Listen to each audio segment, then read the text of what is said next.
Hello and welcome to another stream of Rise of the Tomb Raider. This game has been off the game schedule for a little bit, just putting it on hold with the release of the Tomb Raider remasters for 4, 5 and 6. So I put this playthrough on hold until I got around to putting it back into the schedule, and so here we are. So for the rest of this playthrough, it's going to be Saturdays and Sundays with Rise of the Tomb Raider until we finish the playthrough. I'm doing a 100% playthrough as part of celebrating the game's 10th anniversary, and this is the focus for Phase 1. There'll be more phases as the year goes on, doing different things. The 100% doesn't just count the things that the game wants you to do as 100%. There's also some stuff that doesn't get counted that I've added on top for this playthrough. And the things that I've added on top are things like getting all the weapons unlocked, upgrading all the weapons, getting all the pieces of equipment crafted, and getting all the upgrades for everything that can be upgraded. So I'll be doing that. And as part of the playthrough as well, I'll be doing the Blood Ties DLC. I've already done the story for Baba Yaga. That's all been done. There are still some collectibles in that area that I need to have the wire spool tool to be able to actually access in that area where the Baba Yaga DLC takes place, or at least the final fight for that DLC where that takes place. You need the wire spool, which essentially is a grapple hook that Lara uses to swing across stuff. So when I get that, by progressing further in the story, that's when I'll be able to actually go and backtrack to that point. Because it's been a few weeks since I actually played this game, I need to get my bearings as to where I'm up to now. But so far, we've got about 46% completion, so we still have a bit to go. Let's jump into it.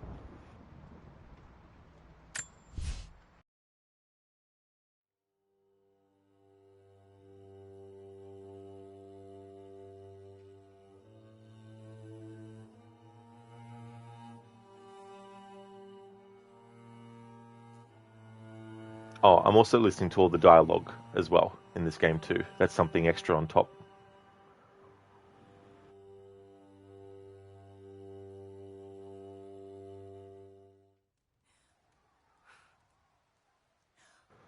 And I was also showcasing the different outfits as we went through. So I'm pretty sure that this outfit that I have Lara in, I had her in for a while before the end of last stream.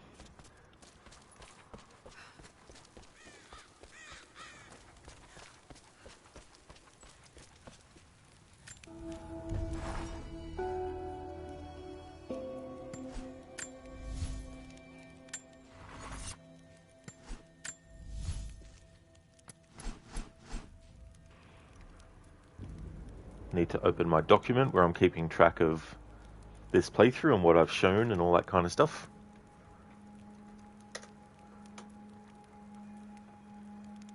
Alright, so this one was the Infiltrator, so the next outfit I'm going to have Lara wear is the leather jacket. So this is something that we saw her wear in some of the cutscenes at the start of the story. So I'll have her wear that outfit for a little bit. Leather jacket. Grey hooded sweatshirt under a dark leather jacket. Casual clothing for a simpler life.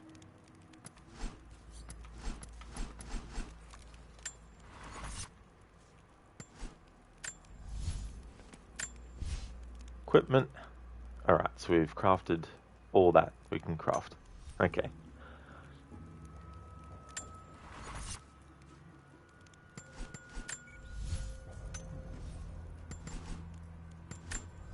Let's have a look at upgrades for stuff. Alright, for the level 3 tier upgrades, I need to get more of the salvage.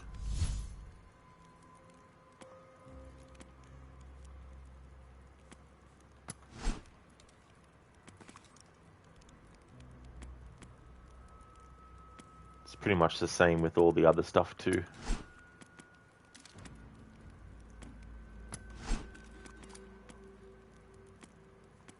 Salvage, salvage, salvage. Okay, Death's Breath is the one that I've had for the bow, but let's check and see what upgrades we need. Oh yeah, so I've done all the upgrades for the recurve bow. That I can do at least anyway. There's one more that's left. I actually might keep track of this in a document so I don't have to keep on coming to this screen over and over again all the time to double check.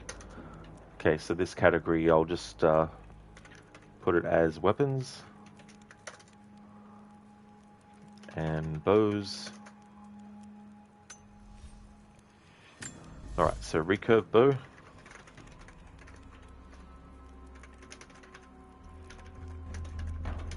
Alright, so needs tier 4. Which is more of the hide. So I need 20 hide.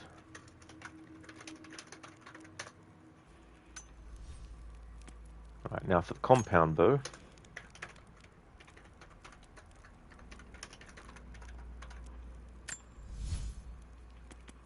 Alright, so needs tier 3 and 4. So I need 20 salvage for that.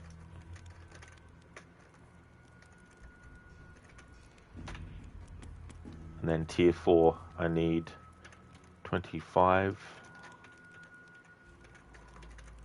salvage and technical parts as well.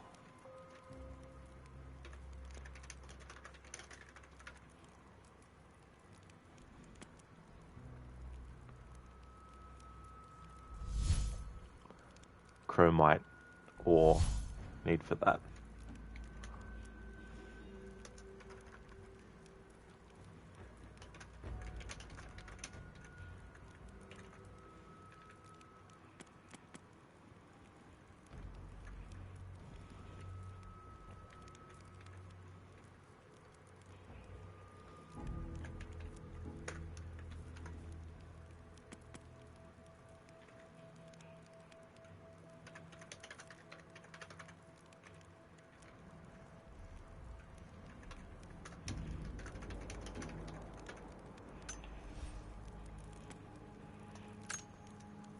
Okay, ancient hornbow.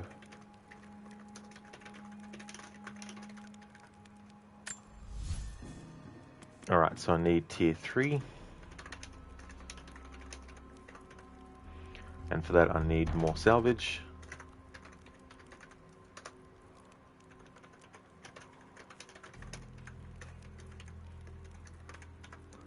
And for the tier 4 upgrade I need to get more hide. So I need 18 hide and 12 of the salvage.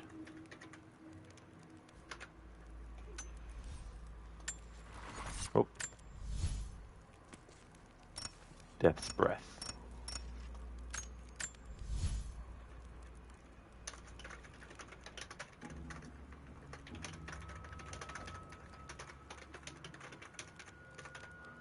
Alright, it needs tier 3 and we need 20 salvage.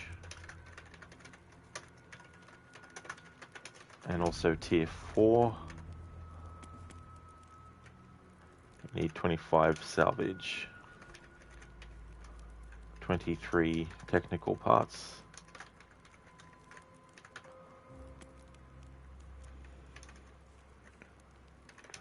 Salvage. And 3 chromite ore.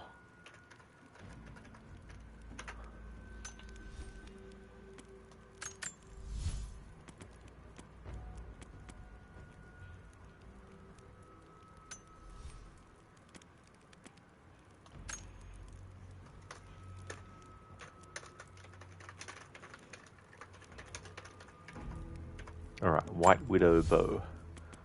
Just needs tier 4.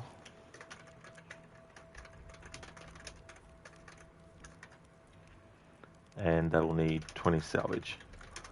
I'm not worried about actually taking note of how much of each resource I already have at the moment. More so, how much do I need for each upgrade.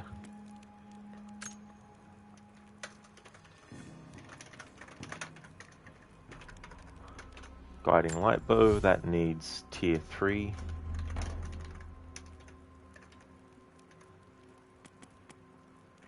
need 20 salvage parts.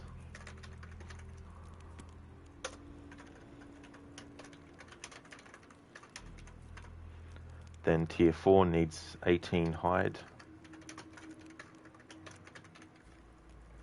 And needs 12 of the salvage. Okay, so I've taken note of where I'm up to with upgrades for... Oh, hang on, there's still another bow here, Dream Stinger.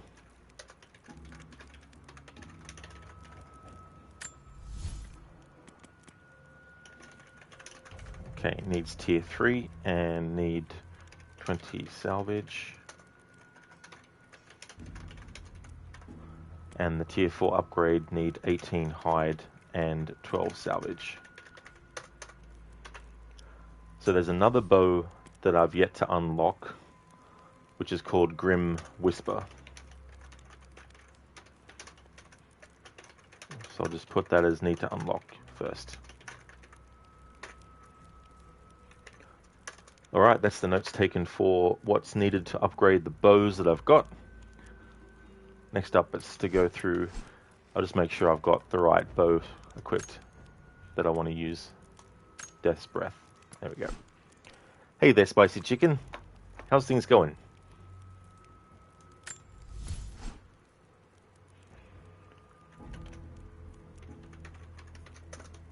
So now for the pistols. I'm using semi-auto pistol at the moment. Okay, so revolver.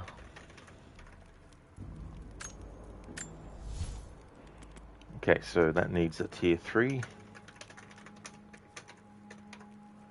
And it needs 15 salvage.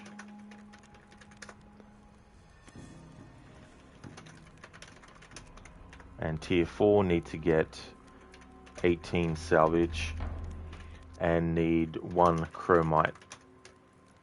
What was it called? Chromite ore.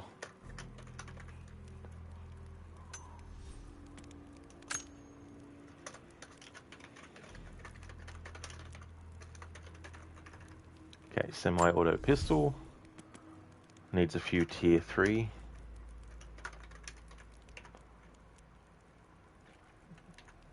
So I need 15 salvage.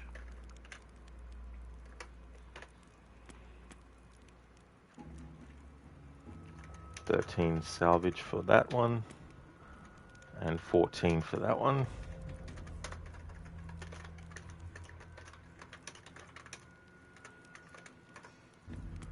And the tier 4 upgrade need 15 salvage.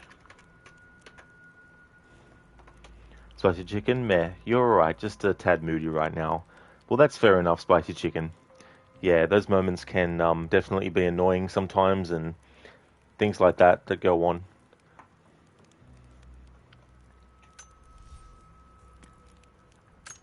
Venom hand cannon.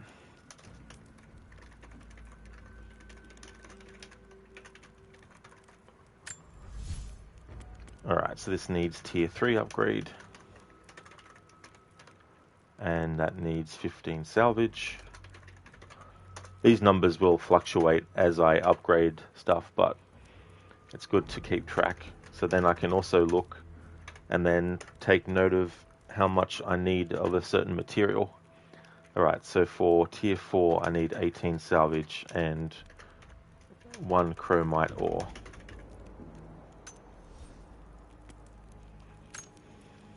Okay, Moon Shadow.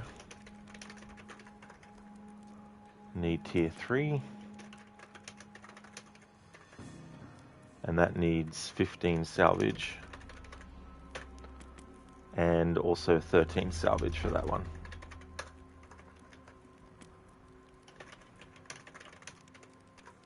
Tier 4, I've already got enough for that one.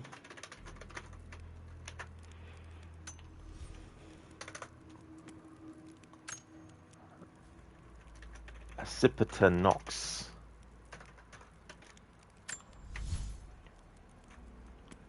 Okay, so it needs tier 3. 15 salvage. Then 13 salvage. Then 14 salvage.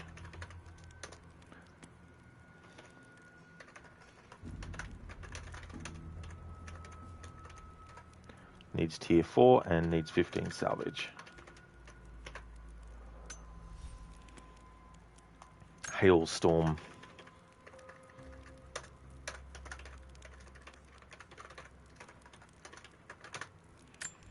So Hailstorm needs tier 3. So we need 15 salvage.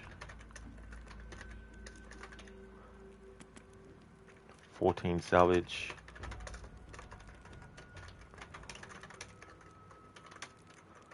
Needs tier 4, and that is 15 salvage.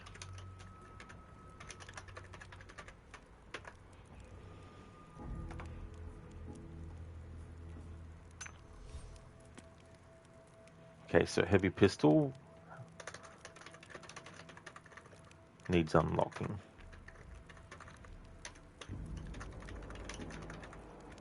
Unlock first. Alright. Okay, now to select what I had before, which was a semi-auto pistol. Alright, now it's time for doing the same process with rifles.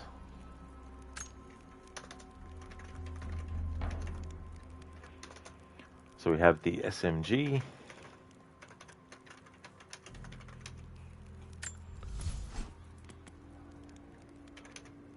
Alright, so it needs tier 3 upgrades. So we need to get 15 salvage, 4 chromite ore,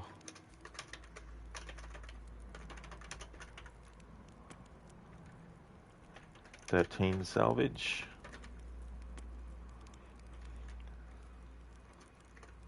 and 11 salvage.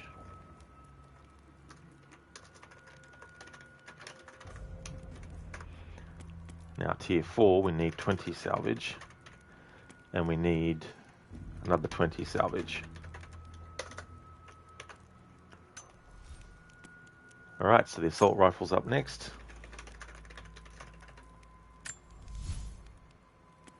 Alright, needs tier 3. It's quite a few things, so we need 15 salvage, 4 chromite ore,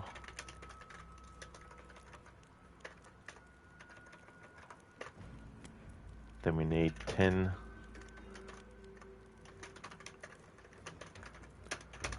hide and 12 salvage. Then we need 11 salvage,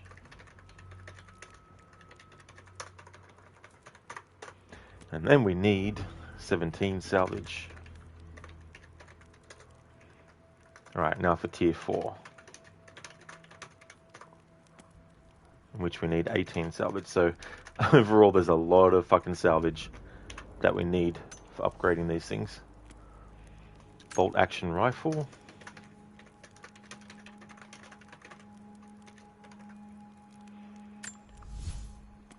Alright, so needs tier 3, 15 salvage, 4 chromite ore,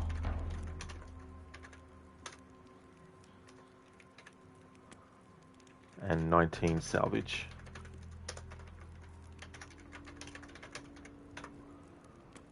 And tier 4 need 19 salvage and 20 hide. Okay, Golden Fang.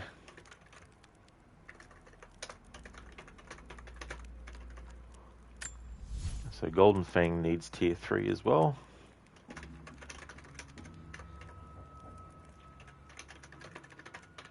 $15 salvage, 4 chromite ore, and 19 salvage.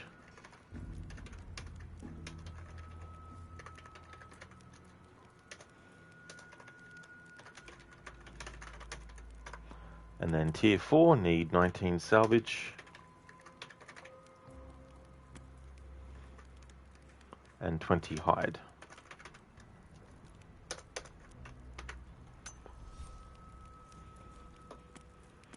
Alright, so I'll select the Golden Fang rifle, that's my favourite one. Okay, now time for shotguns.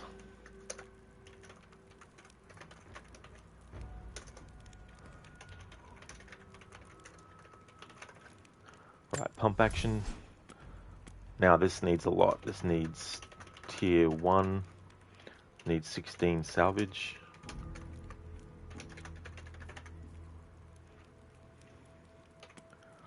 Need 10 salvage. Then need 15 salvage. Then need 19 salvage. A lot of salvage. Alright, so tier 2, need 10 salvage.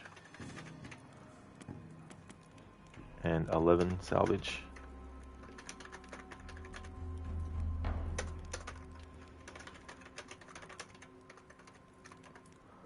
Okay, for tier 3, need 12 hide. And 10 salvage. If there was a drinking game for how many times I'm saying the word salvage, I think I'd be going... action shotgun. And I need to get the hide. I'd be talking like that. Alright, so that's tier 3 stuff for pump action shotgun. Now for tier 3 stuff. 10 salvage and 20 salvage. The Harbinger shotgun.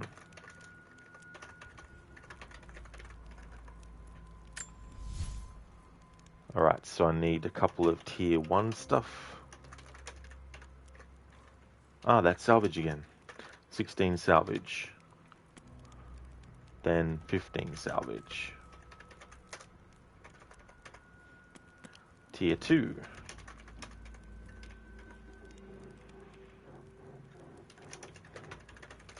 $11 salvage and 13 salvage.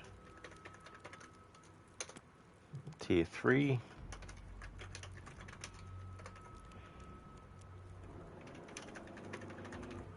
$10 salvage, 15 salvage.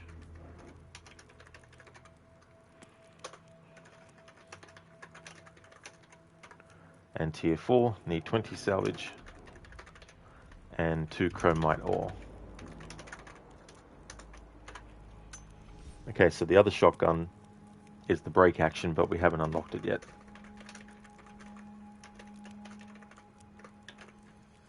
Need to unlock that first. Hang on, I'll put that back as the pump action shotgun. There we go. Okay, time for looking at the climbing axe.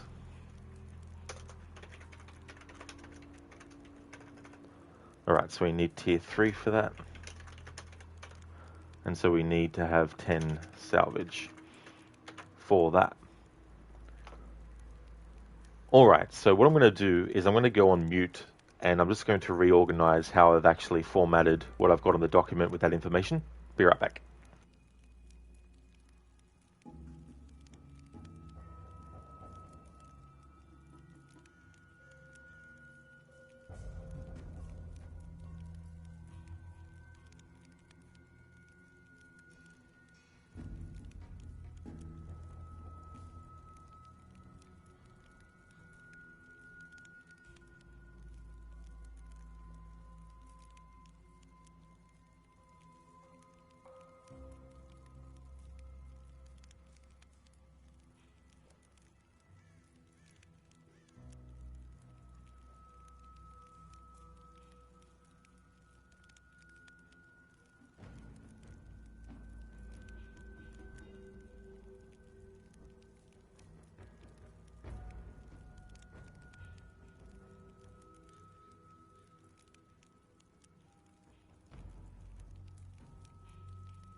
Hey there, Lucas.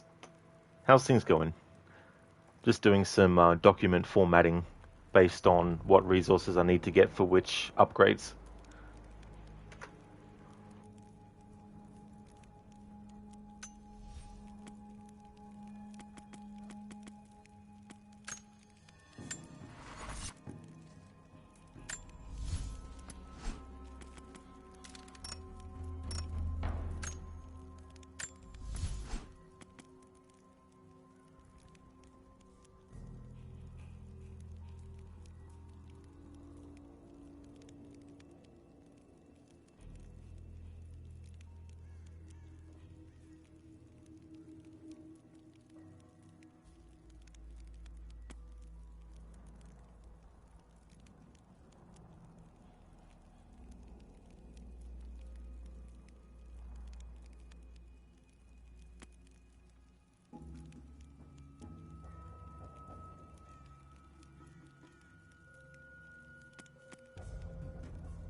Oh, that's great, Lucas. Glad to hear that you're going good. That's good. I'm going well, having a good weekend so far. Things have been going good.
Spicy Chicken, you just have so many questions about the world. And that's totally understandable as well, for sure. Oh, yeah. And that can definitely be a constant thing, and also, sometimes it can be easy to get the answers, and sometimes, it's very difficult.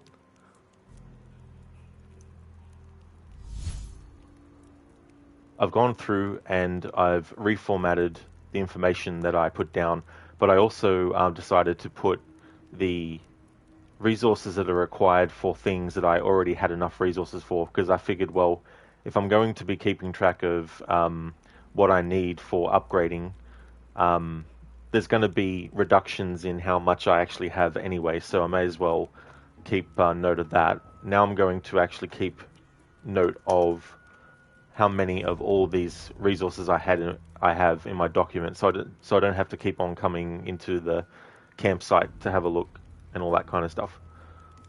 Hey there, Sona. Oh, no, sorry, it must have been the wind. How's it going, Sona? Hey there, Mr. Gote. Good afternoon to you as well, dude. How's things going? Now to take note of resources.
Alright, so now I've taken note of that.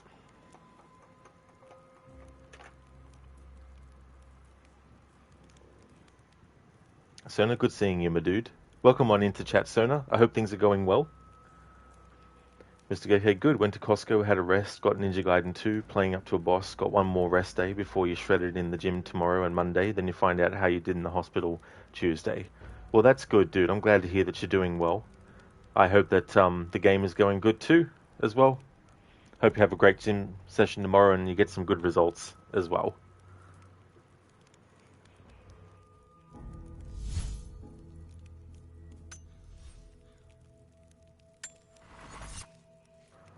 Okay, now that we've had a look at that, skill points. I want to keep one skill point up my sleeve. So we now have all the brawler skills mastered. We have thick-skinned, iron hide, dodge counter, efficient killer, duelist reflexes, fast healer, inner strength, deadly force, stealth landing, dodge kill, death from above, field medic, heart of stone, adrenaline, dodge kill mastery, silent killer, and strong medicine.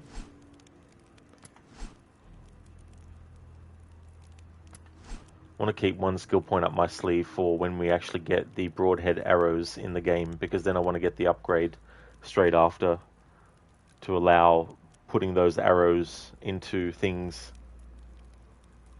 without using the bow.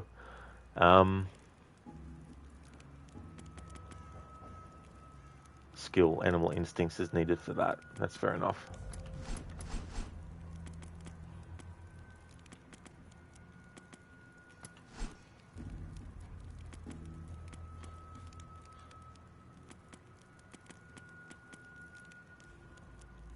Get animal instincts. Animals glow when using survival instincts. Larger animals leave footprints and blood trails that are easy to follow. Mr. Gote, thanks, man. It's good to have support from you and Lady Lucinda. That is absolutely no trouble at all, dude. You know, it's always good to have that, and, you know, even if it's just, you know, a short amount of time, it's good to have someone that can, you know, give you some good feedback and also wish you well, too.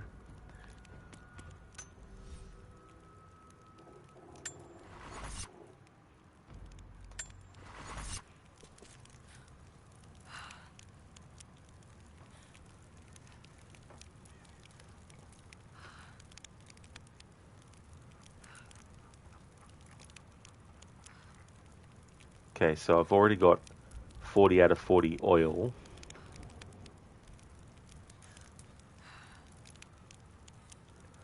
.40 of 40 cloth.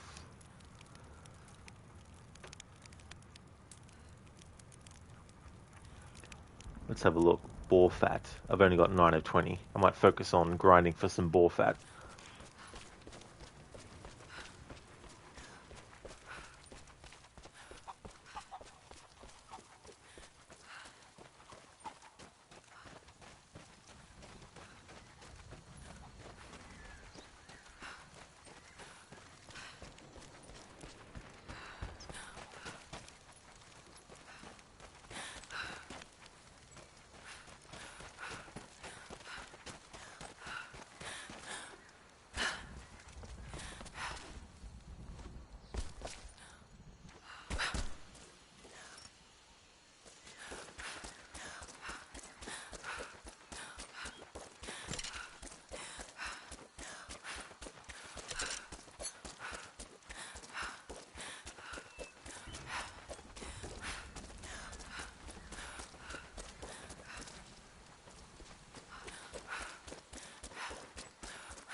Hey there, Ryu.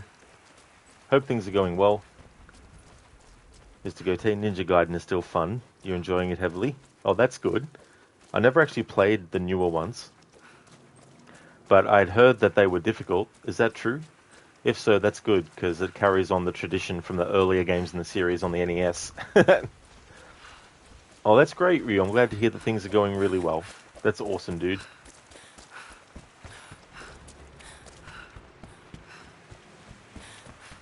I was having a look at games that were on sale, and I saw that Mortal Kombat 1 is around $30 here in Australia now, but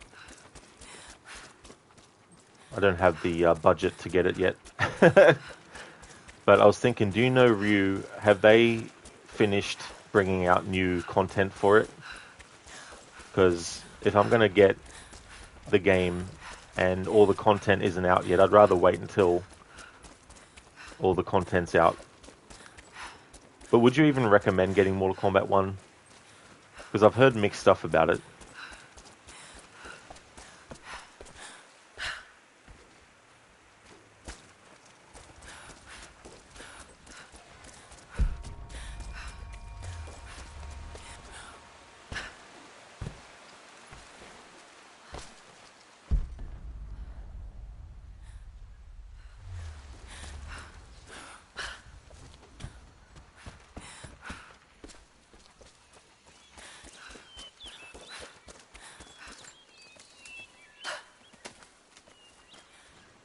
view. It's definitely lacking in content. They're going to put out the T1000 though. Oh, I gotcha. Yeah, so T1000, that's cool.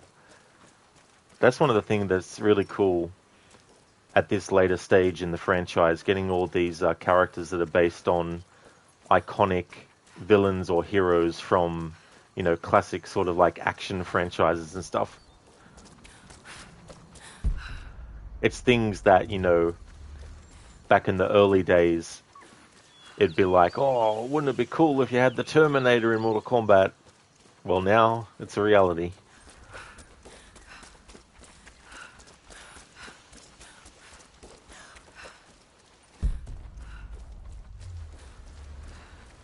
And it's like, who would win in a fight between Arnie and Sylvester Stallone? Well, now in Mortal Kombat, you can have Conan versus Rambo.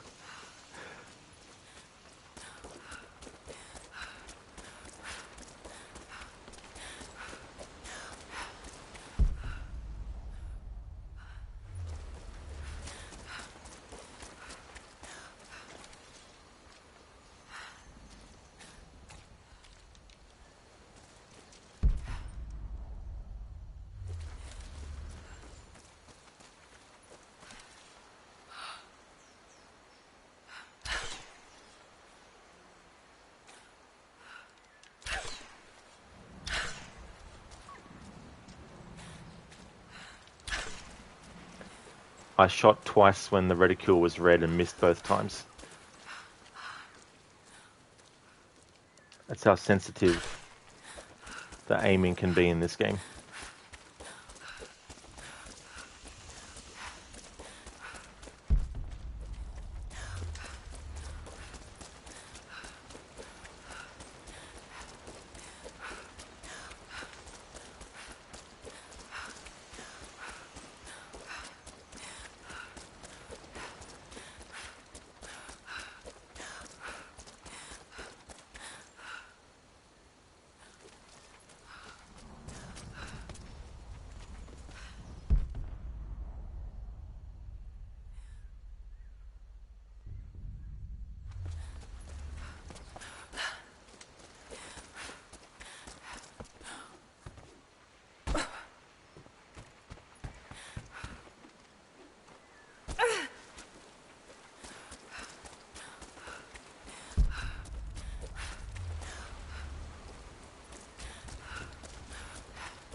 Hey Amanda Nicole, how's it going?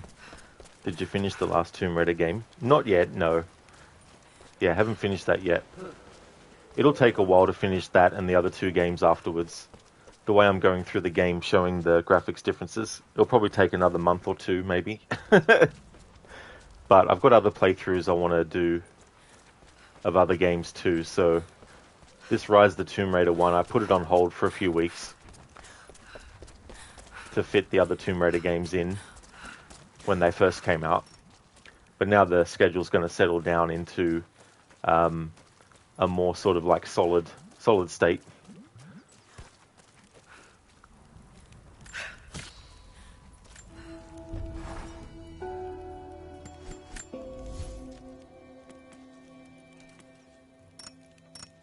I had the wrong bow selected. I was wondering why it looked different. I'm like, hang on.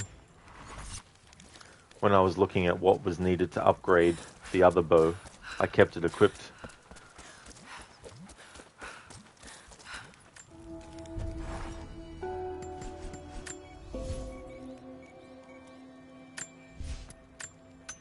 Men and Nicole, you try to stay up and watch your player, but time zones, and plus it's hard for you to stay up late. Oh, that's totally understandable, for sure. Thank you so much for the times that you can, watch the stream. It's definitely appreciated. And time zone differences and all that kind of stuff, it can definitely be understandable, because there's also streamers that I only get to watch every so often because of time zone differences. Like they might go live when it's 7 o'clock in the morning for me.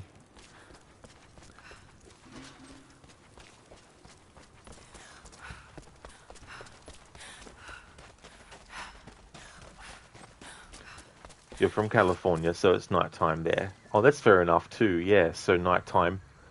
Yeah, it's about 4:26 in the afternoon here at the moment.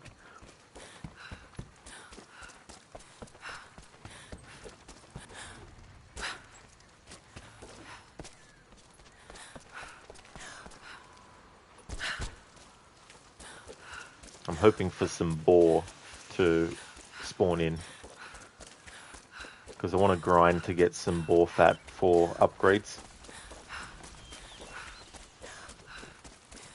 I'll have to progress the story a bit further too as well, because there's certain tools that I need from the story to access certain areas to get collectibles.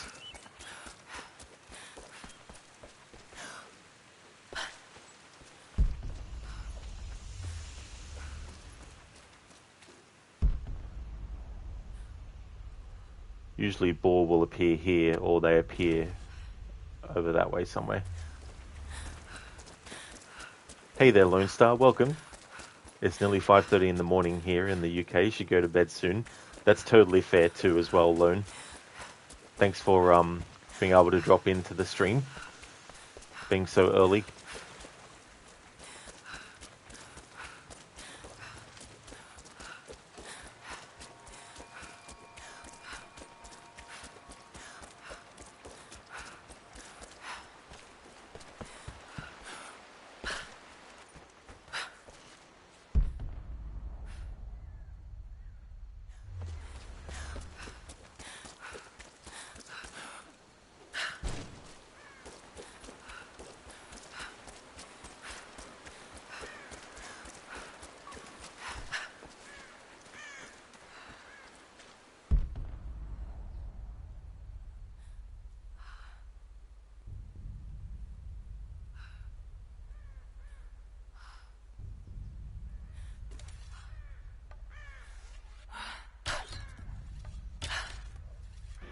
What the hell is the go with the reticule going red and firing and missing?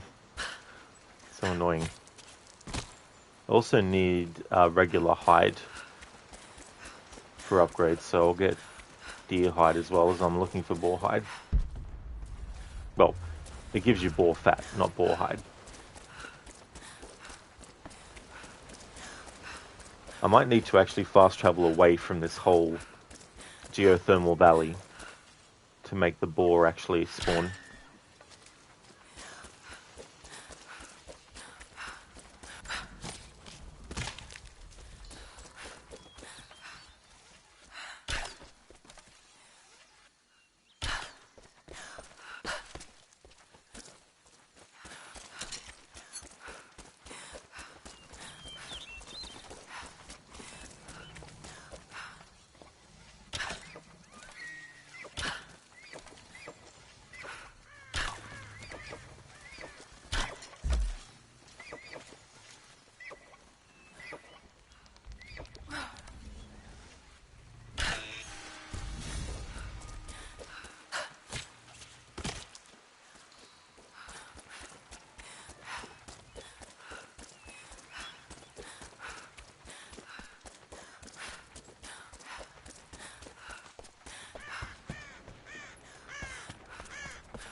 master of the land. Reveal when exotic animals are nearby and pinpoint their location using survival instincts.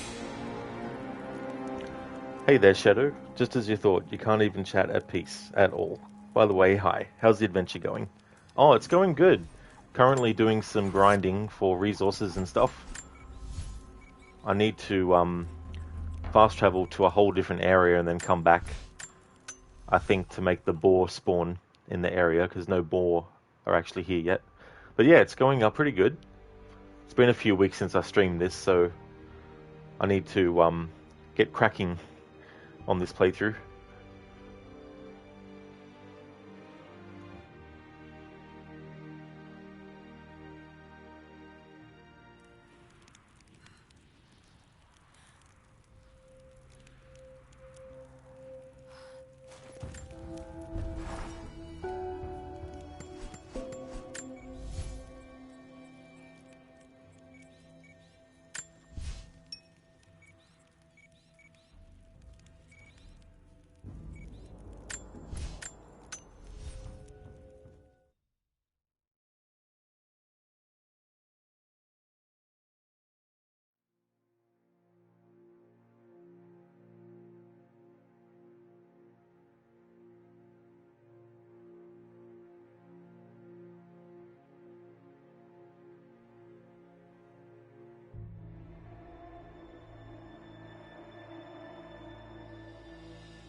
Alright, let's see if the boars have spawned in yet.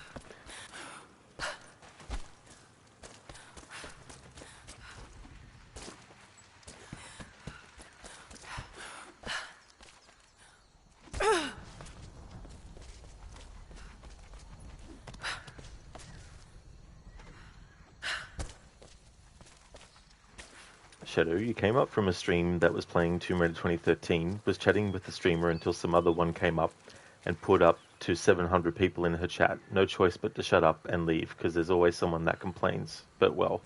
Oh, really, Shadow? Yeah. And that's definitely understandable too, as well. Like, you know, some streamers, when they start to get, you know, a lot more people in, they might stop actually responding directly to individuals. You know, like the raider they'll say hello to and all that kind of stuff. And any, you know, new followers they get, etc. But sometimes the other people who've been there before the raid get left out and, you know, will want to make a comment, but the streamer might ignore the comment because they've got the raid, you know what I mean? So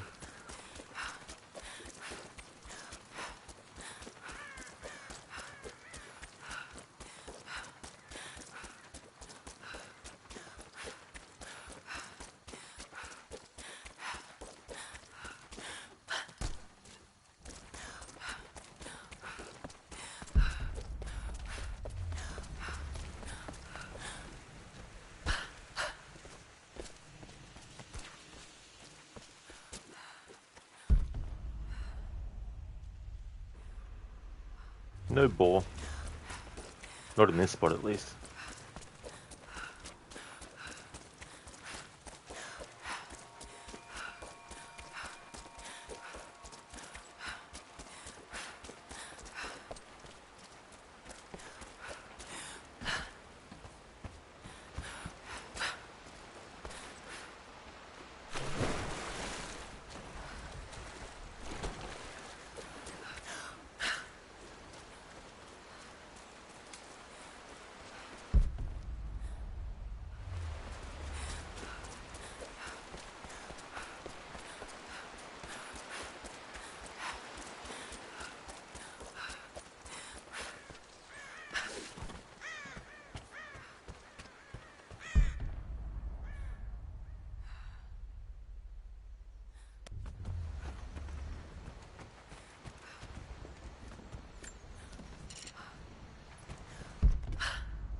Shadow, you mean you get that they want to call the attention and pretend to be famous, but, geez, you were talking something important. To be honest, it just gets kind of annoying when it happens. Oh yeah, that's definitely understandable too as well. You know, because, if the streamer is being attentive before that happens, and you're in the middle of, you know, talking to them about something, but then after something big like a raid happens, they just completely ignore, you know, the rest of what you were saying to them and all that kind of stuff. It's definitely understandable to be like, well, fine, I'll just leave then, you know.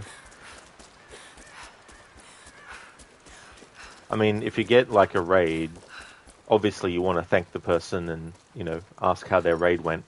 But if you've already been having a conversation with someone, like after you've said hello and thanked for the raid and all that, you want to get back to the other person and, you know, continue what you were talking to them about.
The boars are a no-show again.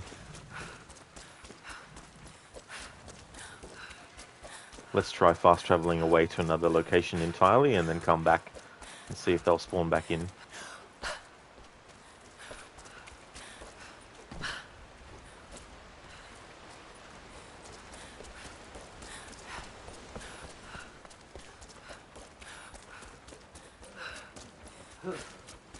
It's so funny, they still have the voices ambient in this part, even though we've already gone past the part in the story where it makes sense for that to be heard.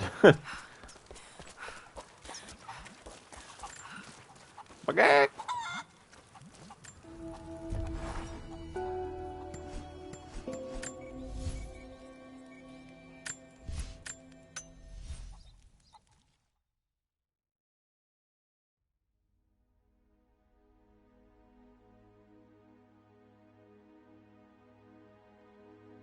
Nice one, Lone. Yeah, chicken chucker. In Lara's spare time, she's not a Tomb Raider, she's a chicken chucker. It's funny because there's a challenge. And when I say challenge, in this game, it's not really like something that's difficult, but they just call it like a challenge. And so one of them is to catch, I think it's 5 chickens and throw them into the chicken pen.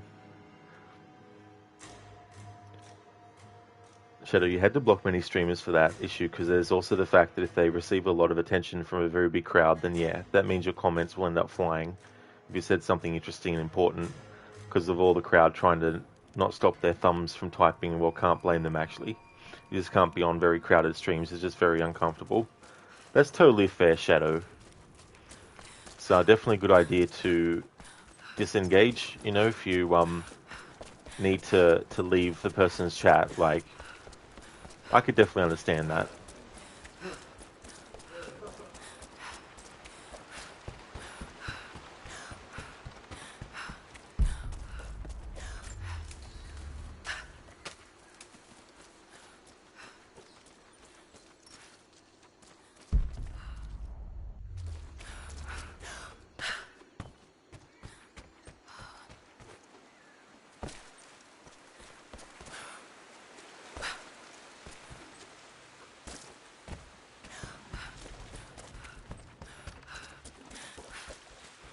Here we go, they spawned in finally.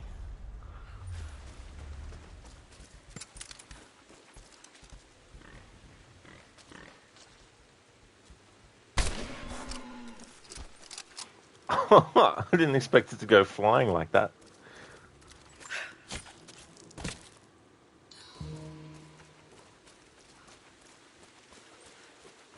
I mean, then again, I shouldn't be surprised because I am using the Golden Fang rifle, which has a lot of kick on it. So much so that when you shoot someone in the leg in this game with it, they'll actually do a flip. A flip in the air before landing on the ground. Shadow, sorry, just needed to take a breath, because honestly that was just too much. I don't blame you, Shadow. I don't think that if you need to do that, it should be something to feel, bad about. If you need to actually do that, it's best to. It does really kick. Oh yeah.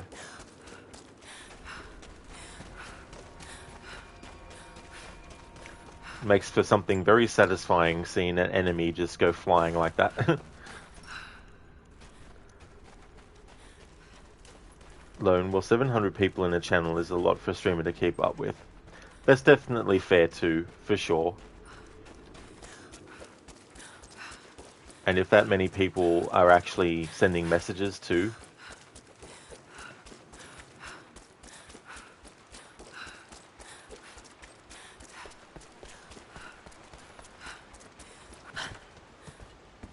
you can slow down chat as well, like for how frequently messages come through to sort of help with that as well.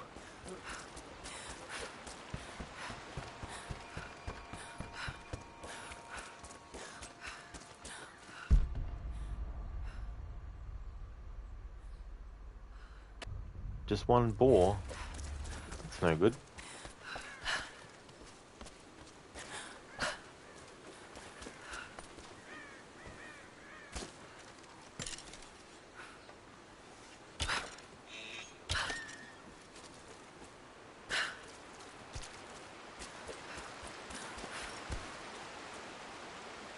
Oh yeah, so the deer antlers are full capacity, but that particular one didn't have any hide, and I've still got plenty of room for hide. It's just that that one didn't offer any. Shadow, you've been playing Ghost of Tsushima today, and you've had so many great outfits that it was hard to choose, but your main is the Dark Ronin outfit. Oh, cool, Shadow. That game was really good. I really enjoyed it a lot. Had some really cool looking outfits in that game too.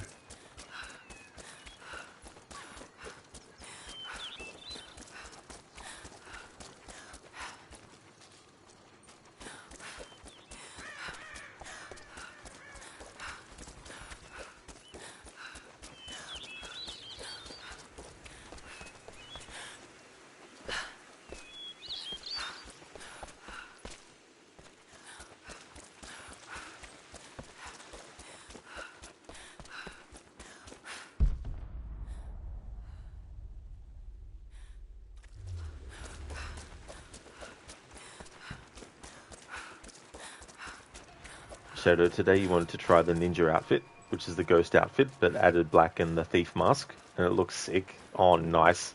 That does sound like a really good outfit, the way the combinations are. Ended up stopping because you need to keep downloading Kingdom Come Deliverance. Oh, that's fair too. Is that like a big download as well?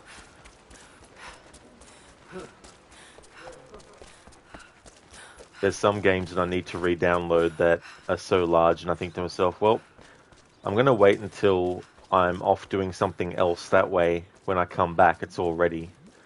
Instead of doing it when I'm actually not doing anything else, because then it's like having to wait 2 hours for a game to download. I mean, doing other things while still waiting for the download. Near the download is, very time consuming. But going somewhere else and leaving the download happening while you're off downtown somewhere, that's definitely good. And that way you don't have to worry when you come back. It might be done. So it is a big file size, Shadow? Yeah.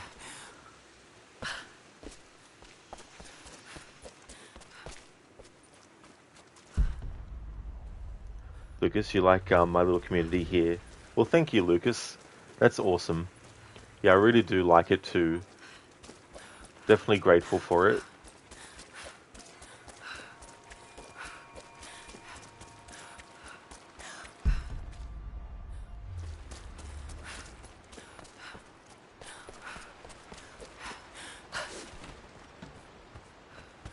Shadow, you want to play Armored Core 6 again, but you don't know. Playing that game again means starting Souls-like season, and right now it's not the time for it. Oh, that's fair. I never actually played any of those ones. Is that the recent one? The most recent one?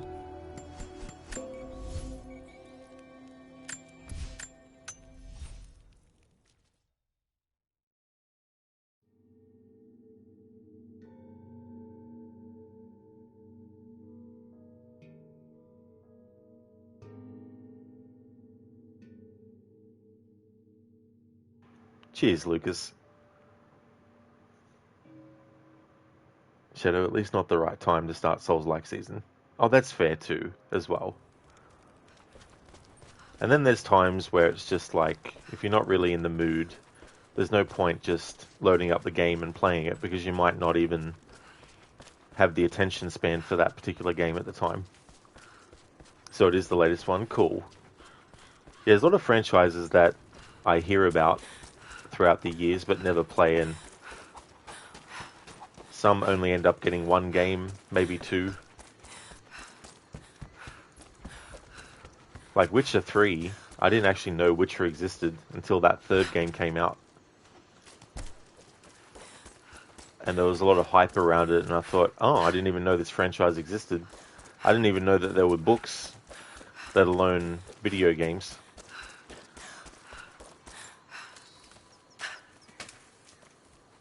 But it's one of those things too, where Witcher 1 came out in 2007, and around that time, I didn't yet have an Xbox 360, so there were certain games on that console that I didn't get. There were certain PC games that I didn't get. And so with The Witcher 1 coming out in 2007, I was, occupied with other games on other systems. Maybe I might have seen Witcher 1 in a game store somewhere, like when looking on the shelf, just browsing to have a look at what was available. Maybe I saw it, but I didn't really, pay much attention to it. I didn't pick up the box and have a look at the back of it or anything like that. So it might have just been one of those situations, and same with the second game, which the first game wasn't on Xbox at all, but the second one was. So I think that one probably went under my radar as well. So it wasn't until Witcher 3 came out, and there was a lot of hype about it. There were like review shows that I would watch that would be hyping it up. And I'm like, oh, okay. This is a pretty big event game in a franchise I didn't know about. Shadow, you're supposed to be in medieval season, which explains why you're downloading KCD right now. But yeah, you have to wait for the moment. That's definitely a good idea though too, as well. Because in that way you know that you'll actually enjoy and be really into that game as well.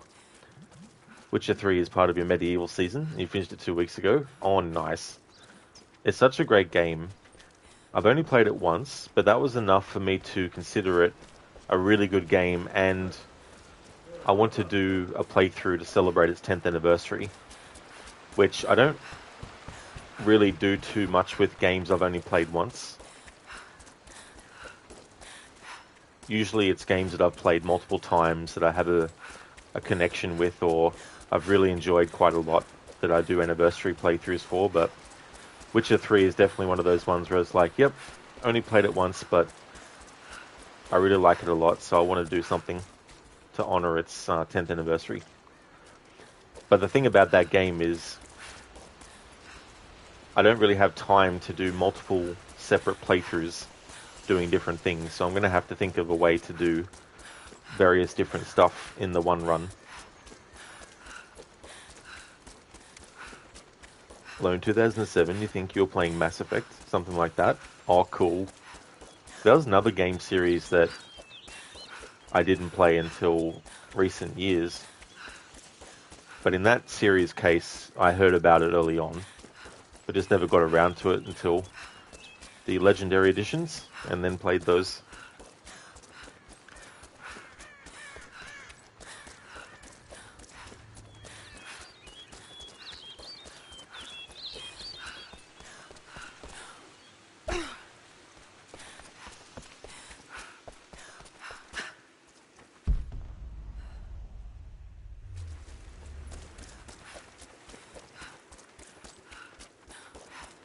I think one time I even had a bear spawn in this cave.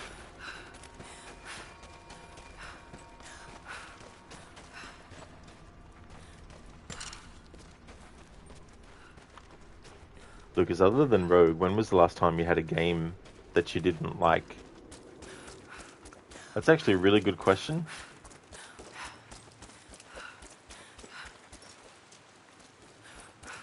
Just trying to think.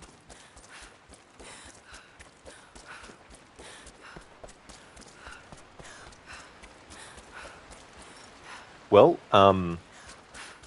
there was a game that I liked when I first played it, but the second playthrough was so terrible of an experience that I hated the game.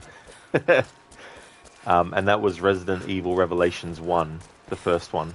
There's two. But yeah, that first one, I liked it the first time, but I think that's because it was fresh to me. Whereas on the second playthrough, it felt like the pacing was all over the place. There was a couple of characters that were in the story that you had to play as in one of the episodes or at a certain point, and I was just bored by that element too as well. And then there's a boss fight at the end, which is an absolute damn pain in the ass as well, which I hated the second time around. So yeah, I'll definitely say Resident Evil Revelations 1.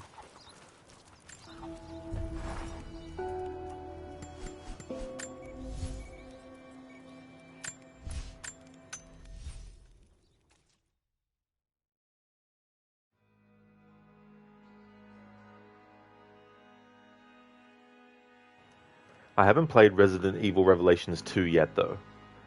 So, I don't know if I'd like that or not. I've seen Lucinda play it a couple of times. She does them as part of her Resident Evil marathon.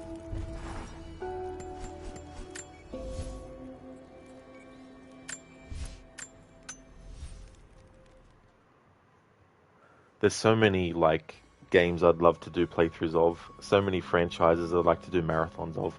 But it's just like I'm trying to load up the start of the year with playthroughs that take a lot of time. But the problem with that is, in thinking that I can do that and then I'll have more time for later games, it can also backfire where it's like I spend so much time on the other games doing different playthroughs that other games I wanted to do, I have to cut short the playthroughs I had intended and all that kind of stuff.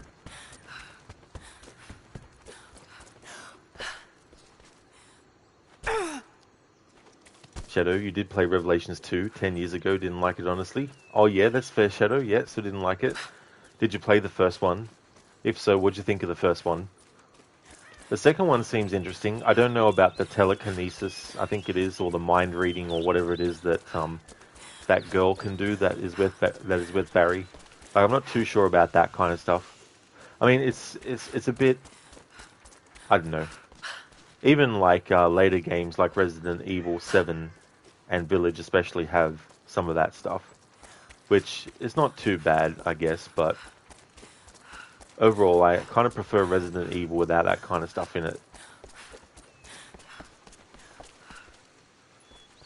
Because yeah, you can explain away things with a virus, and yeah, you can explain away that, you know, it's not striving to be a realistic series, so you should be able to have a virus that makes people hallucinate and make people fly around and make people, you know, do magic tricks. But because when we look at the original Resident Evil games, like the idea of some virus being able to make dead corpses come back to life, like that in and of itself is a very unrealistic and very off the wall kind of thing. So, you know, it could be argued that you can in Resident Evil do fantasy elements as part of the results of a virus being, unleashed and stuff. Like in Resident Evil 7 and Village, a lot of the effects that the virus has is mental as well as physical.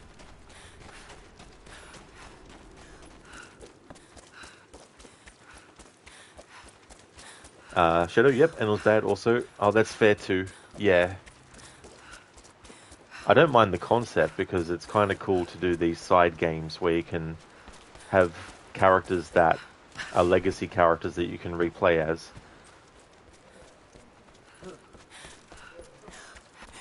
But that doesn't mean that the game's going to end up being good, though.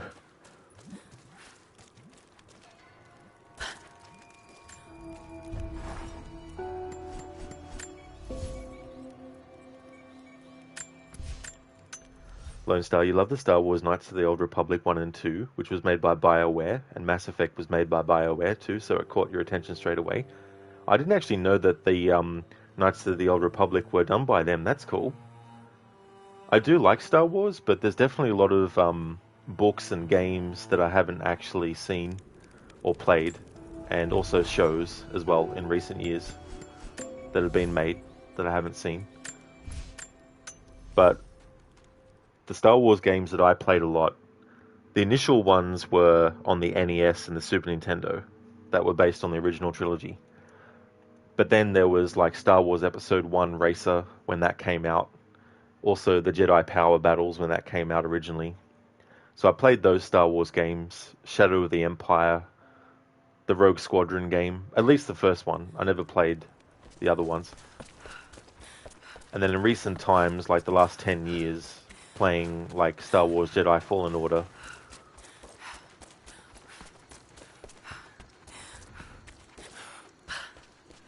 Shadow, those two games killed your vibe for Resident Evil so bad. That's such a shame, Shadow. It's really frustrating when that happens.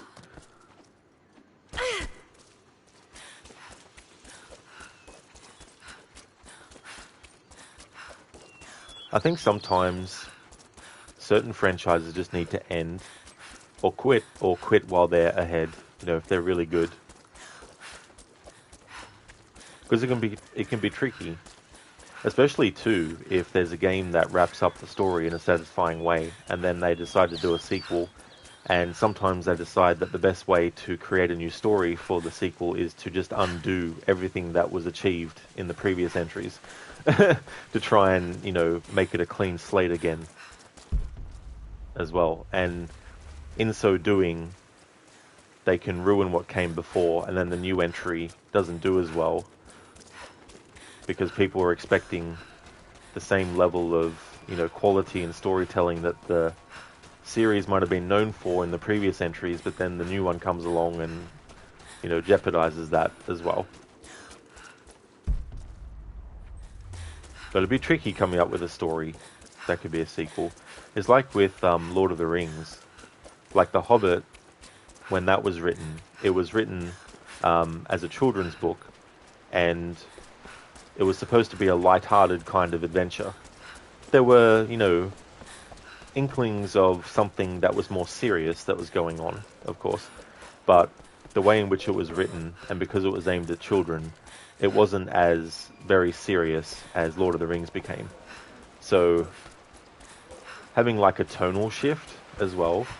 Like there might have been some readers of The Hobbit who are expecting Lord of the Rings to be more like The Hobbit in tone, that were probably disappointed that Lord of the Rings, and I'm talking about the novels, that Lord of the Rings went in that direction.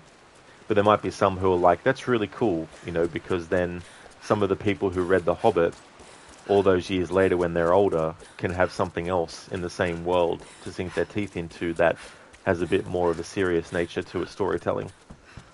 But he actually started working on a sequel to Lord of the Rings after he had finished that, but he abandoned it, which I think was a good idea, because what can you really do?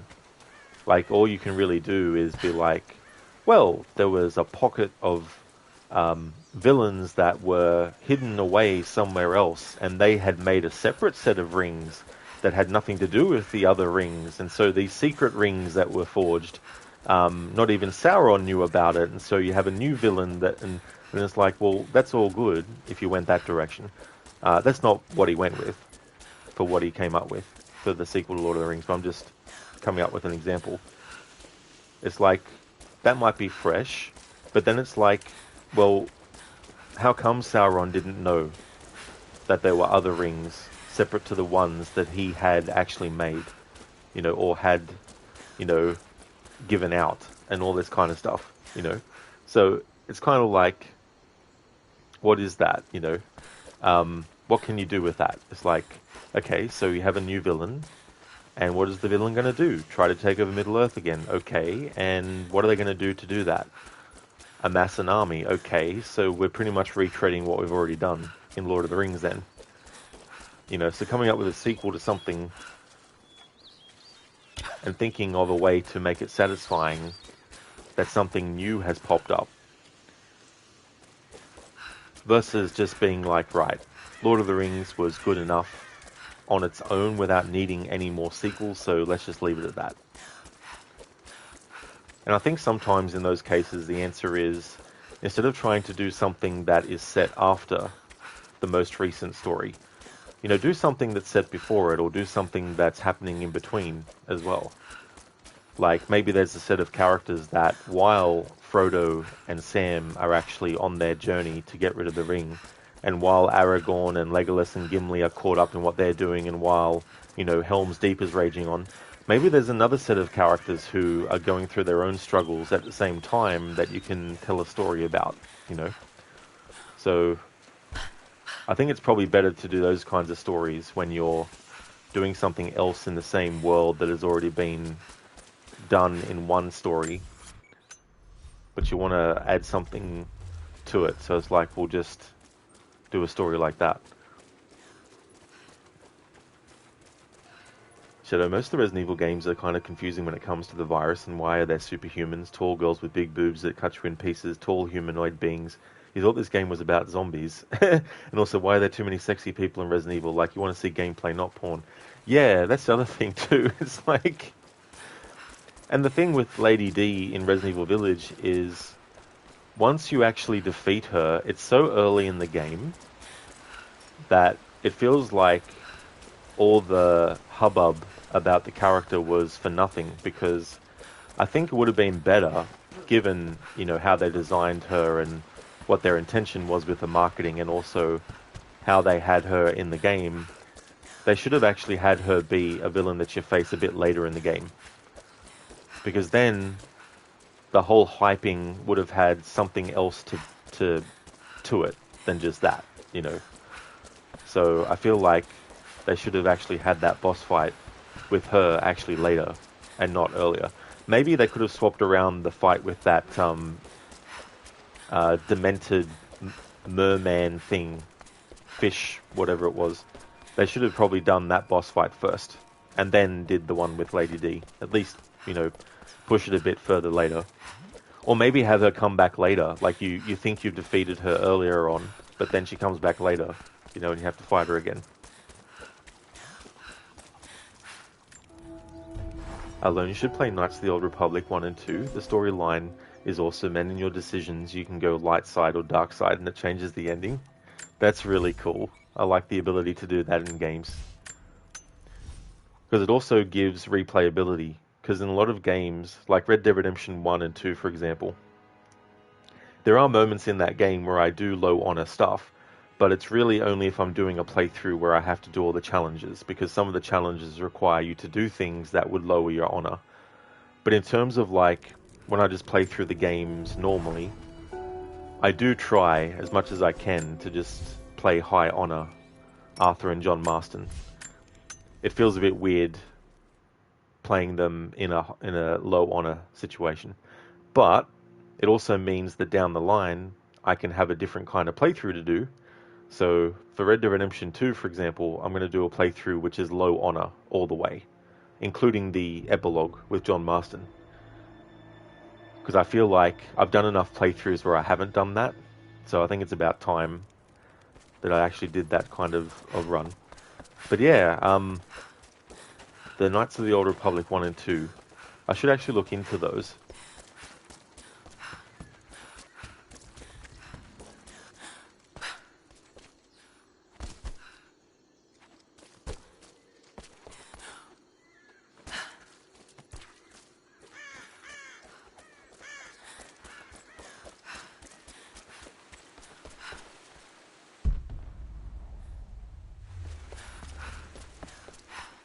Lucas, when you play a game, you don't usually think about high or low honor, you usually play it by ear.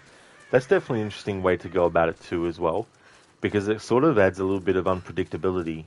Because if you play one way or the other, there's a bit of predictability in the gameplay, but if you're just, going with the flow, and you might do something in one moment that is considered to be a bad thing, but then you might do a good thing in the next interaction.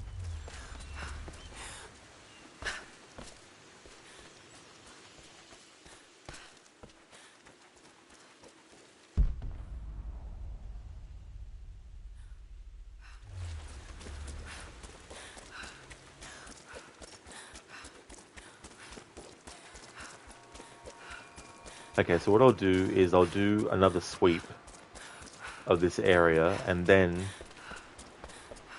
I'll do the fast travel back and forth again, just to see if I can spawn in some more boars.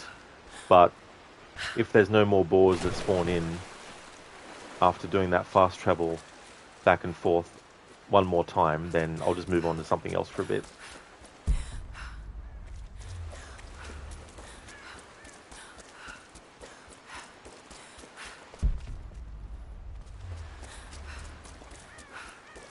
Because I do want to make sure that the majority of extra stuff that I'm doing, that there's not too much of it left by the time I get down to the last few missions of the story.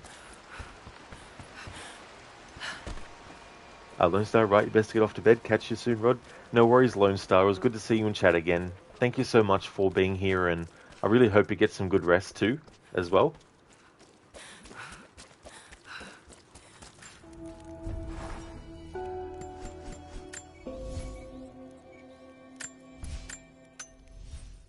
I've almost been streaming for 2 hours, and probably half an hour of that was actually doing the checking out how many resources I had and what I needed for upgrades. Lucas, you mean you're not usually like, I got to be evil here, so I can't be nice. It's more like, I forget that you're supposed to be being good or bad. Oh, I got you, Lucas. So just be like that. Yeah. I mean, that would definitely make things interesting too, as well, playing it in that way. Could always, do a playthrough where you alternate between being good and bad, Hey there, Lench Mob. How's things going for you today?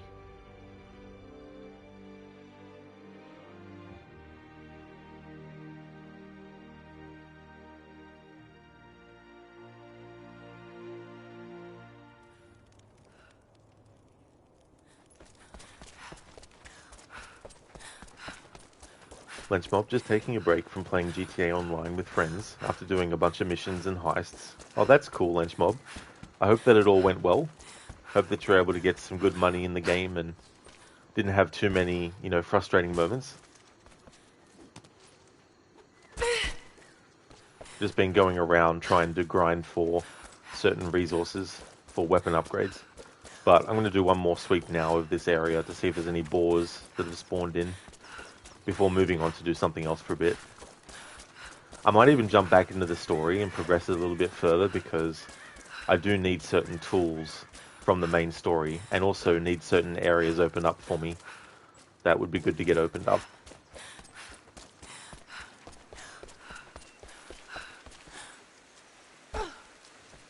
Oh, Lenchmob, thanks for redeeming an Arnie movie scene impression.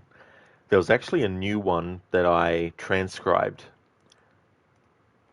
and put into a document where I'm trying to compile some movie scenes of his movie, so I don't have to keep on trying to find them on IMDb and all that kind of stuff. So this is a good opportunity to do the one that I had transcribed the other day. So I'm going to do something different as well. I've actually got some descriptions to mention about what's going on in the actual scene too. So there will be parts where I just talk and mention what action is actually happening in the scene in question.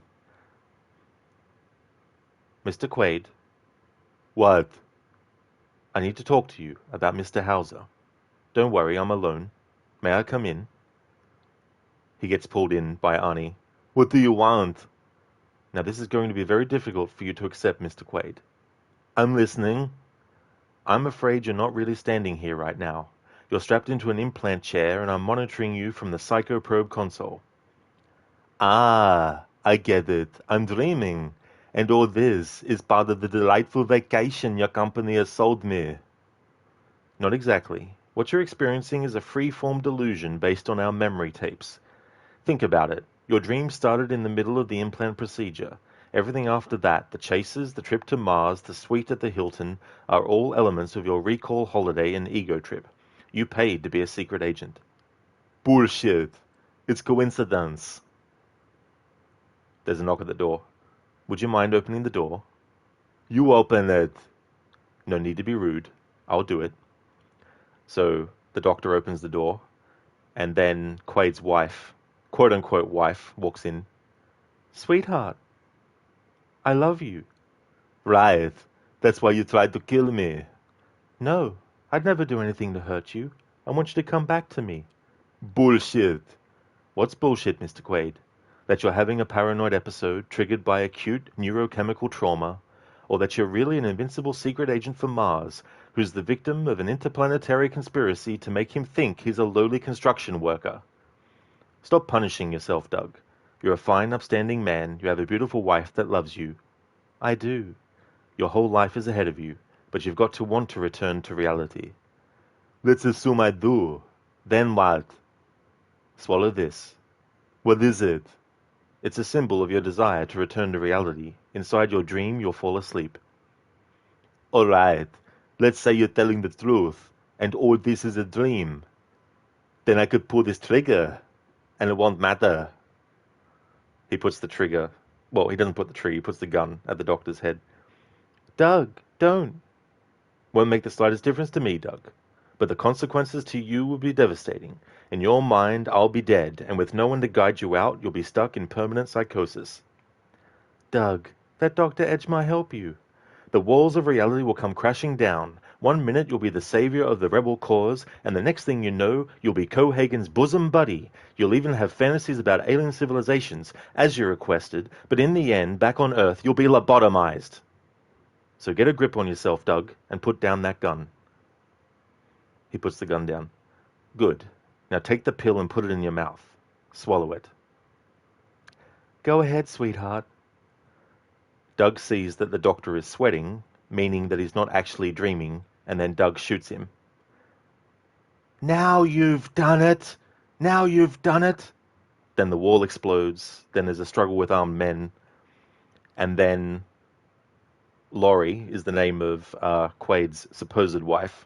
She's not really. Actually attacks him, and then she's like, that's for making me come to Mars. You know how much I hate this fucking planet.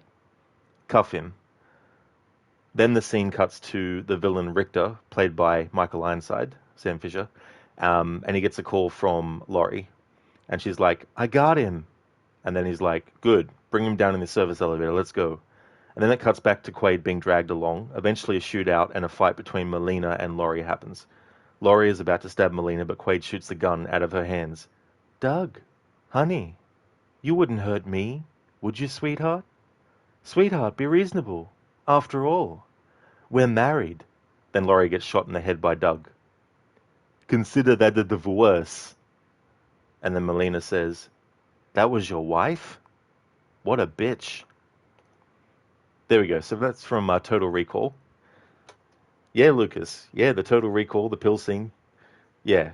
So that was a bit disjointed, but it's the first time I've actually made notes on what's actually happening in the scene. So I'll tidy that up since I've actually performed it now for the first time, and then, edit it and all that kind of stuff. But yeah, just to clear things up. So Doug, played by Arnold, gets a memory implant from a company called Recall, and he also takes a trip to Mars. But something goes wrong, and then people are trying to kill him, and there's a doctor that comes to him later that tries to get him to actually take a pill which will allow them to basically lobotomize him and wipe his memory completely. So the doctor comes into the room where Arnie's character is staying, and then Laurie, who at the start of the movie is his wife, we find out later that she's not actually his wife. She's just basically an agent that the main villain put in place to make sure that Arnie's character, who is actually really someone else, makes sure that he's kept in line, because there's some kind of mission that he was put on. Anyway, Laurie is the one who is his supposed wife, and then Melina is the actual, not wife, but the actual girlfriend of Doug's true self character, to put it that way as well. So those were the people involved, and then you have Richter, who is played by Michael Ironside, and he's one of the, well, he's basically a henchman, but he's the head of them, and so he's one of the villains in that. And Laurie is actually with him instead as well. But yeah, I'll have to clean up those descriptions that I put in the transcript for that as well. Because it's very different looking at what's happening in the scene I was watching, transcribing the actual actions, and then with the words I've used when actually reading it out. So I'll have to edit those a bit and clean it up. Thank you for redeeming that, Lynch Mob. Hey there, Ronnie. How's it going, dude? Welcome on in. Thank you for redeeming the Red Dead 1 or 2 quote. Thank you very much. Lunch Mob, favorite line. Consider that a divorce. Absolutely, Lunch Mob. I love that line. It's so good. Hey there, Dr. Darling. Welcome. Hi, Lara. You know what time it is. Thanks for redeeming the rest in peace, Lara. We'll definitely get to that soon, Dr. Darling. How's your day going?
Alright, so I've got something from Red Dead Redemption.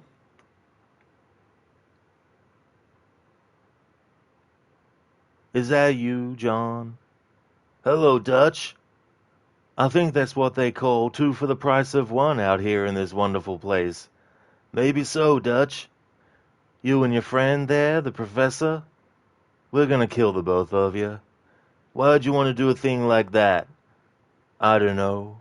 Sport, I guess. Fair enough. Why don't I come out there, we fight, let the professor go and send your boys back to their families? Well, that sounds like a beautiful plan, John.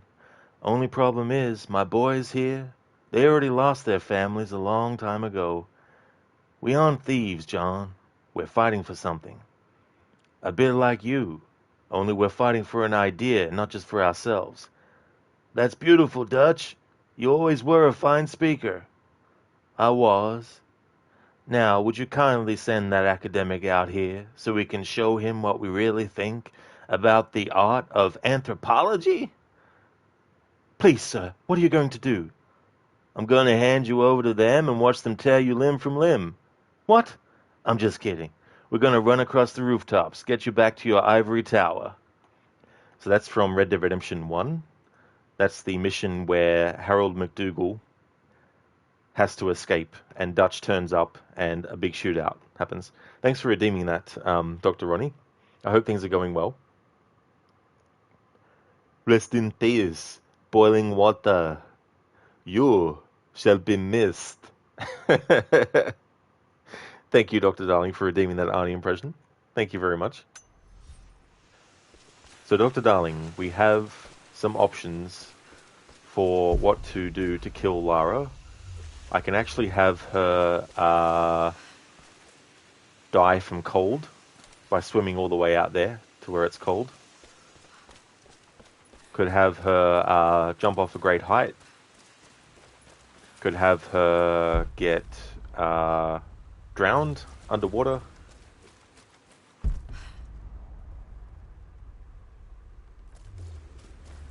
Lucas, you know this is going to be a huge shock, but your favorite part is 2 weeks. Are you serious, Lucas? That's your favorite quote? I never would have guessed. Yeah, that whole scene is so good. Dr. Darling, you think Lara needs some cold treatment? Alrighty then. Here we go.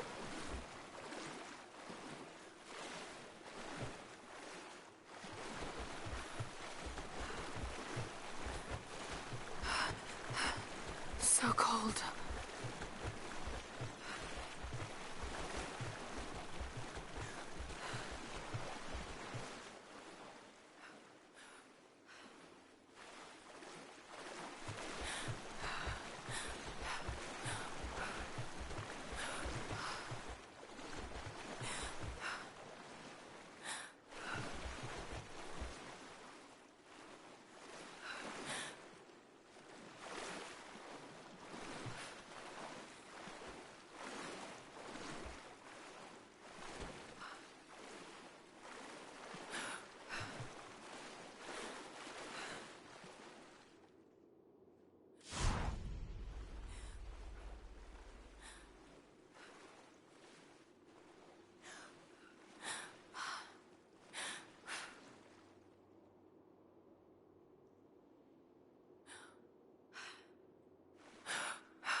There we go, Dr. Darling. Thanks for redeeming Rest in Peace, Lara.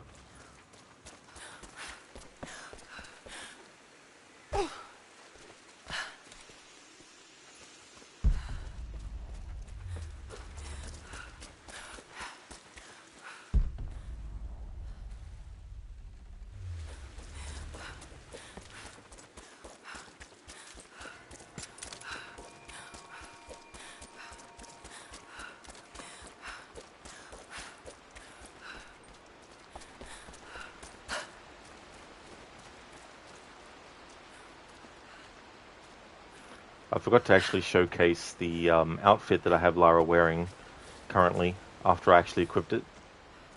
But yeah, this is the outfit that she wears in one of the opening cutscenes when she's in London at her manor and she gets attacked by an agent of Trinity. And Jonah is there and he comes back in time to stop her from being killed. So this is the leather jacket that Lara wears in that cutscene.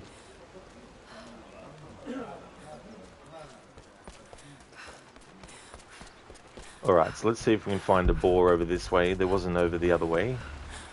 And I'm going to go and do something else soon. And I'll also change Lara's outfit to the next one as well.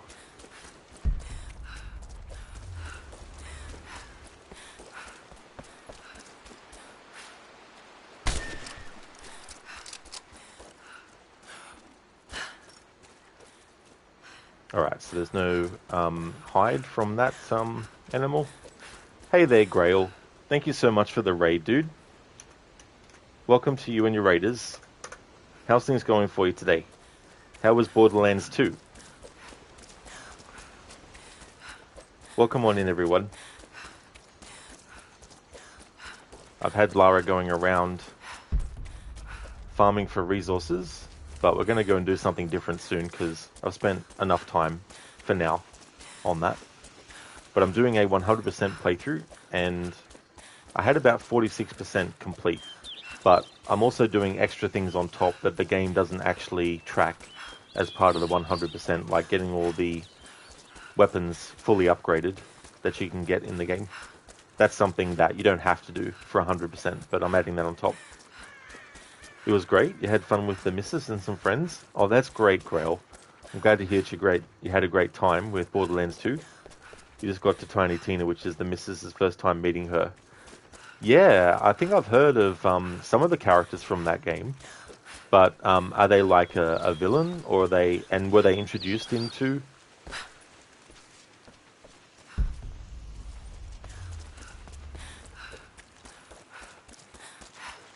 It's so funny, the first time in this game, when you come across this area, there's like 3 boars that are around this spot here, but when I've fast traveled somewhere else and then come back, there's only ever been one spawned in at a time for some reason. Okay, Grail, so she was introduced in the second game. Yeah, it's funny how that can happen too. Like, there's some characters in games you think, oh, they've always been in it, right? And then you go back and you look, and they might not have been in the first 2 games, maybe, you know. Characters that then can become so iconic. Lucas, is the Tomb Raider on the island? No, Lucas, no. So this is in Siberia. I think it is Siberia, or is it Antarctica? No, it's not Antarctica. I think it's Siberia.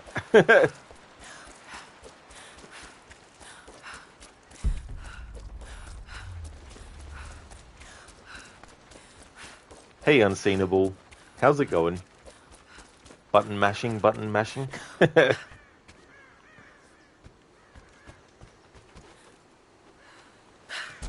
It's going good, thanks, Grail. I actually took a few weeks break from this game because the other Tomb Raider remasters came out, and the way things timed out, I wanted to make sure I could maximize how many streams I did of those when they first came out. So I put this on hold for a few weeks and came back to it today. So the plan is to finish this playthrough. It probably will take me another 2, maybe another 3 streams, I think, to actually finish it. Because I'm doing other stuff too, like with 100%, and there's also some content that takes place after the main game too. So I'm going to be doing that. But yeah, it's been going really good. Cheers, Grail. I've also been showing off each outfit that you can get in this game. So it's time now to actually go to the next one.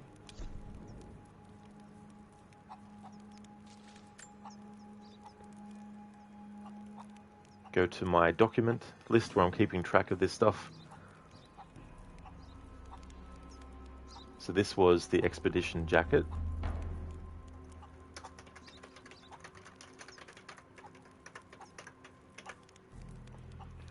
Expedition jacket. Modern, insulated winter coat in a red and black palette. Perfect for mountain climbing and other extreme conditions.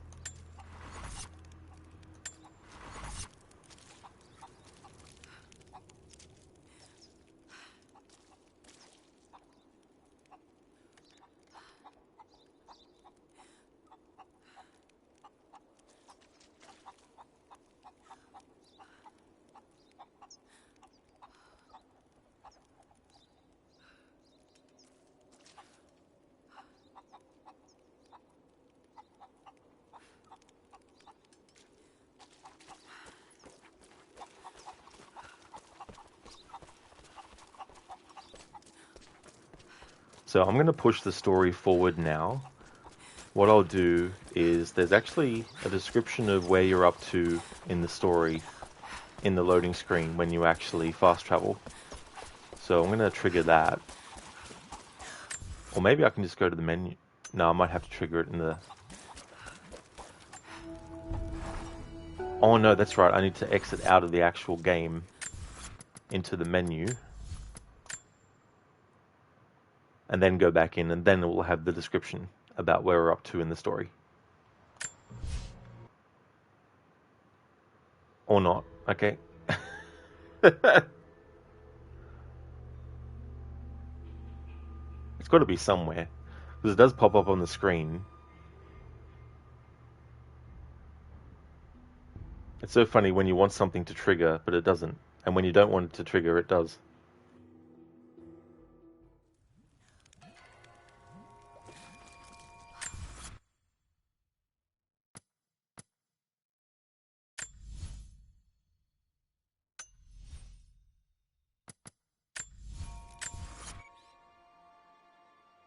I mean, it tells me the objective, missions, challenges. No, that's not what I'm after.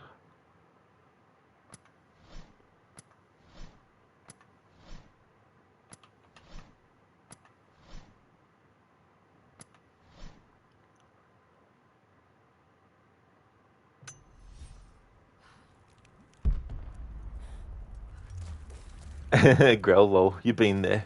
Yeah, it's so funny when that happens. Oh well. So we've reached the point in the story where Jacob and his villagers are preparing for an attack from Trinity, the evil organization in the reboot Tomb Raider games. And we've just had the battle where they attacked, but there's more of the fight that's going to happen. So we're up to that part of the story now. So I want to progress things a bit further in the story because there's actually, it's not called a grapple hook, but it essentially is. But the game calls it the wire spool. I need to actually unlock that because there's a location where the Baba Yaga DLC takes place in where you can't actually get across the chasm to get one of the collectibles unless you have the wire spool. So I'm going to progress the story at least that far so that we can get that tool, and then I can backtrack and go to the location where I need it.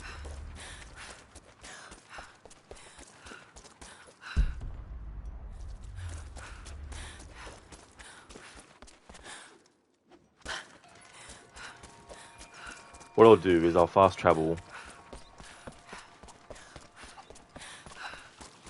to where the wounded from the battle are actually at.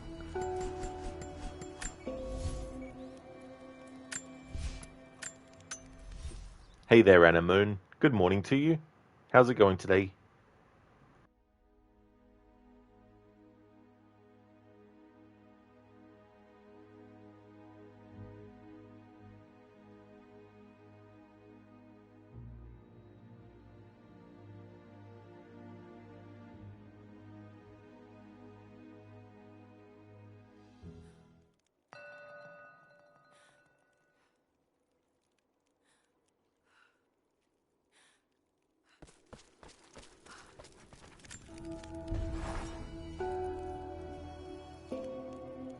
Anna Moon, even you had slept almost fully, your sleep got ruined this morning. So sorry to hear about that. The same old reason? Yeah. That'd be so frustrating. Where you can't even get, a good sleep.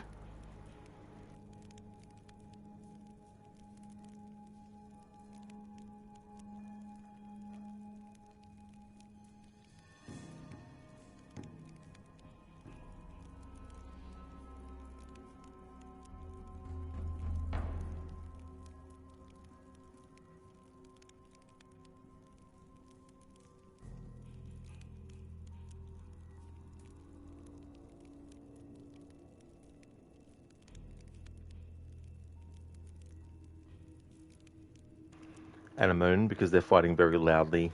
Yeah. Some people just don't have any sort of idea of giving other people peace. I'm doing good, thanks, Anna Moon. I'm having a good weekend. It's been a while since I did a stream of this game for this playthrough, but we're back again with it. Gonna push the story forward a little bit more. But yeah, going well. And thanks, Anna Moon. Cheers.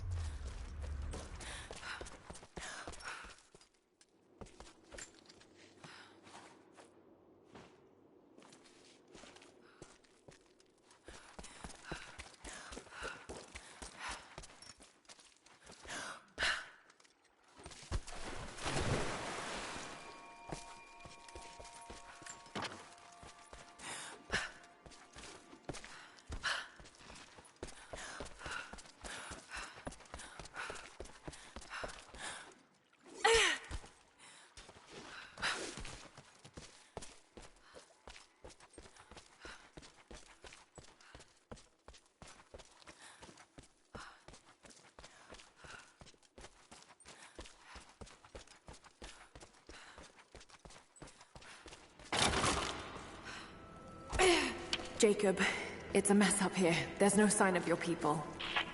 Sophia might have taken them into the catacombs beneath the tower. But I've lost contact with her. All right, I'll look for her there. We're almost done evacuating the wounded here. I'll join you soon.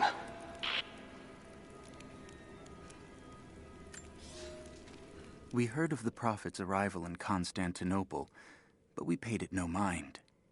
The great city has always drawn madmen and pretenders to the ear of God. We heard strange tales of miracles of the Prophet, but still we did not seek him out. But then we heard him speak, heard the liquid truth of his words roll across the forum of Constantine. He claimed not to speak for God, claimed that no man could. But his wisdom was plain, and not a one of us in that forum could deny that he spoke the truth. I must know more about him. I must hear him again. Because back in that day, they didn't have the ability to record people's voices, so he couldn't just listen to what he said again on tape. Prophet's arrival, the Apostle. This is the declaration of a follower of the Prophet of Byzantium.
I hope I'm not too late.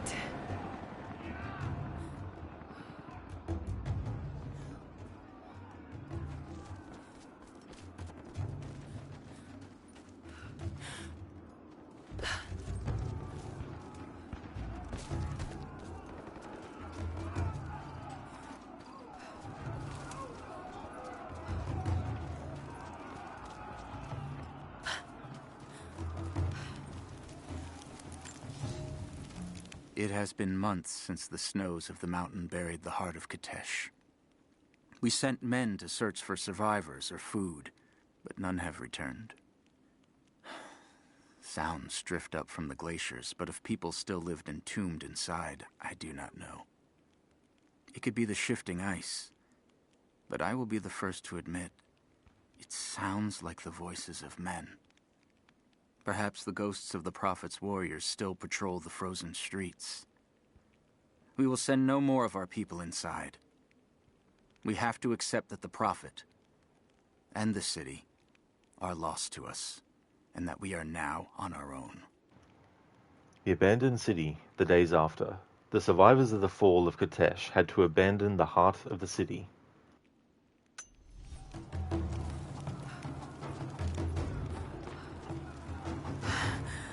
Oh God, no.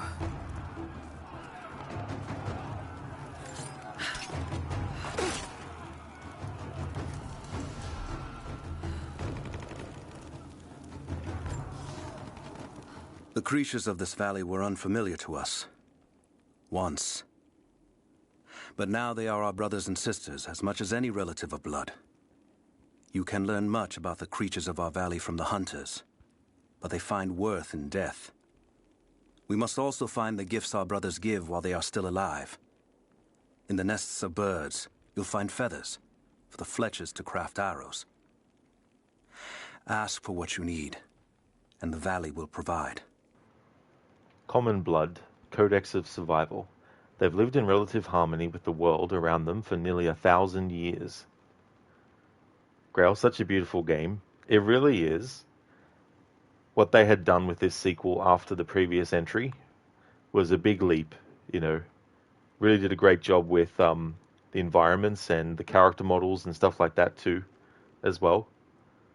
It's definitely one of those really good looking games that came out of 2015.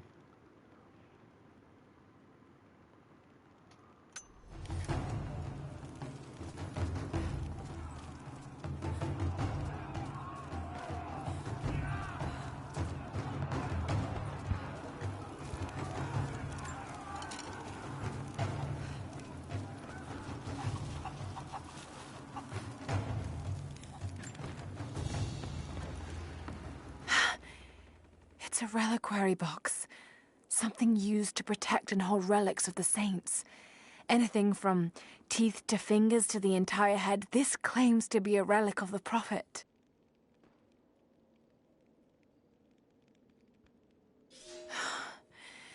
It's empty.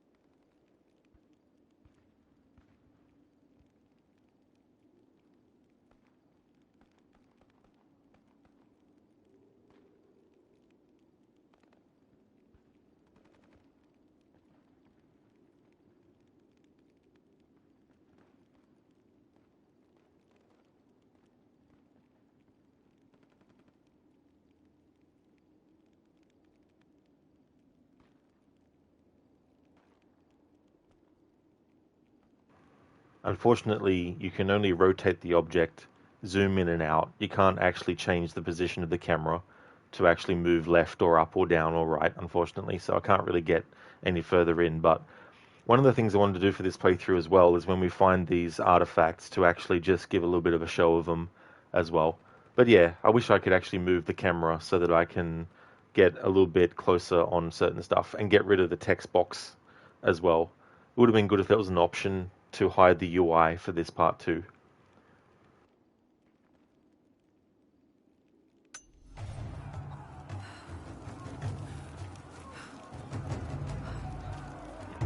Courtyard's clear. What do you want us to do with these prisoners? Take them out! Don't shoot! We will...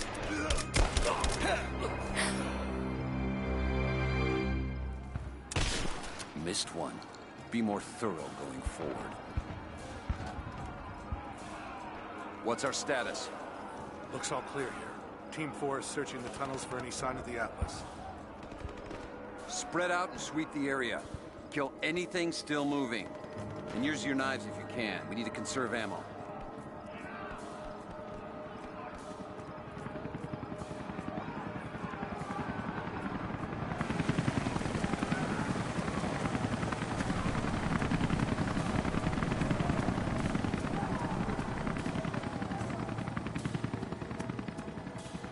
It really would be Grail. These are like these little things that, you know, would have been good for them to actually patch in. If they ever do like a upscale version of this for 4K or something, they should actually do some things like that too.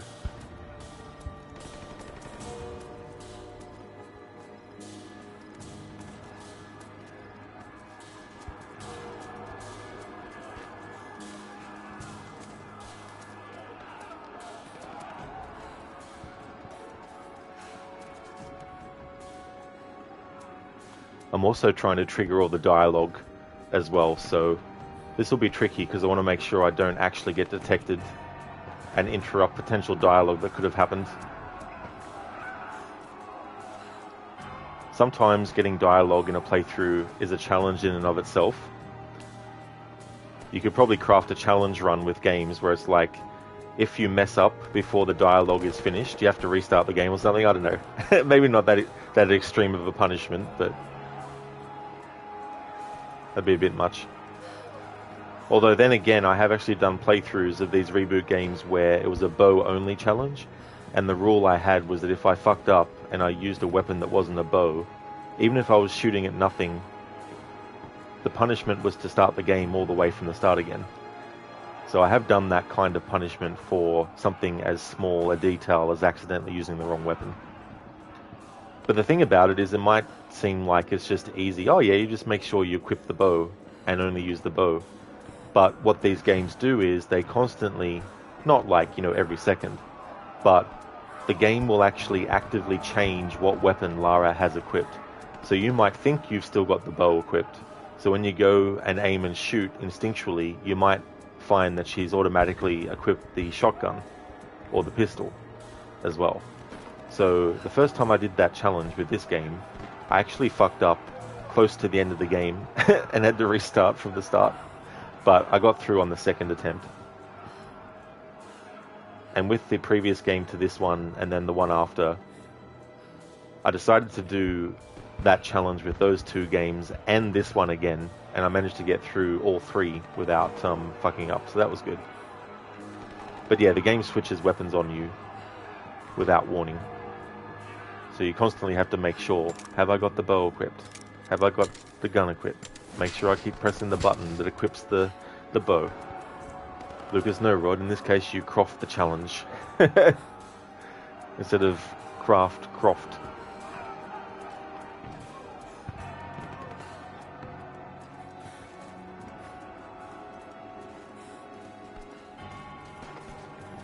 That was easier than I expected.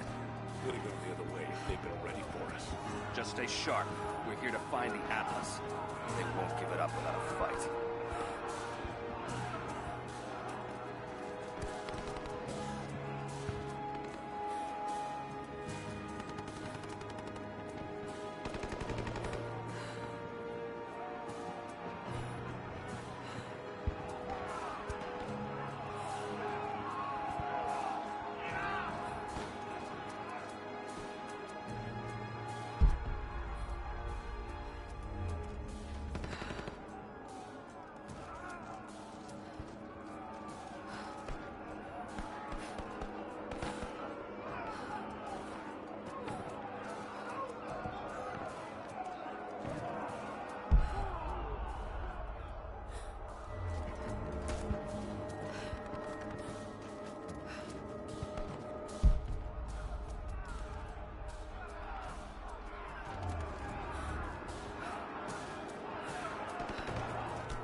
Toasty! You hear that? I'll go look.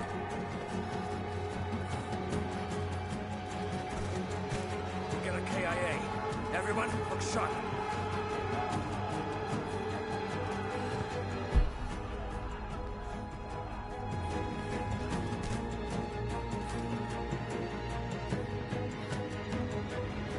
Nothing over here. Got her! She's there! You got it! She's flanked! We got it!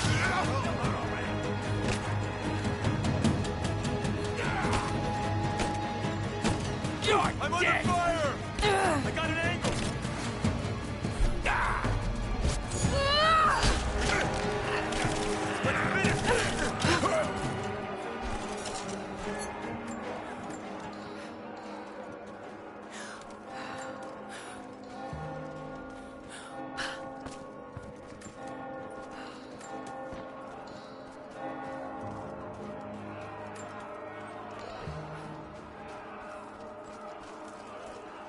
Hey there, Inmita.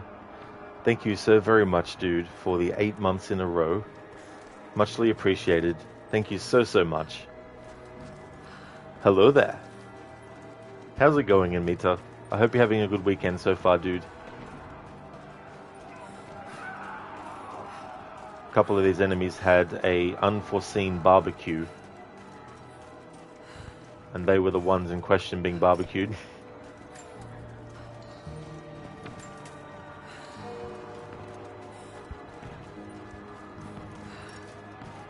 It doesn't actually matter, but I'm wondering how that enemy actually saw Lara when I had her hiding behind the wall. But maybe I had the camera focused on that enemy, and maybe there was another enemy off to the left or right, off camera, that actually saw Lara. That could have been it too. Dimitra, it's going well. We just arrived at work. How are you? Glad to hear that it's going well, dude. I really hope that work goes well too, as well. Especially working on weekends. As for me, I'm doing well, having a good day. It's good to get back to this game. It's been a few weeks since I last did a stream of it. But it's been good to play the remasters of Tomb Raider that came out recently, so that's a good reason as any to put this playthrough on hold for a little bit. Not that I don't like this game or anything, but just priorities. Cheers, Mita. Thanks, dude. Going to progress the story a bit to get a certain tool that I can use to get to areas that I can't yet. It's called a wire spool, but it's essentially a grapple hook. And Mita, this is a great game, at least for you. I don't blame you, dude. It really is good. I like this one a lot. I think it was a good sequel. Did a great job at expanding on what the previous game had set up. And how with the previous game, Lara went from someone who didn't really believe in magic or supernatural stuff, ends up discovering that it does actually exist. And so then she realizes that all the people who were saying her father was mad to think that there was, you know, something more than what we see. She realizes that he was telling the truth as well. And for some people, even having her acknowledge any sort of like positive thing about her parents is considered to be, you know, bad storytelling. But I kind of disagree, because Lara is still the one ultimately who is the one doing the things that lead to the success to happen. You know what I mean? Like, her father may have done the preliminary research about these places and about these things, but Lara is the one who actually gets to succeed and achieve at these things as well. And it's just like any character who has done their research up to a certain point, whether it's, you know, a child of theirs or whether it's just a stranger who comes along and picks up the work where they left off. You know, so I view it in that way. Like, I still feel like this version of Lara has her own sort of like goals and pursuits and all that kind of stuff. But she believes, you know, in this kind of thing now too. So she really, really wants to get the source, and she really, really wants to use that power of it in a good way, you know, like, and if anything, she wants to use it for good, for a general purpose, whereas her father wanted it for a selfish purpose. Not a bad purpose, but it was still, you know, intrinsically because he wanted to do it. But he wanted to bring his dead wife back, which is understandable. You know, I think if anyone has lost someone that they really loved, they'd give anything if there was the ability to actually bring them back to life. So Lara's father, in searching for relics like the source, wanted to find a way to bring his wife back. Whereas Lara, she wants the power of the source so that it can be studied for the benefit of all humanity. But of course, Trinity doesn't want to do that. They just want to have it for the benefit of the humans in humanity that they want to have as part of some kind of, like, you know, utopian future kind of thing as well.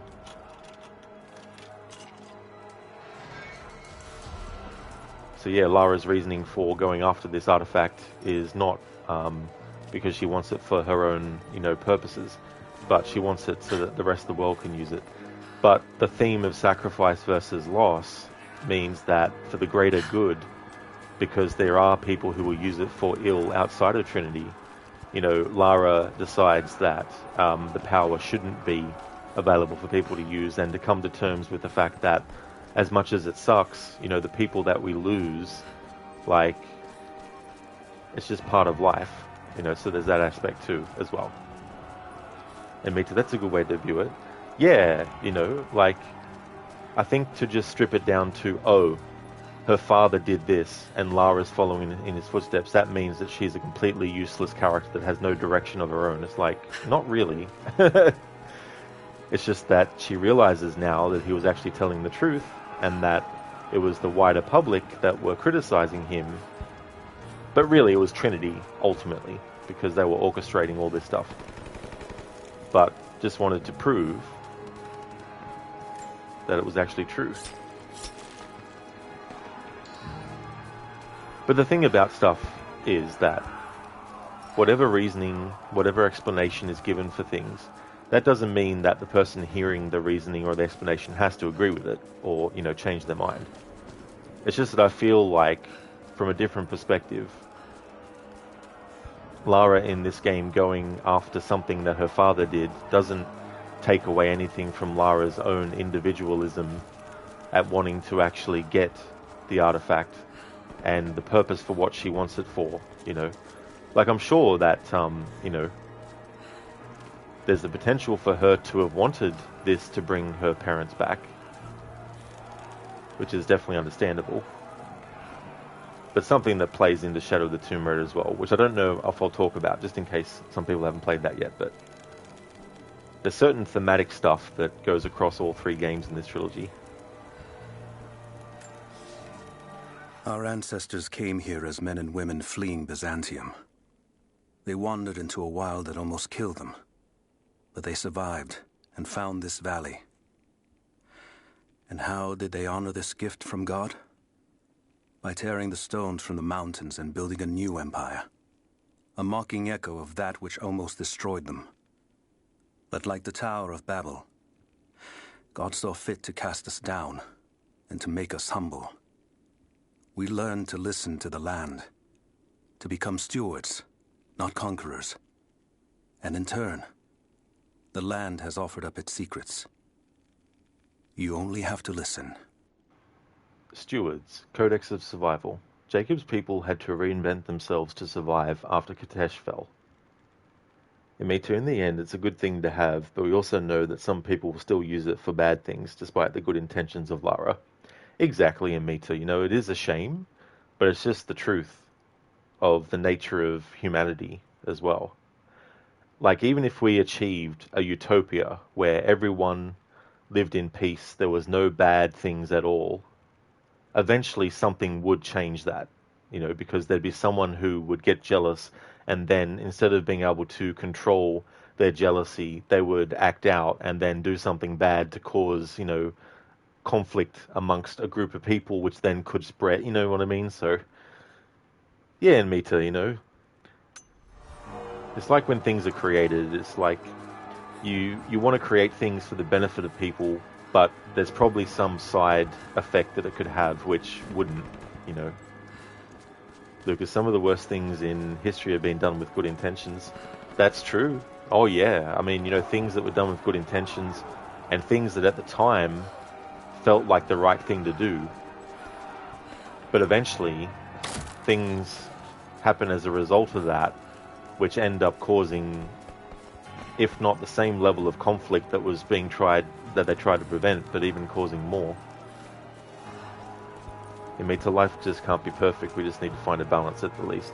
Exactly, And I mean, it doesn't mean that the bad times should be, considered to be any less important, and the struggles that we go through and all that. It doesn't make it, easy, but there's always that balance of, there's always going to be stuff that happens that is good and bad as well. It's great when it's all good, but eventually some bad will happen, and it's bad when it's all bad, but eventually some good will happen. But it doesn't mean that it's very easy. Like, if you're going through a tough time and you've been going through it for years, simply saying that it could get better is not going to help it get better, you know what I mean? But I feel like taking things as best as you can, dealing with them as best as you can, with what you're given to deal with as well.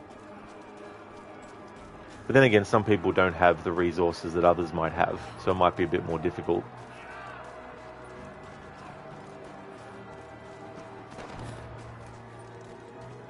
And that's one of the things I like about this game too, is you have a character like Jacob, who is human, but of course he does have immortality, in the sense that he can live for a long time, but he can actually suffer injuries. So it's not like if he gets injured and he doesn't get medical attention or he doesn't, heal himself, that he won't die. But he's lived so long and he's seen so much, and the way that he's, conducted his life and all that kind of stuff, and the people who live in the valley and all that kind of stuff, he makes a bit of a sacrifice too, in that, he feels like it's time for him to actually die. He's done enough, he's lived it long enough, and is fulfilled, in what has happened. And he's, definitely happy that the source ends up getting destroyed, because he knows then that that won't be able to be used for ill purposes again.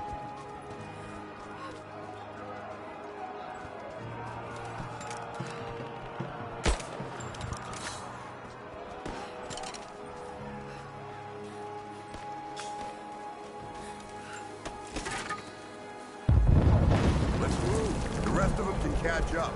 I don't want to miss out on the hunt. Jesus, you're insatiable. Hey, check this out.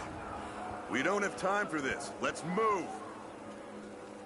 Yeah, well, you should make time. It's why we're here. Just give me a second. Come on, we're missing the action.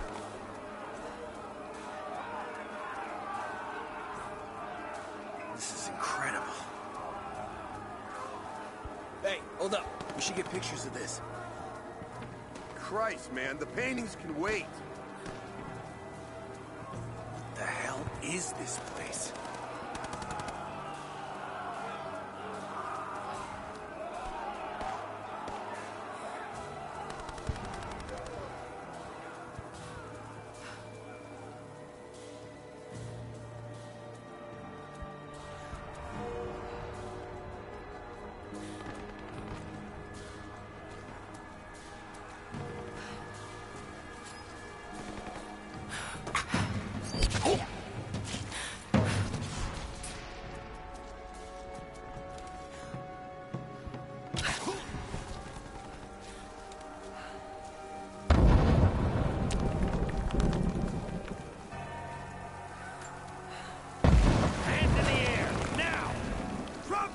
Drop the gun!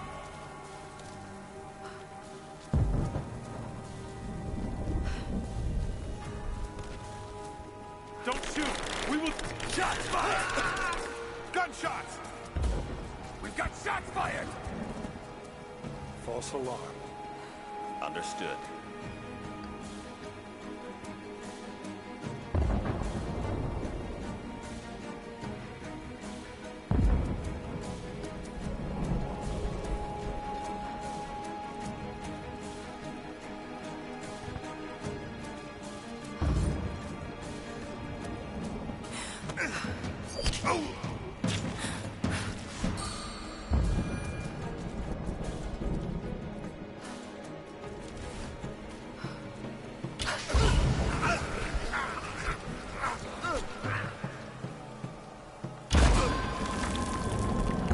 I like how that dude just stands there while his buddies are choking on the poison gas cloud and has no reaction at all. He's just like standing there watching the whole thing play out. I wonder what his thought process was. He was probably standing there thinking, now, did I lock the front door when I left my place this morning? Did I actually turn the stove off after I used it? Did I actually feed my pet before I actually went on this mission? Did I actually make sure that I had my life insurance in check? Have I actually made sure that I'm paying attention to my surroundings at all times, that when something out of the ordinary is happening, I'm able to actually notice it? Have I done all these things? Or am I simply just standing here while my buddy's right next to me actually getting killed?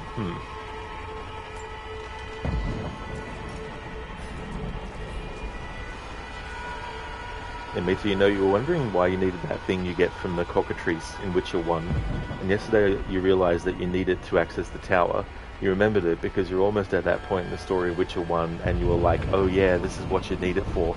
Yeah, Mita, that was the thing that fucked me up in my playthrough, where I didn't actually get the item when I was first defeating the cockatrice. And it wasn't until I got to the point in the game, in that chapter where you actually try to access the towers, that I realised that I was missing one of the objects that you needed. And so I backtracked to that part where the cockatrice was, because I found out that's where I needed to, go. But the item wasn't there. So I was like, oh, fuck. So that's actually why I ended up restarting my playthrough, taking a break from it for a little bit, and then restarting the playthrough from the start. Because I wanted to make sure I had a guide with me that I was using every step of the way. So that was really friggin' annoying, because I spent hours in Chapter 2. Like, I probably spent a few stream sessions in Chapter 2, no lie, trying to get through the game in that part, and had that mess up. Yeah, me too. It's just standing there. It was like, okay. I was expecting him to, be like, holy shit, and then, look around, but nope. And me too, yeah, you can imagine that must have been painful. It's so annoying. It really is, like, at the very least, make it an item that, if the body's gone, at least keep the item in the spot.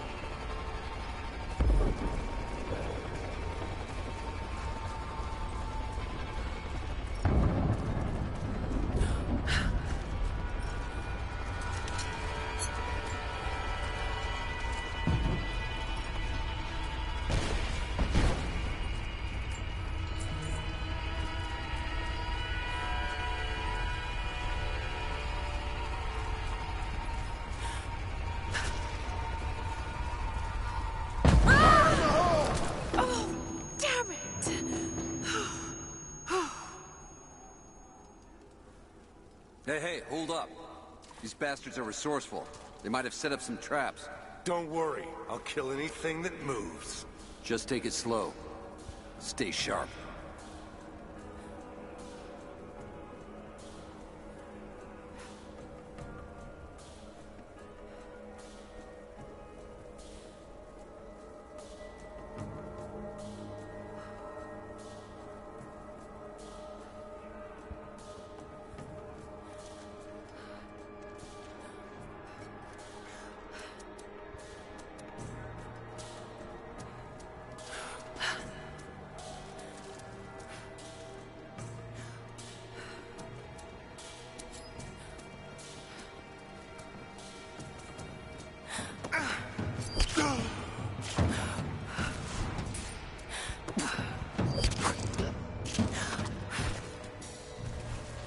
My friend, your turn.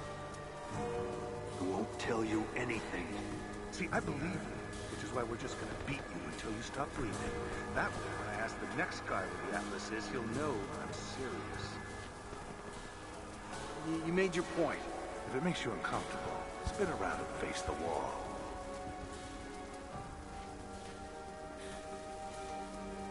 I have to admit, I prefer this.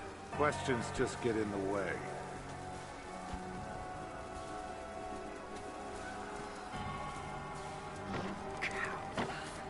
No. Oh, congratulations. You're up next.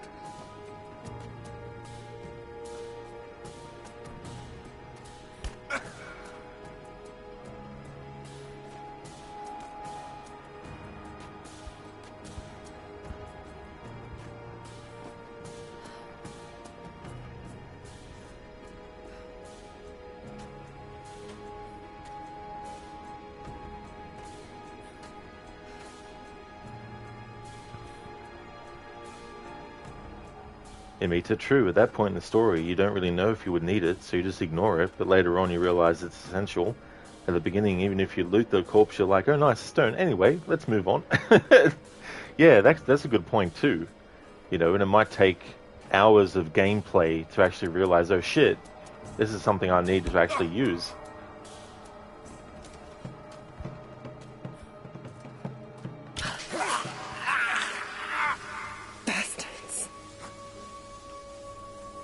Untie me. I'll kill every last one of them. Easy, Sophia. So much bloodshed. We're losing too many people. Maybe your people have sacrificed enough. It's all we've known. I misjudged you, Lara.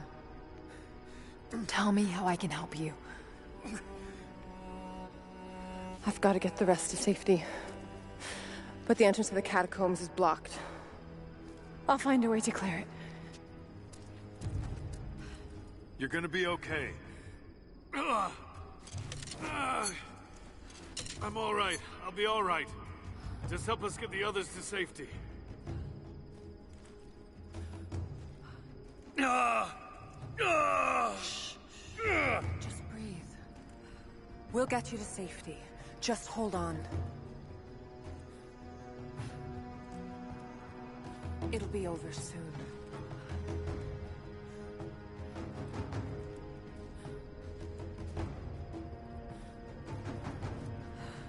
Must be a way out of here.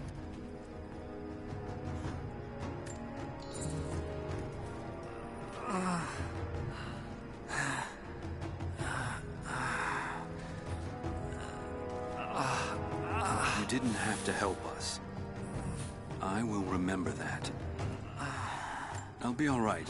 I just need to rest.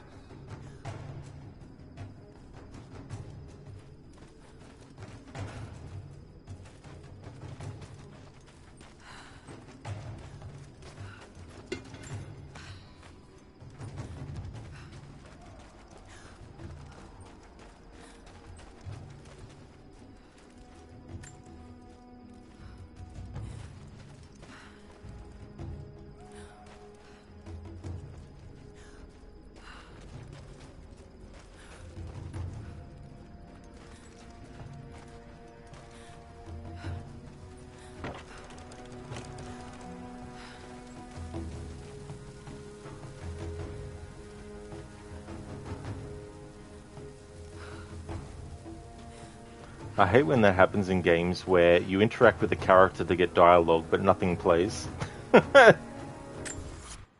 Which means I need to reload the checkpoint. In Mita, Ada. I'm glad that you recognized that the person who plays Sophia in this game is the same who plays Ada in Resident Evil 2 Remake. Hey there, Ada Metra. Welcome. Thank you for redeeming the Rest in Peace Lara. I appreciate it. What would you like it to be? Where I have Lara at the moment, I could probably have... it might take a few shots, but I could have the Poison Cloud. I think I could get Lara to rest in peace from that. I've also got coming up Explosive, but I haven't actually collected it yet. Unless there's something that's around that I could actually use, maybe. And Mita, now that you know who the actress that plays Sophia is, it reminds you of Resident Evil 2 Remake, where Ada is like, where is Leon when you need him? Yeah, it's so funny how Ada's like, I don't need Leon. Piss off, Leon. Whatever, Leon. You're a rookie, Leon. Don't need you, Leon. And then it's like, where is Leon when you need him? It's like, oh, so now you need his help. Okay. Explosive, Edimetra, no worries at all. So what I'll do is I'll reload the checkpoint for the dialogue. And what I'll do then is grab that dialogue and stuff.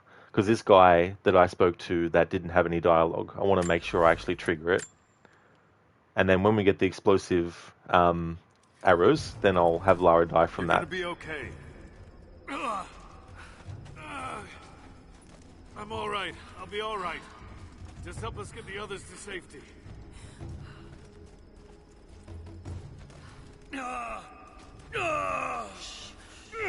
Just breathe.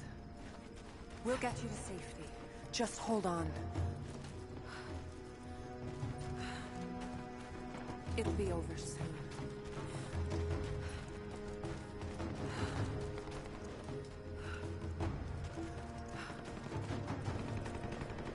Must be a way out of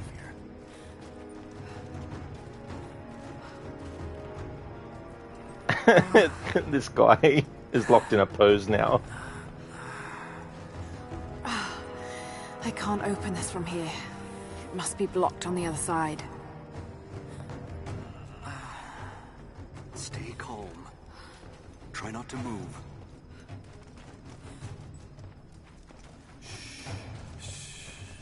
Be still now. Game, what is going on? So I can't speak to these characters again now. Where'd that other guy go? Alright, so he's T-posed in the corner there. This is the guy that I tried to talk to before, but he ignored me. It was a glitch. And Mita must be barred from the other side. Every damn time.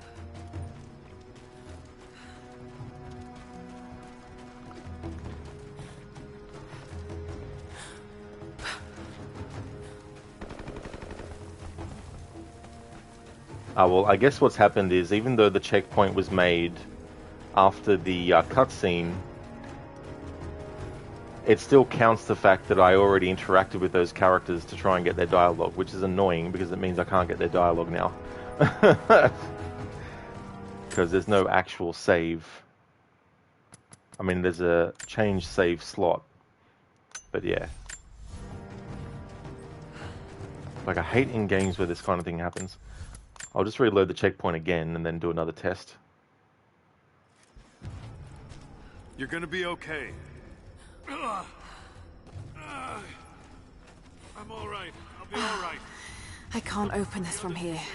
It must be blocked on the other side.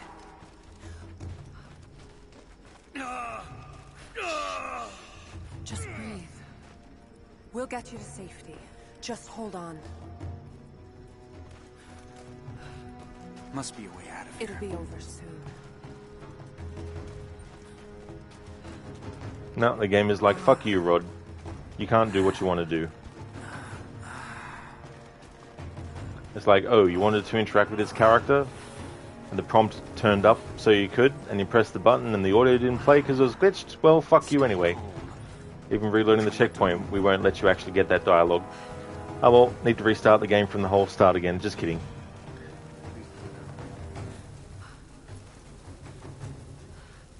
Alright, let's move things on. So we can get the explosives, and then Lara can have an accident with them. Thanks for your patience as well, Edimetra, while we get the redeem.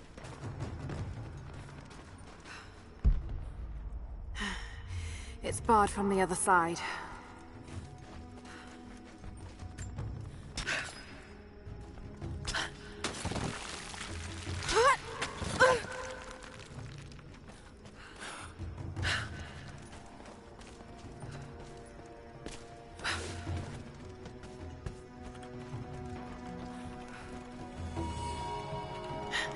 There it is.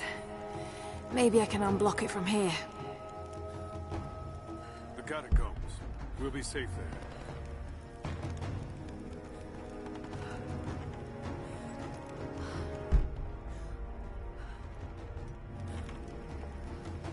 there. Some kind of armory. This should do it.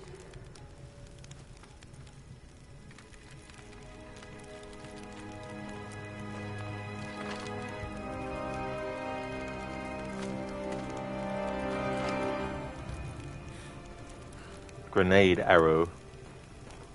Okay, so Lara's going to have an accident with this grenade arrow.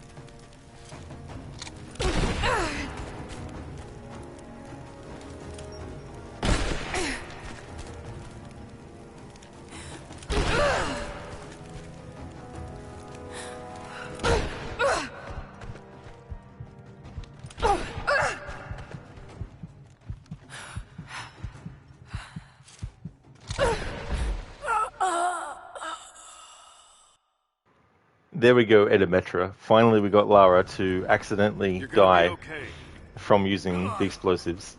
Thanks for your patience. Muchly appreciated. It took a while too. Hey there, Shadow. Welcome back. Just having Lara have an accident with the explosives like 20 times to get it to happen.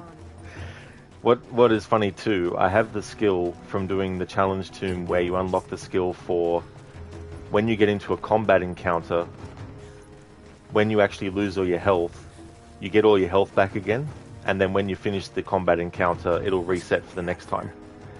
So that also made it take a little bit. Yeah, Mita, rest in peace. She's tough. Very tough. Like, that was what, 7 or 8 different explosions? I think what happened too is that the game, even though I did 2 or 3 sometimes in a row, the game didn't count one of them because it was too quick between shots, I think. Maybe I can unblock it from here. Because there were a few times where I did like 3 shots in a row, and you'd think that Lara would have died or taken a lot more damage at that point. Some kind of armory. This should do it.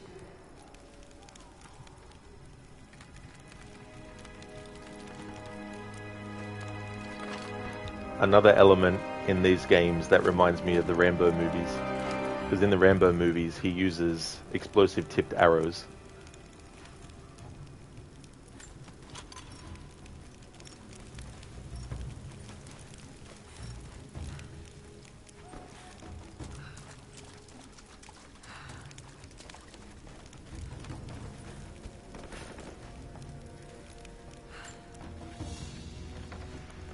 An ancient deer charm carved from a stag's antler. It could have been an important object or a child's toy.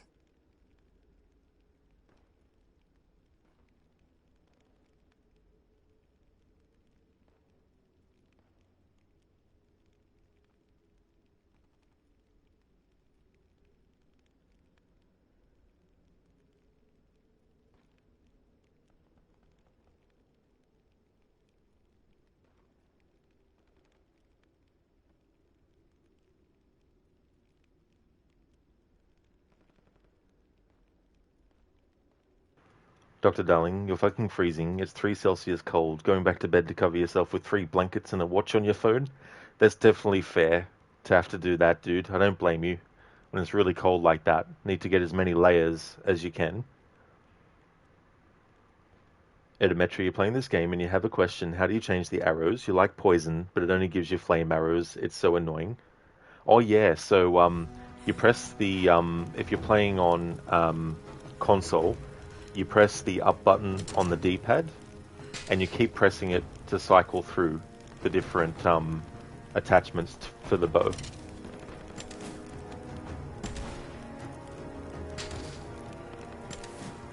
So you got your poison and your flame, and then your explosives.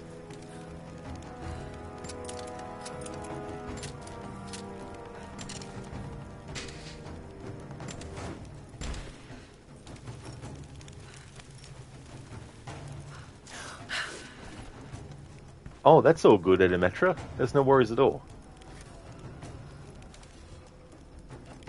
Get clear of the door!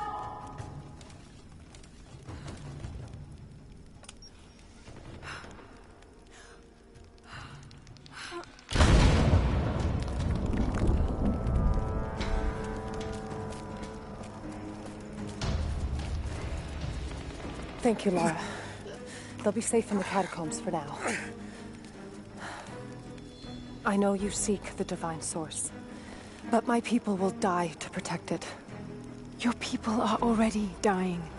You can't protect it forever. We've lasted this long. But for now, I'm glad to have you as an ally. They're converging on the tower. We still got people there. Get the others to safety. They'll need you.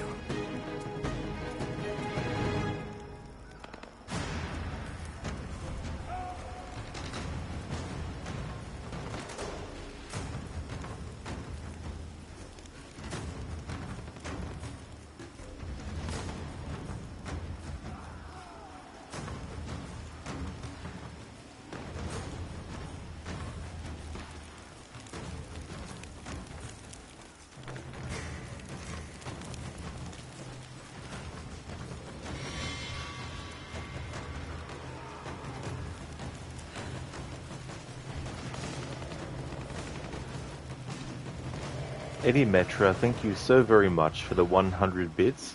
That's very generous of you. Thank you so, so much for that.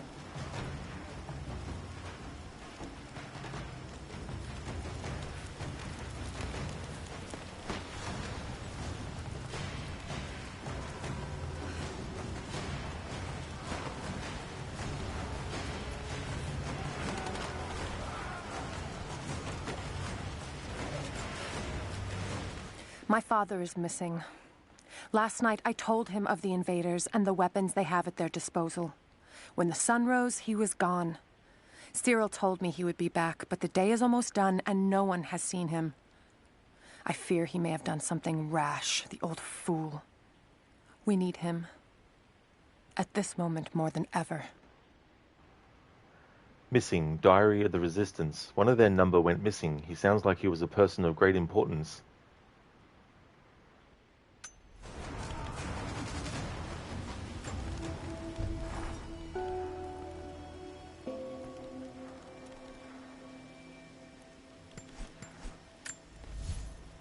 Okay, so it seems that I can actually upgrade some of these weapons. So now's a good time to look at my document where I've taken note of what weapons needed upgrades for what tiers of upgrades and what resources were needed. Okay, so for compound bow, I can get that. So compound bow, tier 3 was 10 oil, 20 salvage and 2 tech parts. So I can now actually mark that off as gotten.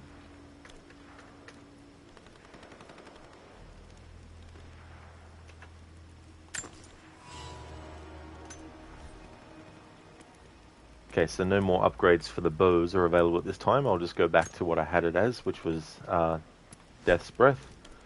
Nothing in the pistols that can be upgraded. Alright, so SMG can upgrade one of the tier 3 ones. So that's SMG in the rifle section. SMG, so that's tier 3. And that's the first, second and third lot. So that's the one that needs 10 oil and 11 salvage. So I can mark that one off. Has been upgraded. And now there's no more resources for upgrades as of yet. In Meta, you were watching some videos comparing Avowed with Oblivion and Skyrim. It was crazy how the level of detail in both Oblivion and Skyrim was way superior than Avowed. To think that Oblivion is 19 years old game and Skyrim is a 14-year-old game. Yeah, that's the thing. I haven't actually really had a look at that game to see the graphics and stuff.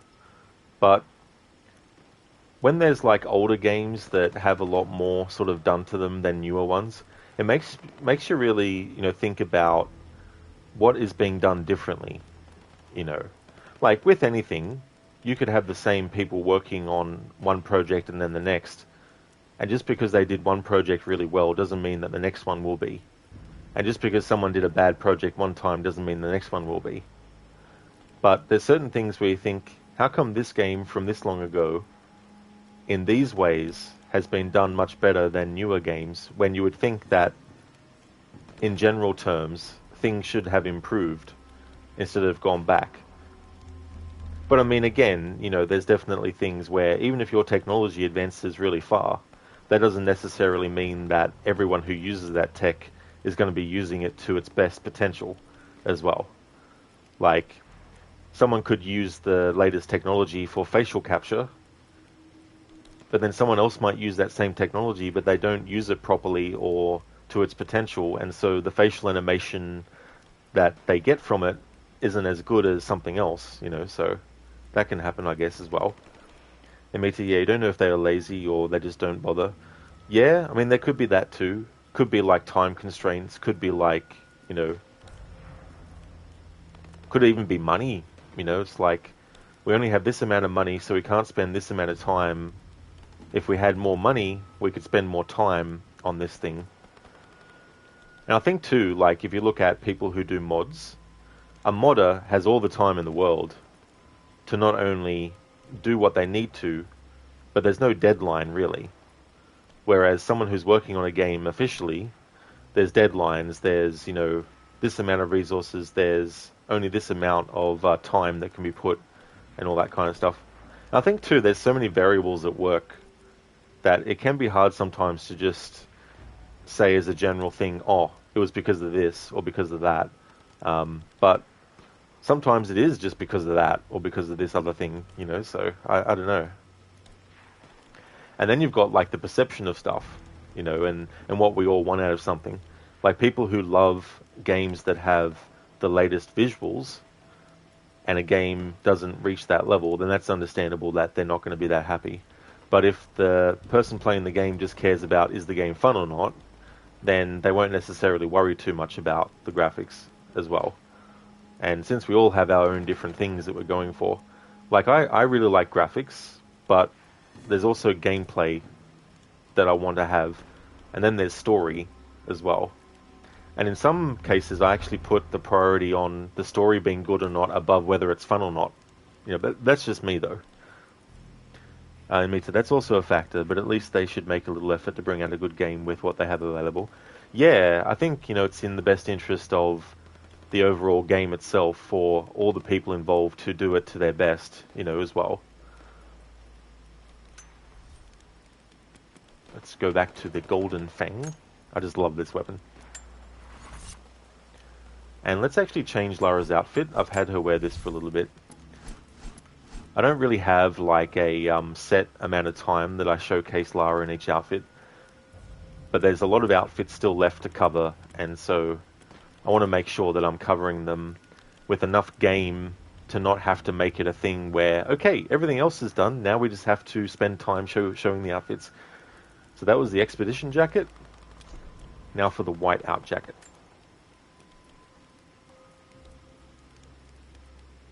I'm actually leaving my favorite outfit till last. That way, when we get to that outfit, I can play the rest of the game with it. So, White Out jacket. Just make note that I've actually got this one.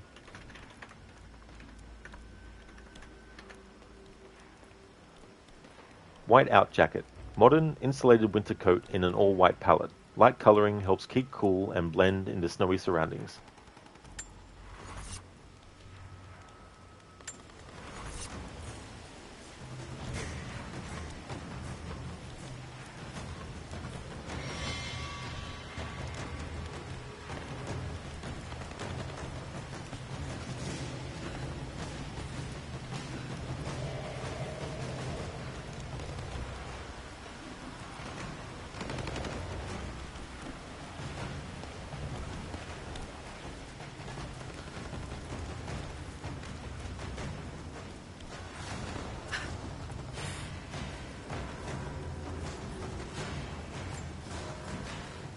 The flora of our valley, from the tall trees to the lowly mushrooms, were foreign to our ancestors when they first arrived.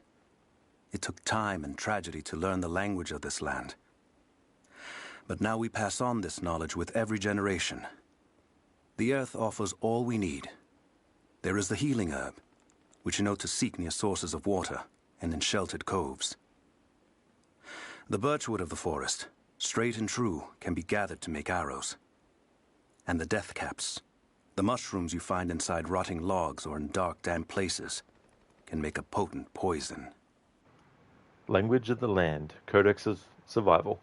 There were strangers in this land at first, but they pass on what each generation learns. Admitted the graphics in Avowed are better because it's a new game, but other details like fighting, shooting arrows, fishing, NPCs talking to each other, etc. were off. Like there was no fish in the water, NPCs were just standing in a fixed position, doing nothing. Oh yeah, so like detail stuff where it's like adding a little bit of life to the NPCs. So even if they're not doing like a whole lot, at least they're doing something more than just standing around. You know, even like having them scratch their head or even having them like kneel down for a moment and look at something, you know, just things like that as well.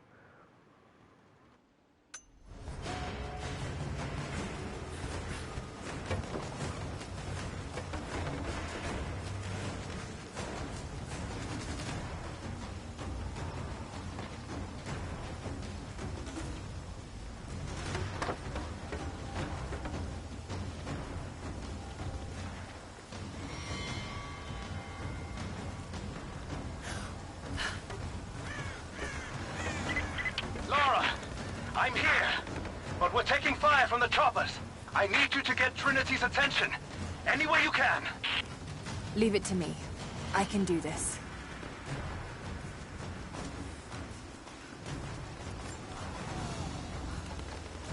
A papal bull. The lead seal marking the authenticity of a document. This must have been attached to something of great import, like a writ of excommunication.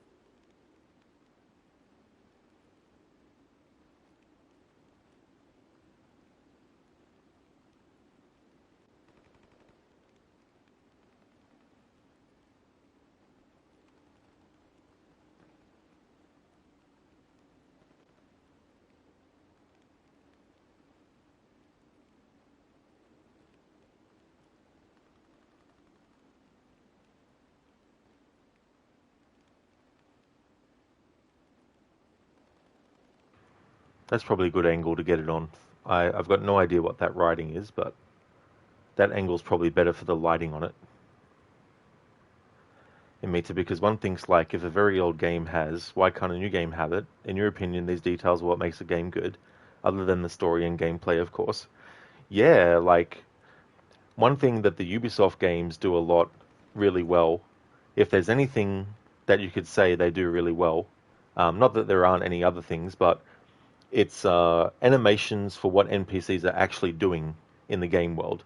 Come across an area where there's people that are in a social situation, they'll be like, you know, standing around, they'll be tapping each other on the shoulder, they'll be pointing at things, they'll be, you know, doing things like that.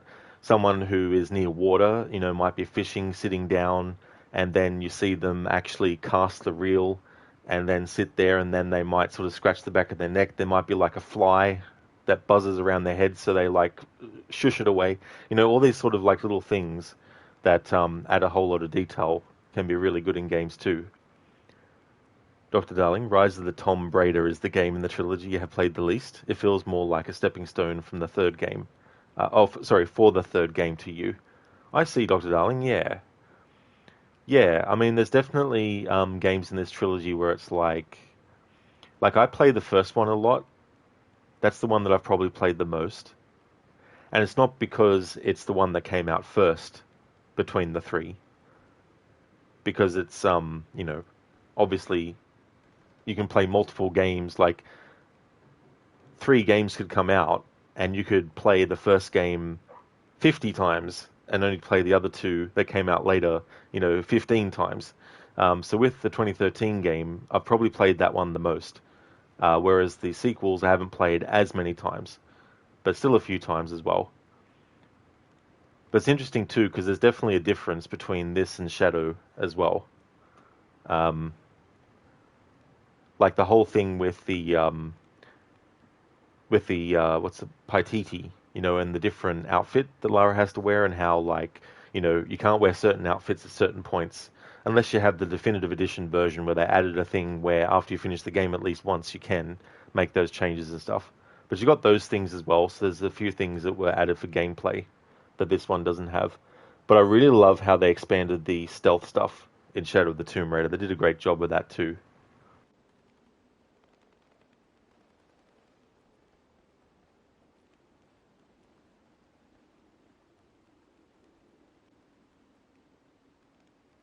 That's true, Dr. Darling. Paititi has like 70% of the game's content.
Moving into position! Moving into cover!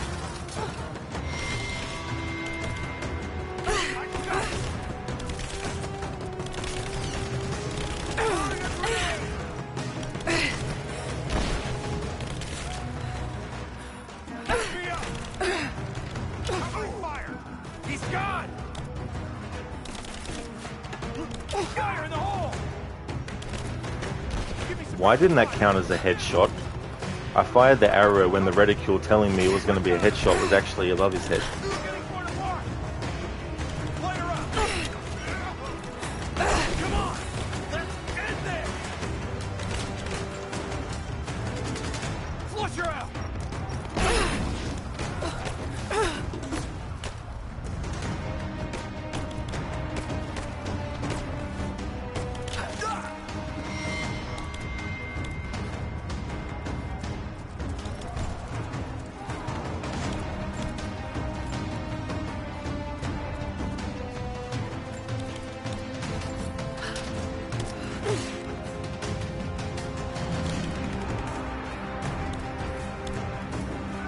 Refinement tool. Upgrade tool that unlocks an additional tier of all weapon upgrades. Nice.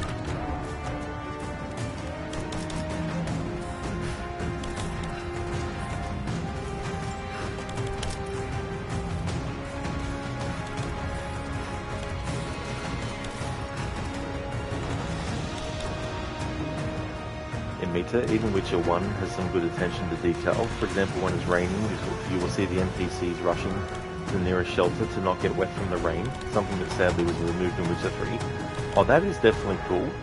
I don't think I remember noticing that when I played Witcher 1. That's a cool detail, actually.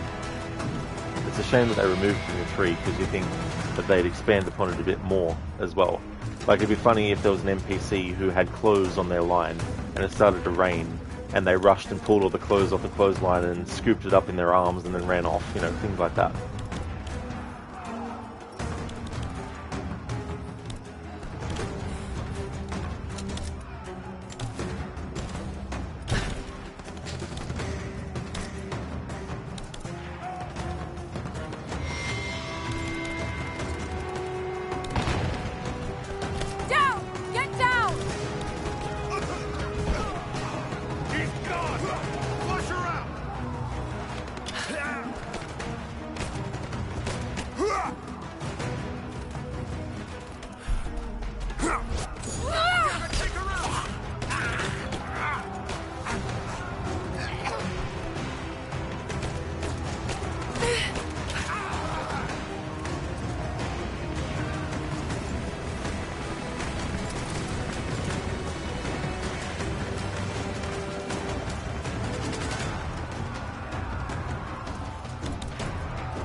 Haha.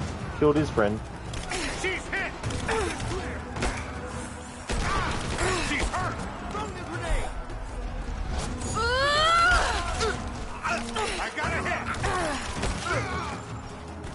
Grenade out! Fire in the hole! Flush her out! Get clear! Fire in the hole!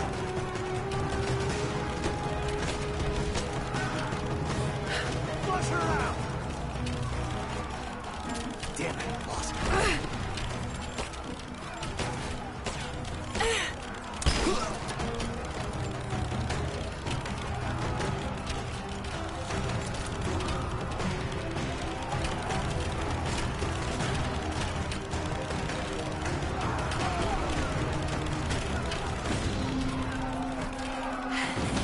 Jacob, it looks like we've got the upper hand. Good work. Those choppers should be in range soon. They're here.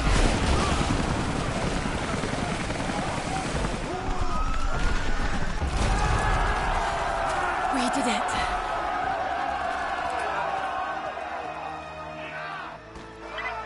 Lara, are you there? Trinity is swarming the tower. We're trapped in the catacombs beneath. Damn! Just hold on.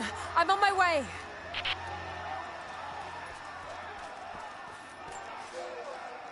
Elias and I will attempt to reach the far hills, where the old bear lives. Trinity is still clustered below in the old Soviet base. We will wait until the dead of night to go. It is a great risk, but we know a battle is coming. We'll have need of the medicinal herbs that grow in those hills, if we are to survive the coming struggle. Dangerous errand. Diary of the Resistance. They have to take great risks just to have the basic necessities. These people are forged in hardship. Imita, yeah, you also didn't pay attention to it when you first played Witcher 1, but now that you're playing it again, you're like, oh, this is cool. Why isn't this in the third game? In which the 3 NPCs will just stay in the rain like nothing is happening. They're like, I love standing in the rain, getting completely drenched, not worrying about the clothes I'm wearing, not worrying about whether I'm going to get an earache or something from this, not worrying about whether I have an umbrella or not. Dr. Darling Lara, are you pissed off? Why are you aiming at that body part? Perhaps, might be, could be. That's my signature thing. Not that no one else on the planet does it, but you know I'm really pissed off in a video game when I aim at an enemy's crotch and shoot them. Imita, change Lara's outfit isn't available. Not for this playthrough, no. Yeah, I'm showing the outfits as I go as well, but I also want to have my favorite outfit as the last one that I show, and then keep that for the rest of the run. But in future playthroughs of this, though, I will. Actually, that reminds me, there's a channel point redeem that I could actually activate, because there's definitely enough like things to read. So I'm going to activate my Arnie Reads. Make sure that the text description actually matches what game I'm currently playing. Redeem to hear Rod do an impression of Arnold Schwarzenegger reading a document. Alright, that still checks out. Cool. So that is now active. Definitely got a lot of documents now that are in the database that we could do.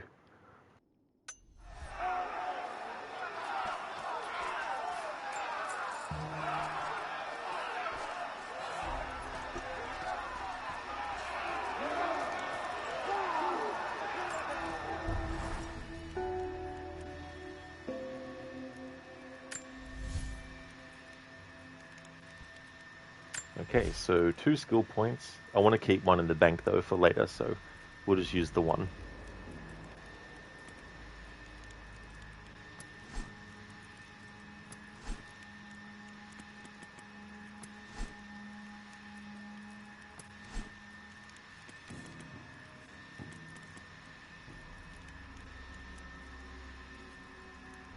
I'll get this now.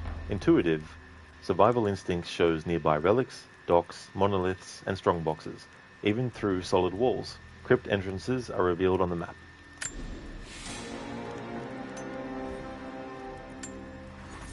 And I also have some weapons that I can upgrade.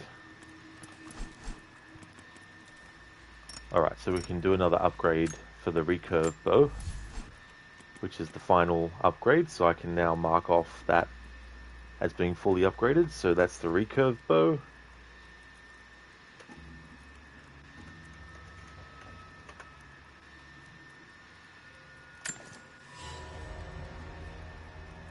Alright, so the recurve bow is fully upgraded. Alright, compound bow. I can get this level tier. So compound, tier 4, that requires 25 salvage 2 boar fat and 23 tech parts.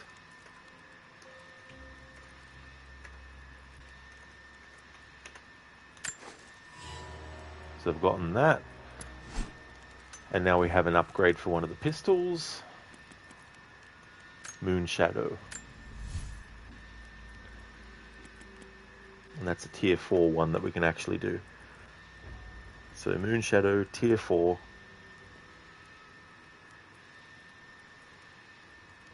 Can knock that out.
Malaka, I'm on fucking fire!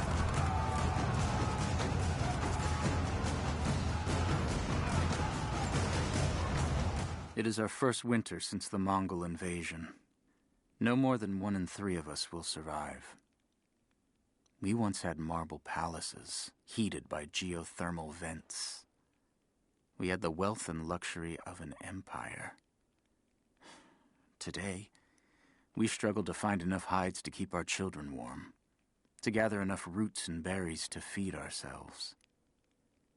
If we are to survive another winter, we will have to adapt. If we do not, then we will feed the soil, and the animals will take back the valley. It is up to us now. Only us. Yerenmita, Malaka! Which is actually fitting too, because there's a lot of Greek architecture and lore stuff in this game as well. First winter, the days after. The survivors of the Mongol siege struggled to survive without the infrastructure of their city. Mongol, hey?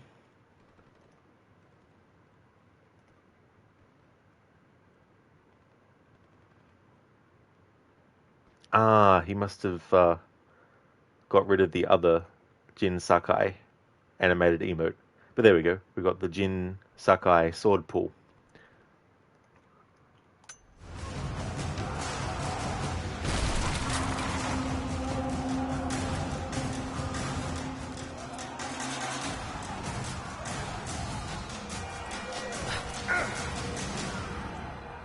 Let's finish this!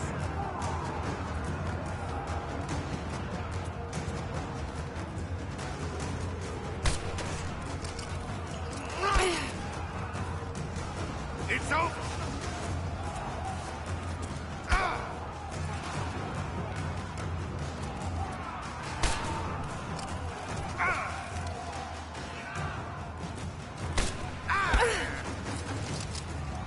I am going to kill you. Fuck it. Come on then, cunt. Come on, motherfucker. Have an arrow in your fucking throat, you cunt.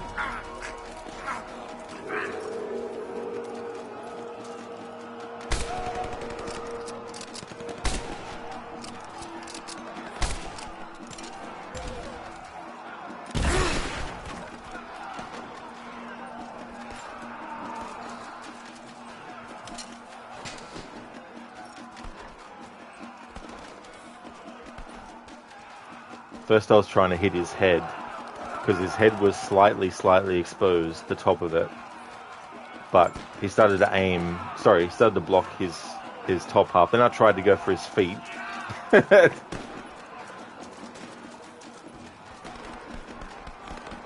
Yeah, it meets a bit of a rage moment. A few C words.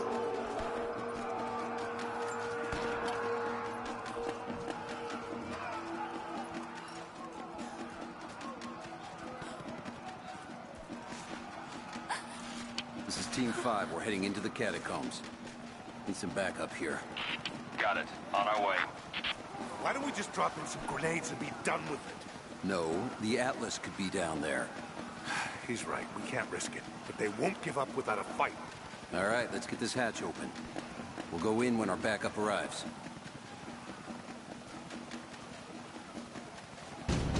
Contact! She's hurt! Reload! Sooner! I got a hit! We're losing this! Keep me covering fire! Covering fire! Grenade out! Reinforcements are here! Pin her down! Taking position! Got it! Keep fire! Moving into position! Taking casualties! Pressing fire! Keep your head down! I got an angle! She's still standing. Someone just kill her! Come and try! Come on!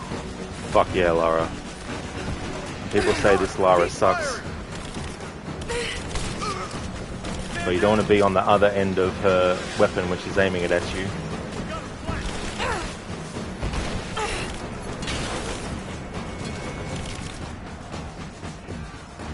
Back me up!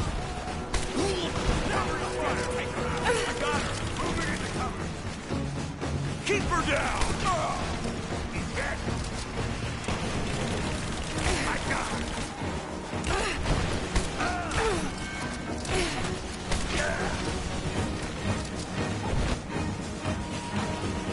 Hostile spotted! You think you've trapped Lara in here with you, but you're trapped in here with Lara. Flush her out!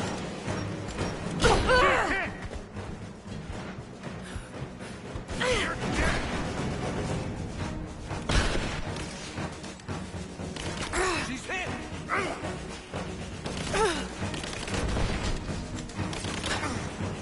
Cover me, I'm reloading! I've got an angle! Going in! Keep it up! She's wounded!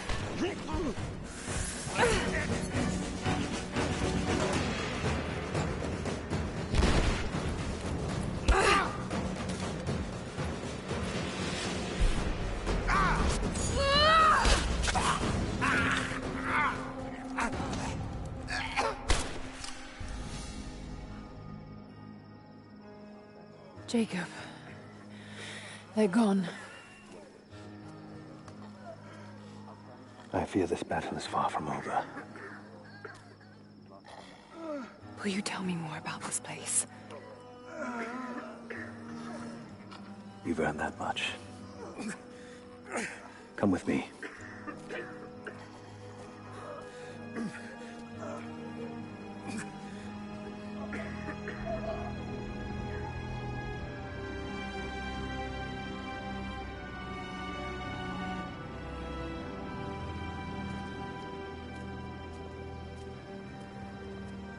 In ancient times, our prophet brought the divine source to this valley. My ancestors built Katesh to protect it from the outside world. To what end? What is the divine source, Jacob? An artifact from a time long forgotten. We believe it holds a fragment of God's soul. Legend tells us those who beheld the source were granted immortality. But others have always been drawn here, seeking its power. Trinity. Yes. They seek to spread their darkness across the world. With the source, their soldiers would be unstoppable. Then help me find it before they do. This is not your burden. Of course it is. My father died for this. You can't fill the emptiness inside you, Lara. You can only set it free. I'm gonna find it. With or without you.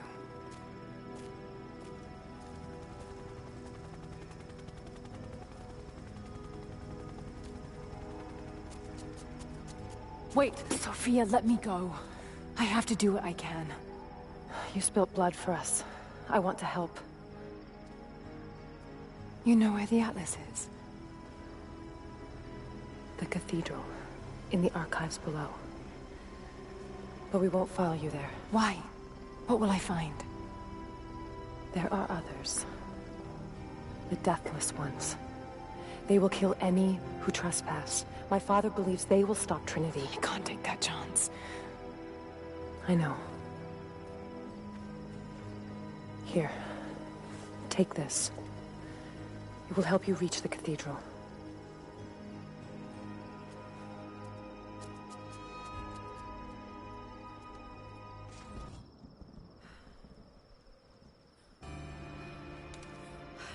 Why a spool?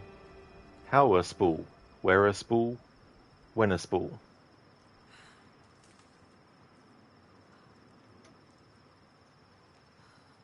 That's right, Amita, he was too quick.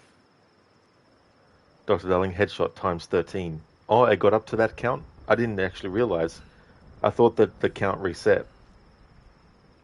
Yeah, Amita, I didn't know, because like when I first shot the fire arrow at his feet, I thought, oh yeah, fair enough, the shield got in the way. But after I started to shoot it multiple times on the floor where he was walking, it was like, oh, okay. Very savage. Oh yeah. Yeah, I love the moments in these games where Lara, you know, is in battle and the enemies are like, we're gonna kill you, and then she's like, you know, come on, like when she's like that. Dr. Darling, the dying, deathless ones, the ones who die when they're deathless, it did go up to 13. Well, that's good. But yeah, I just thought it didn't. I thought I missed a headshot there somewhere.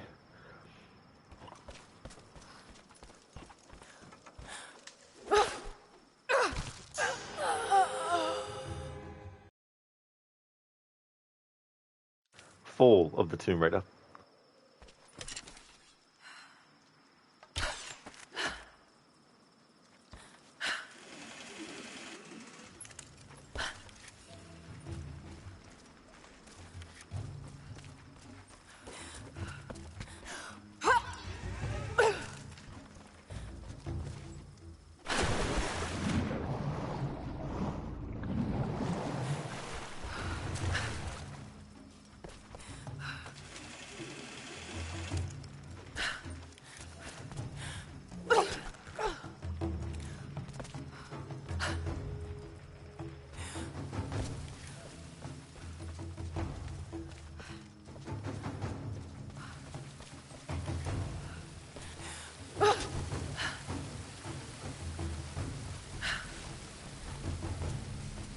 I don't know how to trigger it when I want to, but sometimes if you have the rope ascender, when you actually use the wire spool on something that's a ledge, Lara can actually use the rope ascender to make her climb up to the edge faster.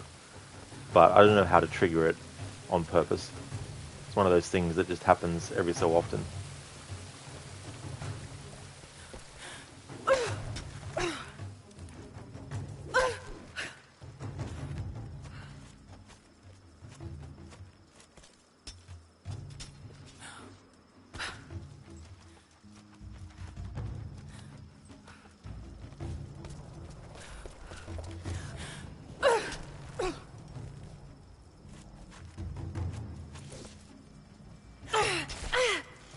Oh, what the hell? That shouldn't have happened. Lara should have done a double jump on the wall, because I hadn't actually touched the wall yet. Or at the very least, you should be able to actually go from hanging off that to jumping on the wall. Oh well.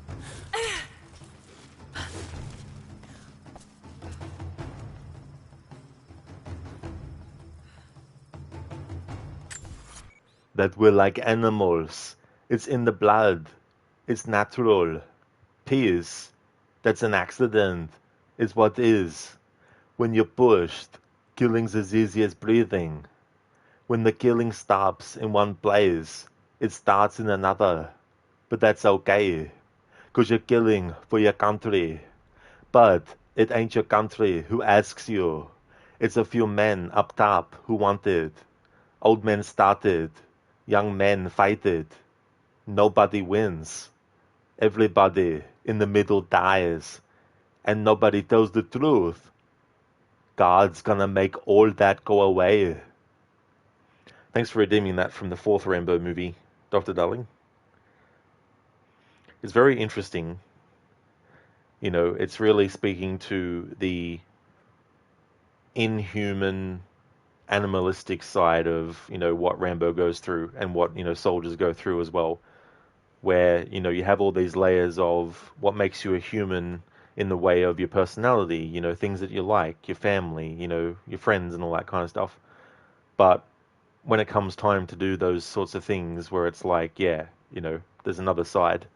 And that's something that, you know, the later Rambo movies, you know, having an older Rambo, I think, like, obviously physically, the idea of him running around doing the same things he did when he was younger in the earlier movies, like, that aside, in terms of, like, having an older, grizzled character, I think it fits well with Rambo. Whereas with some characters, making them an old, grizzled character just doesn't fit, you know. But it's one of those things, too, where he's a character that has survived longer than maybe even he expected to, or maybe feels like he should have as well, you know. So, but yeah, I actually liked, like, even the last Rambo movie that came out. Like, I like that one as well, you know, and it just goes to show that as a character, he's still got all those sorts of, you know, skills and stuff that even in his old age can help him out, you know. Like those scenes where he's setting up traps and stuff for people, you know. It might be like, well, that's a bit unfair, isn't it? You know, what about an even fighting ground? But at the same time, it's like, well, if someone sets traps, then shouldn't it be up to the people that are trying to attack the person who set the traps to be able to be skilled enough to detect the traps and stop them? You know what I mean? So I feel like in those movies, having Rambo as an old man set these traps that kill these younger men who, you know, you would think would be better soldiers or better fighters than he is, like, they still get done over by the trap, you know. But I feel like, you know, it's like, if a trap's been set, then, you know, that's just a tactic. And it's like trying to get, you know, around the tactic. And of course, with those movies, there's also the fact that it's a movie. So there's going to be things in it that don't necessarily fly against reality. Fly with reality, but fly against it. And Mita, very true. Soldiers fight the war and the general gets the credit. You forgot who said this, though. Yeah, you know, it's like the people who get to that position, when they make these decisions, it's like, you know, there's the person that has to carry it out, you know, at the end of the day.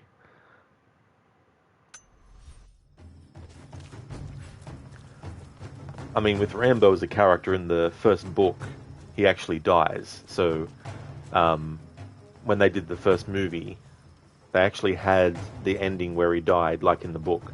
But test audiences didn't like it. And one of the reasons why was because they really got behind the character, but also because of Sylvester Stallone's role as Rocky. Because he did so well with that character that it transcended him playing a role.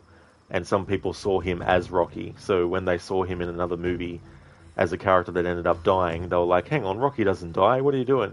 Even though it was a completely different character. So they changed the ending so that he actually lives. But the funny thing is, there's actually novels based on the second and third movies, but that's only because, obviously, they're based on the movies. They're not sequels to the actual first novel.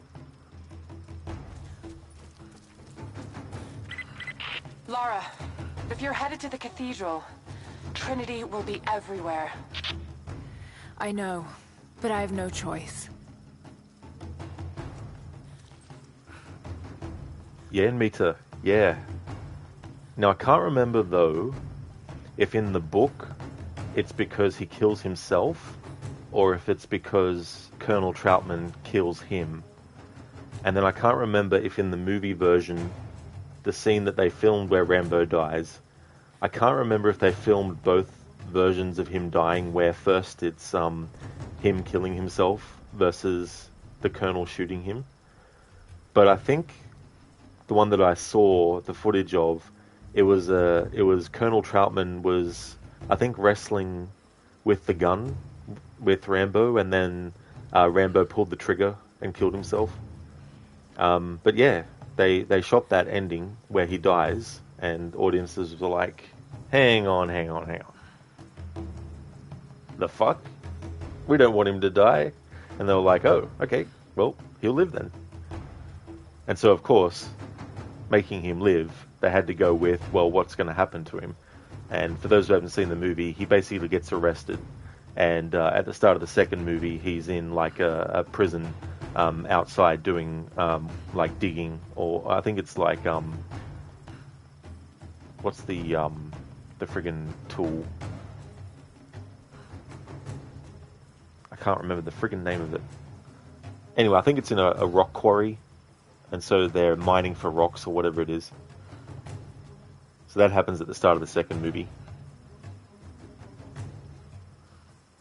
And the Colonel's like, we got another mission for you, Rambo. There's actually still some POWs in Vietnam. We want you to go there and, you know, see what's what.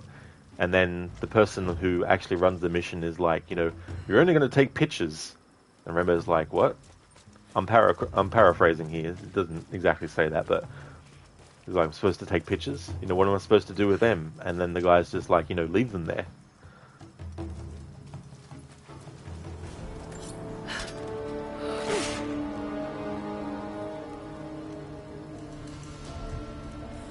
But that'd be fucked, hey? It's like, we've got these prisoners, and we thought that there weren't any left, but there actually is. But just take pictures of them. That's all you can do. And to spoil the second Rambo movie, it's all a setup anyway. Like, the prisoners are real, but it's a setup in the fact that whether Rambo actually found the POWs and took pictures of them or not, which he does find them, whether he did or not, they were going to basically disavow any knowledge that it actually happened. So basically they just wanted to sweep it under the rug. They wanted to check to see, and then if the proof was there, then be like, well, you got the proof for us, but we're going to act as if they aren't there and just leave them there to die. And Rambo's like, fuck you. Not exactly, but that's end up what's happening.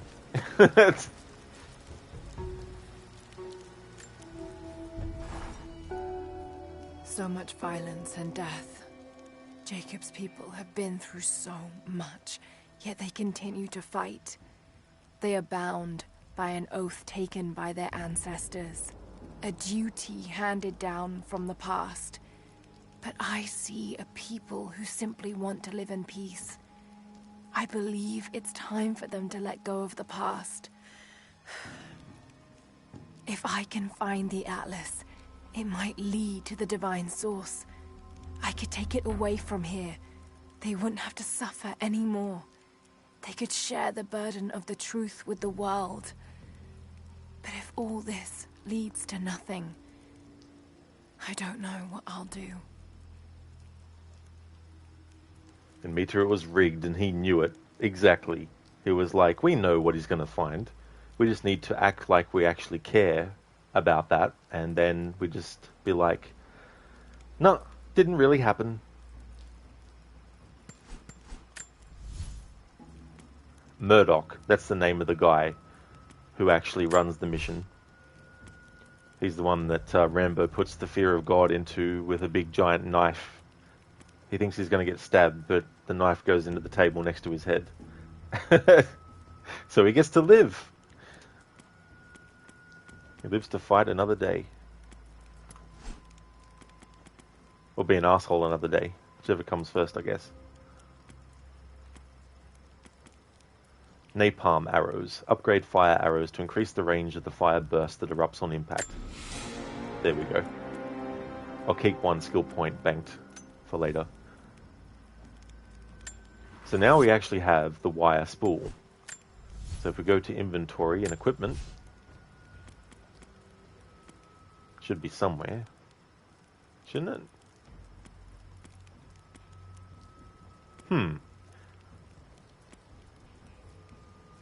Ah, here we go. Rope. coil of braided rope, used for making rope lines and swinging across large gaps. Oh no, that's not it. Yeah, that's... Wonder why there's no entry for the wire spool here. Oh well.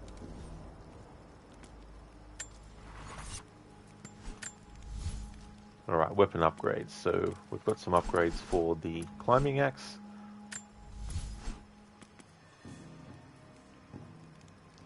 So we'll get this. Leashed handle. Custom handle wrapping allows for almost instant prying of doors and strong boxes. Applied to all axes.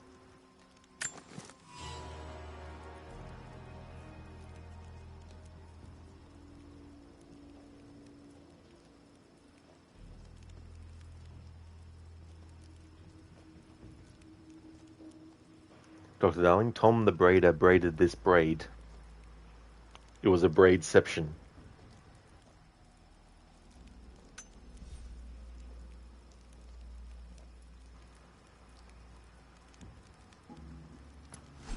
So now that I have the wire spool, I can fast travel to where the Baba Yaga DLC ends up. So I can access where I couldn't before.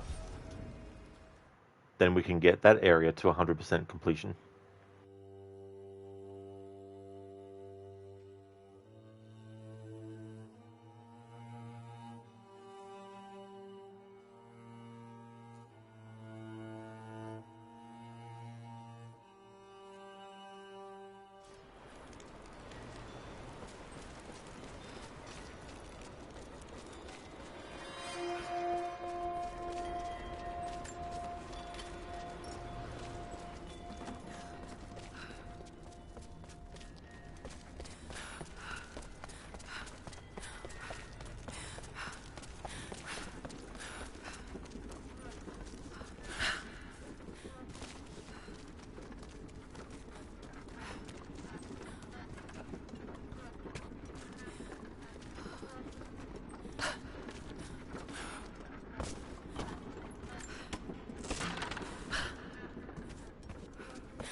Here we go. So this leads to the area where I couldn't actually go before, because I didn't have the wire spool at that point.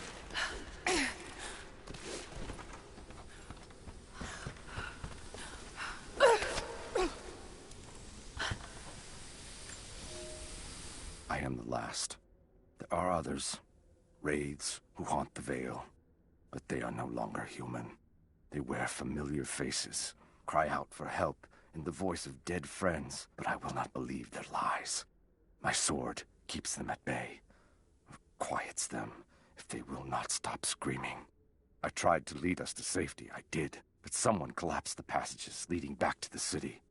Once we realized there would be no escape, we turned on each other. Now, a madman with a bow is perched high above the Vale, and he brings down the message birds I sent with pleas for help. The wraiths return, more than I can drive away. No one will survive this Vale. Perhaps it's for the best. Let these, my last words, be a warning.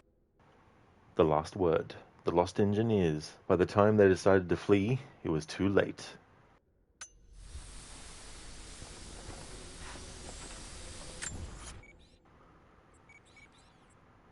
Okay, so we have one more document to find, one more survival cache to find, and one more challenge to complete.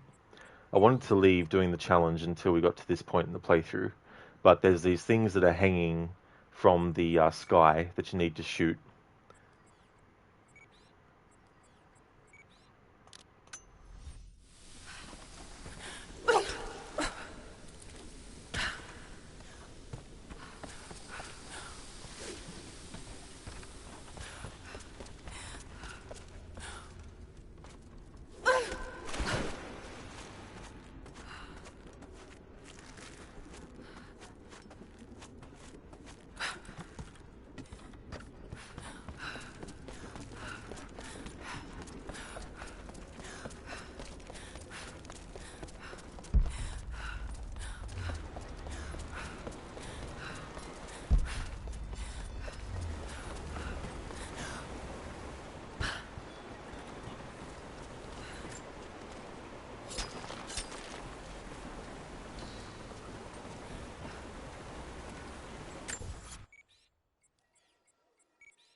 Alright, so I think the document that I'm actually missing is somewhere else and not actually in the witch's lair.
Bingo.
Aha, here we go. It's another spot that you need the wire spool, that later point in the story, to actually get.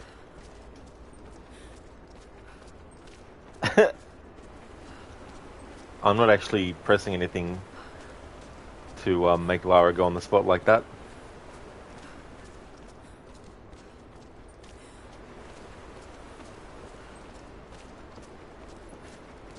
Hey there, Adam. Absolutely, yeah, Rise of the Tomb Raider. Thank you, I definitely will have a good stream. It's been a few weeks since I streamed this last. The remasters of Tomb Raider 4, 5, and 6 coming out. I wanted to get to those as soon as possible when they came out. So I put this playthrough on hold. But here we are, back again. It's so funny when shit like this happens. I don't even know what I did to trigger it. Just simply landing there made it happen.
Ivan, I thought it would be simple. Most of these rough, stinking thugs take what they want from the prisoners. I chose Ivan because I thought he would bend. But it is worse than I thought. He is a good man. He does not want to be here any more than I. That sentiment holds little weight when he eats well and sleeps with a blanket. But I credit him with a moral compass these others lack. This place sickens him. He knows his part in it, hates what he does. I caught him pushing back when he thought no one was watching to calm his guilt. I told him it was not enough. Showed him how to do more. We worked well together, planned our escape. But it is too late. I am pregnant. We are damned. A good man, the prisoner's dilemma. Seraphima's fate was bound up with Ivan's from the moment they met. So this is spoiling the Baba Yaga DLC, so if anyone watching hasn't played that yet, and you don't want to be spoiled, as a visual cue to let you know it's safe to unmute the stream, if you want to mute the stream that is, which I don't mind, to avoid a spoiler. If you see me get out of this screen that's currently on, then that's a visual cue to let you know that you can actually unmute the stream. But I'm going to talk about the spoiler for the Baba Yaga DLC for Rise of the Tomb Raider in 5, 4, 3, 2, 1. So it turns out that Baba Yaga wasn't actually the witch from myth and legend, that it was actually an old woman named Seraphima, and Ivan, who is mentioned in this message here, he and her were actually held prisoner decades prior, and they were trying to do different things to sabotage equipment and all that kind of stuff. So Seraphima and Ivan have a child, and then that child eventually has their own child too. Now it's this child in present time that is now grown that Lara meets, and her grandfather has actually gone and tried to hunt down the Baba Yaga witch. But it turns out that Seraphima was the witch all along, and she used the hallucinatory effects of the plants that were in the area and actually made people think that she was the witch and made them hallucinate all these horrific things as well.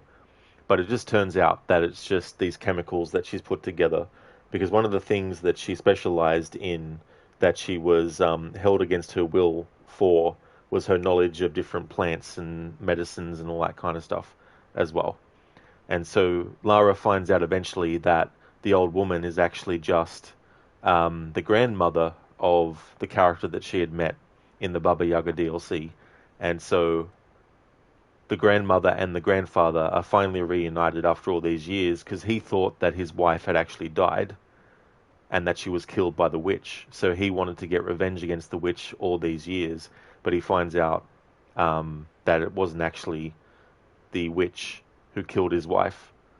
In fact, his wife didn't die at all, and Lara has essentially reunited these two.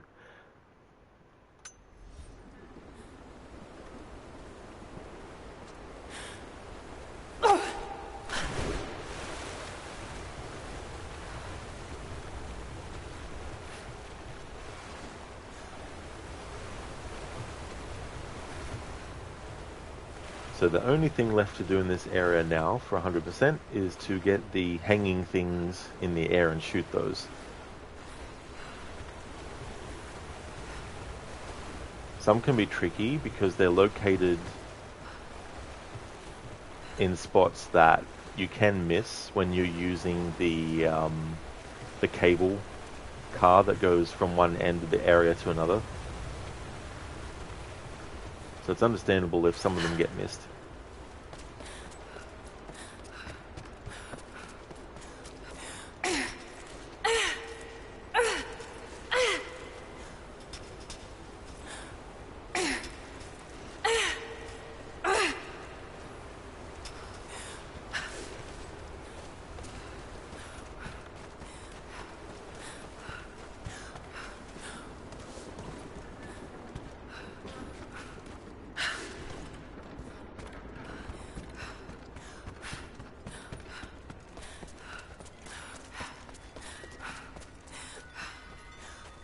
What I'm going to do is fast travel back to this spot and then backtrack from that way to get these hanging things.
Fuck. Missed one already.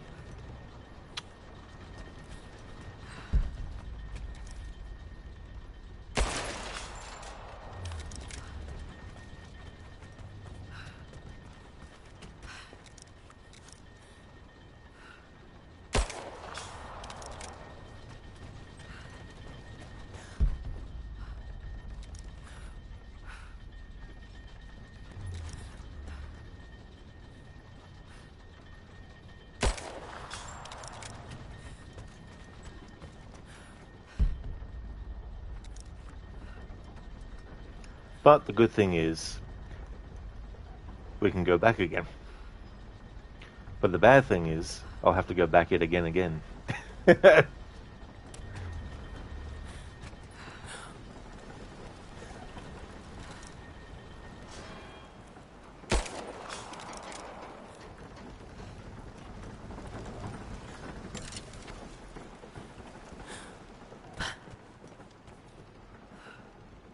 Thank you, Dr. Darling, for redeeming Arnie Reads. I can choose. Awesome.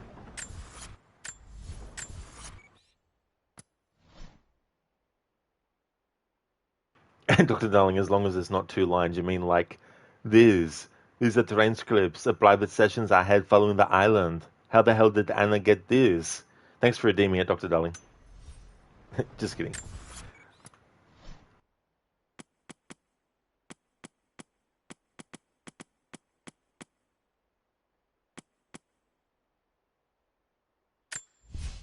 Have fun.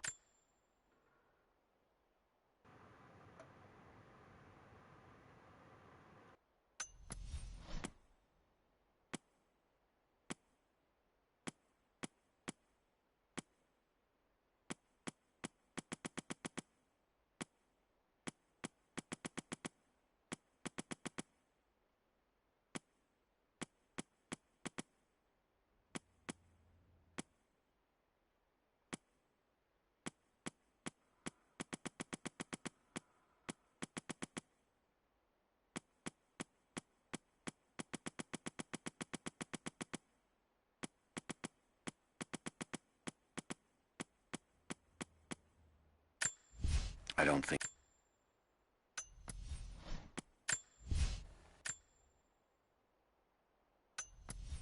Alright, so I found one. I don't think...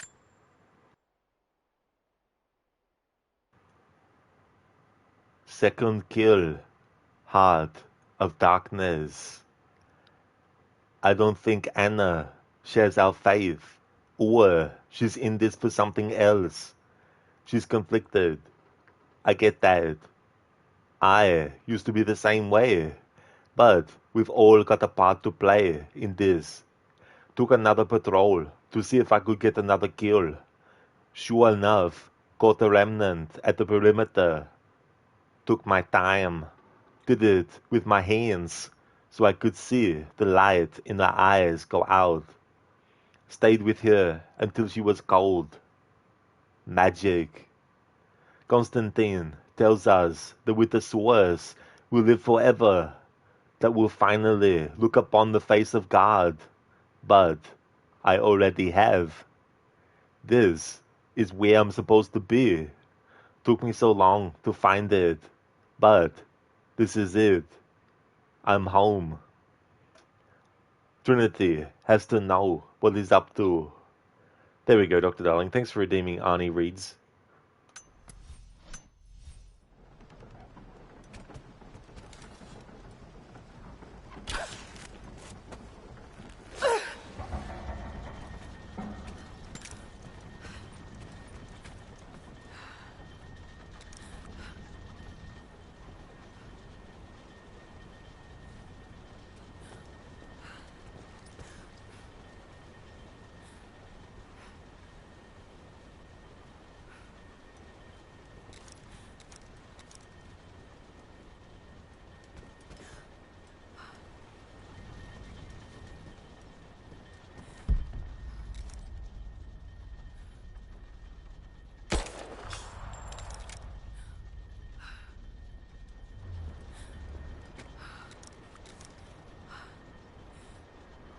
That was one that I missed that I just got, and now there's another one that I missed that I knew I missed.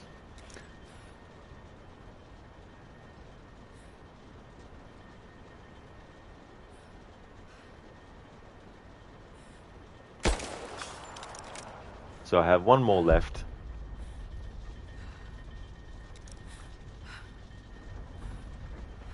And I think that one more is in one of the sections before this lift, what do we want to call it?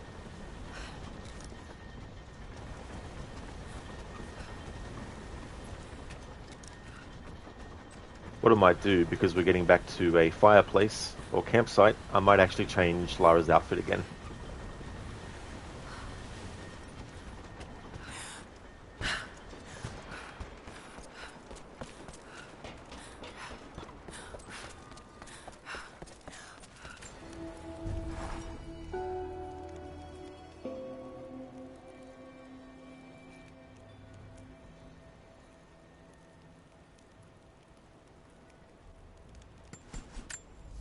Alright, next outfit in line is the Grey Henley.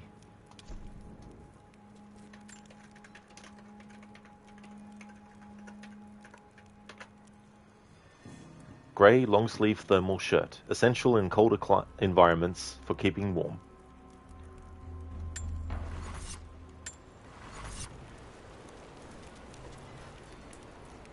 Hey there, Marlan. How's things? It is, yeah. Yeah, I haven't done a stream of this for a few weeks. The Tomb Raider remasters that came out recently, I wanted to play them when they came out, so they were priority, and now that the schedule can settle in to more of a routine with those Tomb Raider remasters, I've put this back on the schedule.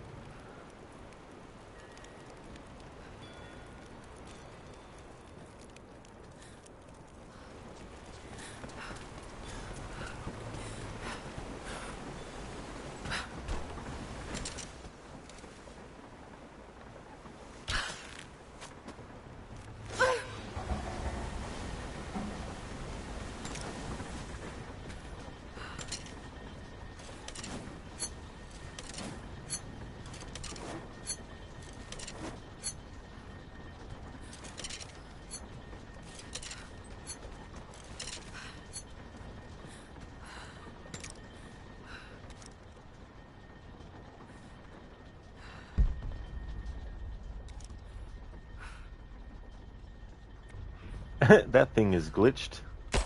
Going haywire. What the fuck? Is that glitched because I've already got it, or is that glitched just naturally?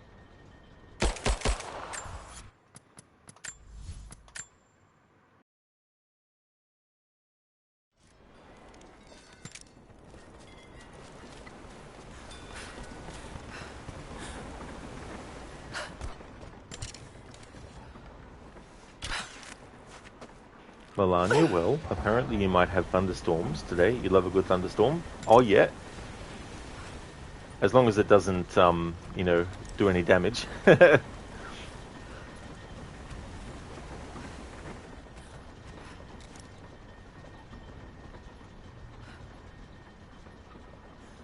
I've never seen this glitch before.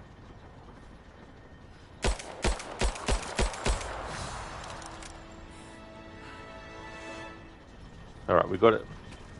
So it wasn't in an earlier area than I thought. Ah, hang on, unless it's something different again. That might be what it is.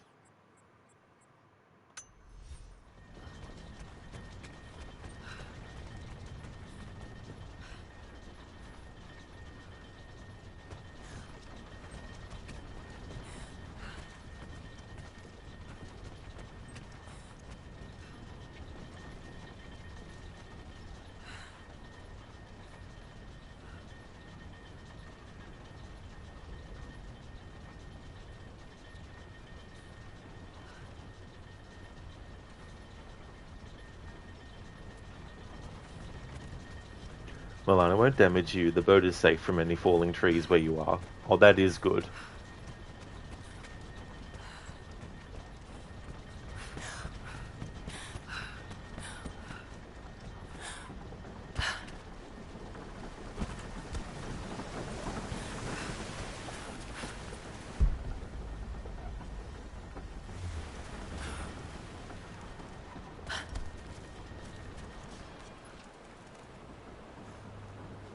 I know what it is. You can actually shoot some of those hanging things from this area, from this angle. But otherwise you can get them all while going on the lift. Alright, that's what I was confusing myself with.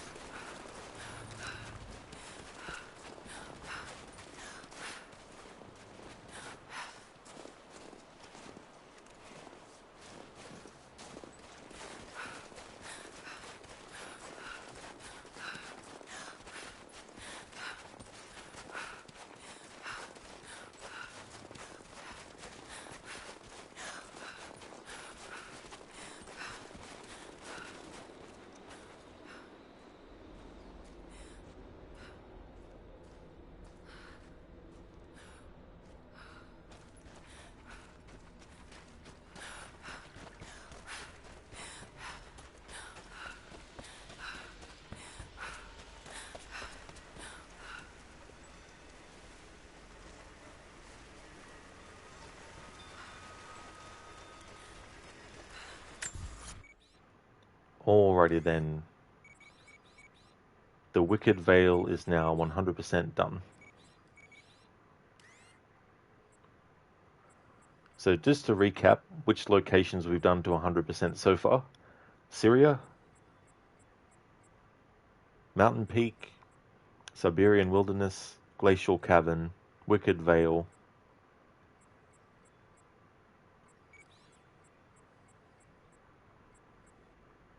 and that's about it.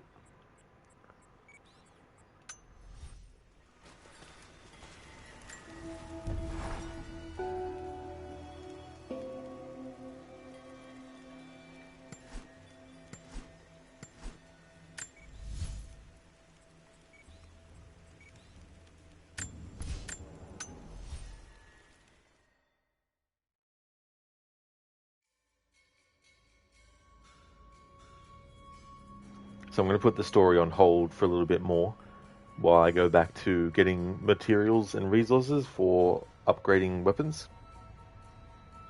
Milan, did you know tight squeezes in this sort of game is a trick developers use to allow the next section to load to allow seamless play? I did, Milan, yeah.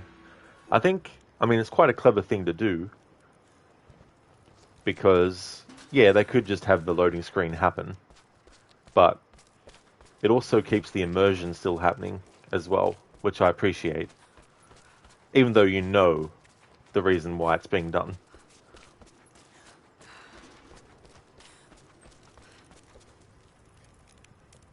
I'll be right back.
Alrighty then, I'm back.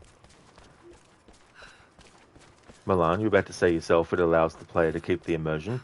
Yeah.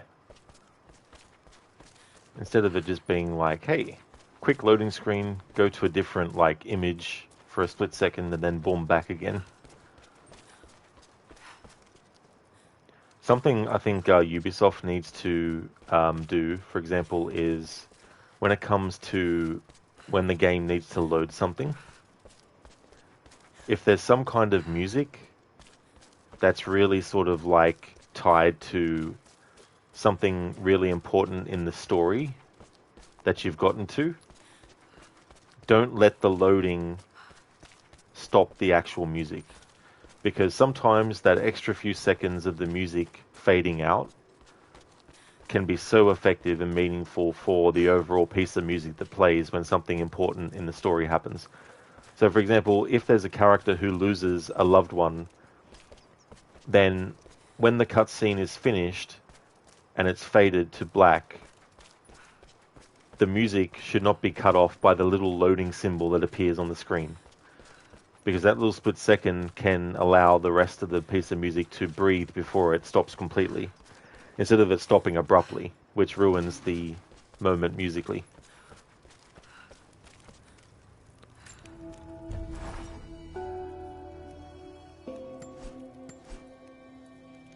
There's a couple of points in Assassin's Creed Origins where that happens. And it's really annoying for me because it's like you're ruining the actual performances from the actors as well who played the characters, because they've just given a really good line delivery as their character, and then the music that accompanies it helps add that extra layer on top, and then you're just making the music abruptly stop. It's just like so annoying to me.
I'm dodging too early. Come on.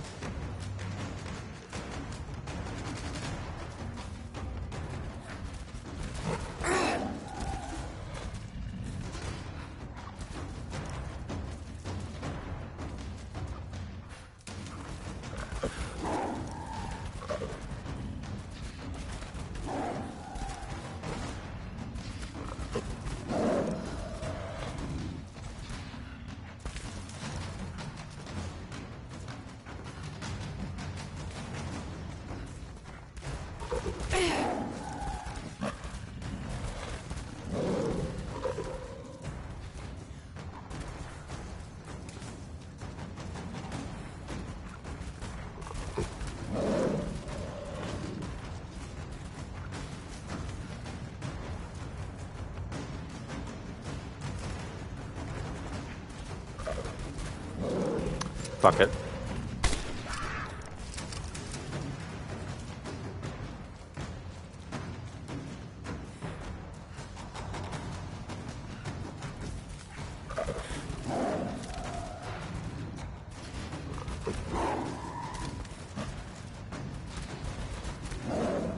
I don't know why it's not doing the fucking bloody slow down when I do the dodge timing right.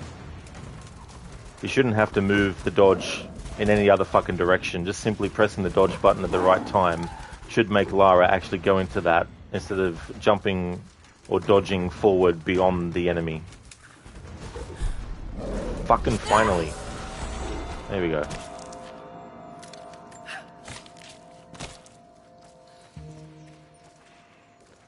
Milan, you agree the fade out of the music is better emotionally than an abrupt stop too. It well and truly is.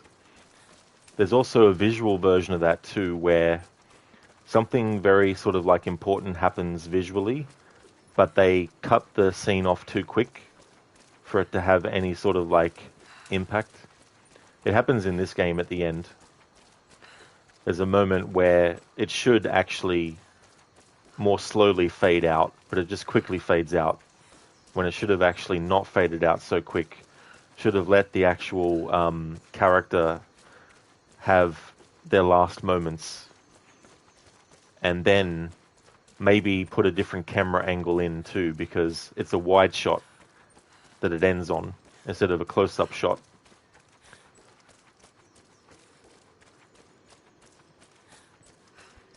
Yeah, the metro is so annoying. Like, usually I do that dodge because it's, you know, the quickest way to actually kill the enemy.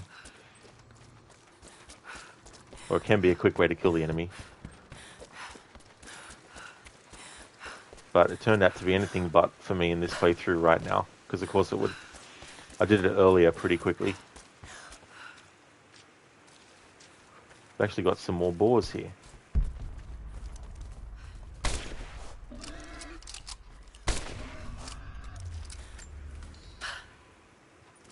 At the start of the stream, when I was actually hunting for boar, we only got one to spawn in per time.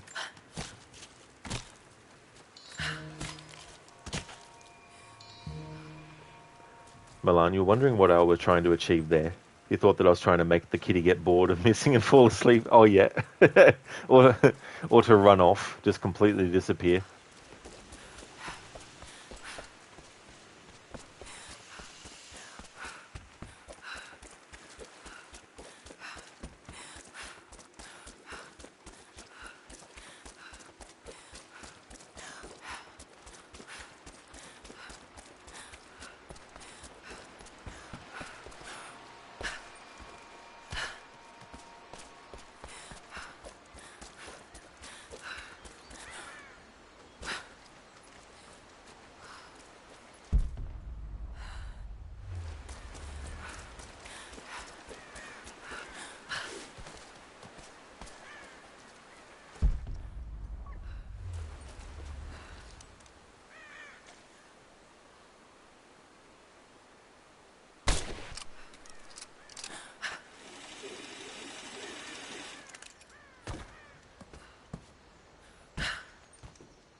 Milan, there's a perfectly good bridge, but Lara jumps the gap instead. Show off. Yeah, it's so funny though too. There's a lot of parts where there's like a beam that connects two separate ledges,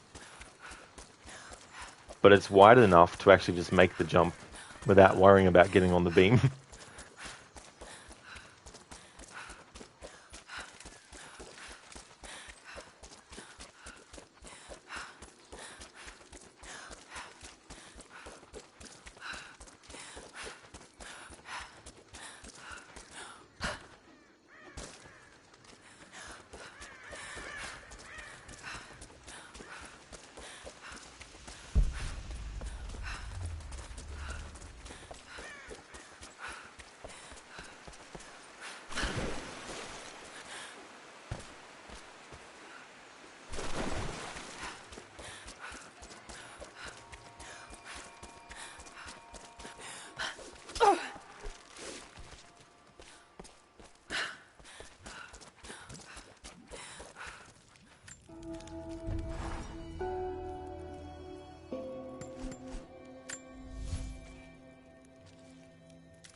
I think we're planning a big push.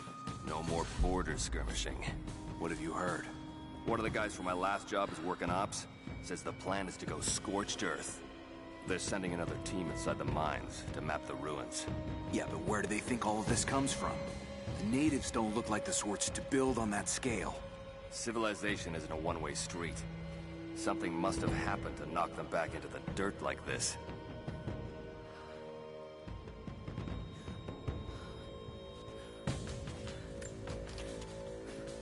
Hey, keep your eyes open out here. Bear tracks everywhere. Good call. Looks like a big one. Keep an eye out for the natives. We lost a patrol up here when we first arrived. You sure it was natives? What about the bear?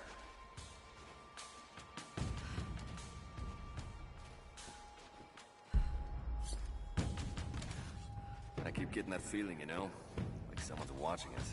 It's just the dark. You're letting it get under your skin.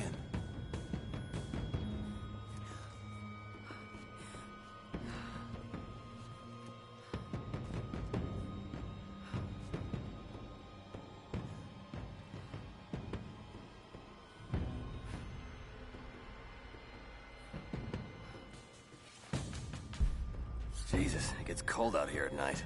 We're within walking distance of the Arctic Circle. It's to be expected.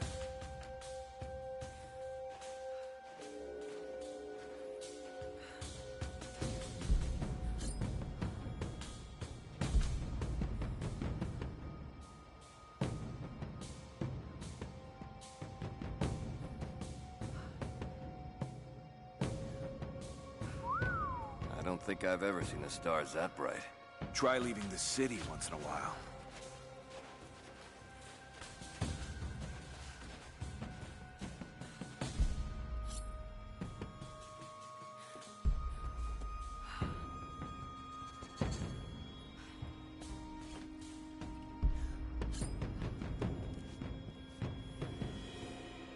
We aren't gonna find anything out here in the dark. Yeah, probably not.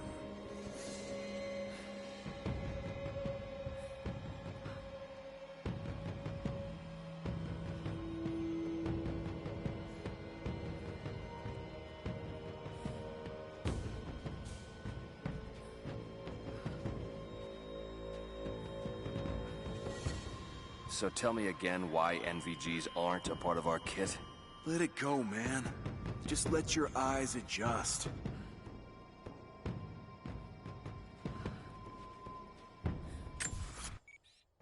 Milan, all those survival skills, and she doesn't wonder about who lit the fire she decides to settle at. Yeah, it's funny you mention that actually, because on the hardest difficulty, Lara herself actually has to have the resources to light the fires that you use to fast travel between places. Actually, no, not the hardest difficulty. Well, on the hardest difficulty, that's something that is a thing. But the hardest difficulty adds the difficulty where it's like you can't save unless you save at a campsite. So there's no auto save in the game except for when you actually save at a campsite. But you need the resources on that difficulty, of course, to actually do it. So I guess if you play it on that difficulty, you could say that canon-wise, Lara has to light it herself.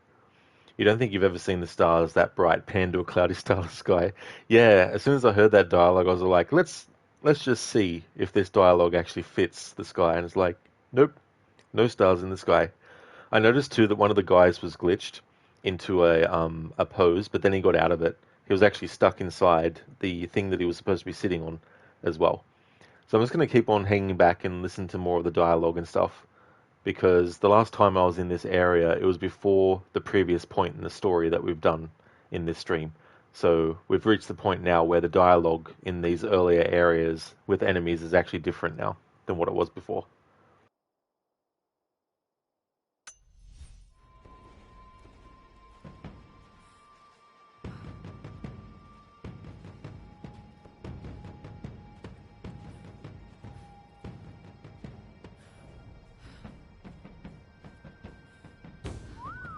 I don't think I've ever seen the stars that bright. Try leaving the city once in a while.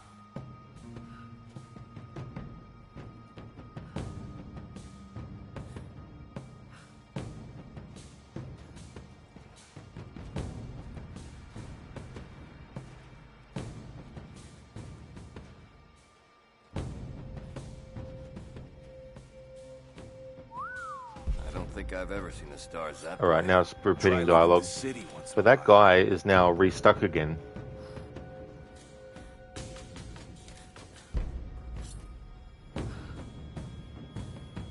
Now this guy's stuck in a pose too.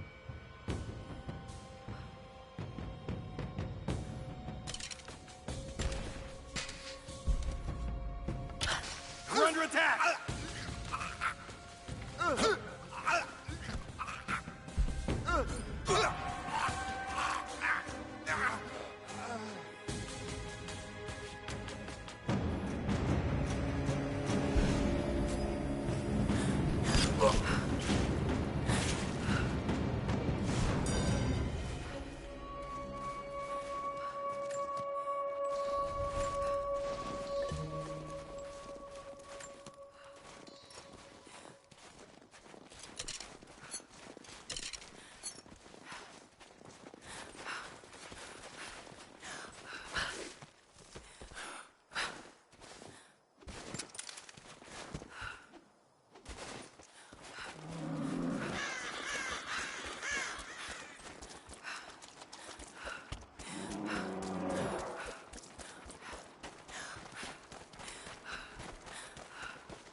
Yeah, Milan, you can do that too.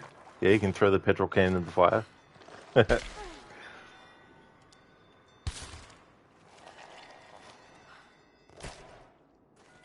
That's right, Dr. Darling. Yep. Cave Raider. That's Lara Croft, alright. Hey, Inmita. You're finally getting some fresh air outside. Oh, very nice, dude. That's good.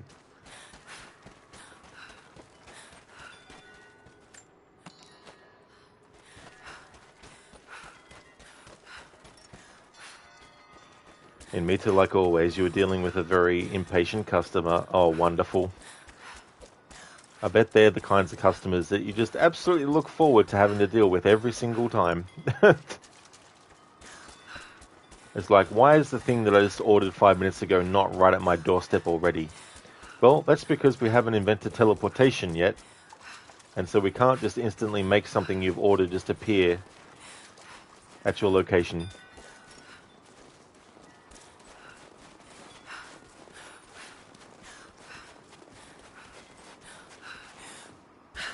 I'd like to speak to your manager. Well, you're more than welcome to, but I'm sure that my manager will tell you the same thing. I don't care. Get me the manager. Hello, manager. Are you the manager? Yes, I am the manager. All right, manager. This underling of unimportance that works for you has said that my item that I ordered not 5 minutes ago has not turned up at my spot already. And this is poor. So what say you, manager? Well, we haven't invented teleportation technology yet, so you'll have to wait a bit longer for your item to appear at your physical location, I'm sorry. That's not good enough. That's exactly what your unimportant employees told me. Well, I'm sorry, but that's the truth. Well, I'm not going to shop here anymore. Goodbye. Finally, they left. Good thing we'll never see them again. Sorry, I went off on a tangent skit there. Emita, yeah, he was texting all the time. Where is it? Where is it? I was like, chill the fuck out, dude. Yeah, it's like sending so many messages after another when you get the first response isn't going to make it happen any faster.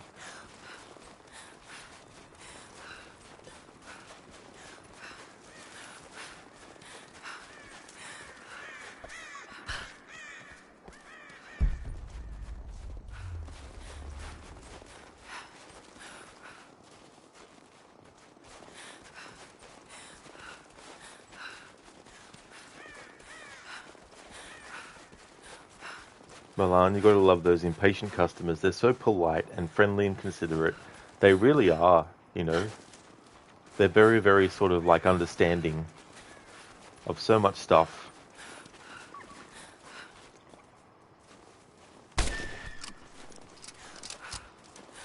And Mita, then as soon as he got his order, he disappeared from the chat. That's annoying too, like, no thank you or anything like that. That's one of the things, like, I don't care if it's not a big speech. Just a simple thank you is just simple, you know? Because otherwise you feel like they may as well have just thrown the item at you and said, fuck you, here it is, and then, you know, tell you to piss off.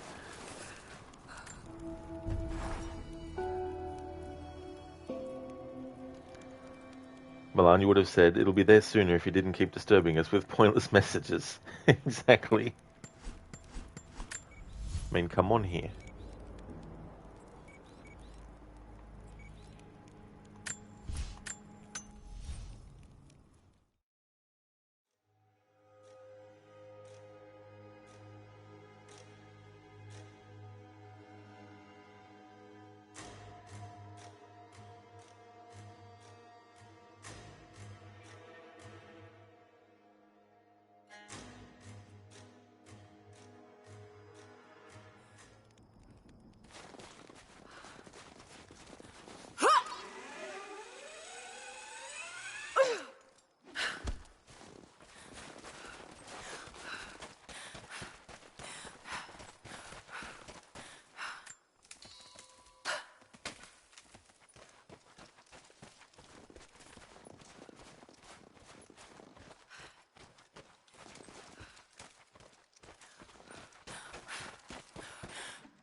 In Mita, even if we delivered them by plane, it would still take time. Time to take off, time to land. These people are just, you don't know how to describe them. Yeah, it's almost like they think that as soon as they order, the item is just automatically on the plane, then the plane is just automatically in the air, and then it's automatically at its destination, and all this type of stuff. Is like, look, it takes time, you know, go do something else. You know, spend time doing something else while you're waiting. Like, if something, you know, takes a few days and you haven't gotten it yet, it's like, hi, yeah, I'm just ringing up to find out. I had a package that was intended to get here today, but it hasn't arrived yet. Just wanted to, you know, double check, see how things are going with it. Like, just be reasonable, you know. Instead of getting on the phone and be like, look, why the hell isn't it here? It's like, look, just calm down. Milan Gaia is a lump under a blanket right now, and Barney is out for a walk with June while you make breakfast. Oh, nice, Milan. That's cool. Gaia is a lump under a blanket. I hope that Barney and June have a great walk. And me too. Yeah. Yeah, it's like, have some kind of like concept of how things actually work. You've seen the natives yet? Yeah, a few times, but not up close yet. It's weird. It's like they're stuck in time. Just be careful. A few of them have rifles. Don't go thinking they're harmless. You saw the photos from up in the mining office, right? I don't think the Soviets just decided to close up shop. But there's no way the natives could do all that damage. I'm sure that's exactly what the Soviets thought.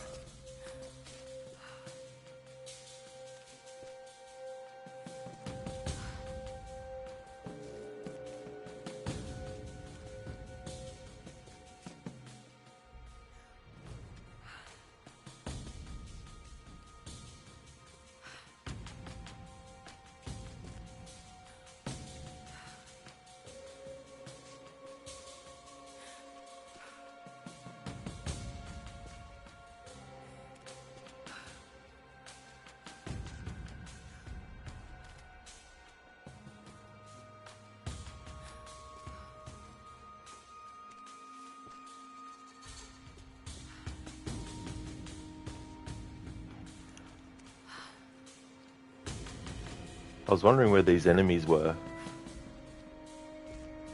But it seems like they're somewhere else, but they've stopped talking. Hey there, Mr. Epic. I hope things are going well.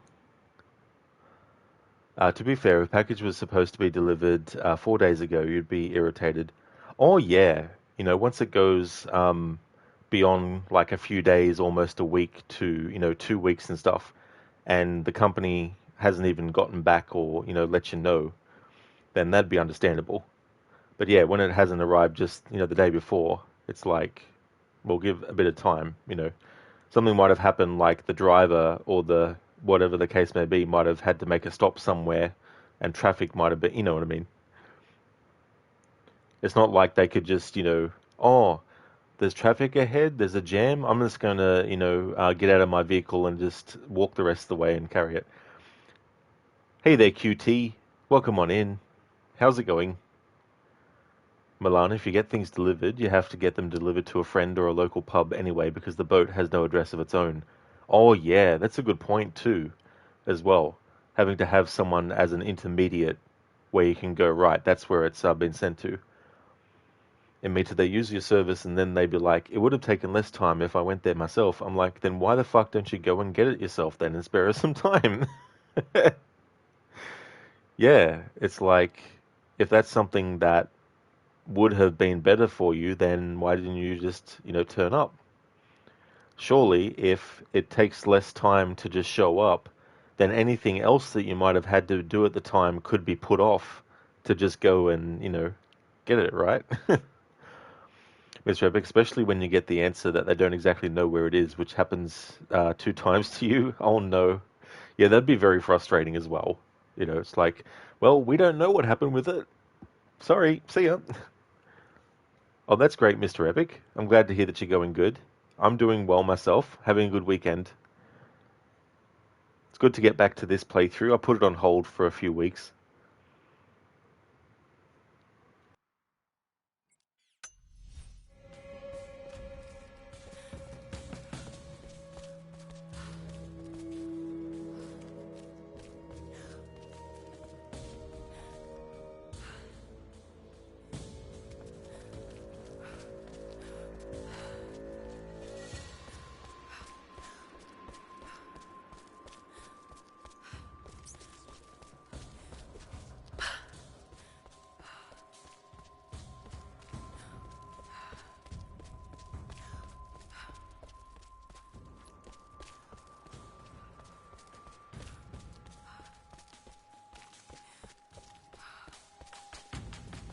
Saw the bodies hanging in the mines.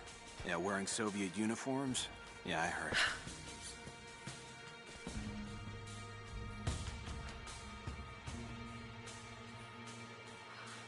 You hear something? I hear a lot of things. Be more specific. He must have heard the wind. Must have been the wind.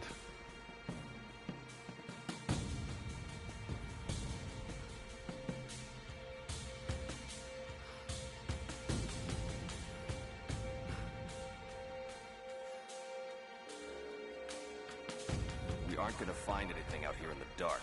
Yeah, probably not. QT Cat TV. Thank you so very much for the raid. Muchly appreciated. That's awesome.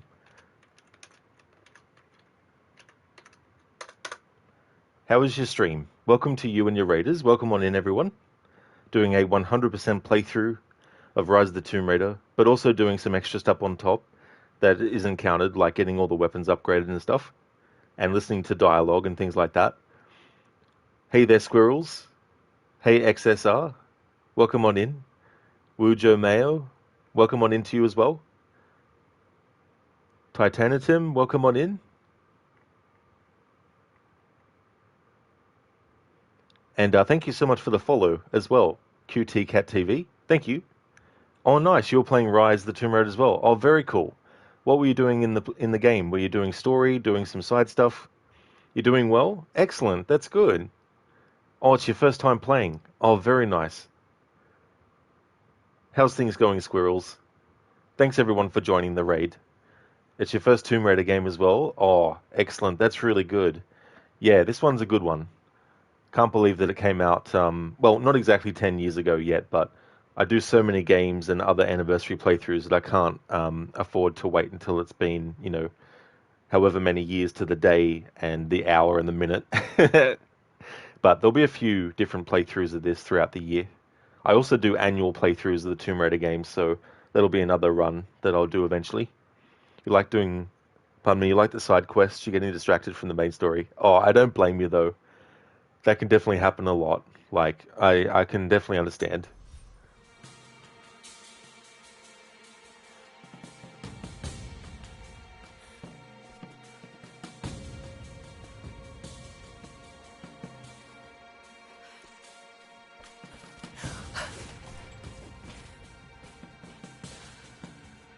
We're getting hazard for these night patrols, right? Yeah.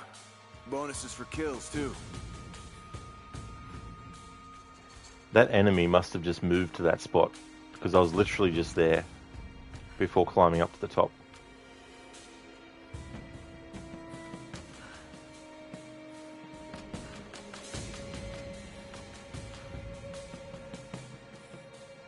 I think I prefer Night Watch. It's nice, quiet. We're here to do a job, not take a walk in the moonlight. You sound like a fucking coward. We're here for it. I wish they didn't cut that dialogue out.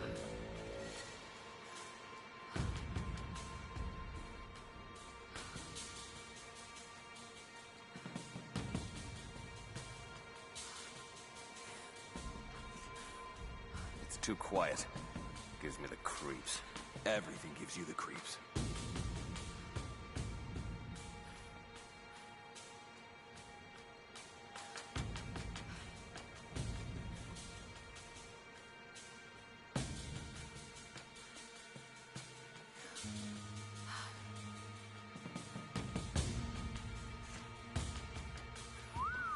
I don't think I've ever seen the stars that bright.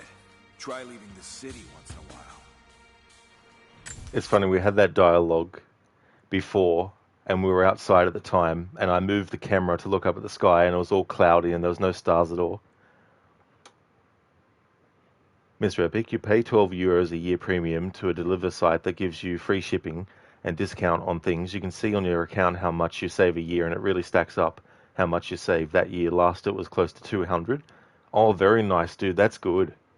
Oh, yeah, it's good to have something where you can keep track of stuff like that as well. QT Cat TV, can't believe how much you've done. How many hours have you put in this game?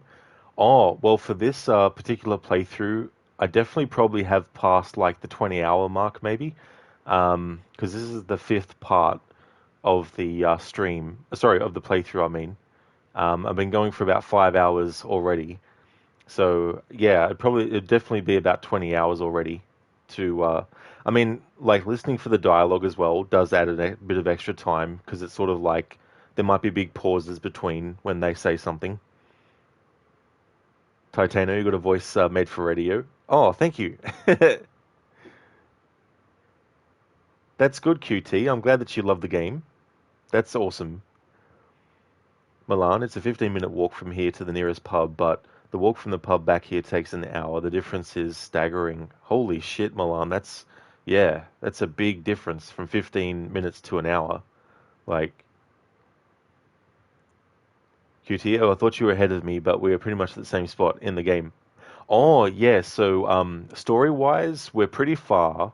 I'm going back to these old locations because where I'm up to in the story now, there's a lot of different dialogue from these previous areas. So I already went back to like the very start part where you're in the Siberian wilderness, and there was some new dialogue. So pretty much just backtracking and going through those areas, but story-wise, pretty far.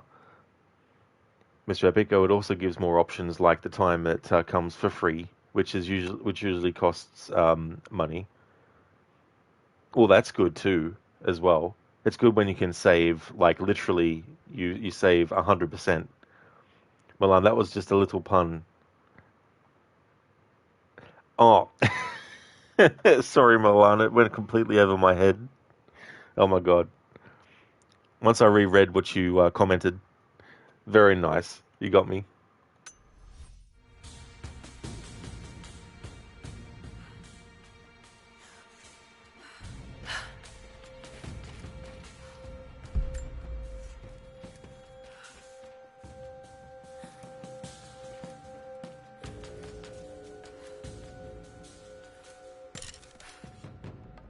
Hold up.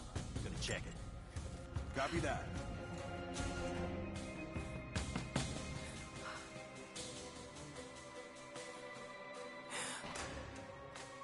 We're under attack! Search the area.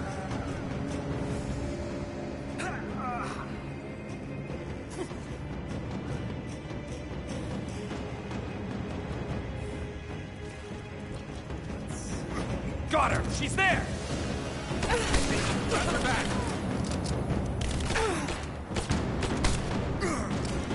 This ends here and now!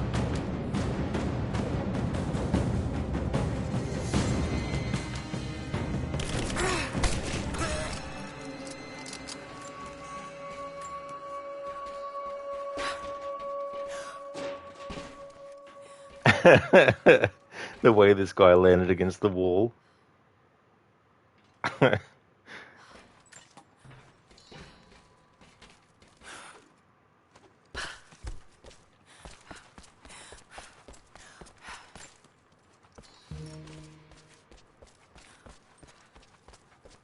Lucas, Roger's such a sweetheart and you do so much for us without anything in return. And that's definitely no worries at all, Lucas, you know. Like, it's so fun streaming and, you know, when people watch the stream and enjoy, you know, and all the lurking that people do as well, and all the follows and, you know, when people subscribe and all that kind of stuff. You know, it's one of those things to be very grateful for as well.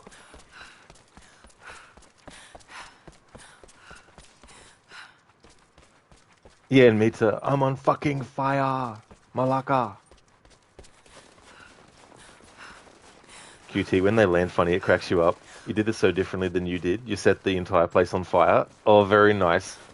Yeah, that's what I love about games like this, giving you different avenues for taking out enemies and different tactics and stuff like that. But yeah, when they land funny, when they go flying through the air, that's why I love the Golden Fang rifle. I love how it makes them fly so far away. You can shoot them in the foot, and then it makes them do, like, you know, a few feet flips in the air. Dr. Darling, did someone say Malaka? They sure did.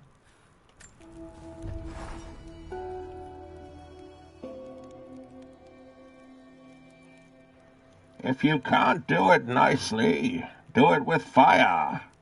If you can't do it with fire, do it with purpose. If you can't do it at all, forget it. Thank you, Milan, for redeeming that as a Bane impression. Nice quote. If you can't do it nicely, do it with fire. If you can't do it with fire, do it with purpose. If you can't do it at all, forget it. So what's that actually from? Okay, so I can upgrade some weapons a bit further. Lucas, you can see how being a streamer would be fun. You can also see it being a pain in the ass. Oh, I see, Lucas, yeah. I mean, the only thing I would say is annoying is all the bot accounts that appear in chat and, you know, putting their messages in about, you know, follow this link for, you know, get followers and buy cheap followers and all this kind of stuff.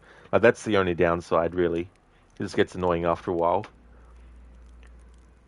The assault rifle is what I'll upgrade next. I'm keeping track in a notepad of what things need upgrading and how much of each resource it needs and all that kind of stuff, just in case I need to. But also to keep track of what I've already upgraded. So with the assault rifle, I can do the taped double magazines. So this is the assault rifle, and I've got this, that's the second, which was 10 hide and 12 of the salvage, so I can mark that off now. Tape double magazines. 2 magazines are taped together for quick access to a second mag and increased reload speed. Applied to all assault rifles. Mr. Epic, one time you got really screwed with customs. You paid 200 something for a figure with an extra 100 for shipping, totaling over 300, but then customs stopped it and you had to pay an extra 200 because of extra taxes, totaling over 500. If you didn't pay the extra 200, you would be sent back, man. You're so pissed off that day. I don't blame you at all, dude. Like, that's way beyond what, you know, initially expected as well. Milan, it's a quote from an old Judge Dredd story from 2000 AD. Ah, I got you, Milan. Cool. I never actually read any of those.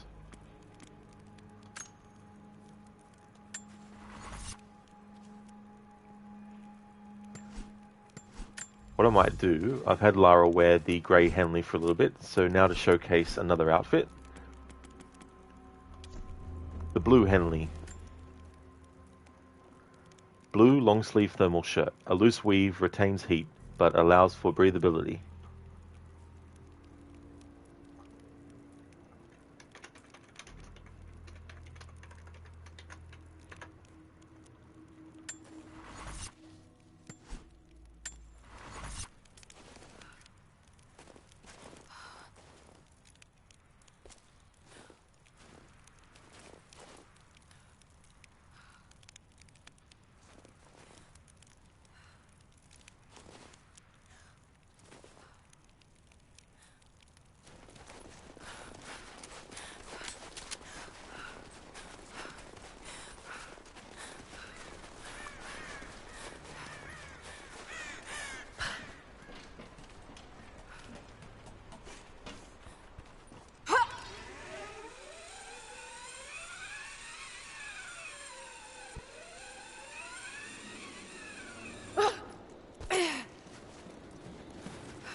Landy Candy, thank you for joining the raid.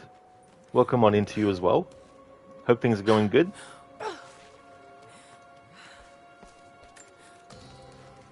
Milano was said by a cannibal in the scorched earth around Mega City 1 while Judge Magruder was doing the long walk after being disbarred from the Justice Department. Ah, so is... How many of them survived in there? Not many. The cave has wiped out most of them. Left the rest in disarray. Then Croft showed up. Damn it. This is getting out of hand.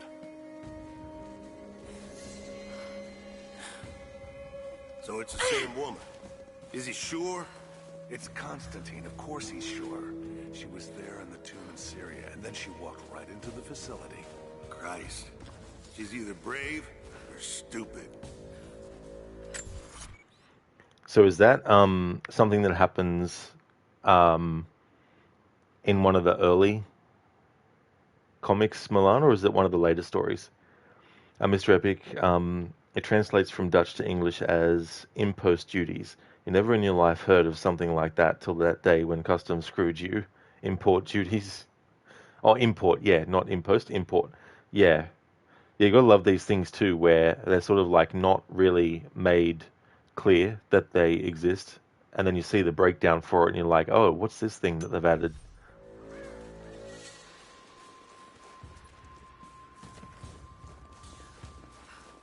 Keep your eyes peeled for any sign of the natives. No telling when they'll try another attack.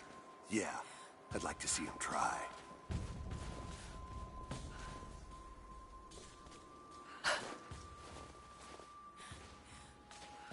It's too quiet. Gives me the creeps. Everything gives you the creeps.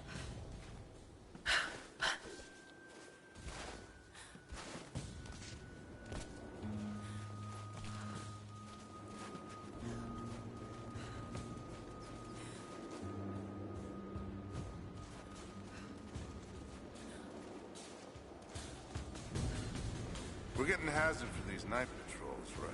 Yeah, bonuses for kills, too.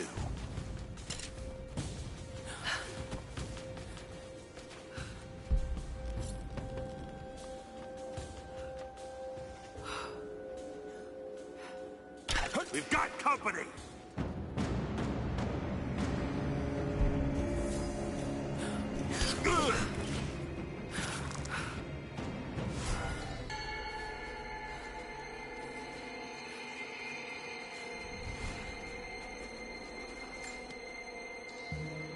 Milan, it was a story from that was written in 1984. Oh, wow. I was 1 year old at the time.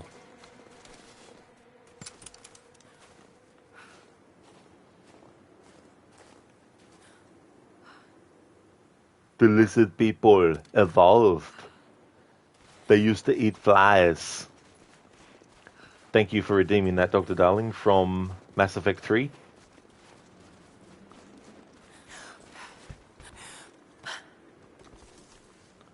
Mr. Epic, it translated to you like this: fuck you, give me money. Yeah. I could see why it would feel like that's what they really were saying, you know.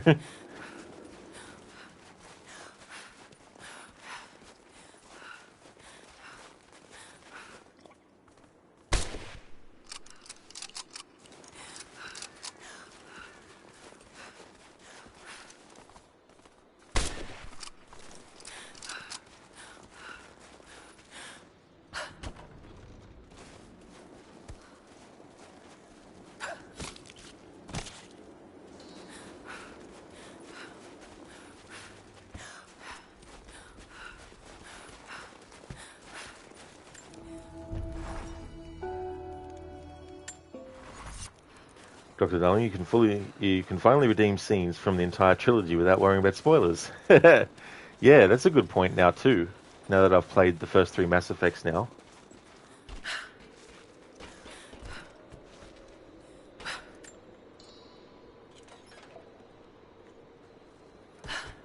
I'll tell you what, playing Renegade for Mass Effect 3, like, there's definitely a lot of things that happened as a result of going down that path where it's like, damn, holy shit. Quite a few characters ended up dying in my playthrough of Mass Effect 3, that's for sure.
Alright, thought some enemies might have respawned in this spot, but nope. Or maybe they have, but they're further ahead. So, how many of them survived in there? The cave-in wiped out most of them. Left the rest in disarray. And Croft showed up. Damn it. This is getting out of hand. So what's the deal with the comm traffic down here? Terrain blocks line of sight. Something in the valley is creating EM interference, so we keep losing sync with the satellites. On top of that, the natives somehow managed to take down primary radio tower. Take your pick. Huh.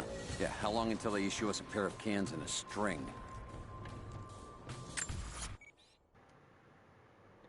Mr. Epic, taxes really screw with your brain. Oh, that is true, you know, like, they add so much extra cost on top of stuff, especially things that are way more expensive, you know, just in general. Thank you, Inmita, for redeeming the random Assassin's Creed quote. Thank you, dude. Milan Judge Magruder was given a choice to take the long walk and bring justice to the scorched earth, or face the rest of his life in an ISO cube for trumped-up charges. Dredd eventually redeemed Magruder and made him chief judge. Ah, well that's good, though, that they were actually able to prove that the charges were just trumped up for him as well. The first Judge Dredd thing I ever experienced was actually the Stallone movie, which is probably not the best first experience of Judge Dredd from the perspective of someone who might be a fan of it, of the character, you know, considering they take his helmet off in that. Oh, that's okay, QT Cat TV. Thank you so very much for the raid. So nice raiding you. You have to go to sleep now. Have a great rest of the stream. Thank you. I definitely will. I hope you have a great rest too. Thank you again for the raid and for bringing the people over as well. I really do appreciate that a lot. I hope you have a good one. Mr. Epic, like last year you had to pay over 1,000 euros because the year before you got some money you still was owed from the place you used to work at, but because it was a little high amount, taxes came after you. The taxes were like, hey, wouldn't it be a shame if there was some extra money on top that you had to, you know, pay out?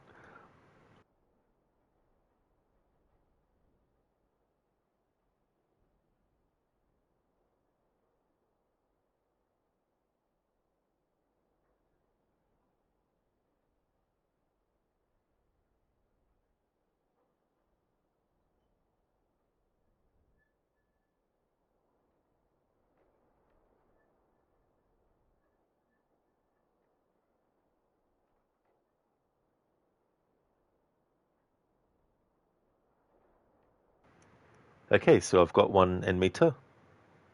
Before you go, I have a question for you. Of course. What is the truth? We place faith in ourselves. We see the world the way it really is, and hope that one day all mankind might see the same. What is the world, then? An illusion, one which we can either submit to, as most do, or transcend. What is it to transcend? To recognize nothing is true and everything is permitted, that laws arise not from divinity but reason. I understand now that our creed does not command us to be free. It commands us to be wise. That is a portion of what Al-Mualim and Altair talk about in Assassin's Creed 1. Thank you, Anmita, for redeeming that. Milan, the Stallone movie is so bad, Dredd has no priorities beyond enforcing the letter of the law. Yeah. I mean, I think, like, retroactively, looking at it now, having actually, seen movies like Dredd, the Carl Urban one, and all that kind of stuff, I feel like the Stallone movie has a lot of really good, like, visual stuff. I think the cinematography is really good. I like the music.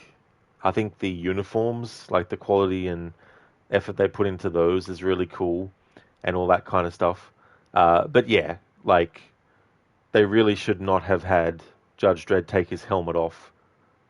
Or at the very least, not have him take it off and it's, we see his face in full, like, for the majority of the movie afterwards and all that kind of stuff. Yeah, and Mitra, it's actually one of my favorite exchanges, especially because of the whole thing where it's like, nothing is true and everything is permitted. Laws arise not from divinity but reason. Understand now that our creed does not command us to be free, it commands us to be wise. It's more like, and it's a point where Altair has matured. What were they pulling out of the mines here? Officially, copper. But it was almost certainly uranium. This dialogue I've already heard Solid tick from the Geiger counters. in a previous stream.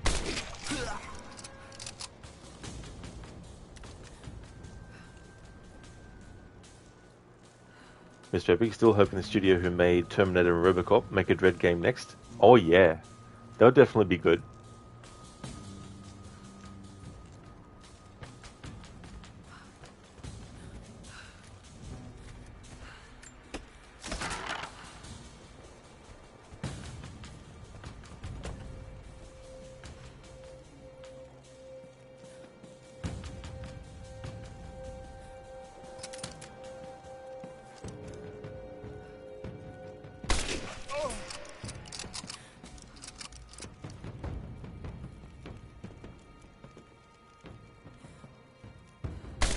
We've got company!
Milan, there's a story in Judge Dredd where it's Dredd's birthday. Some kids and their teacher meet him outside his apartment and sing happy birthday to him.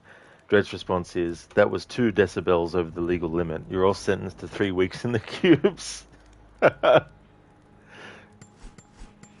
love how it's sort of like a satirical thing too, where it's like any minute difference above or below something, and it's like, you're arrested now for that. It's like, imagine if you mispronounced a word, and it was like, you're arrested now for mispronouncing that word.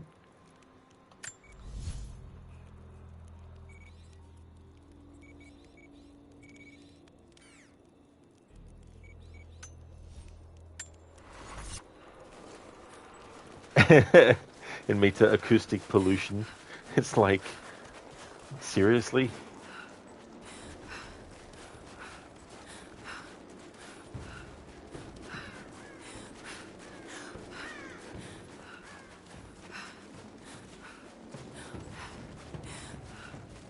Going to continue doing a sweep through areas we've already been to before, just to see if there's any more new dialogue from enemies, considering what we've done in the story so far now.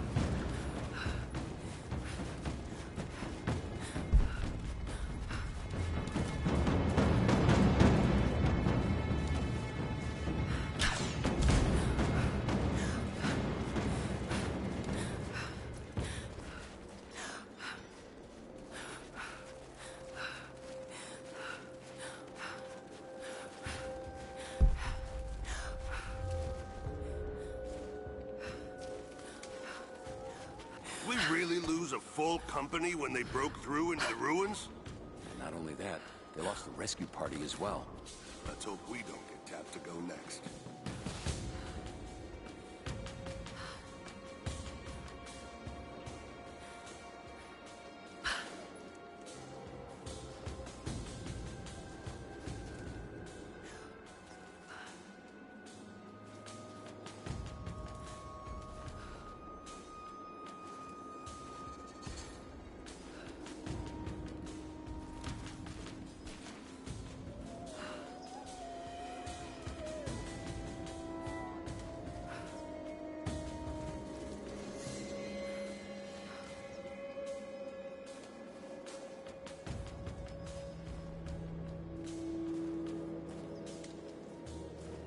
So what's the deal with the con traffic down here? Terrain blocks line of sight. Something in the... What? What the hell? What was that?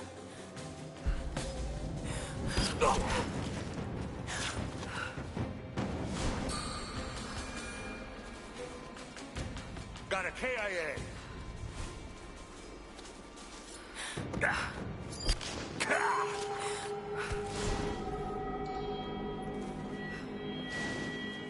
You got a KIA, and now you've become a KIA.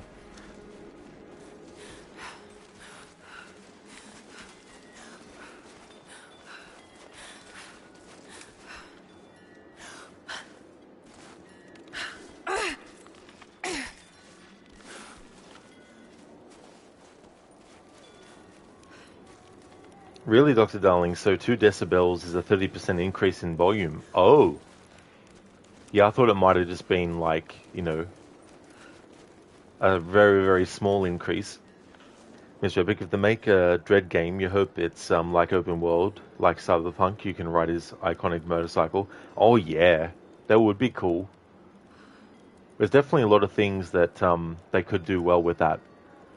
Milan, to Dread the law is absolute. There's no grey areas, no justification to break any law. That's how Stallone's Dread should have been written. Yeah, like there's just no in-between. There's no benefit of the doubt. There's nothing like that. Mr. Epic, oh, and also when you see bandits, you can shout, "I am the law." That would be really cool. In Meta, that reminds you of Blood and Wine DLC when the Duchess says, "I am the rules." That is such a good DLC, that one.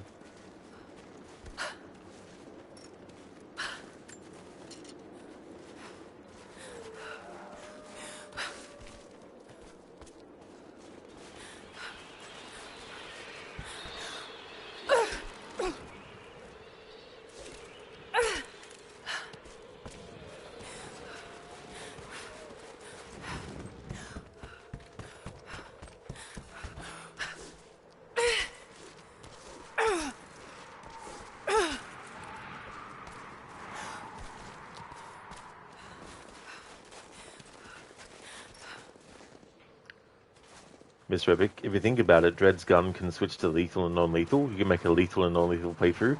That is a good point too. Oh yeah. I love that concept. Being able to switch ammo for your gun by voice activation. And me to your majesty, the rules say, I am the rules.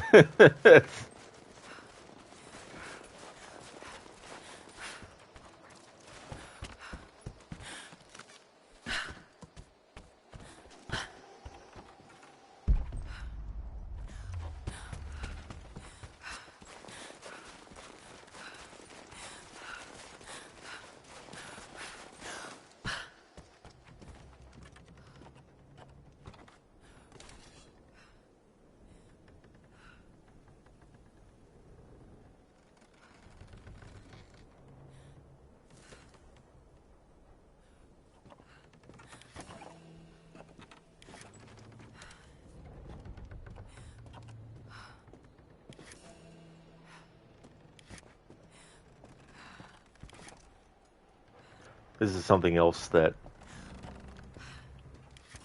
I still need to get these two weapons and fully upgrade those as well.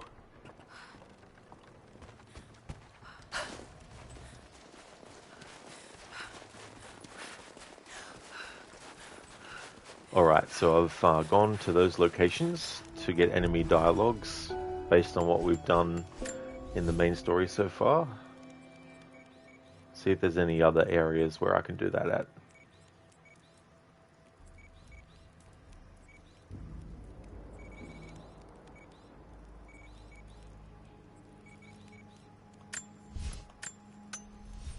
Milan, an open world Dread game with Mega City 1 as the sandbox would be awesome. Thing is, Mega City 1 covers the entire east coast of America and up to about 500 miles inland.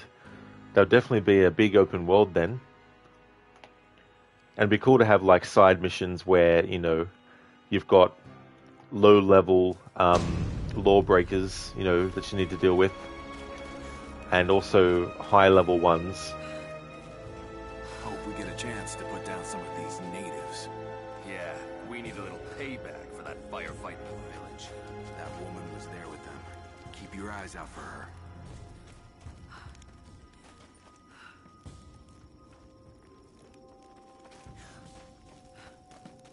Did we really lose a full company when they broke through into the ruins? Not only that, but they lost the rescue party as well. Well, let's hope we don't get tapped to go next.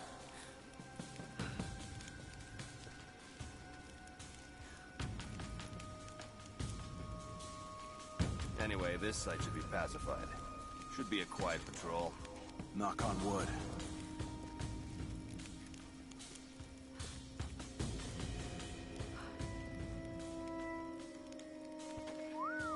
I don't think I've ever seen the stars that bright. Try leaving the city once in a while.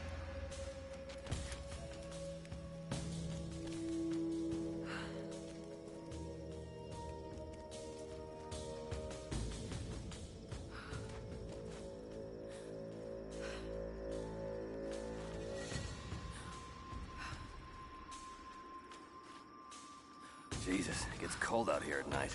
We're within walking distance of the Arctic Circle. It's to be expected. We've got incoming!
Mr. Epic, you've been thinking about the new Wolverine game that's supposed to come out, but the problem is Disney owns Marvel, so you think that there won't be any decapitation or gore and blood. You're just slicing with cardboard. Kind of lame, to be honest. Like what they do with lightsabers from Star Wars. They're supposed to be much more gory, but instead they're like stun batons. Yeah, I mean, you had that Deadpool and Wolverine movie that I think was pretty violent. But then again, it might just be for that movie.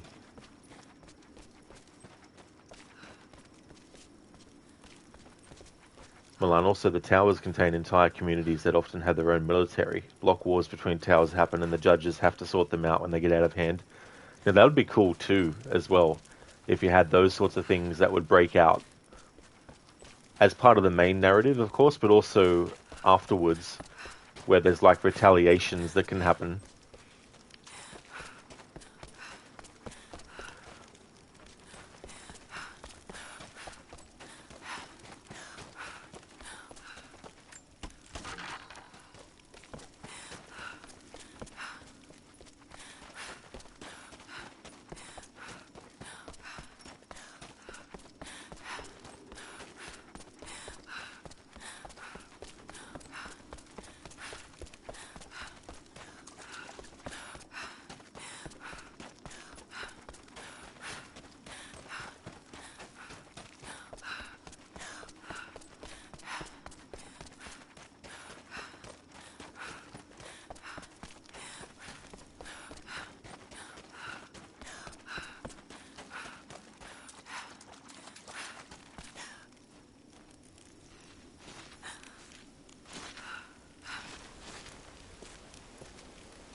Mr. Epic, funny thing, South Park made a joke in an episode where if Disney owned Star Wars, they would ruin it. Well, they were right. Yeah, it's so funny when things exist for so long that things that they came up with as like a joke that they thought never would happen ultimately end up happening way down the line afterwards.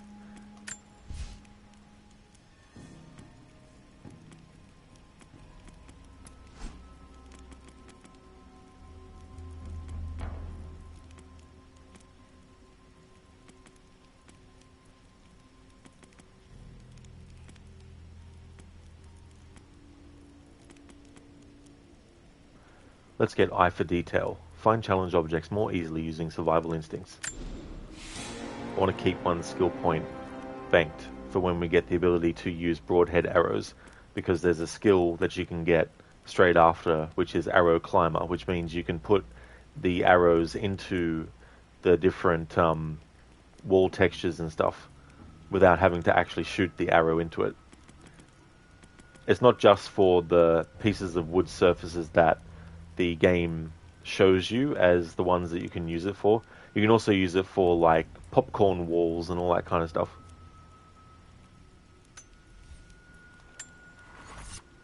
Now we have more materials to upgrade weapons. So we have the handgun, semi-auto pistol,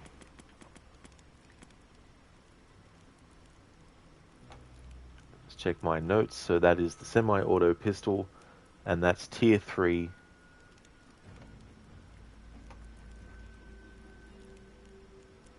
Which is the 13 salvage and the 2 tech parts.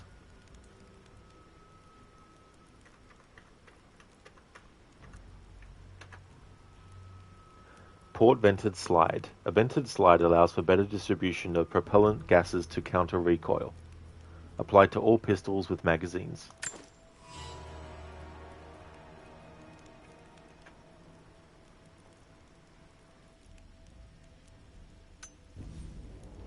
Mr. Epic, Lucas sort of sold it to China. They're making a lot of great games these days, like Wukong.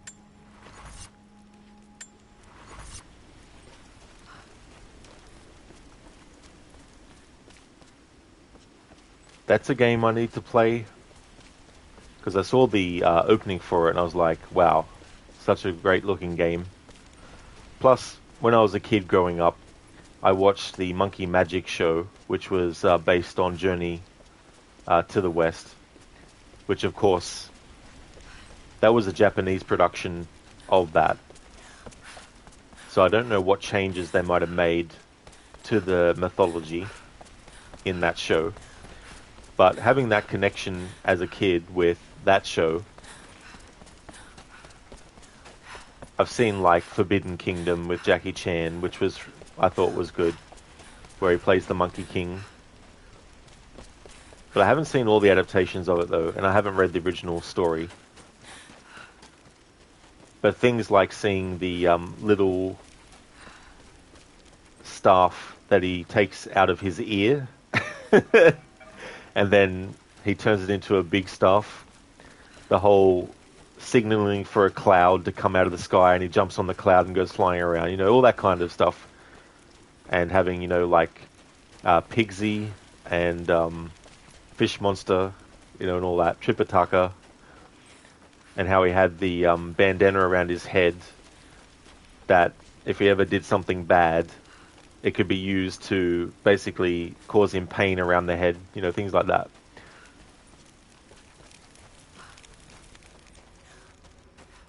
So yeah, I definitely want to play Black Myth Wukong in the future.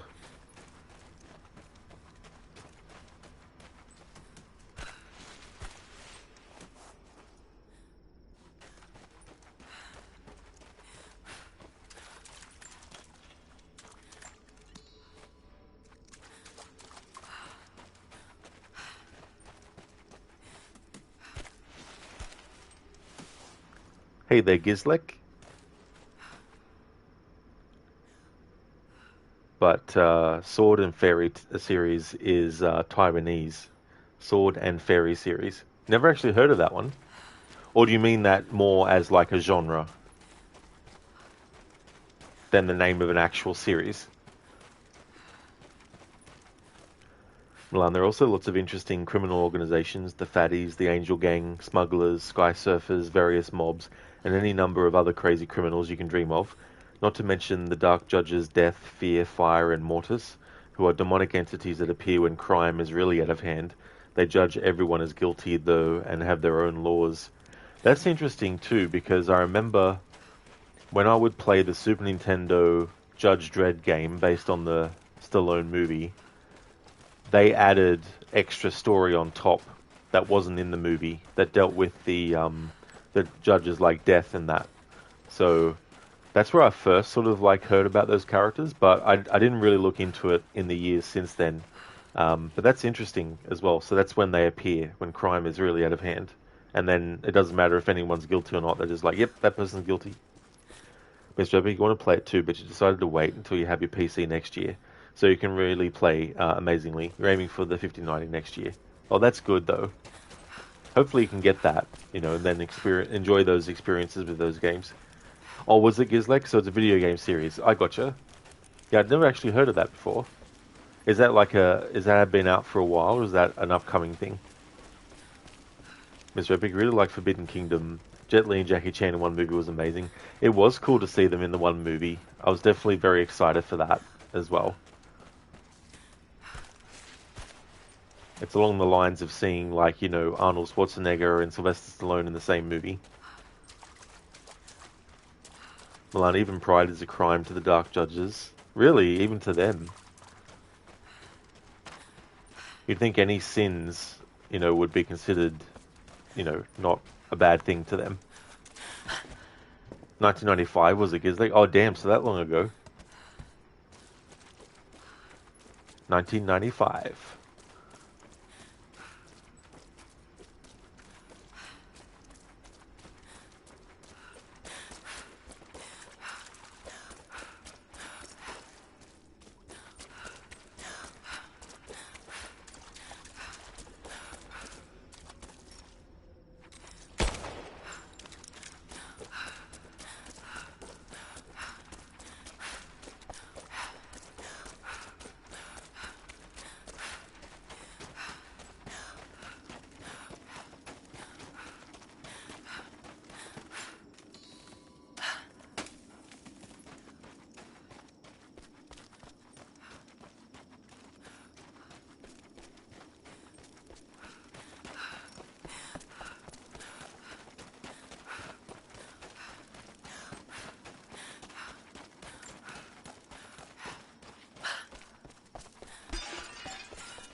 Oh, I'm sorry. I couldn't grab the ledge from the other angle on it. Okay, fair enough, game.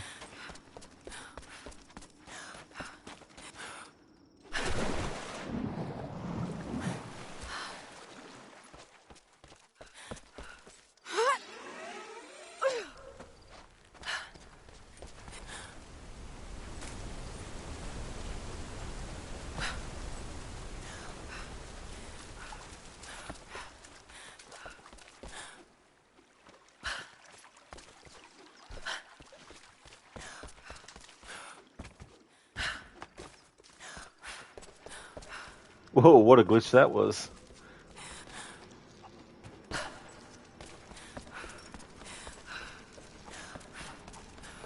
Mr. Epic is sad to see what happened to Bruce Willis. Dementia so early is so sad. Oh, yeah. Yeah, I can't imagine what it's like actually being a sufferer from dementia. And also, you know, what it's like to have someone that you know who's either like a family or friend that is going through it too.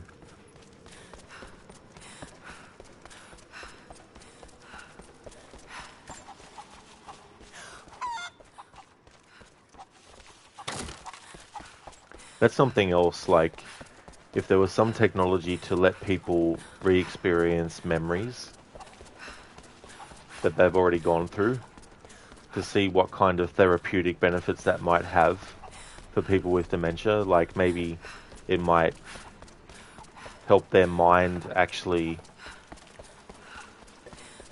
sort of like examine, I guess, well, I mean, I guess we have like sequential memory where we remember that something happened in this year versus the other year. So we can say, right, this event happened second and this event happened first. But being able to re-experience a memory, it might trigger, or it might even improve the recollection of that memory if it's re-experienced in such a way that feels like you're experiencing it for the first time.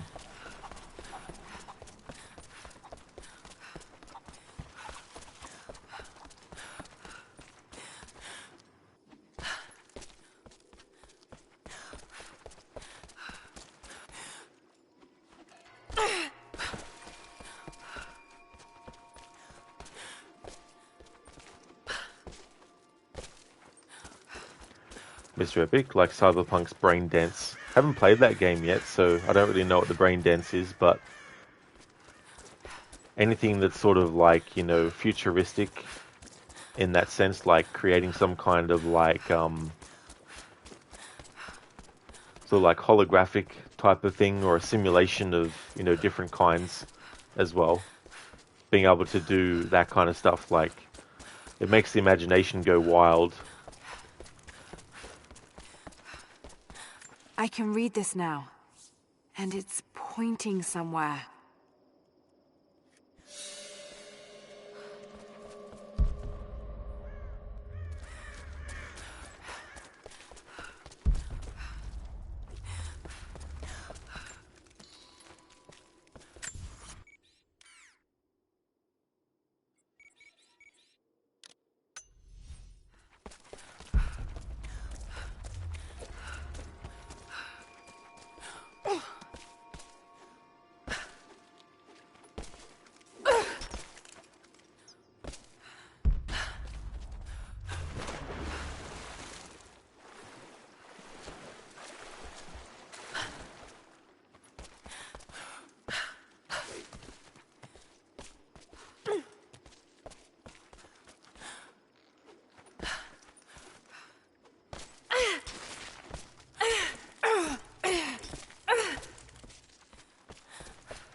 I think I've gone into an area that the game didn't want me to go into yet. But I've been here before, so I don't know what's going on here. But anyway, go back this way.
Hey there, little pumpkin. Welcome on in. How's it going? Oop, almost did the same thing twice. Took it away from me. Alright, that's fair enough. Hang on. Wish that rope had stayed there. But it's... Alright. That's fair enough.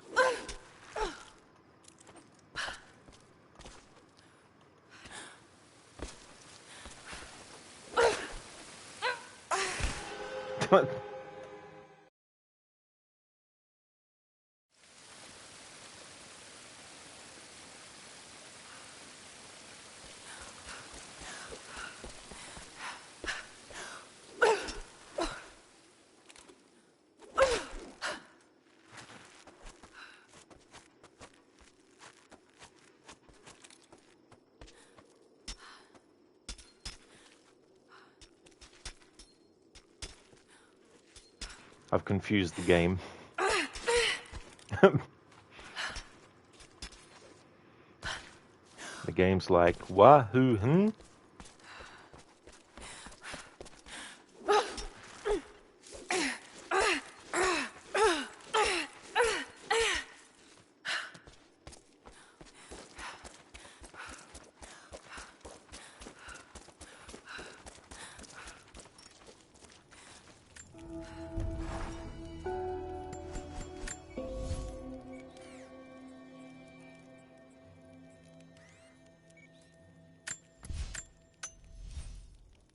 Miss Rebic, if you ever play Cyberpunk, you should also watch the anime Edge Runners. It really breaks you at the end.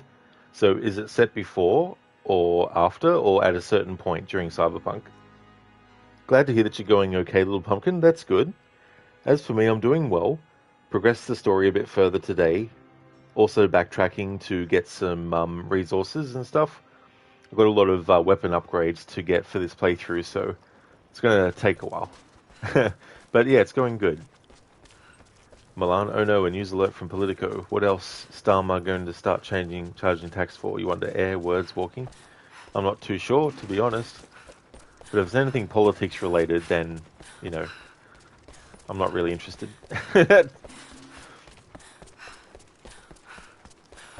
So, by the way, if you don't know Cyberpunk Edge Runners, it's an anime studio trigger made for the game. So it's said before. Okay. Milan funny answers only. Oh, okay, yeah. I mean, stupid rules can be, you know, created for anything. Which I think there are Easter eggs for that anime in that game. Oh, that's pretty cool then, too.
Milan, you haven't read it because you avoid lots of their taxes by living off the grid on the boat.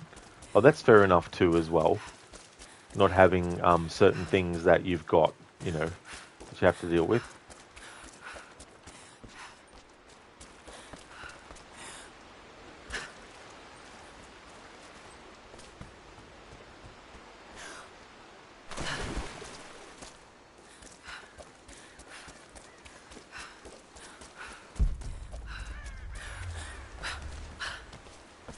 Mr. Epic, you always wondered back then why people were praising that anime so much until you watched it and you understood.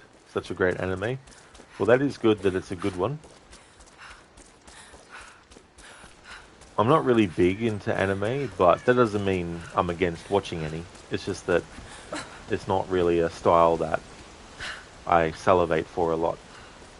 Not that I salivate for a lot of franchises and genres, but I mean, to use a descriptive word that implies being very, very, you know, excited and interested in the genre. That's not me with anime, but the not being against watching it at all stems, I think, from being a child watching Transformers G1, Astro Boy, Voltron. You know, things like that were done in the anime style.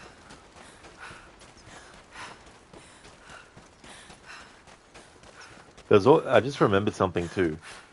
There was this cartoon I used to watch when I was a child as well, and I've never actually been able to find out what it might have been on YouTube. But it's confusing because I swear that there were black and white armored soldiers that were very, very short. They actually look like stormtroopers and Darth Vader from Star Wars. Except imagine they're short and they're all white with armor like stormtroopers, and then you've got the ones in black armor that are all looking like Darth Vader, and they're short as well. You got to remember too, I'm working off of a memory that or an image in my mind that was probably when I was like, you know, from the ages of 5 to 7. So I don't really have too much extra to actually explain. But yeah, I've always tried to find that out every so often when I think about it. But no luck. But there has been things that I remembered from my childhood that I hadn't actually seen for many decades, and I was like, what am I remembering this from? And I've actually gone to YouTube and found out, and I'm surprised because it's like, holy shit. Like, for example, the movie Adventures of Baron Munchausen. So I saw that movie. It was on television one time, and I was watching it, and I probably would have been about 10 years old at the time. And basically, he has these friends, and they each have certain quirks about them. His friend Bertold can run really, really fast. Like, literally really fast. Then you have Adolphus, I think his name is. Now, I could be misremembering, but I think he was the one who had great eyesight. He could literally shoot something on the other side of the planet from where he was. But I can't remember the name of the character who's the strongest man in the world, and also the one who could actually blow great wind out of his mouth. But anyway, I saw that movie when I was about 10, and I really, really enjoyed it. And so that became a movie that I was like, this is a really cool, funny, adventure movie. Fast forward to around probably 2008, 2009, and the memory of some cartoon comes to mind, and I'm thinking to myself, oh, I'll just look on YouTube. So I look on YouTube, and what do I come across? I come across an animated version of Baron Munchausen that I'd seen years before I was 10, when I was probably about 6 years old, or 7 years old. So then it made sense as to why the live-action movie was one that I really enjoyed, because I had enjoyed as a child, before seeing that movie, the other adaptations of Baron Munchausen in animated form. And so that was an example of remembering something from my childhood that I didn't actually remember where it was from, and then finding out that it was something I'd consumed a long time ago that also had a connection to something that I watched later on. And for some reason, when I was around, 6 or 7 years old, to when I was 10 watching Adventures of Baron Munchausen, I didn't actually make the connection. But then again, maybe I did, but I forgot that I did. Because so much stuff happens from when you're a child versus when you're an adult. So it's like, did I remember it? Did it be like, see the animated version and then see the movie as a 10-year-old and be like, oh, this is like that cartoon I used to watch, versus me when I was about 20, 24, somewhere around then, remembering about that animated show, thinking, what the hell was that, and finding out. So it's amazing how memories can work as well. How you might remember an image or a sound, and years later, when you think about it, and you think to yourself, I wonder if I can find out what the source of that was. What exactly was it?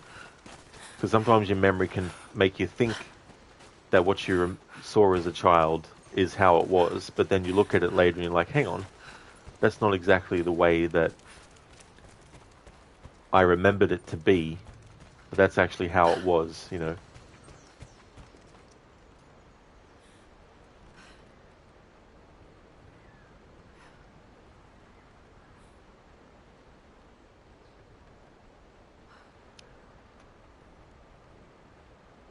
Gizlek, Heidi anime. Never touched the stuff. I don't actually know what it is. Sorry, I wanted to quote a character from Deus Ex Human Revolution. Look, I'm not sure if that emoji shows correctly on stream. Yeah, it's a drooling face. Hey mate, you're among the people that haven't watched anime. It's not that you haven't watched at all. You've watched bits, but never been a fan. Oh, that's fair enough too as well, Imita. Oh yeah. Dr. Darling Bane, use the Force. Use the Force, Luke.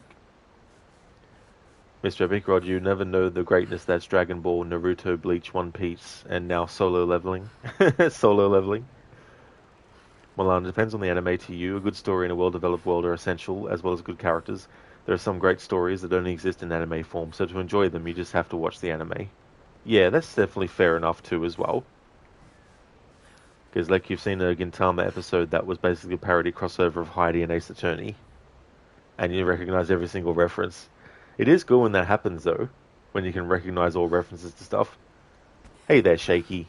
How's it going, dude?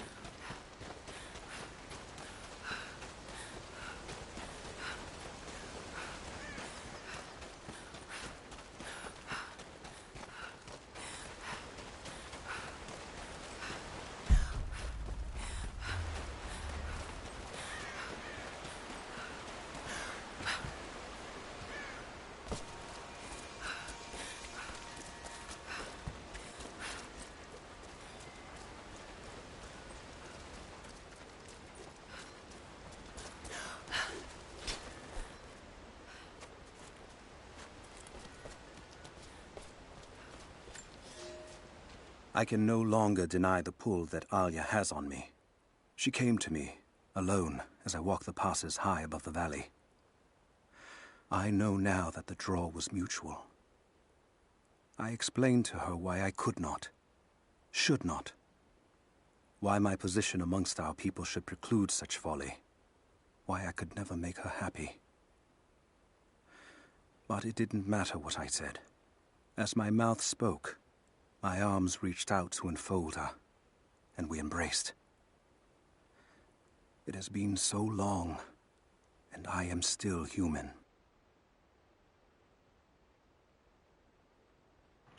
Summer, pages of the ledger. These are very personal records from Jacob. I'm not sure I should be reading them.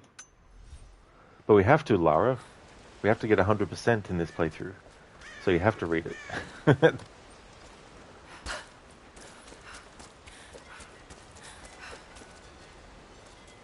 Milan, you're going to have to go. You're heading north today to Anderton, then further north into Scotland. Be well, folks. Thanks, Rod, for the morning's entertainment. That's all good, dude. No worries at all. I really hope that you have a great day. I hope that the weather is nice for you too, as well. Definitely have a good trip.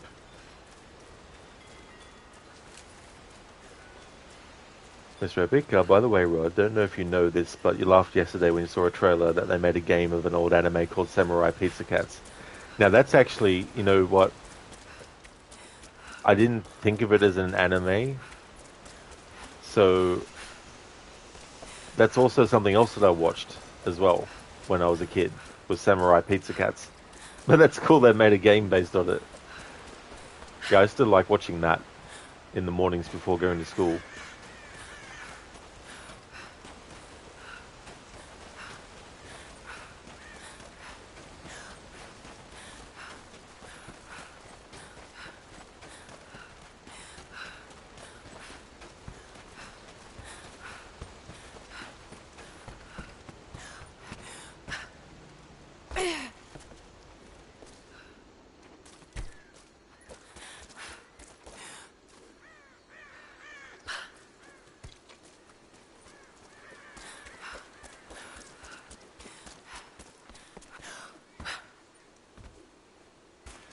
Mr. Epic, where's my Black and Mice from Mars game? Yeah.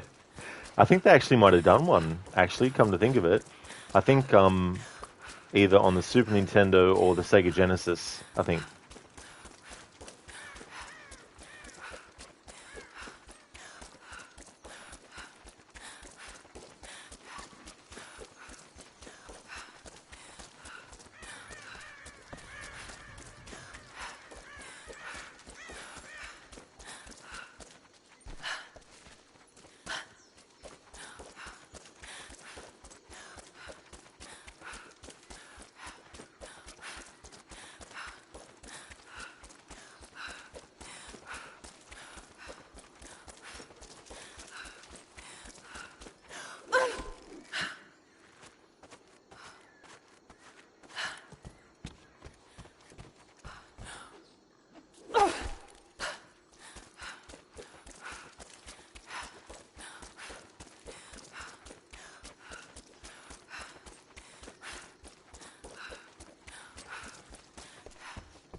Mr. Epic, they should make a few short games from old cartoons like that. Doesn't have to be big. You bet there's still a few fans who would want to play because of nostalgia. Hey, you would? Oh yeah. It's amazing too what things come back in that haven't actually been at least in the mainstream for a long time, and then they come back again. Sometimes, you know, the original feel isn't the same, depending.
Mr. Epic, you're lucky that you bought the Samurai Jack game before they delisted from Steam. Hate when they delist things. You think it was because Cartoon Network is gone? Oh, not too sure actually. But when they delist something, yeah, that'd be very annoying, especially if you might have played it way back in the day and then you're like, oh, I'm gonna get this game again, and then the game is like, then they're like, oh no, can't get that game now.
Mr. Epic, yep, still feel that way because you don't have the original AC3 before it was gone. Now you only have Plastic World 3. Oh yeah. If you ever get the PC version of AC3, Mr. Epic, probably look into some mods that might be done for the remastered version too. So I think there is one, but I don't know what the effects are like. Like, I haven't had a good look to see if they make a massive improvement on the remastered graphics or not.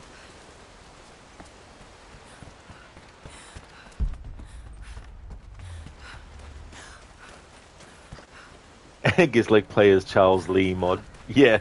Then you can have Charles Lee do an impersonation of Connor's voice asking, "Where is Charles Lee?"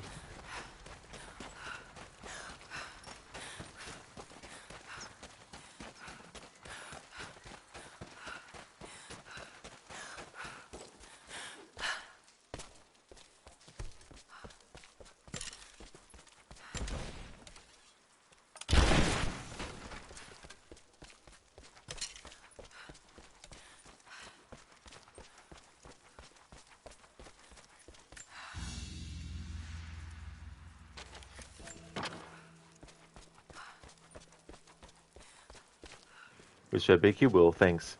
Yeah, that's all good, dude. Yeah, I was having a little bit of a look at different mods for Assassin's Creed games. I started looking at ones for Syndicate. There was one where you get about 90% of Croydon, the location at the start of the game where Jacob and Evie live. Having that be explorable, and 90% I think of the buildings climbable and all that kind of stuff. But also funny ones like playing as Starrick, playing as Lucy Thorne.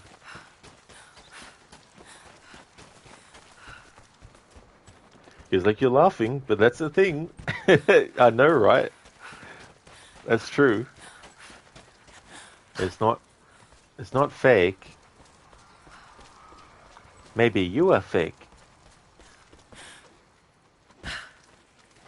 Hey there, Sheila. It's going really good, thank you. How's your day going?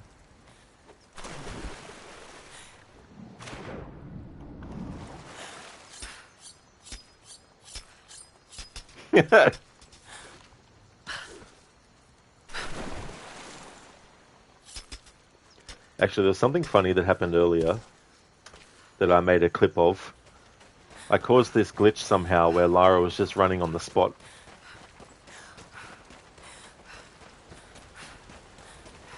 In Meta, Shadow of Mordor and Shadow of War allow you to change the skin and play as another character, but in cutscenes you will still see the main character.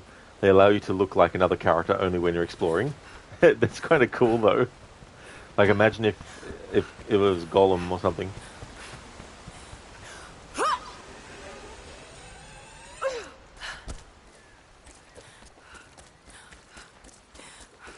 Oh, that's great, Sheila. Glad to hear that you're going good. You just got out of the garden and out of the shower. I hope that the weather was good for you. Hey, Placenta. How's your day going?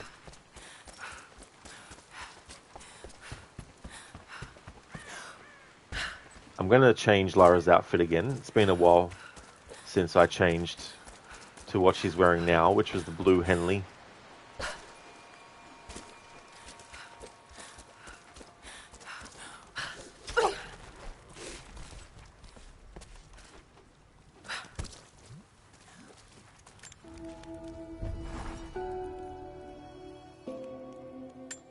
But first, a rest in peace, Lara. So, Sheila, would you like Lara to jump from a great height? Would you like Lara to drown? Would you like Lara to, let me see, catch on fire? I think I can do that.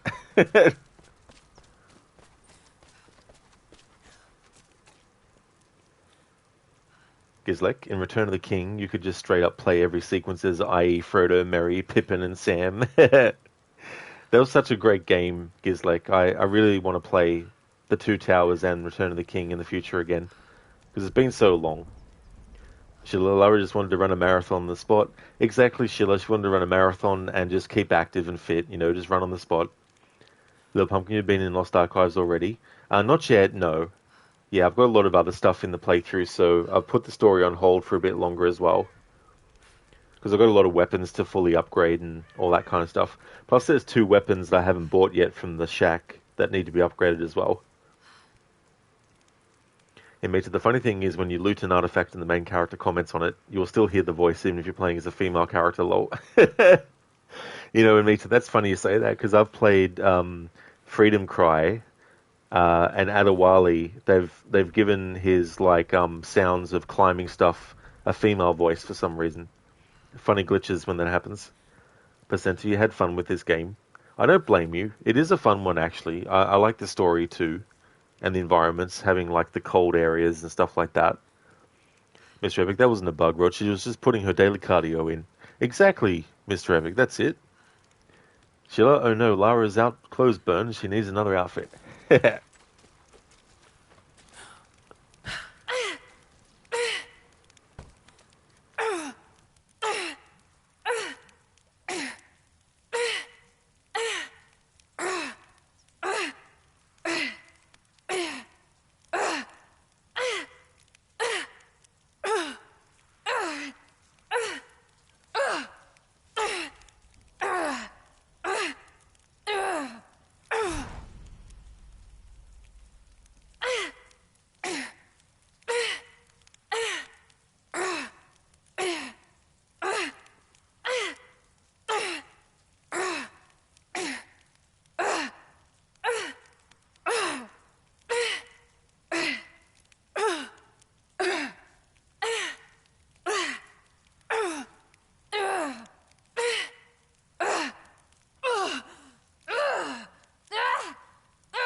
Oh my god.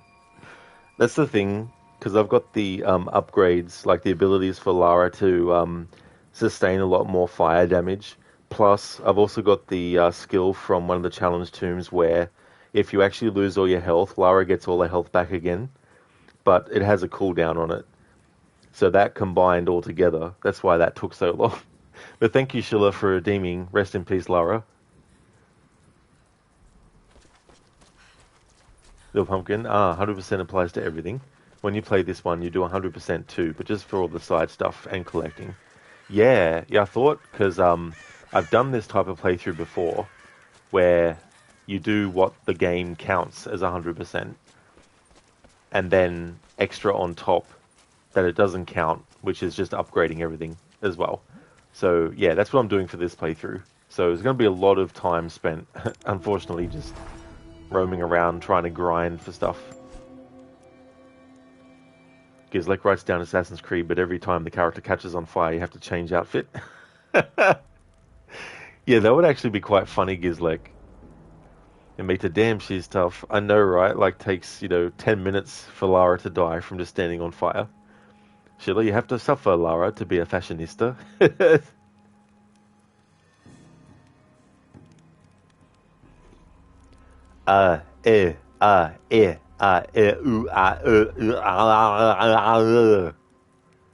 That's what Tom gets for balding me.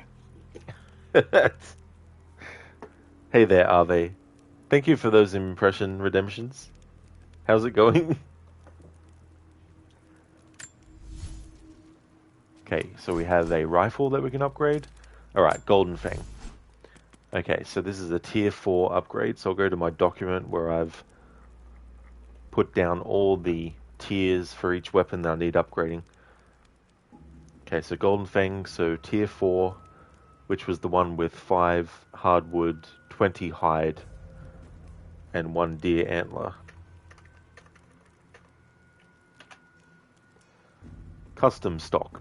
A custom fit stock allows for a more natural hold and decreased recoil. Little Pumpkin, is the most things you can buy in the shack stuff that you can get throughout the gameplay? Maybe one item, I think. But things like the rope ascender, you never get it in the game otherwise, unless you buy it. Then you got like the commando outfit. I think it's the commando one that you have to buy from the supply shack and stuff. And there's 2 weapons as well that you can get. But I think the enhancement tool is something that you can get through gameplay. You're going good, Ave. That's excellent. I'm glad to hear that. Hope Rise of the Tom of the Braider is going good. It is going well. Sheila redeemed a rest in peace Lara, so Lara had a bit of a barbecue. But yeah, it's going good, thanks. Going to be changing Lara's outfit now.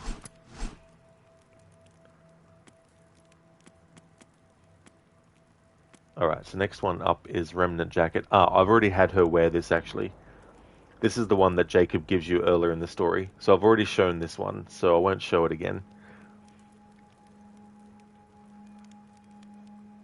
I mean, for those who didn't see what it looks like, I'll just have Lara have it on, so you can see. But this is something that the game automatically gives you.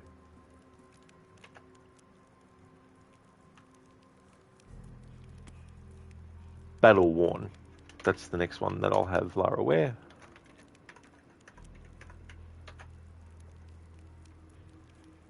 The Volcano, right, yes, the rope thingy you need to buy, but you thought the commando outfit you get in the gameplay. Not too sure, actually. I don't know. I usually get it just from the store. Battle Worn. Camouflage canvas jacket that is worn in places from previous usage. Outfit bonus. Reduces the delay before health begins regenerating when damaged.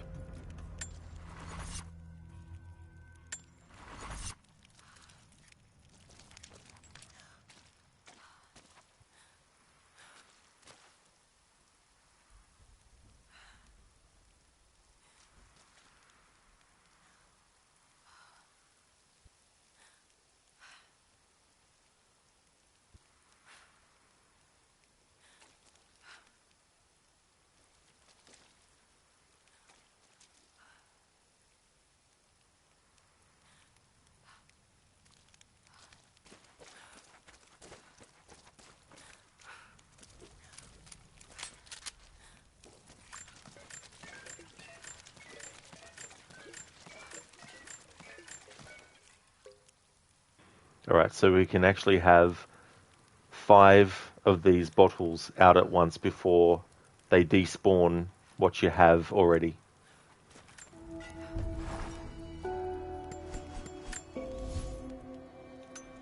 Lara just has a bottle of whiskey there next to the fire.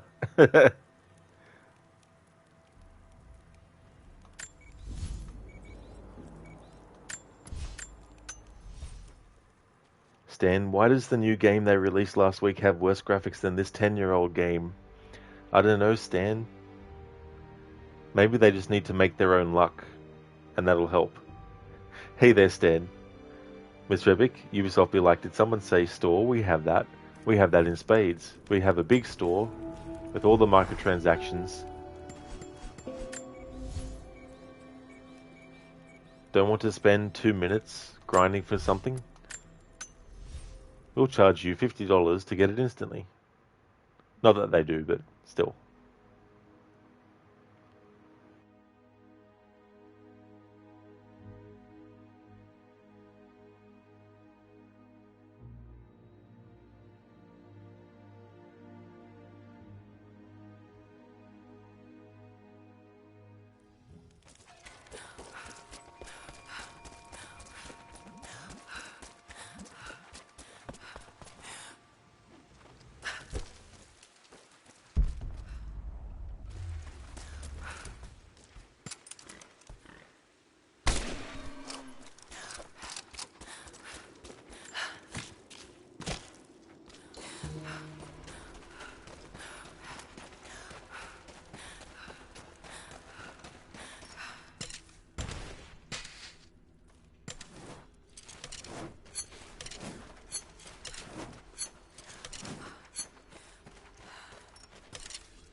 Stan, show you one person who wouldn't pay money to buy the map to reveal 300 chests on the map, I dare you. I mean, that kind of stuff, I could definitely understand.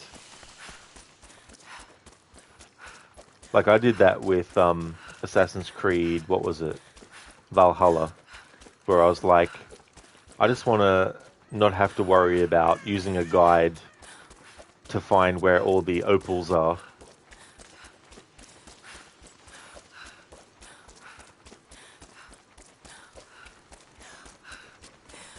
Mr. Epic saw a video on YouTube of Oblivion versus Avowed, and man, you can't believe how gaming has regressed. If you see that video, Rod, you don't know how Avowed is till you've seen it. Not being wowed by Avowed. Yeah, I haven't actually seen anything of that yet.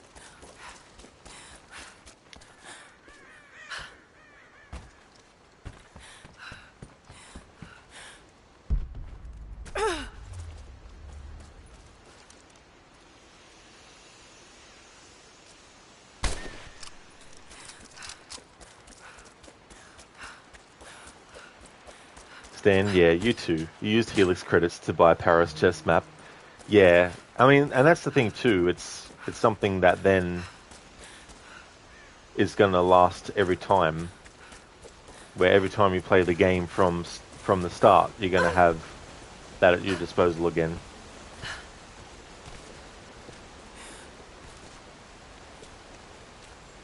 Mr. Epic, you two in every AC game that had it, it's not doable otherwise. It does really take a long time, like, when you have more than like 100 things, it's just like, you don't always have the patience to spend that much time as well. If it's going to be hours.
So far, I've been lucky.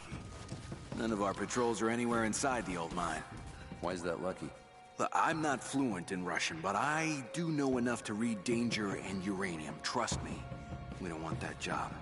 So, it's the same woman. Is he sure? It's Constantine. Of course he's sure. She was there in the tomb in Syria, and then she walked right into the facility. Christ. She's either brave or stupid.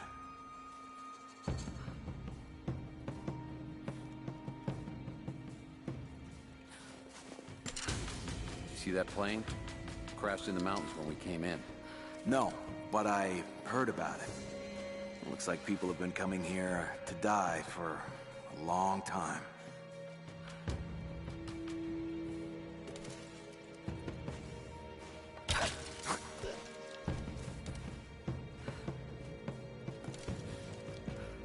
I'm gonna check it out. Be right back. I spotted something. Right there! Let's go.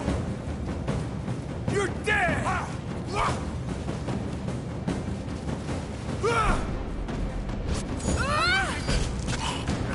I'm gonna kill you!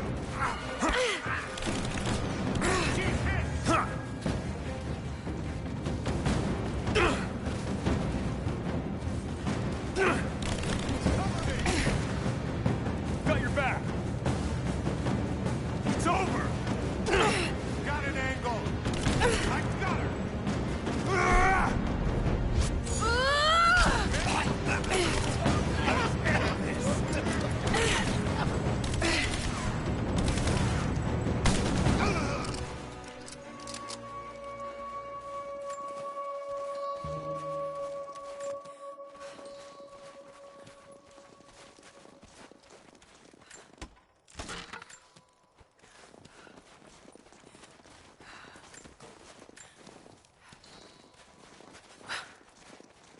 Mr. Epic, you saw me doing it in Unity without, and you were like, yeah, you can't do that. Oh yeah, that's so time consuming. Because it's also the fact that it's not just, here's every chest, and there's no door you have to unlock to get to it. You know, there's doors that you have to actually unlock with the lockpick, and depending on whether or not you have the required level upgraded for lockpicking, the difficulty at actually doing the lockpicking to even get inside the room, and then let's just say you've managed to get through the door being one level under the required lockpick level, and you've only got one lockpick left, and then you have to actually use the lockpick on the chest that's the same level as the lock you just unlocked that you were one level below, and then if you mess up, of course, that one lockpick is now destroyed, and so you have to go back and get more, you know.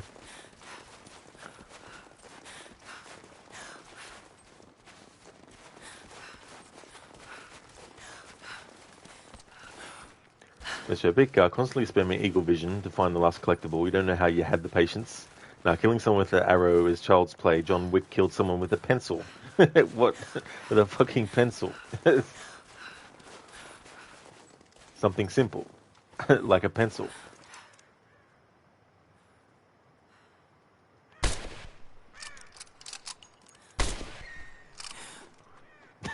That bird.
So far, I've been lucky. None of our patrols are anywhere inside the old mine. Why's that lucky? Look, I'm not fluent in Russian, but I do know enough to read danger and uranium. Trust me. We don't want that job. So what's the deal with the comm traffic down here? Terrain blocks line out of sight. Something in the valley is creating EM interference. So we keep losing sync with the satellites. And on top of that, the natives somehow managed to take down primary radio tower. Take your pick. How long until they issue us a pair of cans and a string? What the hell? Heads up! Incoming! Spread out. Keep your eyes open.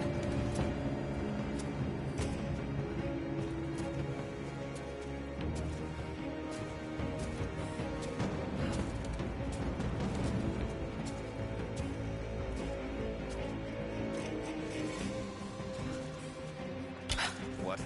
Another one? Got nothing. We got incoming! Hostile spotted! Fire in the hole! Got it! Man down! Moving into position. Got Got a flanking position. I got her!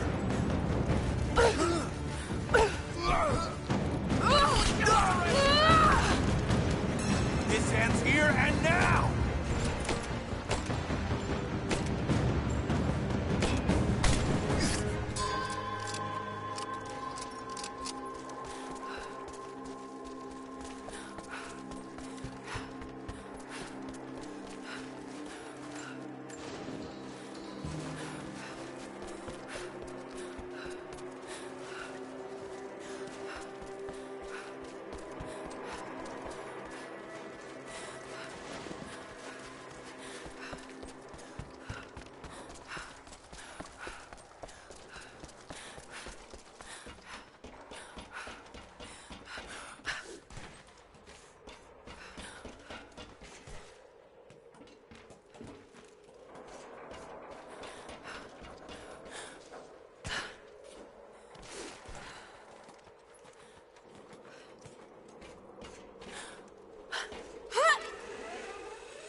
Mr. Epic, the only game you're really interested in this year is GTA 6? That's fair enough too. Yeah, it'll be very interesting when that game comes out.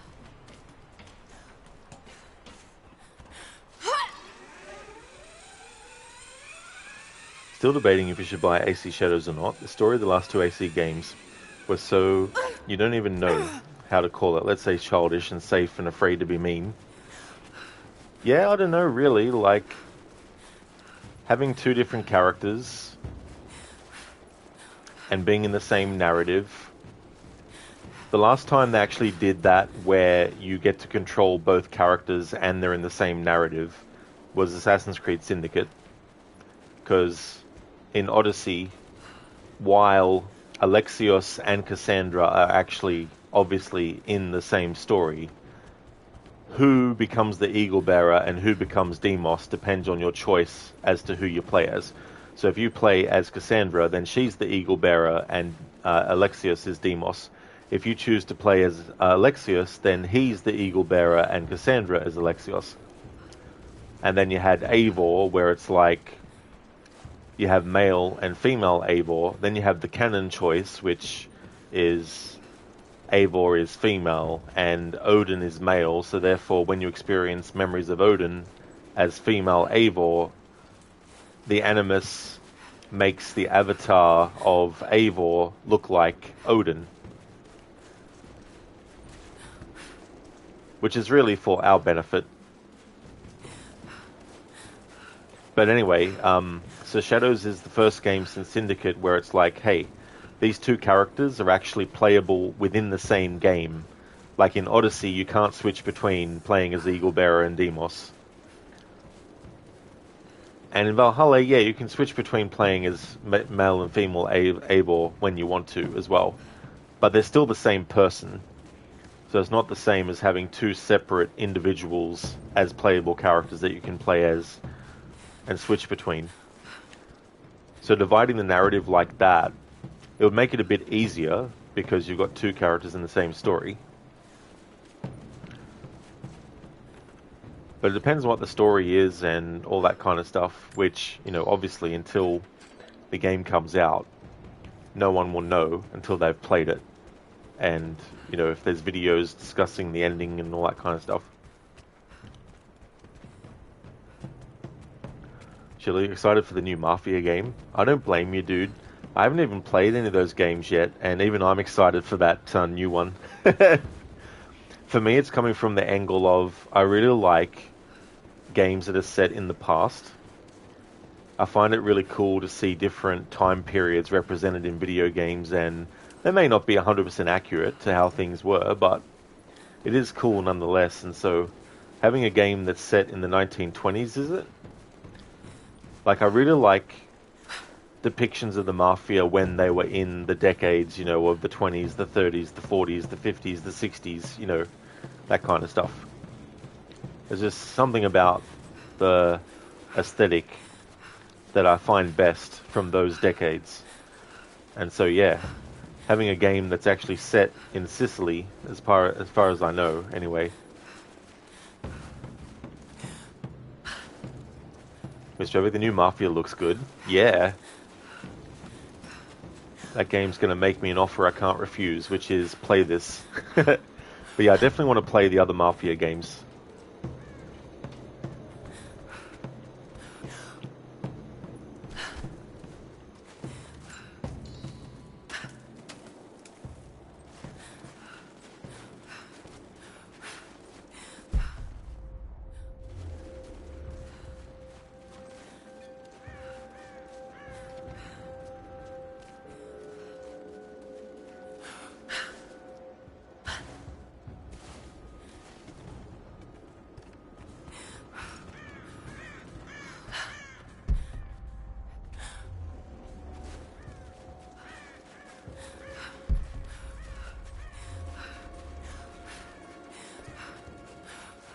Hope we get a chance to put down some of these natives. Yeah, we need a little payback for that firefight in the village. The woman was there with them. Keep your eyes out for her. You've seen the natives yet? Yeah, a few times. Not up close yet. It's weird. It's like they're stuck in time. Just be careful. A few of them have rifles. Don't go thinking they're...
Schiller, you need to finish Mafia 2 this weekend. So how close are you to finishing it, Schiller? Are you sort of like in the last quarter of the game or something? Mr. Epic, if you play, it'll be with Naoe. Playing as Yasuke looks stupid. He can't climb to certain places, is slower with climbing, can't stealth because he makes too much noise. He refuses to assassinate because if honor, what does he know about Japanese honor? He was like for, what, 1 or 2 years. Yeah, I mean, I don't know about all that kind of stuff because, like, so much stuff happens in people's lives day to day, and not everyone keeps journals of what they do, so, you know, there might be some leeway here and there for certain things, but the thing about what they're doing with the two different play styles is you have the stealth and then you have the combat, and you have the fans of the series now who came into it with Odyssey, so it's been more about the combat for them and not so much the stealth. And then you have the players who like stealth, and so instead of having one character that can do both, like in Ghost of Tsushima, they've decided to have two separate individuals one that is more combat focused and the other which is more stealth focused. The idea being, of course, with the intention that those who don't like stealth will choose Yasuke, and those who don't like combat will choose Naoe, or those that find more challenge in trying to be stealthy will choose Noe, or they can choose Yasuke to add an extra challenge as well. Like, it's kind of interesting that they made it that way, because him being a character that's very solid compared to Naoe, it makes sense that if he's going to go across a really, really thin rope, he's going to break it, you know, whereas Naoe is a bit more lighter in weight and is more nimble. So she's going to be able to run across the rope and not actually break it. And so that's where it's like, well, they say anyway, and I'm sure there's parts of the game where it's like, fuck, I can't get past this part, so I need to switch to the other character. Which in some ways goes against the idea of giving players who don't like stealth the ability to just choose Yasuke. Because if you get to a point where the skills that he has just aren't going to cut it for stealth, then the game is literally telling you, well, you need to switch to the stealth character now. Unless you want to keep, you know, bashing your head against the wall trying to get past this part. And the same the other way around.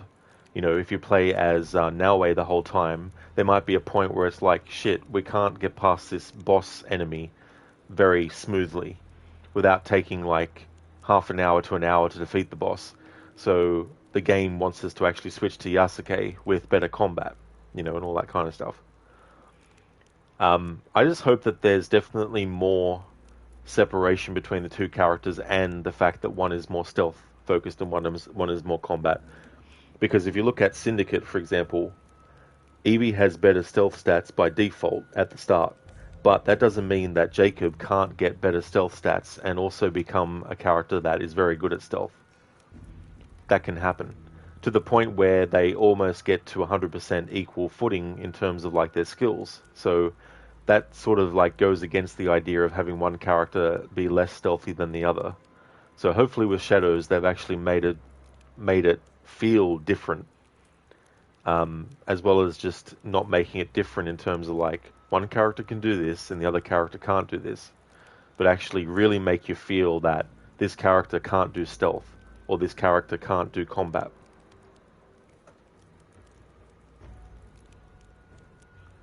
Shilurian Chapter 8 out of 15, so one long session does the job. Oh, nice, dude, that's cool. Yeah, so that's pretty good. It's got a decent amount of chapters. Mr. Rabbit, the controversies are really funny. Now, a Japanese shrine that's in the game, you can destroy that. The owners of the real shrine saw that and are demanding that it must be removed because they got mad that the shrine is destroyable. I mean, you get it, it's like they're disrespecting their faith. You saw the combat difference between Yasuke and Noe. Yasuke merely build, it isn't that much better in your opinion, which makes his character unnecessary. I see, Mr. Epic. Yeah, I haven't actually had a look at a lot of that stuff as well. But yeah, I don't know, there's so many things that each game in the series has in it that, you know, we might just not have gotten to the point yet where those things are considered controversial as well. But I don't know. I mean, there's so many parts in the games where you are in locations that in real life, if you went there and did those things, you know, you'd get arrested.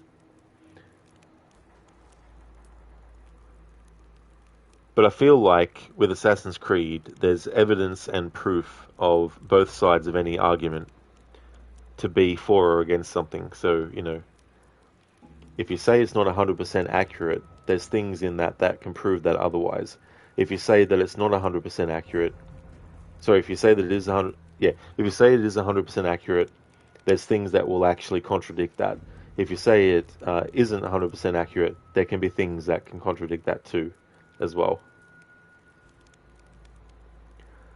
But the thing about controversies is there is a care factor that each individual has, and mine is pretty low because it's not like it's a simulation that is trying to simulate reality 100% as well. So there's going to be some kind of like leeway for video game stuff as well. And anything can inspire someone to do something bad, so it's not like it's the game's fault. So if the game has someone destroying things in a building, and then someone thinks it's okay in real life to go and do that, then that's, on them, because they were stupid enough to think that they could get away with it in real life. Because obviously some people confuse real life with video games. Dr. Darling, thanks for redeeming a random 1 or 2 quote. Shirley, you heard Shadows will have a lore mode, so don't have to make any choices.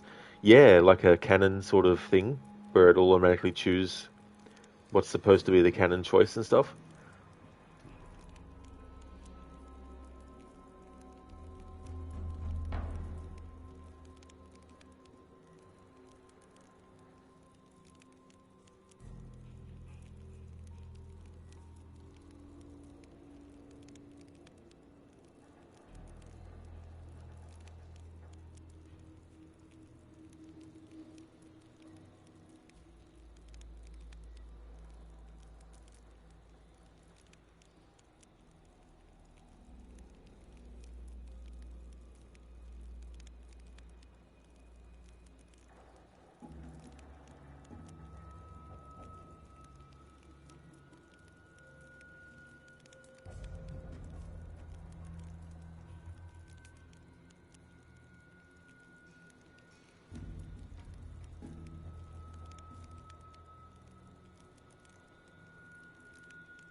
Alright, so I've got something from Red Dead.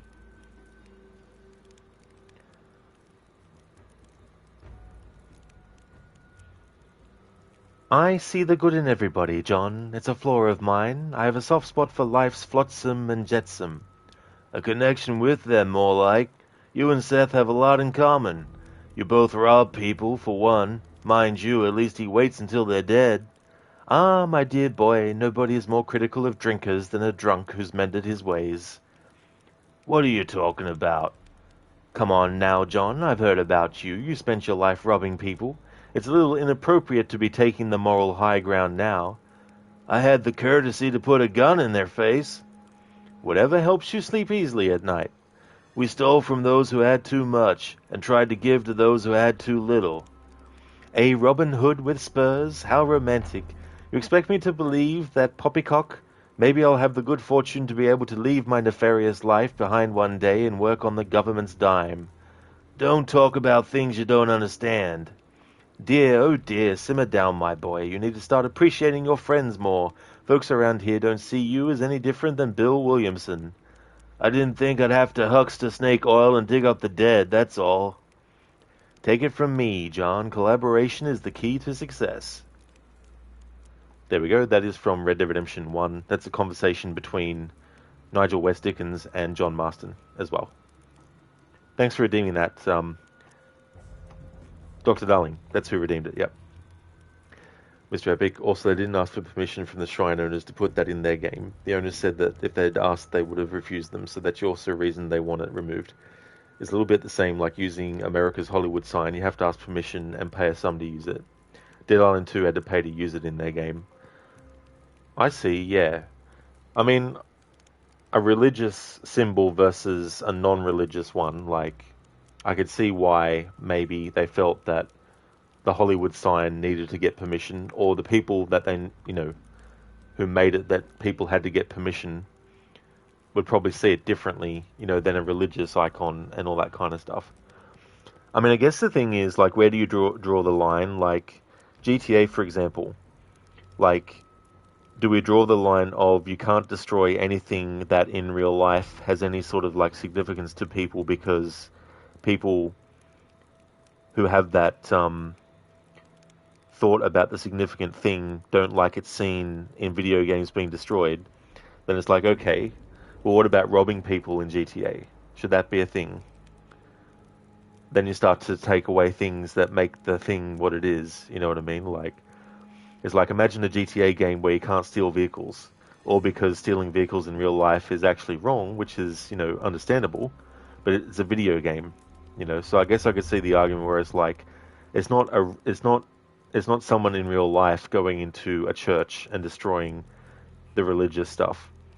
It's someone in a video game doing it, and video games aren't real life. So, you know, then you have to start doing things like in games where shooting is bad, like shooting people is bad.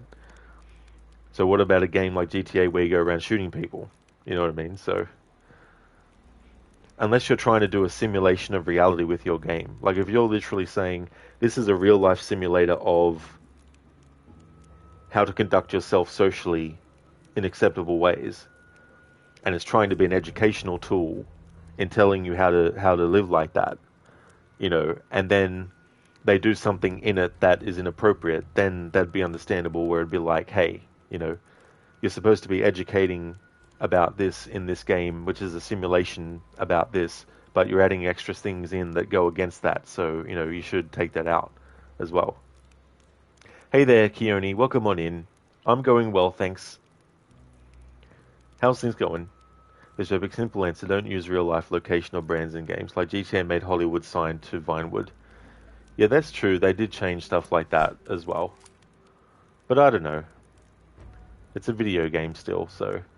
If you go into a video game and smash a window, are you smashing that window in real life? Is the act of smashing a window in a game going to get you arrested? Is smashing a window in real life going to get you arrested? Most likely. You know, so there has to be the understanding of the separation between what's a video game and fictional and not real, and not, you know, supposed to be educationally talking about something versus what is actually happening in real life as well.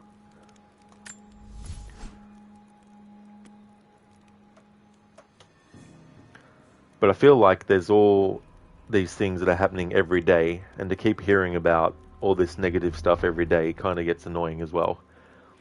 It's like not everything is going to, you know, be done in such a way that people are going to be happy with, and all that kind of stuff as well. So sometimes complaining about stuff doesn't really do anything. Okay, so this shotgun is the pump action shotgun. Let's have a look at the upgrades for this.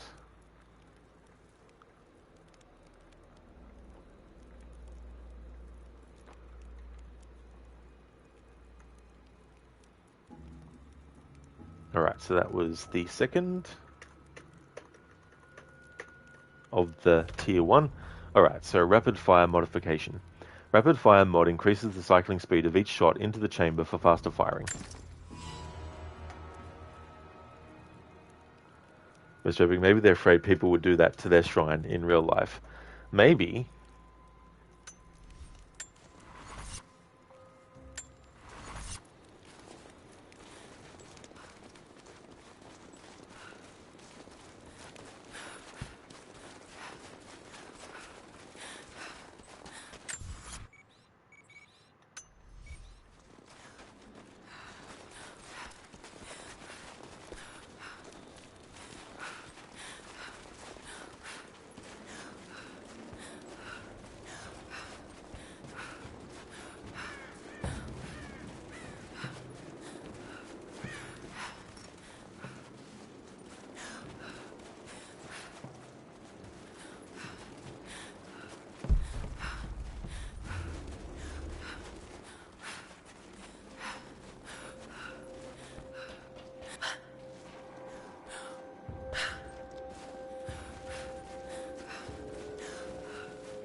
He's like 9 to 10 people are normal and wouldn't do such a thing, but that one guy is such an idiot and thinks he's funny to do such a thing.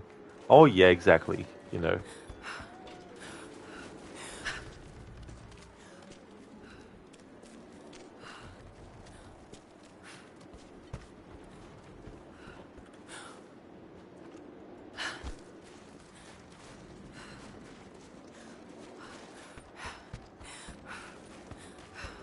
So there's a lot of resources in this game that, at the moment, I'm having to go and backtrack and kill enemies in previous areas to actually get.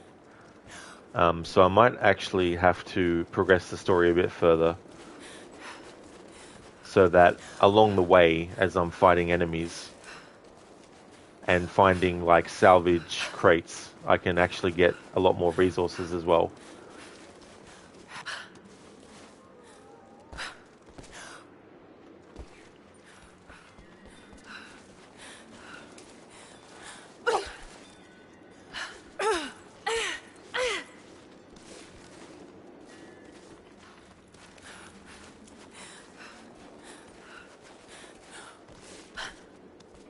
Yeah, Schiller, yeah. Yeah, main story.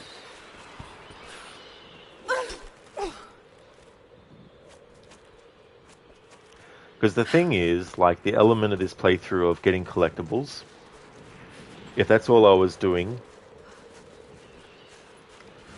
just what the game, you know, requires you to get 100% for. So doing the grinding for stuff is actually more time consuming. But it means that, like, once I've done that, then the rest of the playthrough, you know, won't take as long.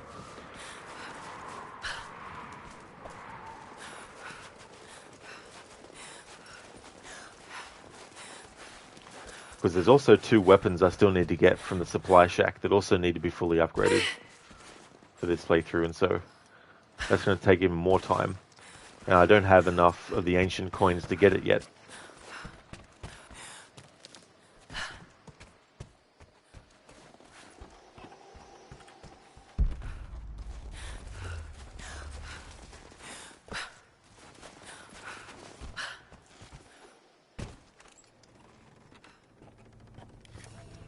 Like for the tactical shotgun, I need 140 ancient coins from the Old Kingdom, and 140 for the military rifle.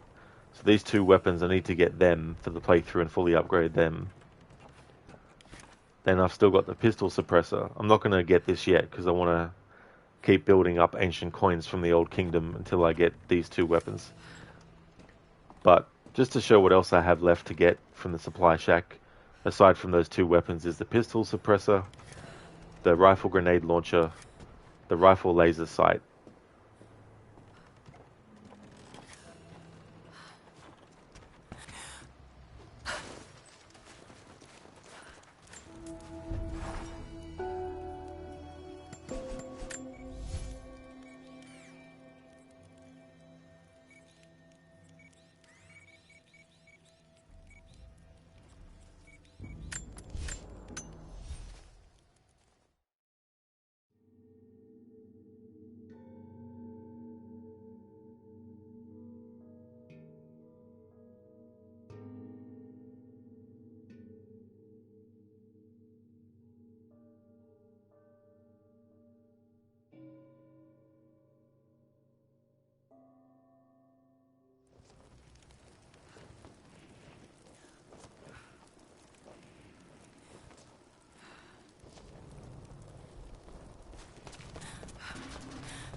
That's the second time in this one stream where the dodge mechanic against that animal hasn't actually worked, even though I've got the timing right.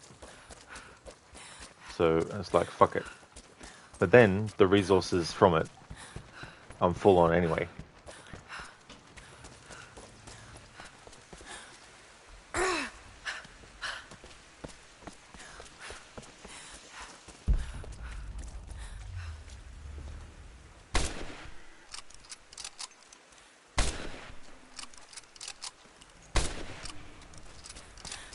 Alright, so we had 3 boars actually spawn in this time.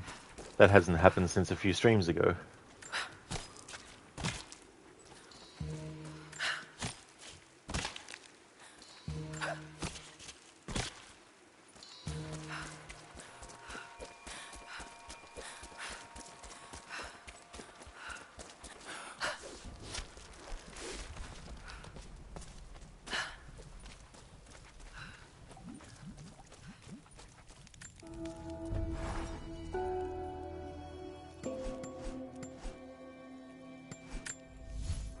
Out of curiosity, how many other outfits do I have to show through? Spirit Weaver, Pioneer, Valiant, Wraith Skin, and Reimagined Antarctica outfit. Oh yes, there's not that many left. And then there's the Commando outfit, which is my favorite one. So I want to have that one be the last one that I showcase. However, once I finish the main story, I will be able to change Lara's character model to the classic versions of Lara. So that'll be something that I'll show as well. So that'll be one of the things that I'll have to actually wait for until I finish the game to showcase.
Alright, let's do a challenge tomb. Now that we have the wire spool, we can actually swing across that. And maybe there'll be some resources we'll find as we go through here too, that I can put towards upgrades for weapons.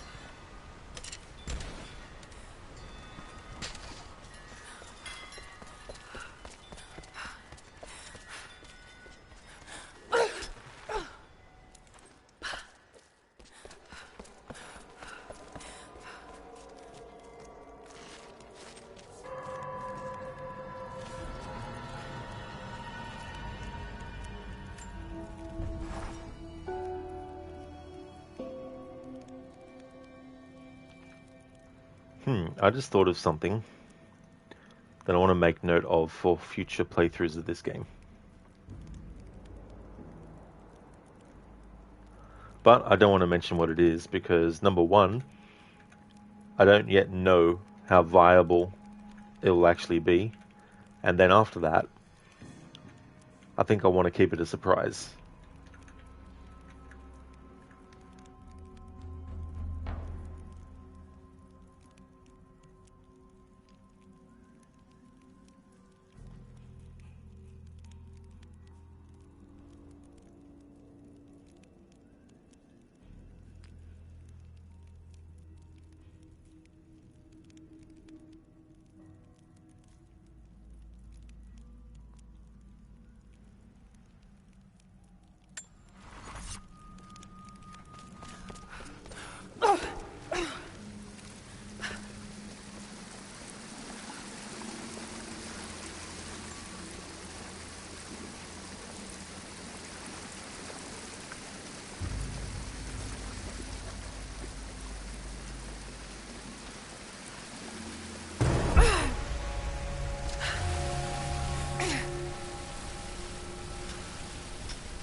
Hey, Ogorki.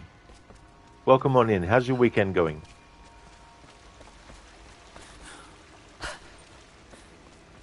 Hey, Dumbledore. How's your day going today? That was, oof. It was. I'm surprised Lara didn't, like, sprain an ankle or something like that. Imita almost gave you a jump scare. Oh, really? She did? Bit unexpected. Oh, nice, Ogorki. That's good. Glad to hear that.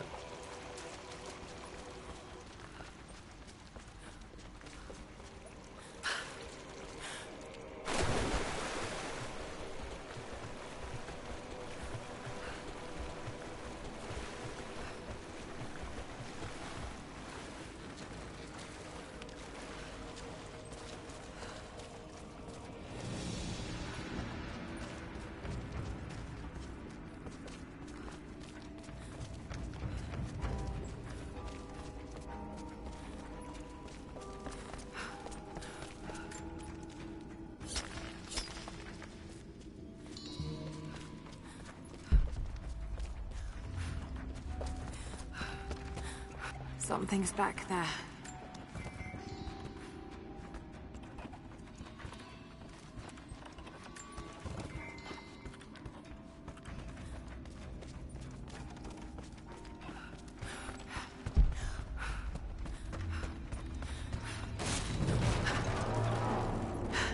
Careful.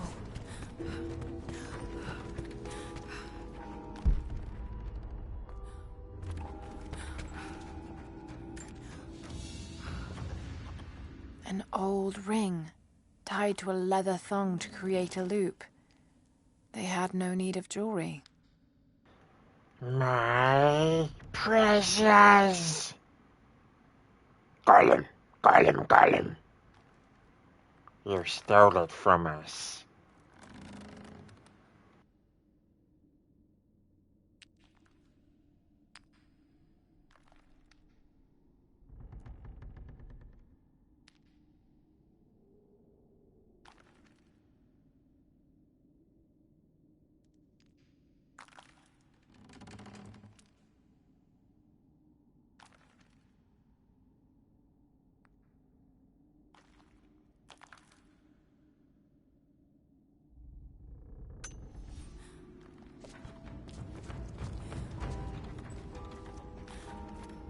There must be a way to rotate the platform.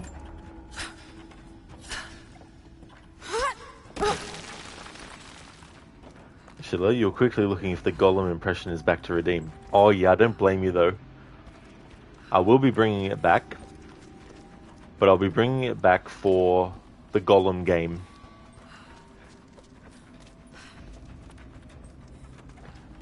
Because then I can do like a redemption where I say something maybe specific to the game or something. I haven't really quite figured that out yet, but yeah. It won't be the exact same kind of redeem with the Golem impression, but I will be bringing that back at some point.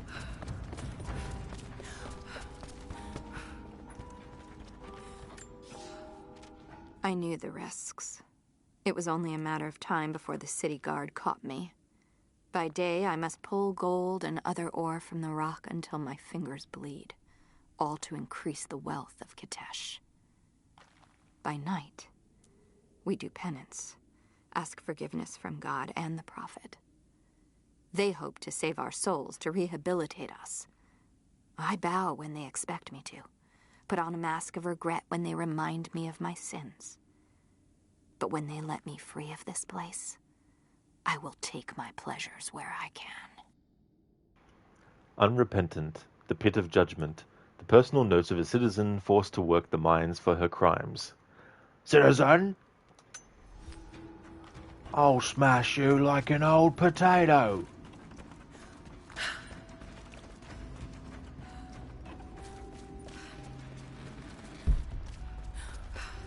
Potato, boil 'em, mash 'em, stick 'em in a stew.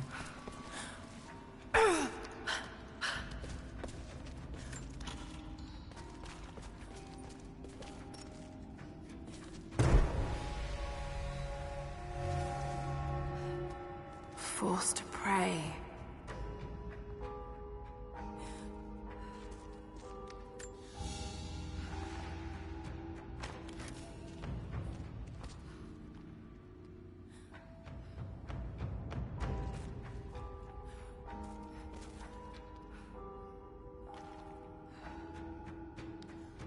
Hey there, Cody. How's things been? Hope you're having a good one.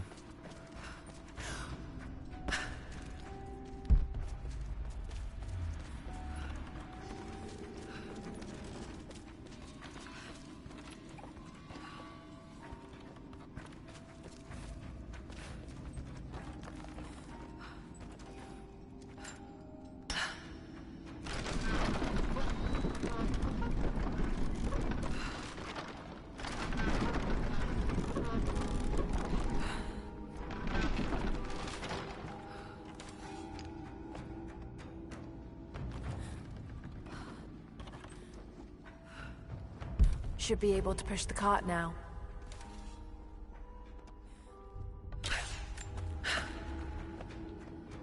Oh, that's awesome, Cody. Glad to hear that, dude. As for me, I'm going well. Having a good weekend. I had this playthrough on hold for a little bit while I was doing the initial streams for the Tomb Raider 4, 5, and 6 remasters, and now that I'll be settling into a firmer schedule with the games next week again, I've put this back on the schedule for the weekends, and Wednesday, Thursday, and Fridays will be for the remasters. Oh, cheers, Cody. Thanks, dude. On Monday, I'll be finishing off my Black Flag playthrough I started the other week, and same with Call of Cthulhu, but I'll be finishing that on Tuesday.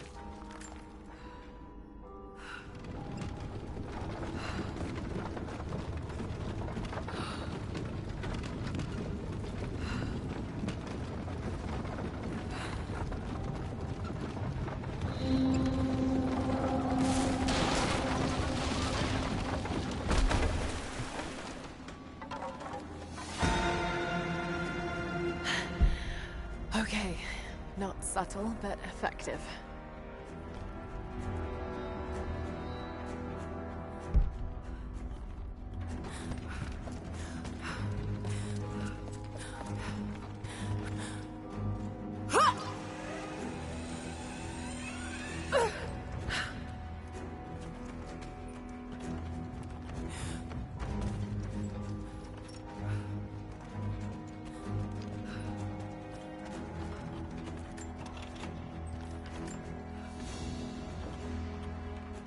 A pair of gambling dice. Common thing for soldiers, but these are a little more opulent than most.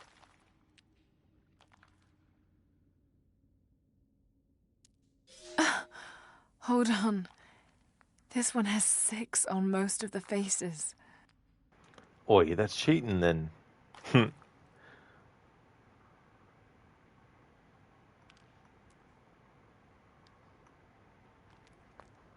Cody, you started playing a game similar to Resident Evil. It's pretty good. It's called The Mute House. The Mute House. Hadn't actually heard of that one.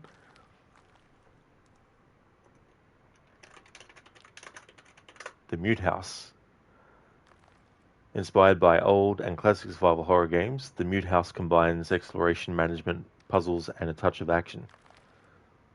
Also, it came out January this year. Oh, cool. Thanks for the heads up on that one, actually. I'll have a look at that and see trailers and stuff.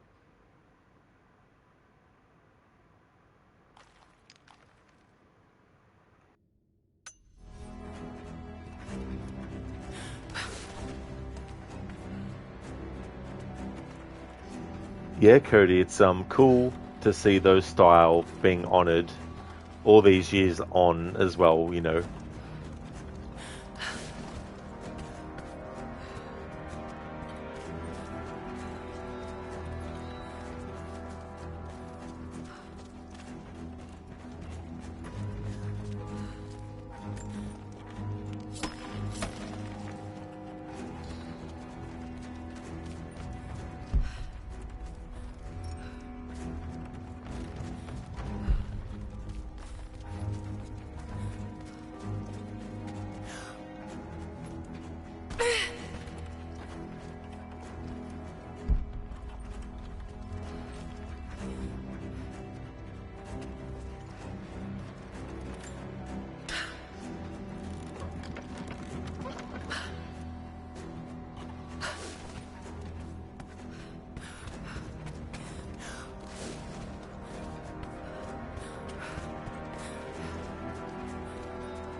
Hey Lucinda, good morning to you as well.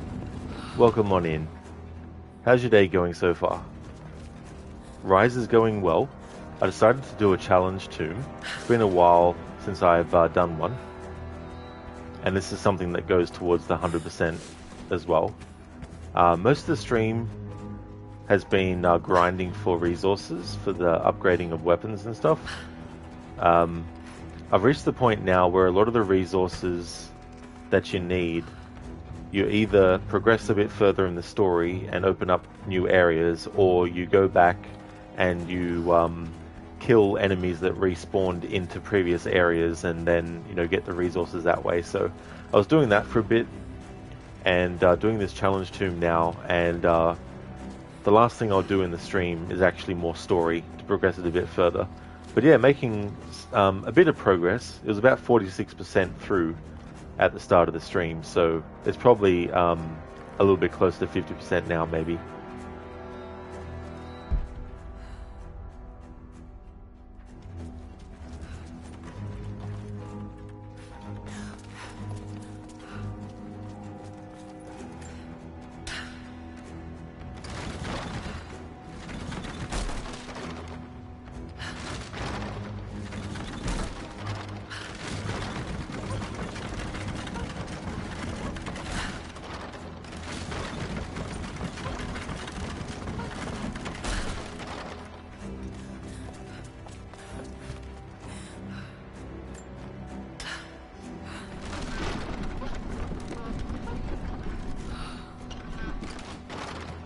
In the long grind, like you grinding for gold in Thief. Oh, that's a really long process. Oh damn.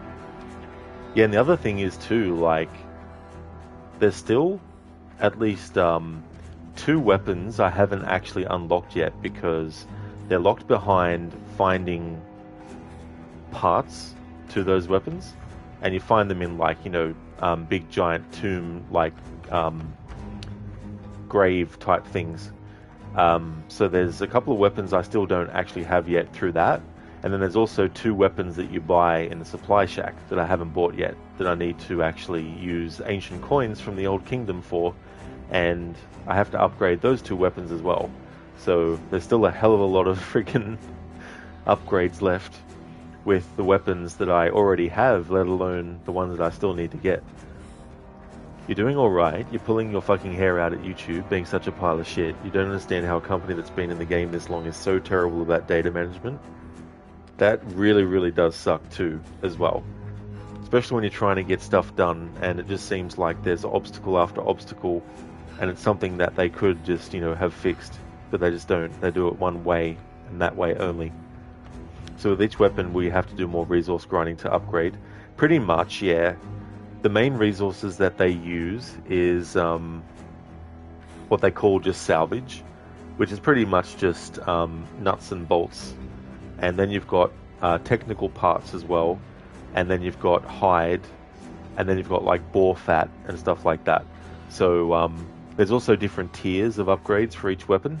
There's 4 in total, but to get the ability to actually do tier 3 and tier 4, you need other items that you need to unlock to be able to do it.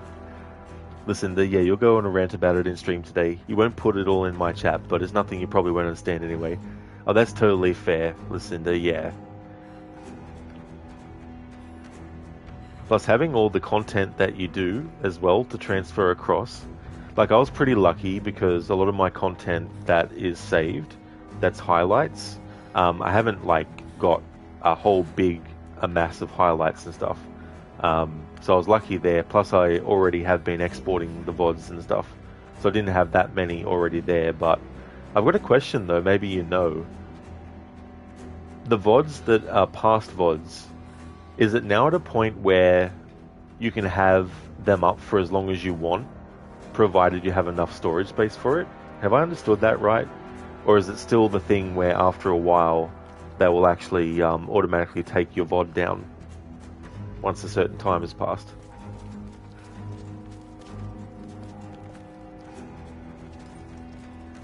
Listen, will anybody who's been following in your Discord can see a giant wall of text of you going through the process?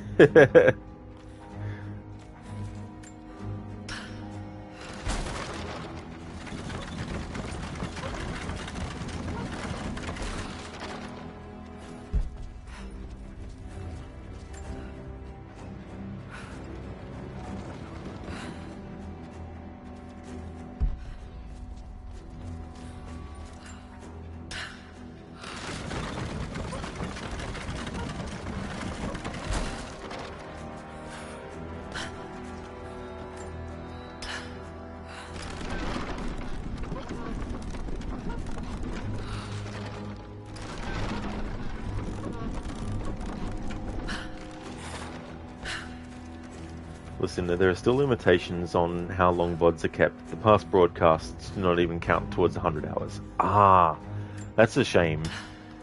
Because I think trading out for VODs, not being able to keep them forever versus storage space, would have been really cool.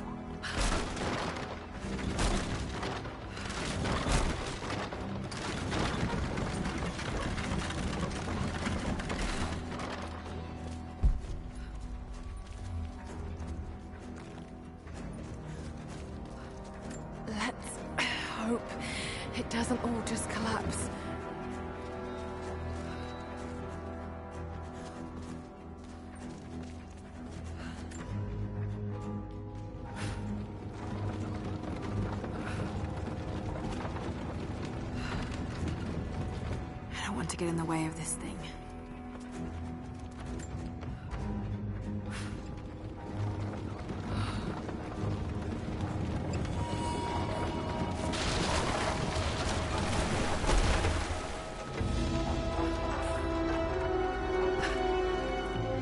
Hope that was enough. It worked. Glad it's still standing.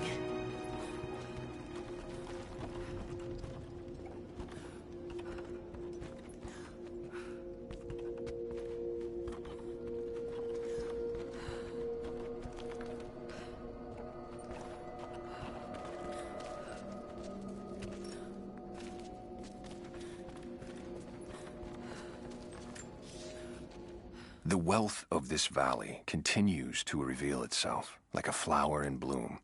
Every year, new buildings rise from the wilderness. We have produced a generation of artisans, astronomers, and philosophers that rival anything back west. But with any great city comes crime and rot. Many thought we should have put these sinners to death, but the prophet would not hear of it.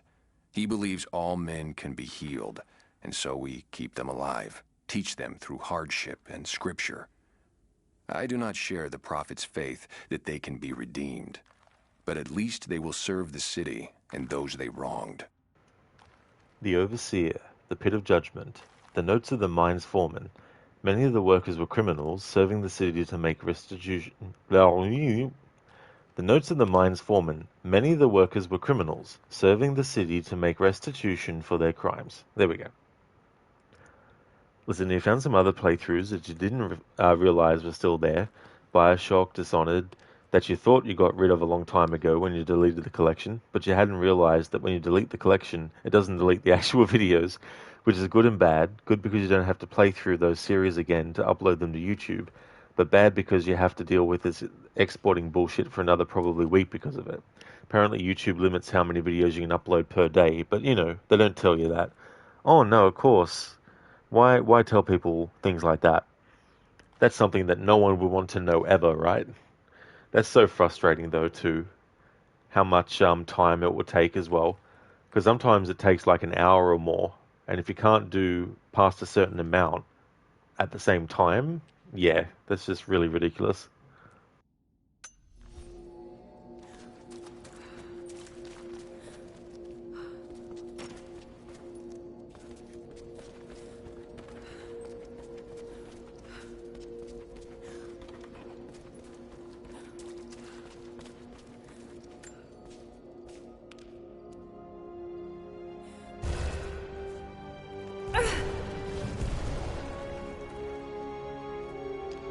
The 10th century codex, detailing the Byzantine knowledge of mining and metalwork. New skill mastered. Geologist. Geological knowledge allows successful mining of chromite ore. Press square to mine when near an underground ore vein. So chromite ore is another resource that I need to put towards upgrading. So now that we can actually, mine it, that will definitely help.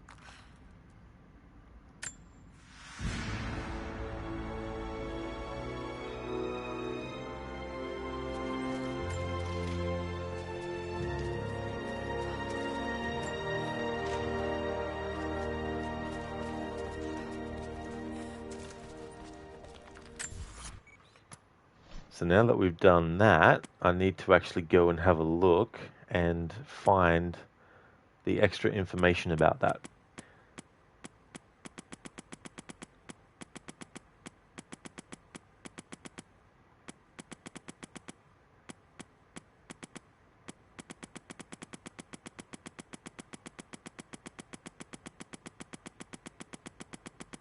Was it codices? Yeah, here we go. Alright, I need to update this in my document where I'm keeping track of this stuff.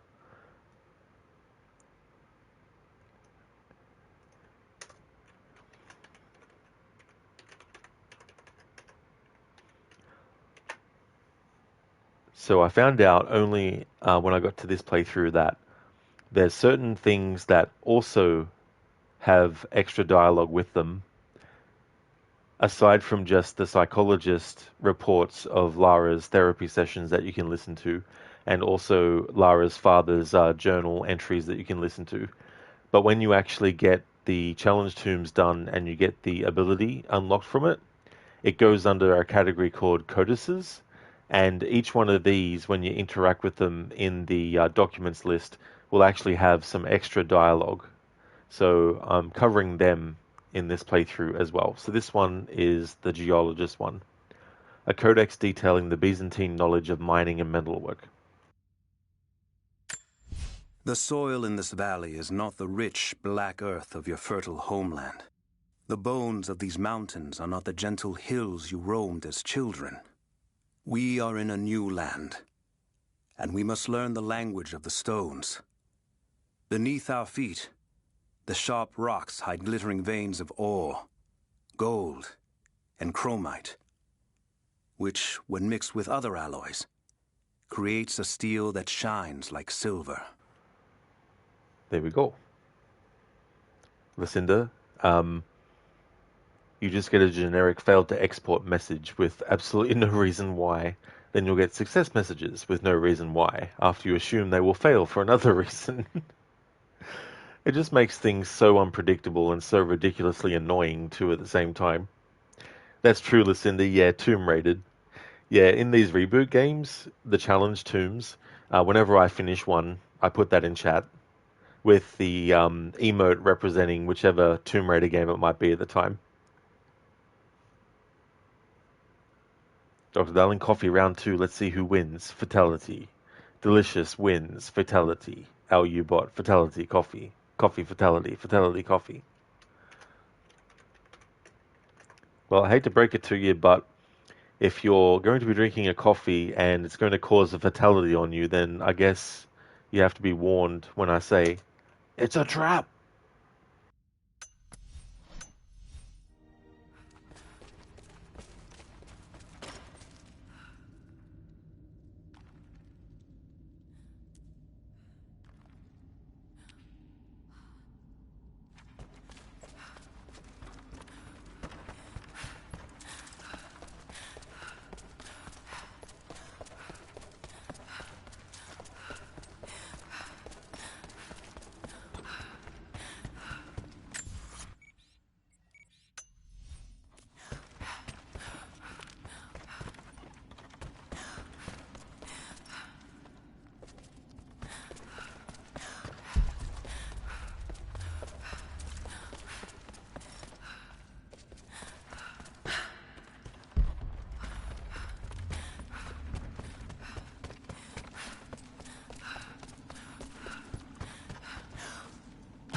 Oh, darling, Lara walks into a tomb. It's a trap!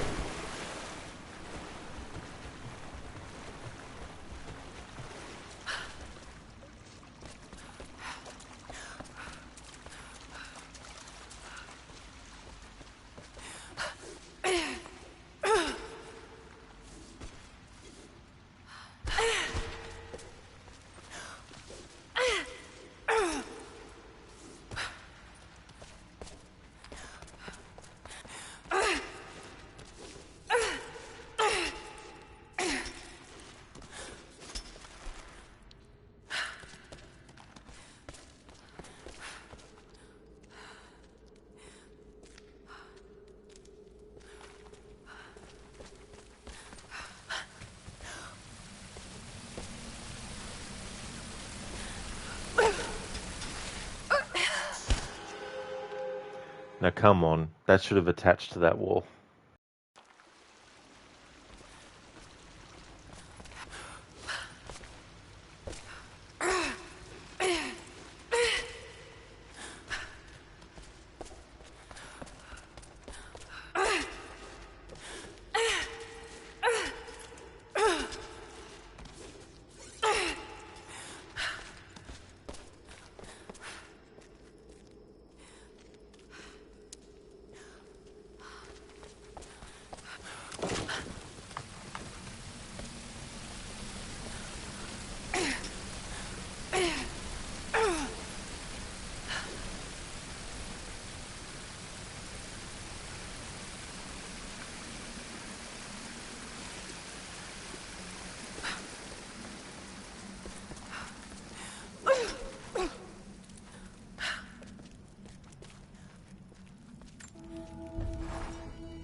Dr. Darling, okay, command should be ready now, and you have the results too. Coffee wins. Fatality. Doo-doo-doo.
Yeah, Cody.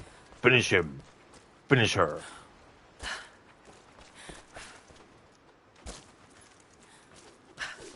Arm a leg.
Dobador, how do you find your way? Guess you have a map. Oh yeah, there's map. You can also mark an object on the map, and then when you go into instinct mode, it'll actually pop up to give you a little bit of an idea of where to go. So you can use that as well.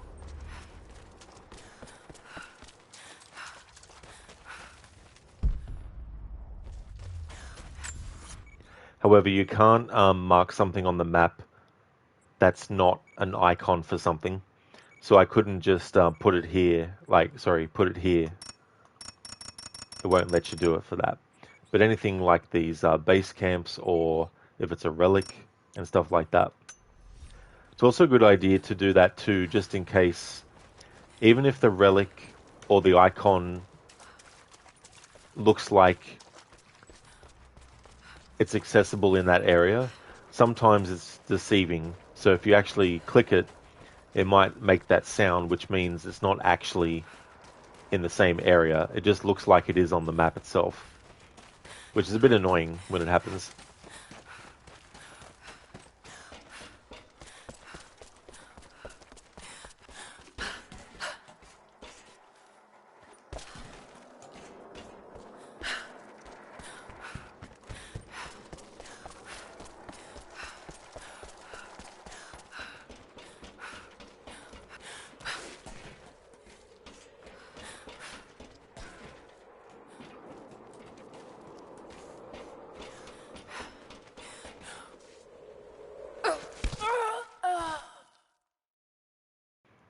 Geez, that hasn't happened on that jump to me for a long time.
I like how the game is still giving me the XP for being stealthy when there was 0 enemies in that area just now.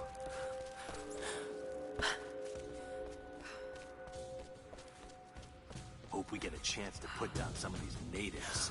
Yeah, we need a little payback for that. This dialogue is now repeating itself. The woman was there with them. Keep your eyes out for her. So, how many of them survived? What was that? An explosion. What do you think it was? Someone farted?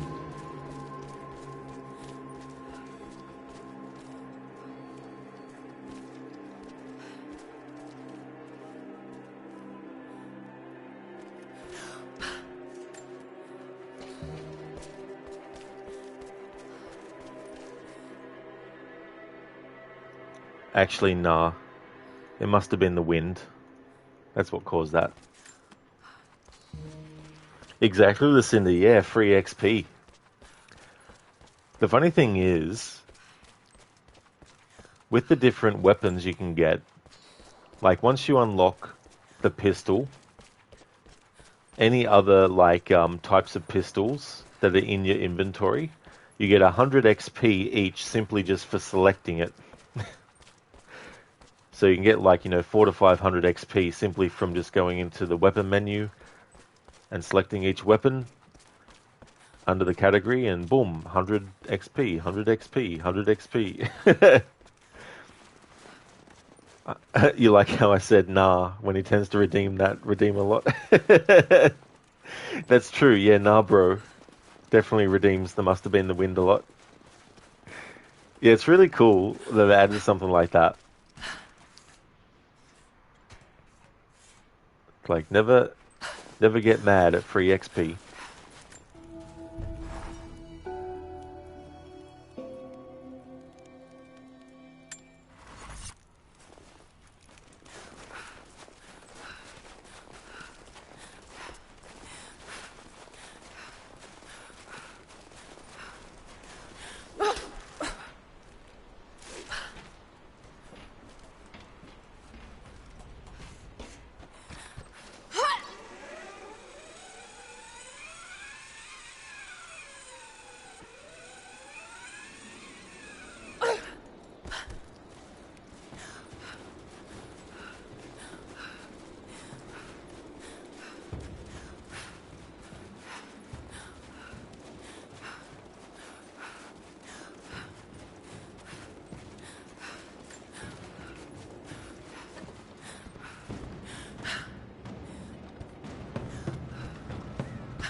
think we're planning a big push. No more border skirmishing. What have you heard? One of the guys from my last job is working ops. Says the plan is to go scorched earth. You saw the photos from up in the mining office, right? I don't think the Soviets just decided to close up shop. Yeah, but... Hold on. Something's up. What? Yeah, nothing. I copy. An arrow. Shit. Someone's here! Search the area.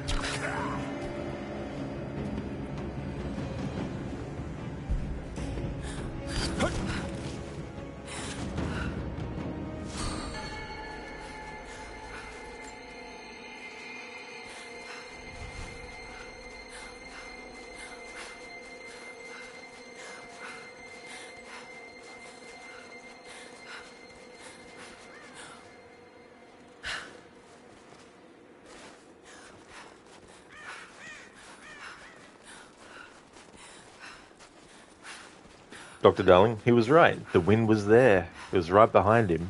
He just didn't think it was the wind.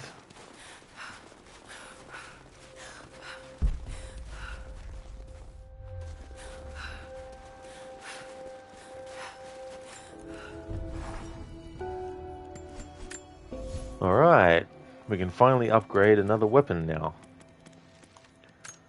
Okay, the ancient horn bow. Go into my document.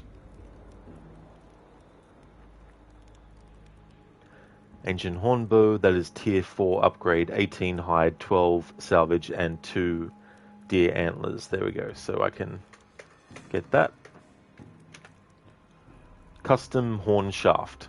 Forming improvements increase shaft strength, allowing for increased hold time.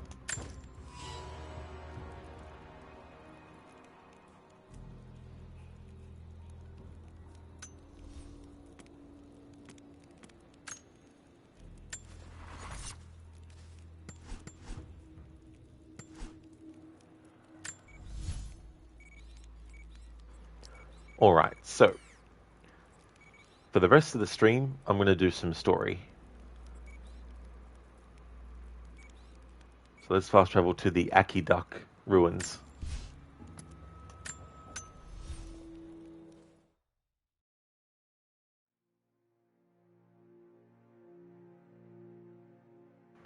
Crossing enemy lines. Trinity has taken much of the valley and Jacob's people are scattered. Anna is about to enter the cathedral on the cliffs above, where Sophia has told me the Atlas is hidden. The Deathless Ones guard the Atlas below and will kill any who enter. It's a chance I've got to take. And that's where we're up to in the story. Just to recap.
It didn't do the thing. Normally if you try to jump over that, it'll vacuum suck you to the edge and do the little cinematic that happens.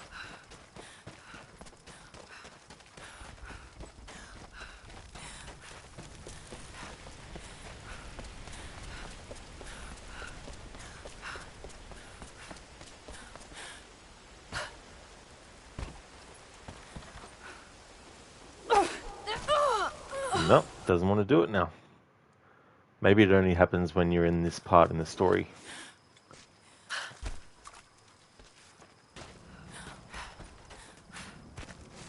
Indeed, Dr. Darling Crispy. Some free rest in peace Laras.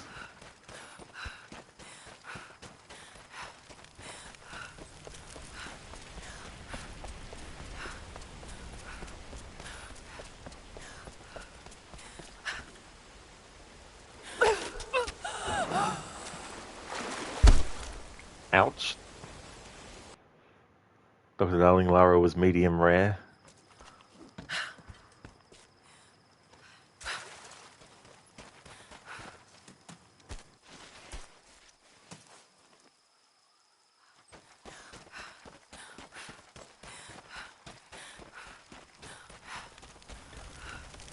This time I'll just go through normally, the way that the game intended.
I don't know what the hell happened there. That was a funny animation.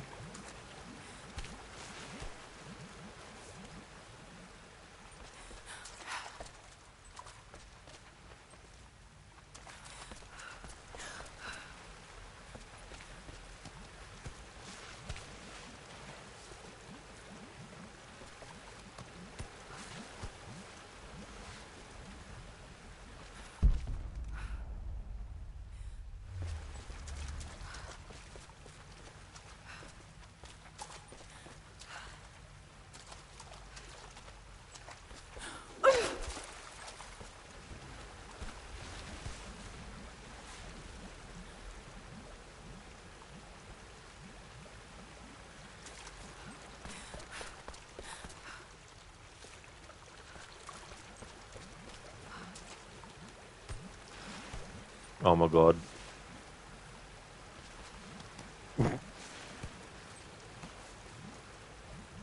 Lara keeps rolling.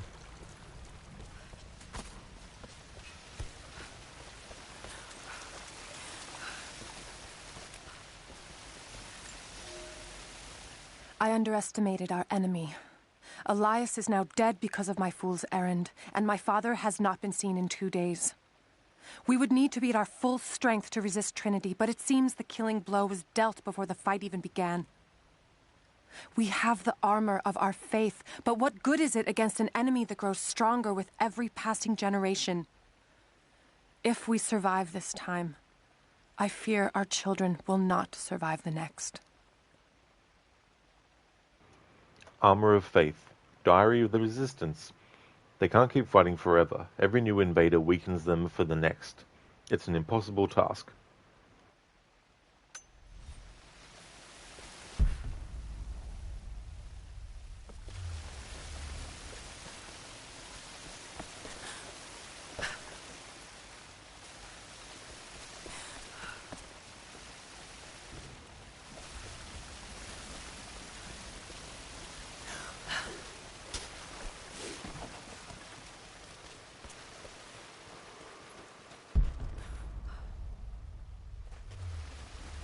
Hey there, Octavius. Welcome on in. You're super happy today. You passed the PowerPoint certification you gave. Next challenge, access. Oh, very nice, Octavius. That's good. That's really good news. Congratulations on that. You're doing ECDL, or European Computer Driving License. Oh, cool. Definitely wish you the best with that as well. That's definitely a great step that you've accomplished.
We have a true test now, young ones.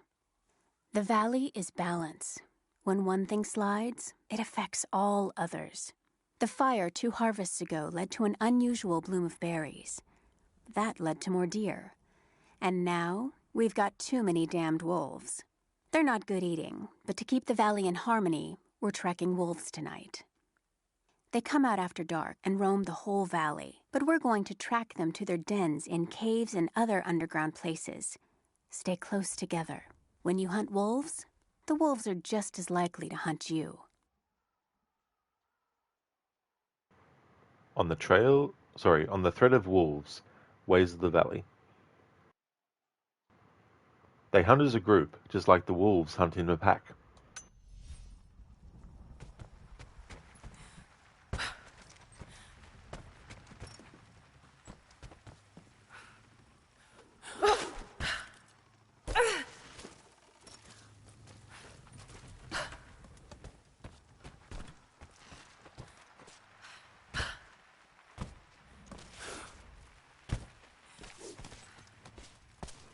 Oh, really, Octavius? Wolves are afraid of humans?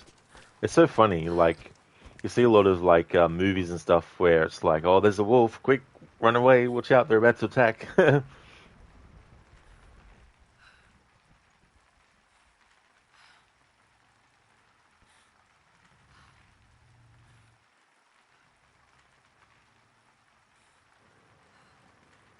Oh, please, go away.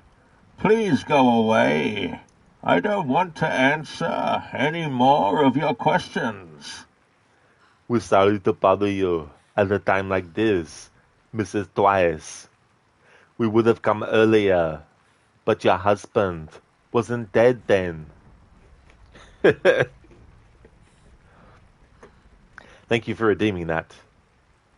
Now, I don't really know where that's from, but is it a Monty Python thing? Octavius, that's next level voice acting. You sound like a mix of Arnold and Donald. That was from the Police Squad, was it, Dr. Darling?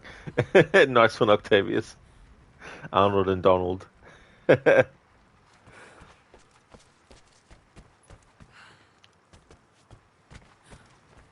Police Squad. The precursor to the Naked Gun movies. I like the one where there's a woman that he's speaking to, and he offers her a cigarette. And of course, he doesn't say, "Would you like a cigarette?" He just says, "Cigarette?" And she's like, "Yes, I know."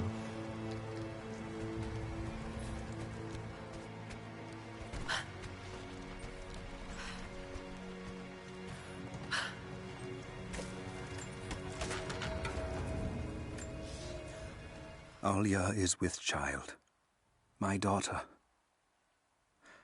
I cannot put into words the tempest in my skull. I know I have made a grave mistake. My people will accept it without an ill look, but they too will see the error of my judgment. It seems so cold to call this year of happiness with Alia an era, but with every glorious moment, I knew that we sowed the seeds of tragedy. I cannot be a husband or a father, and still be who I must be for my people. Someday I will have to make a decision that pits my duty against the love of my family. I do not know how I will bend on that day. God help me, I'm a fool. Autumn, pages of the ledger. This should have been the happiest time of Jacob's life. He's so concerned about failing his people.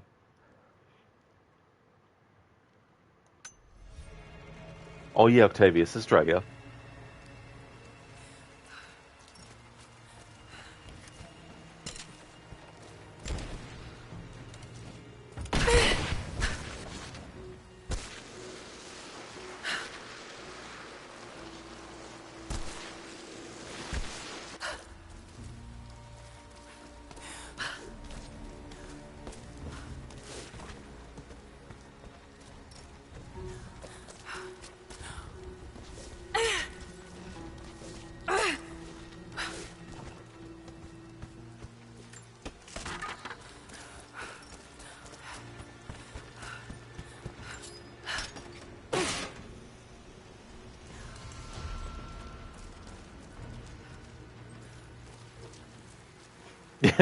Octavius, Austria. Great, Arnie is from there also.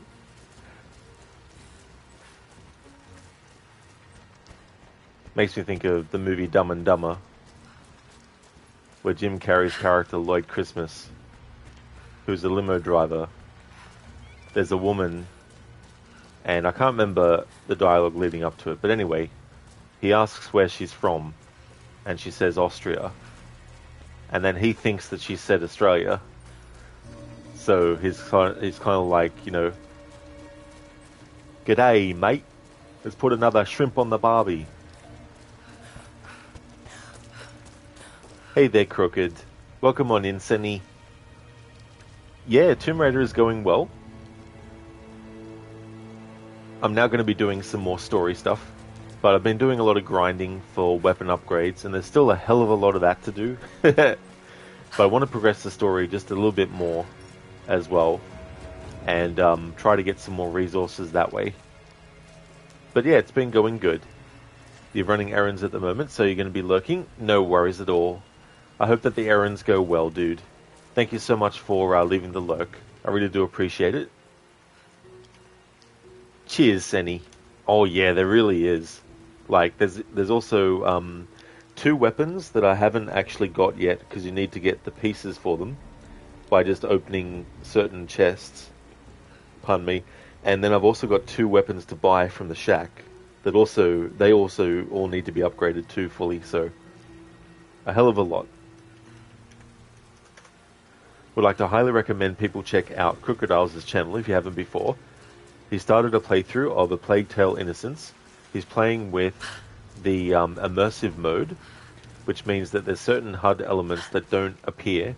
One of those is ally indicators for whether or not, you know, they're going to be detected, whether you're going to be detected, things like that. He's got a very ambitious project that he's doing that game's playthrough is one part of, which is a historical order run. So what he's doing is he's taking all these different games across different genres, different franchises, and he's putting them in the order in which they take place in. So he's now up to A Plague Tale Innocence, and he's going to be doing a hell of a lot of other games still too.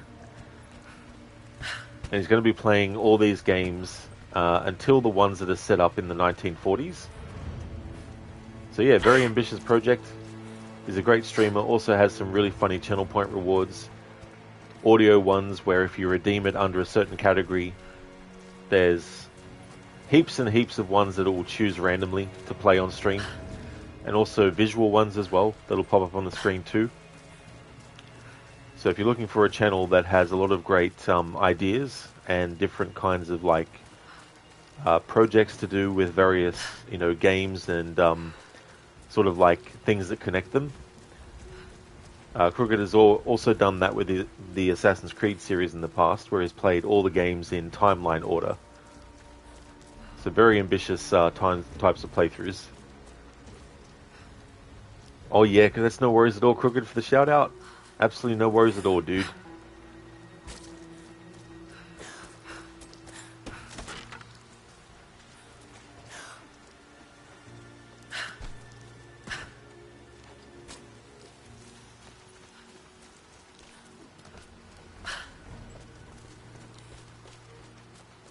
You're alive. Good. We got most of the wounded to safety, but the invaders returned. They've taken the upper village. There are more of us, down in the valley, organizing for our resistance. We'll take any extra hands we can get. If you're going back to the village, be careful. Hello there. Hello there. That's true, Octavius, yeah? Yes, Cindy from Origins. The word friend. You were playing Black Flag yesterday and you saw something interesting. Oh, nice. What was it?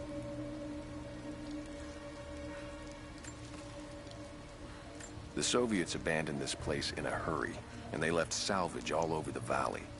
Put it to good use. When it rains, the deer cluster together under the trees. It's a good time to hunt, if you don't mind getting soaked.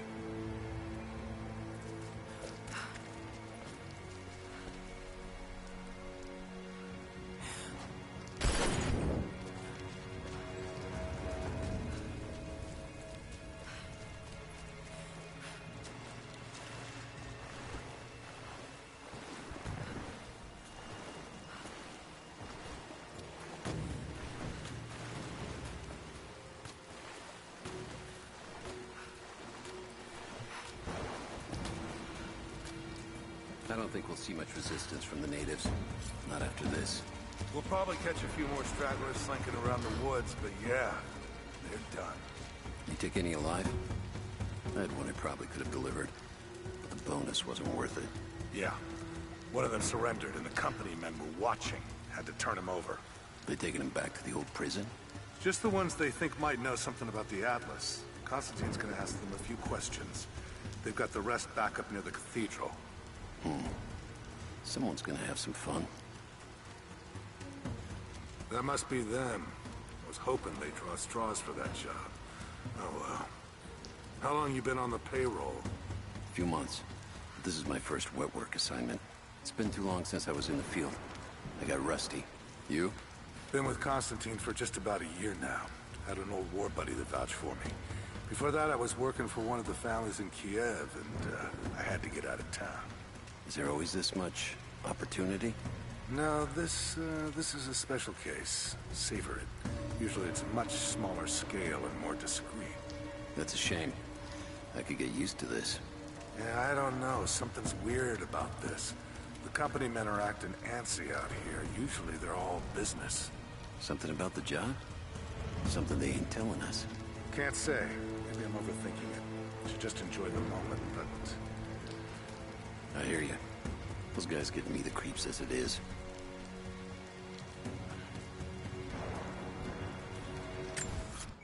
Octavius, one context, in-game tablet mails, that was referring to various timelines, even for feudal Japan.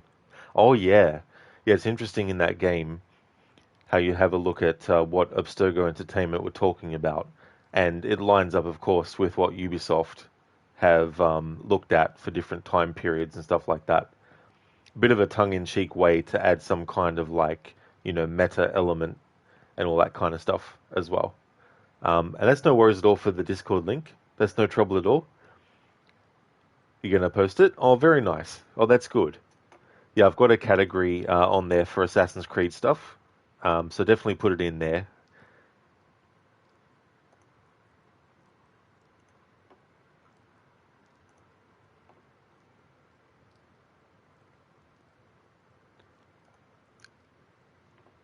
I'll just go in and sort out your role.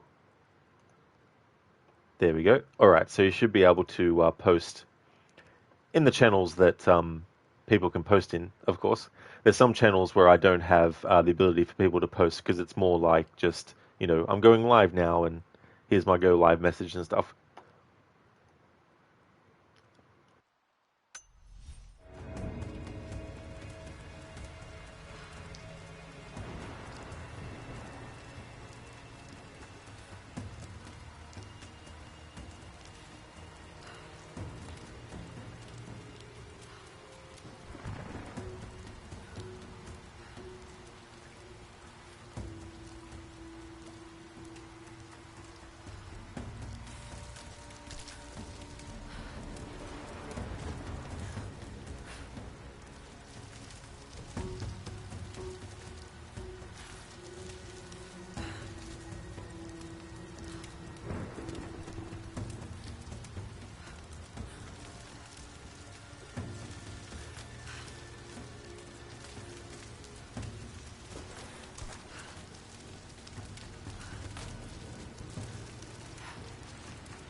Octavius, need to verify your phone.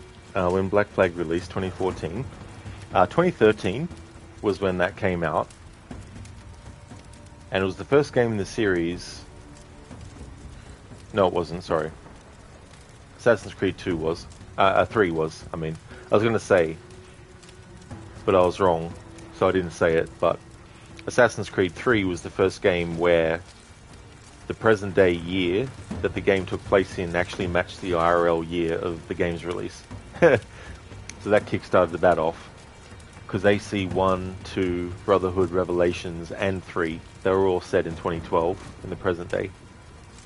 But Assassin's Creed 3 came out in 2012. And then Black Flag 2013, and the present day in that game was set in 2013. Unity 2014, present day 2014, Syndicate 2015, present day 2015, so on and so forth. But then the movie came out in 2016, so that movie's present day is set in 2016, and then Origins 2017, present day in that story is 2017. 2018 Odyssey came out, and the present day story is in 2018 in that. But then with Valhalla, which came out in 2020, I think the year that the present day was in was actually 2021 instead. So for a few games there, each game was being released in the year in which the present day actually took place in.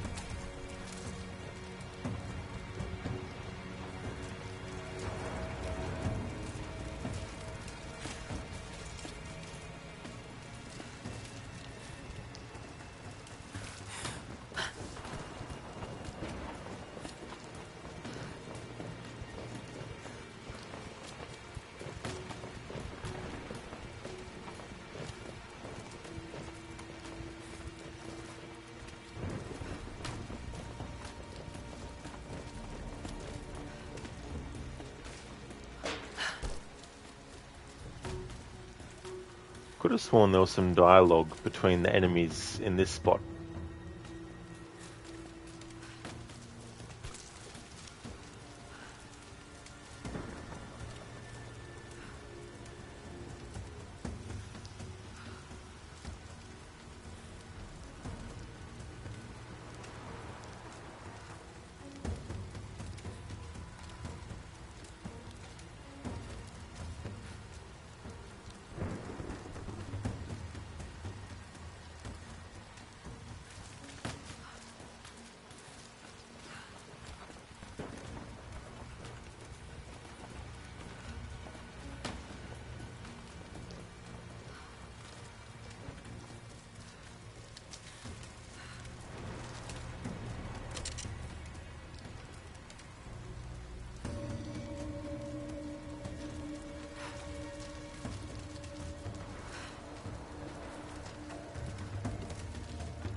Got an arrow here. Who goes there?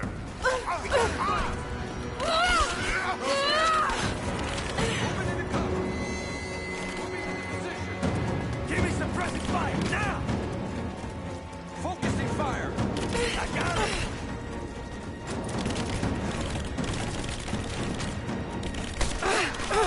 Taking casualties! Give me covering fire! I got you covered! Fire in the hole! Man down! Taking position! Let's finish this!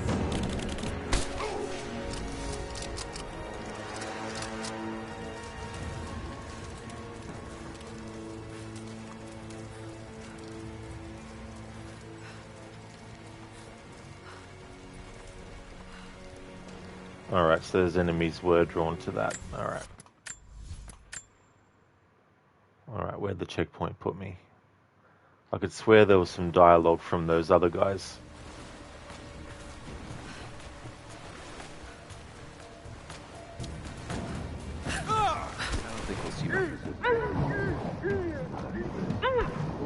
catch a few more stragglers flanking around the woods, but yeah, they're done. You take any alive? I had one I probably could have delivered. The bonus wasn't worth it. Yeah. One of them surrendered, and the company men were watching. Had to turn him over. They taking him back to the old prison? Just the ones they think might know something about the Atlas. Constantine's gonna ask them a few questions. They've got the rest back up near the cathedral. Someone's gonna have some fun. That must be them. I was hoping they'd draw straws for that job. Oh well. How long you been...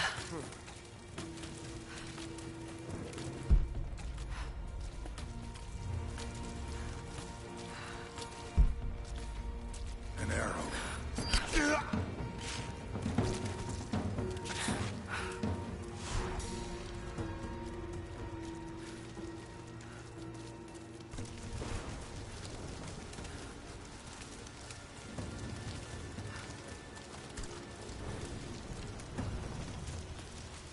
Hold!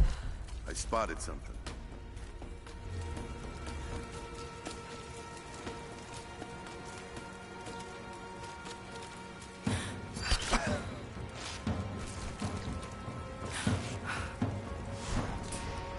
What's that?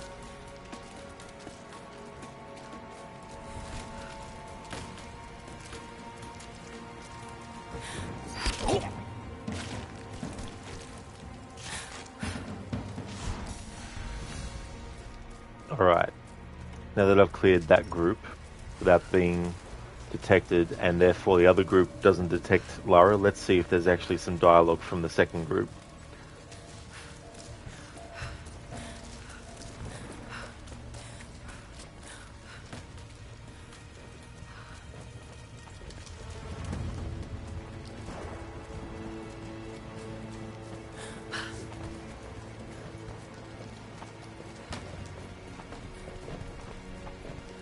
Although there won't be now, anyway, even if there was, because this guy's on his own now. Whereas before he had someone else with him, because I waited longer with the first group, so one of them walked off and joined the other guy.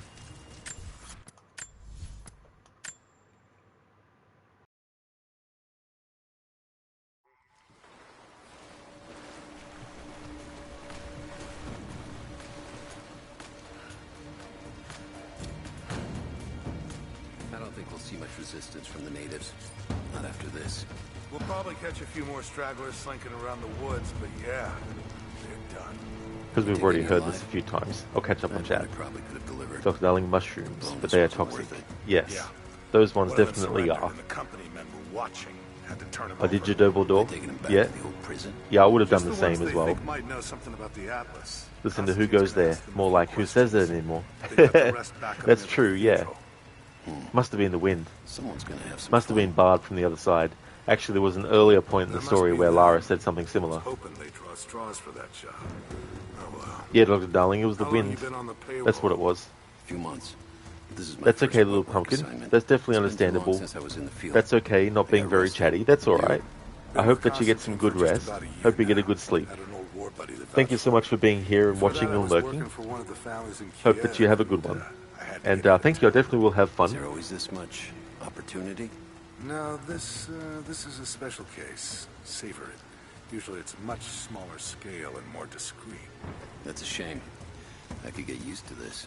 Yeah, I don't know. Something's weird about this. The company men oh, nice, Lucinda. McDonald's breakfast in hand. Something about the job? Awesome. Something they ain't telling us. Can't say. Maybe I'm overthinking it. Should just enjoy the moment. But... I hear you. Those guys give me the creeps as it is. What? What?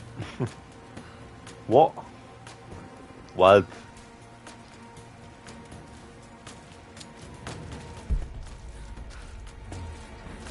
Got an Who goes there?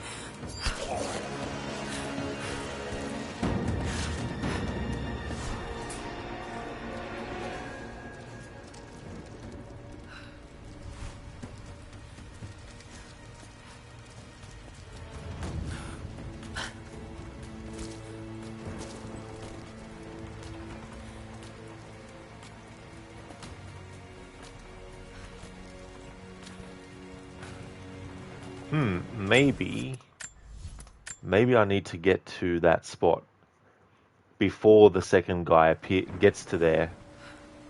And maybe there's a dialogue that triggers between those two characters in that way. I don't think we'll see much resistance from the natives. Not after this. We'll probably catch a few Yeah, more Lucinda. stragglers slinking What? around the woods, but yeah. What did you say? You take any alive? I had one I probably could have delivered. The bonus wasn't worth it. Yeah. One of them surrendered and the company men were watching. Had to turn him over. They taking him back to the old prison? Just the ones they think might know something about the Atlas. Constantine's gonna ask them a few questions. They've got the rest back up near the cathedral. Someone's gonna have some fun. That must be them. I was hoping they'd draw straws for that job. Oh well. How long you been on the payroll? A few months. This is my first wet work assignment. It's been too long since I was in the field. I got rusty. You? Been with Constantine for just about a year now. Had an old war buddy to vouch for me. Before that, I was working for one of the families in Kiev, and I had to get out of town. Is there always this much opportunity? No, this is a special case. Savor it. Usually it's much smaller scale and more discreet. That's a shame. I could get used to this. Yeah, I don't know. Something's weird about this.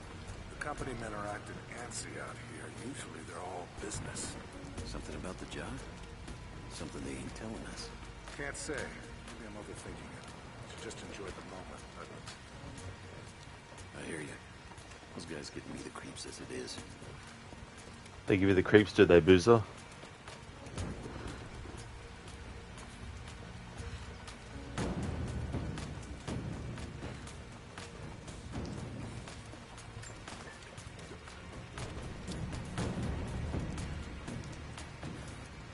I could have sworn there was some dialogue. Oh well. Heads up! Incoming! Let's see if they understand arrow to the head.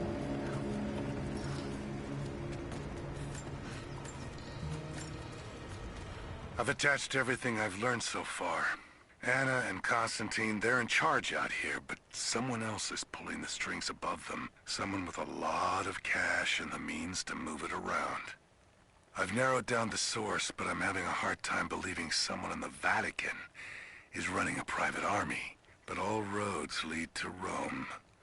Trust me, this sounds crazy even to me, but people have to know this. If I'm gonna die for this, I want to be on the right side for once. And Constantine, I know you're probably reading this too.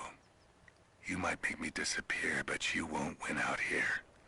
And if I never get the chance to say it to your face, you're out of your fucking mind. Attachments, conspiracy theories. Trinity will kill him for this. I hope it was worth it. Listen, normally you'd have a TV dinner before stream, but Necro was out of coffee, so he wanted to get some with food. Oh, very nice. That worked out well then. That's cool. I hope that you enjoy the food and also coffee and stuff. That's awesome. Hey there, Godfather Al. Do you recommend you play Watch Dogs 2? It's free on Game Pass. You never played a Watch Dogs before. You hear Legion coming to Game Pass, but that wasn't great, so you just want to play the best one. Yeah. The thing about that game too is you don't have to have played the first one to understand anything in the story. Like, there's definitely things that if you've played the first, you'll be able to go, uh-huh, that's right. That was set up in the first game. The basics of the gameplay is in Watch Dogs 2 as well. But yeah, I think if you're going to skip the first game, then definitely the second one would be the one to do. Legion is like Watch Dogs 2, except it's a bit soulless, but it does have some good things about it. But yeah, if it's free on Game Pass, dude, definitely take it up as well. Dr. Darling, uh-huh. No. It's a trap. You just don't understand the premise of Watch Dogs. Like, what is their goal? You just know it's a bunch of hackers. Yeah, so in Watch Dogs 1, it's set in Chicago, and the main character that you play as, he can hack stuff, but he's also good at gun combat and doing takedowns and stuff like that. So it's a bit of a mixture of that kind of gameplay. Then in Watch Dogs 2, you play a character who joins a group of hackers called DedSec. And you also, fight and all that kind of stuff, but you play as a different character and it's set in San Francisco. And they add a whole lot of extra stuff in Watch Dogs 2 as well that wasn't in the first one too. So the basics of the hacking gameplay is there, but they add a whole lot of other stuff on top as well. Watch Dogs 1 and 2 are actually my favorite ones tied because they're very different. There's a different tone to them as well. The first one is much more serious, where the second one doesn't take itself so seriously. The first one has some funny moments in it, but overall it's serious. And Watch Dogs 2 is not as serious overall, but it does have, some serious moments and all that kind of stuff.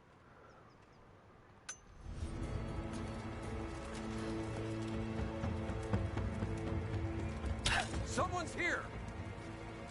What?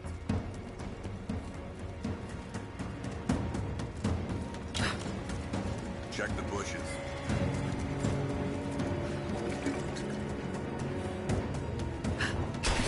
We got it coming!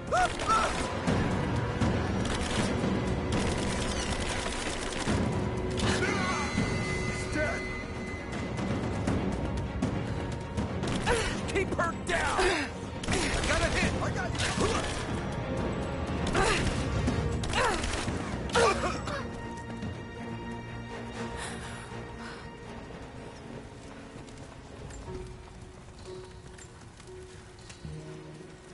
Thanks, Godfather Al.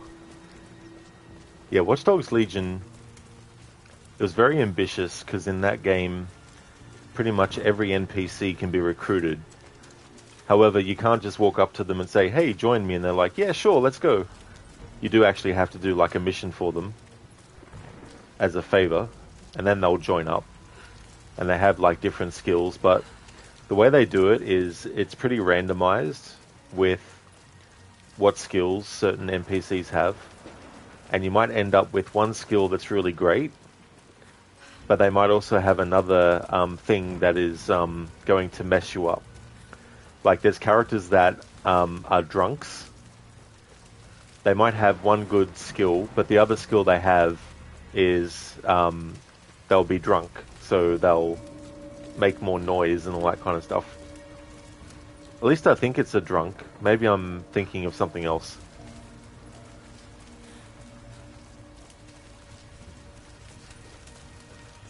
But there are characters that have this ability where they mess up stealth. So if you want to be stealthy and you have that character, you're pretty much playing a game of Russian roulette with it. But the problem I find is you spend so many hours trying to figure out which NPCs you want out of the literal thousands that can possibly happen that you might end up not really caring too much about who you choose. But there's a permadeath mode. You can choose that on or off. And if a recruit gets injured, if you're playing without permadeath on, they won't be usable for a certain amount of time. But if you have someone else on your team who is got a medical skill, then the time it takes for a downed or injured ally to come back is less time.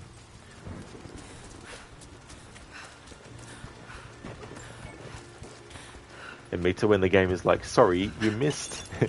It's like, we may have given you the indication that you actually did, in fact, aim correctly.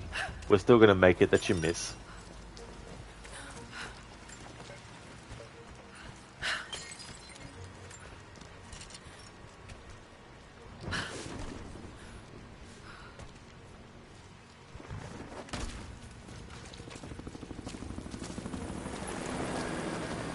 The hired guns can finish the sweep down here. We're needed back at base camp.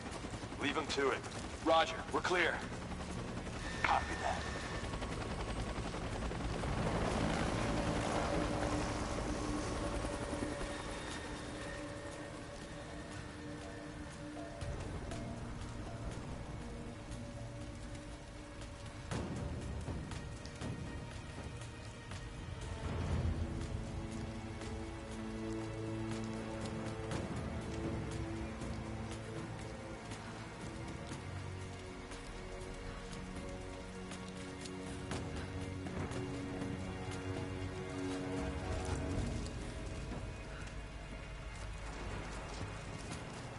Alright, once we finish scrubbing this site, you men can head on up with the rest of them.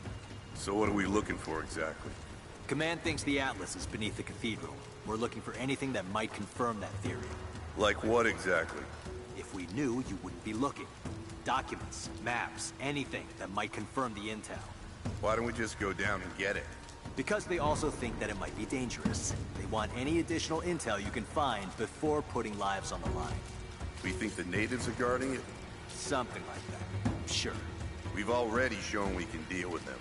Why don't we just take it by force? Listen, you're going to get commendations for today's action. You want to upgrade your contacts with Trinity? Start looking and stop asking questions. Hey, I think I found some more of those gold coins. Set it aside. It's not yours to take. Come on, it's spoils of war. I sense you haven't fully grasped this yet. This is not a mercenary outfit. We have rules. You will be paid well, but you will obey every command. It's just a couple of fucking coins. I gave you a direct order, just like I have a direct order from Constantine to execute anyone who disobeys.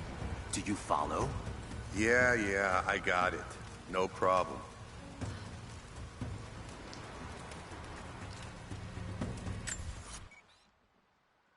In Meta, who's Roger? Roger. It's funny, in Resident Evil 5, when you call for Sheva, she's like, Roger! And the actor who plays Chris Redfield in Resident Evil 5 is voiced by Roger Craig Smith. So whenever she says Roger, I can't help but think of Roger Craig Smith, because he plays Chris Redfield in that. And sometimes I like to joke and be like, when Sheva goes, Roger, I'm like, his name's Chris, not Roger. What are you talking about, Sheva? Amita, indeed, don't ask, just do your job. Exactly. He's like, but what about this? No. But what about that? No. But what about, do you want to fucking die? No. Then forget the whatabouts, you know.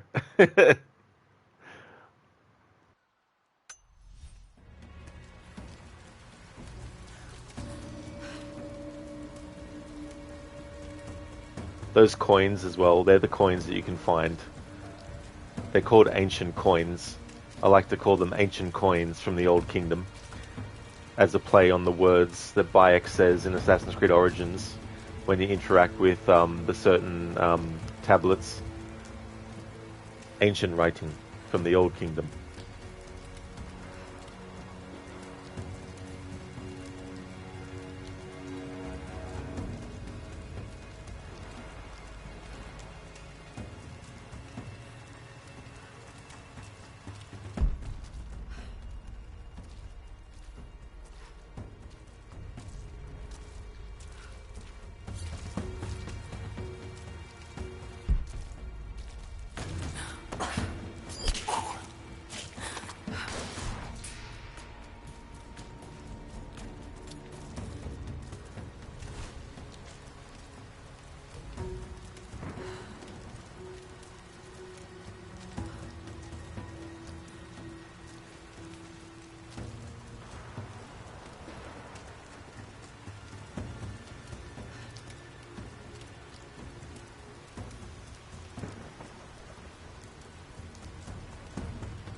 Lucinda, okay, Rod, breakfast is consumed. Time for you to get your day started. Hope you have a great rest of your stream. Thank you, Lucinda, I will, for sure. Thank you for being here and chatting. Glad that you enjoyed your foods. I hope that you have a great start to your stream today. Would like to highly recommend people check out Lucinda's channel. Lucinda is doing a Resident Evil marathon.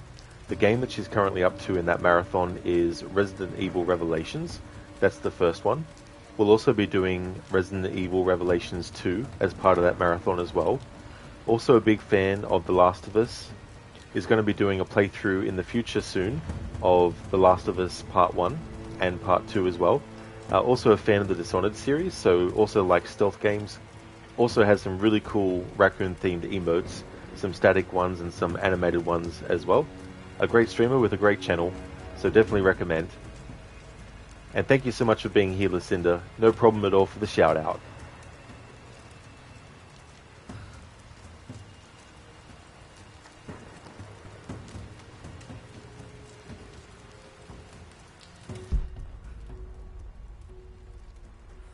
So that's where I need to go, but there's also another group of enemies that you can get dialogue from if you go around that way, towards where that guy is glowing in red at the moment.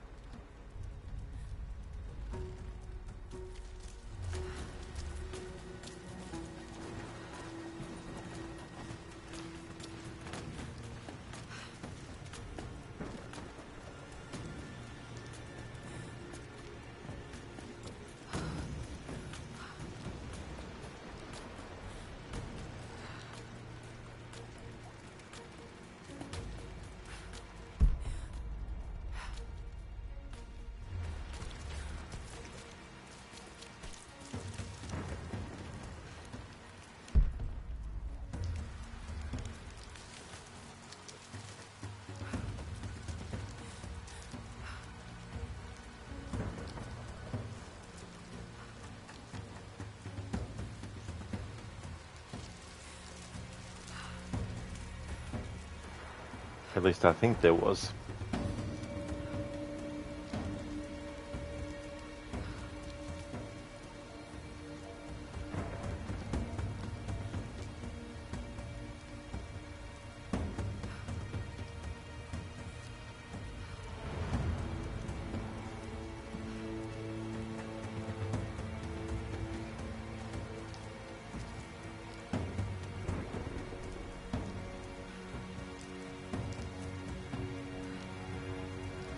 Unless maybe it already happened, but I wasn't there yet, because I was hanging back and waiting for the first group of enemies to have their conversation.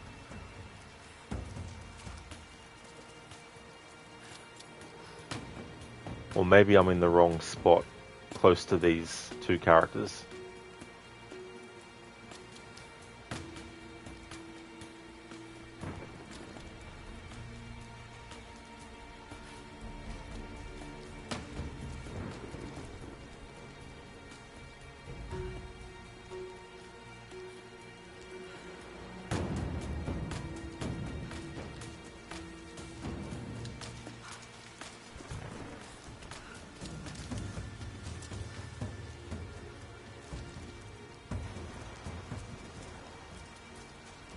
Oh really, Amita? You're hearing the rain in this game and you feel like it's raining outside where you are? It's even cloudy at the moment. Damn. Talk about extra immersion.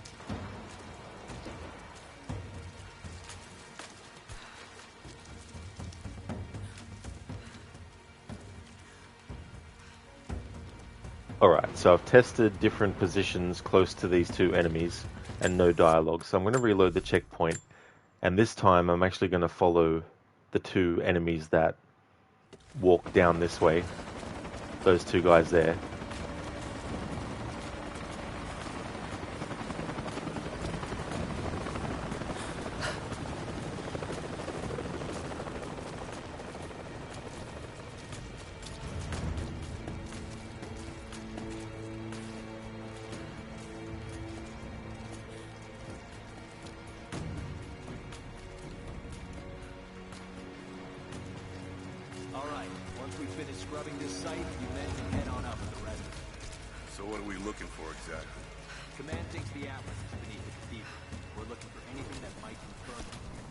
Like what exactly?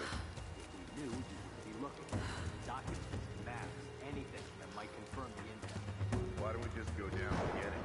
Because they also think that it might be dangerous. We want any additional intel you can find before putting lives on the line. We think the natives are guarding it? Something like that. Sure. We've already shown we can deal with them. Why don't we just take it by force? Listen, you're going to get commendations for getting action. You want to upgrade your contacts with Trinity? Start looking, stop asking questions. Hey, I think I found some more of those gold coins. Set it aside. Not yours to take. Come on, it's spoils of war. I sense you haven't fully grasped this yet. This is not a mercenary outfit. We have rules. You will be paid well, but you will obey every command. It's just a couple of fucking coins. I gave you a direct order, just like I have a direct order from Constantine to execute anyone who disobeys. Do you follow? Yeah, I got it. No problem.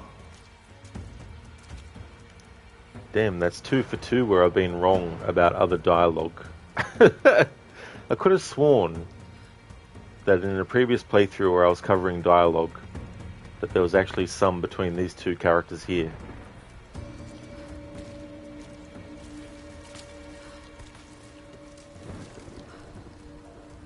Maybe that's the Xbox version.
We're under attack!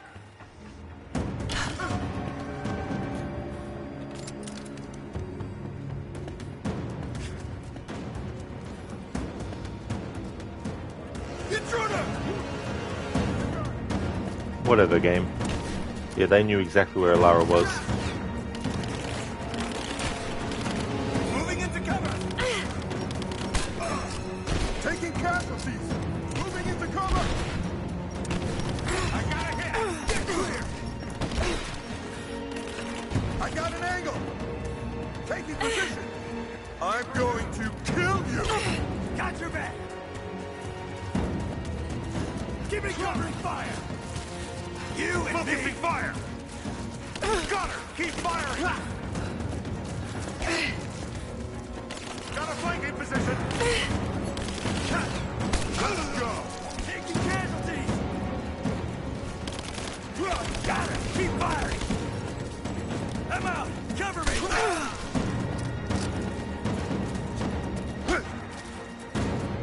It's over!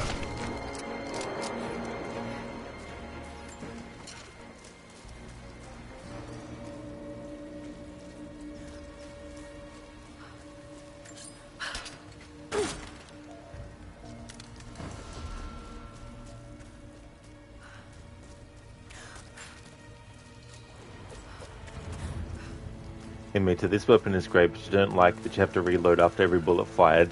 Yeah, that's definitely the big downside with the Golden Fang.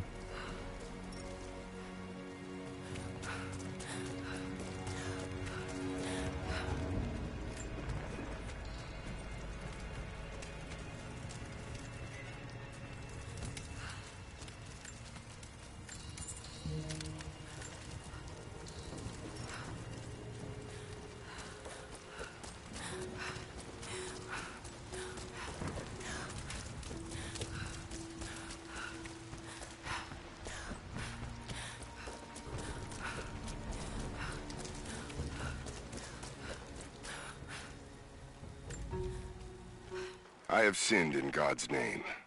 Much blood has been spilled on this valley floor. As I speak now, blood continues to flow. Forgive me. That the divine work requires sacrifices does not mean I am clean. Forgive me, for since I've suffered the stigmata in my youth, I've sinned in your name. Forgive those I've killed myself, and those who've been killed in my name. They knew not what they were doing. Forgive me. Forgive me, for the work I do is not yet done, and there is yet much blood to be spilled.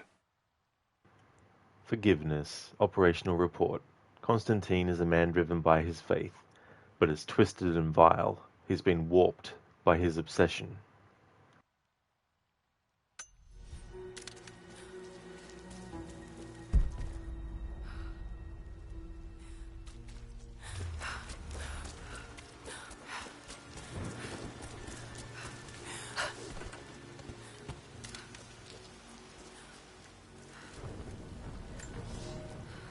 You are hunters, every last one of you, and I am proud. Your final lesson comes today, a test all hunters must face. Today we'll track the one thing bigger and meaner than me in this valley. Today we'll take down a bear. We only hunt bears when they get old and ornery when they start to enter the village. And now, we have such a bear. I've tracked him to his den, watching him range across the valley, following the other animals. We must throw our spears together. When he rears up, aim straight and true for his heart. A lucky shot between the ribs can drop any beast. Pray you make it, because there won't be a second chance. On bears, ways of the valley. They don't hunt the bear for meat, but they have to be prepared.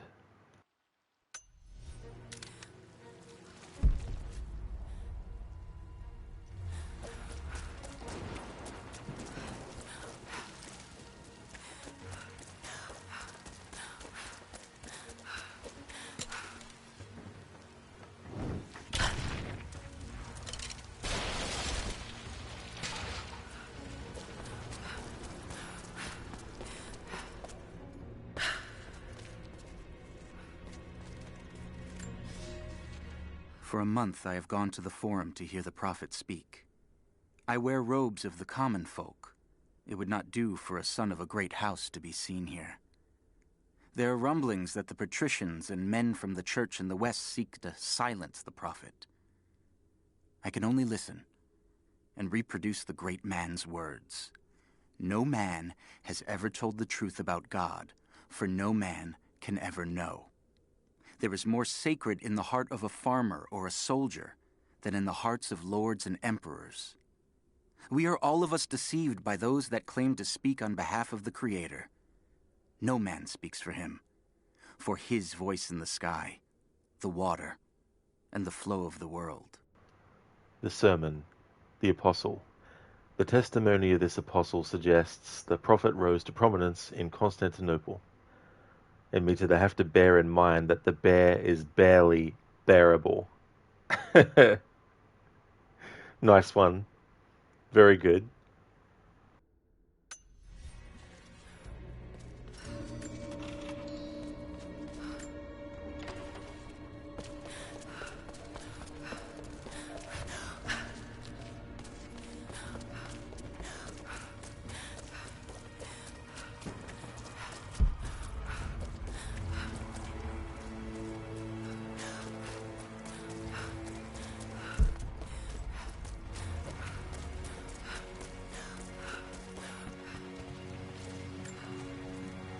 Security guards came at night.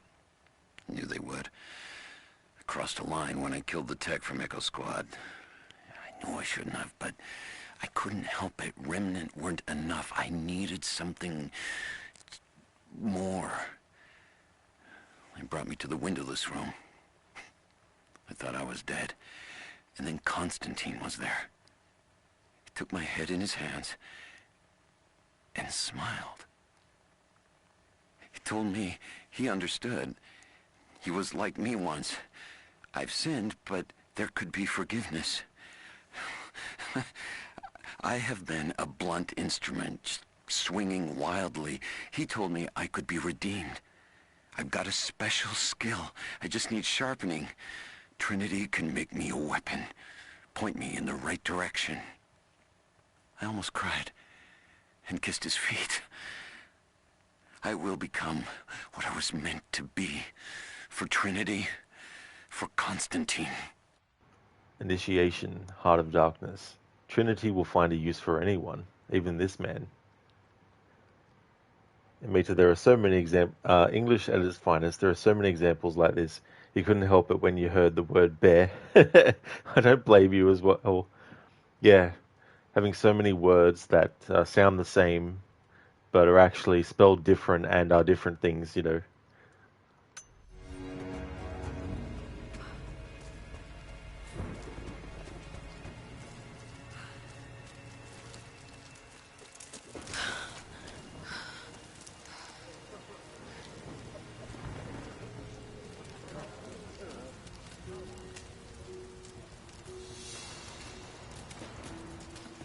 So what did he say?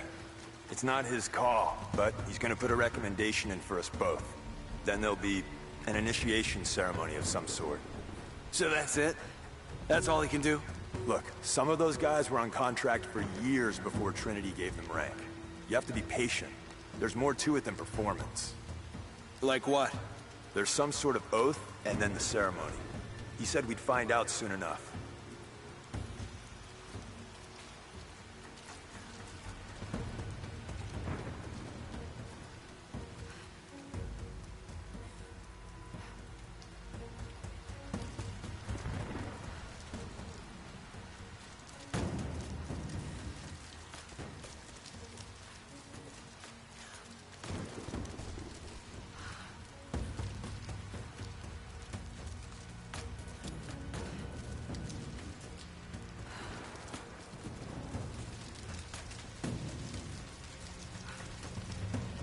Have they started operations up at the cathedral?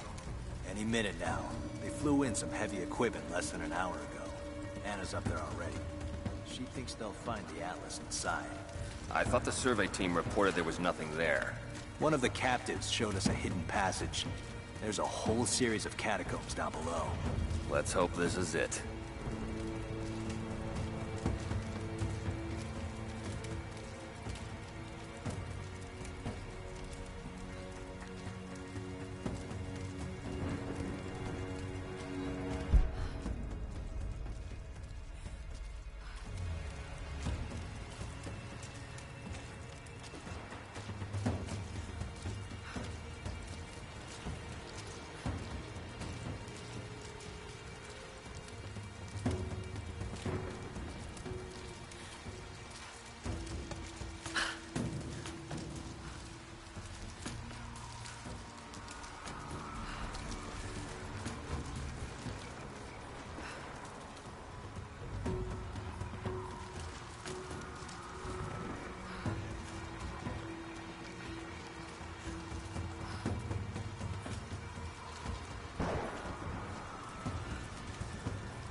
How's it look?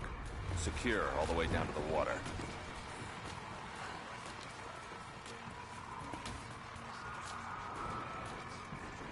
We did a sweep of the buildings. Found a straggler hiding in the lodge, but otherwise it looks clear. Good. Okay, make sure everyone stays sharp. We worried about a counterattack? Maybe, but not from the natives. They won't risk it now that we have prisoners. The Croft girl, then? Yes. Anna wants her alive. If possible. That's not gonna happen. Heard she cut a swath through the assault teams up at the tower. Yeah, I know. If she shows up here, I'm not gonna bat an eye if someone puts her down. Understand? It's not worth the risk. So it's at this point where there's more dialogue if you get closer to the second group of enemies.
goes there?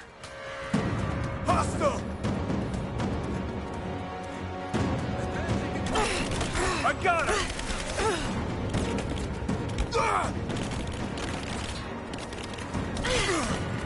We got a man down! Flush her out! Taking position! Moving into position! Taking fire! Back me up! I got you covered!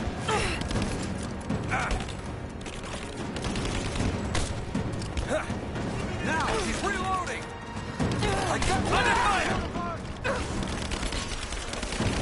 Taking position! He's dead! I got her! Advancing to cover! She's reloading! Shoot her! Man down!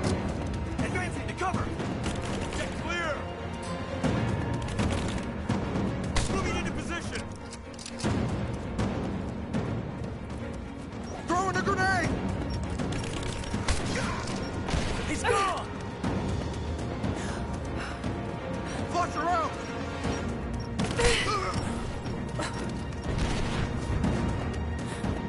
Fire in the hole!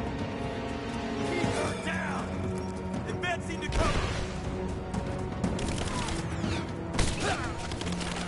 Let's finish this!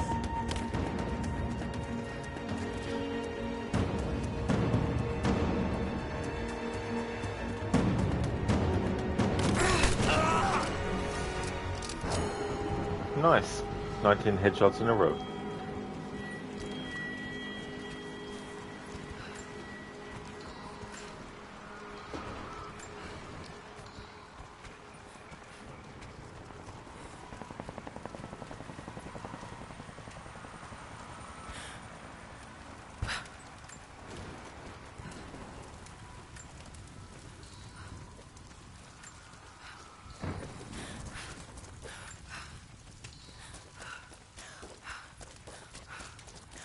In Mita, she's responsible, I tell you. It's all because of Croft. Everything. Octavius, are you going to play again Assassin's Creed? You would love it if I do. Yeah, I've got a playthrough of Black Flag that I'll be finishing this coming Monday that I started last week.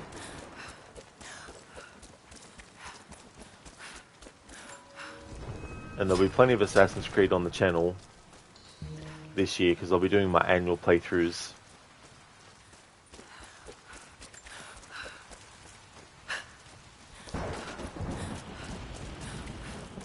So that'll be 17 games in total, alone. But then there's also playthroughs I want to do of Syndicate for its 10th anniversary and Brotherhood for its 15th anniversary.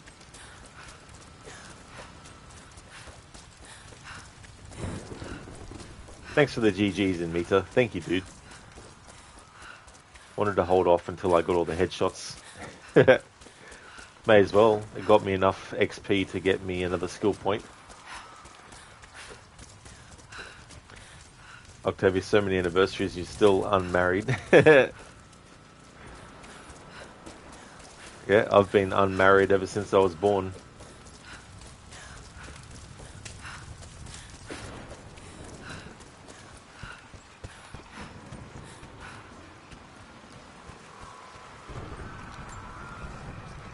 Croft is operating against us at every turn. Someone put a fire in her. Lord Croft was too bookish to possess any true resolve. He was a coward. His daughter is something different. I almost gave an order today that no man should kill Croft but me. I fear she is starting to cloud my judgment. I must remind myself, the goal is not another dead Croft. The goal is the divine source. The goal. Operational report. Trinity has been after the source for years, and they've been using my family to find it. Big mistake.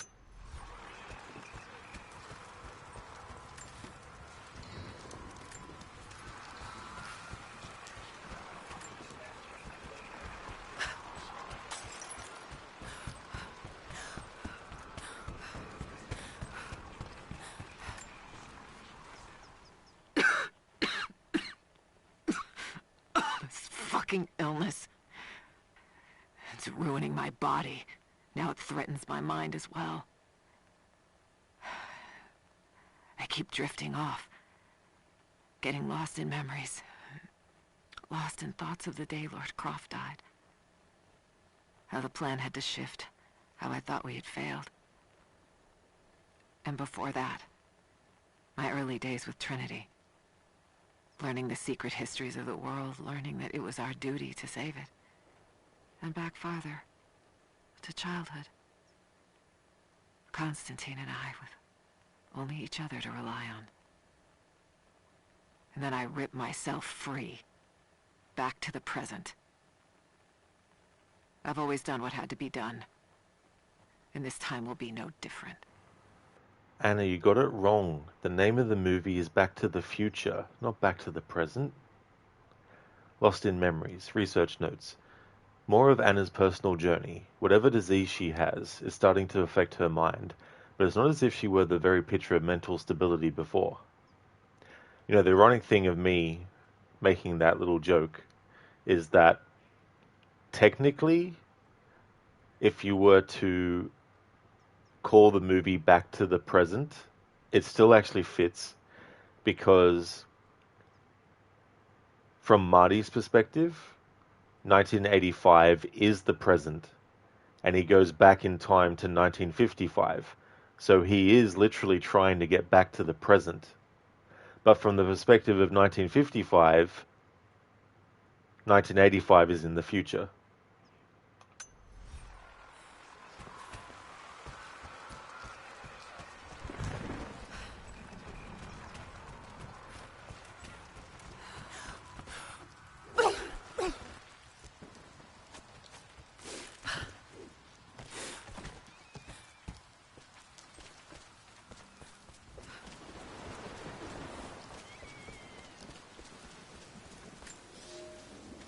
There's a woman in the valley now. Not one of us, but not one of them either. I saw her the night Elias was killed. She fought the men who were hunting us. Now I hear whispers from the forward scouts. My father and this woman were seen, free and unhindered. There's no telling what she wants, or if I can trust her. But if she brings my father back, then perhaps God has not abandoned us. The Visitor, Diary of the Resistance. They've been watching me all along. Not sure if they could trust me. I hope I've given them reason to do so now.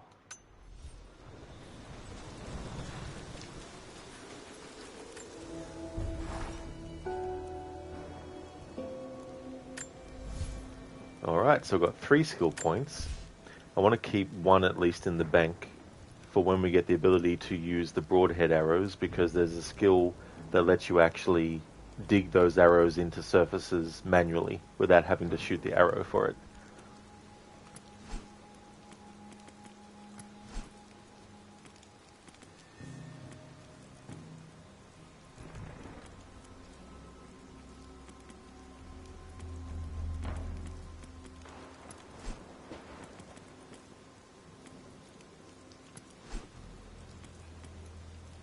Alright, let's start to get some of these ones.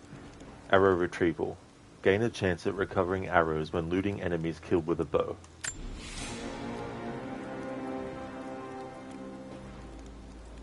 Double shot. Simultaneously fire up to 2 arrows at separate locked targets while zoomed in with a fully drawn bow. Double shot. While zoomed in with a fully charged bow shot, multiple targets can be locked by holding aim over them for a short period of time. When released, arrows will strike multiple enemies simultaneously. Red lock symbols indicate locked targets, and the position of the indicator shows where shots will hit when fired, either body or head. And I've also got the ability to upgrade some more weapons. Alright, so let's go back this way. So the Ancient Horn Bow, we can actually upgrade a part of this, so which tier is it? Alright, the final upgrade for this one, cool. So that's the Ancient Horn Bow.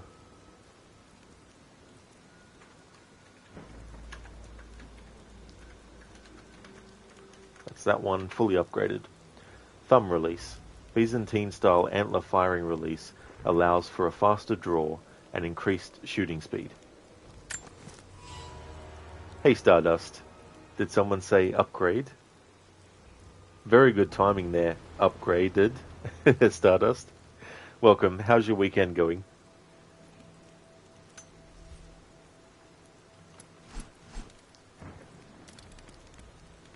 Okay, so the SMG rifle. We have the ability to do a tier 3 upgrade.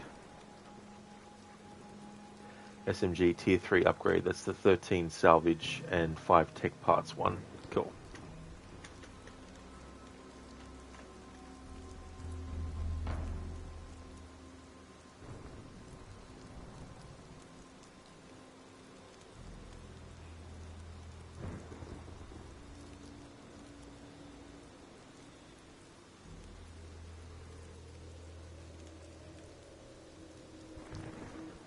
Hair trigger.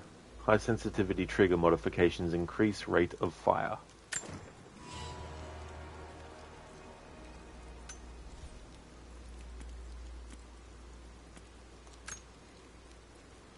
Stardust, did you see your joke the other day?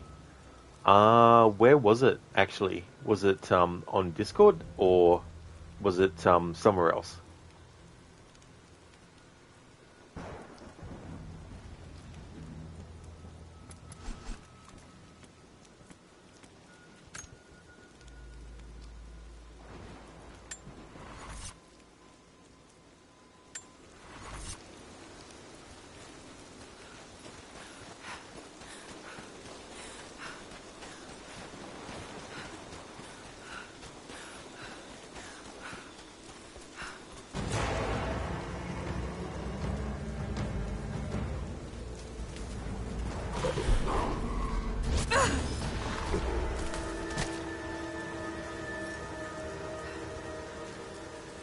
Stardust, a man walks into the bathroom for 5 minutes, but stays in for 15 minutes, then leaves after 10 minutes. Another man asked him why he was in there for 15 minutes. How long was the man in there for, and what was he doing?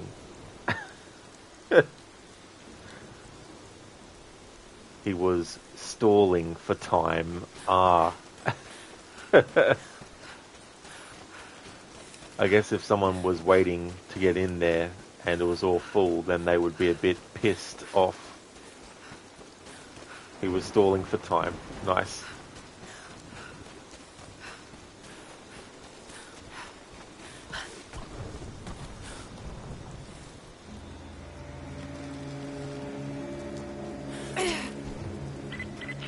Heads up. We seem to have lost contact with the team sweeping the lower valley. Do you have eyes on them? Negative. Possible hostiles? Could just be radio interference, but Constantine's not taking chances.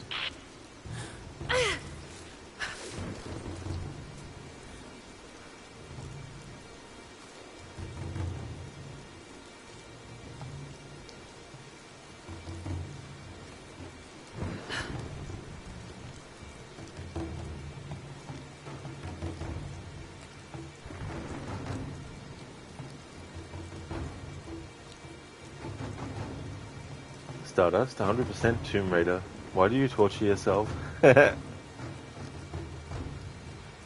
Doing the actual 100%, the game tracks in these reboot games, I actually don't mind. I think they're pretty good for that.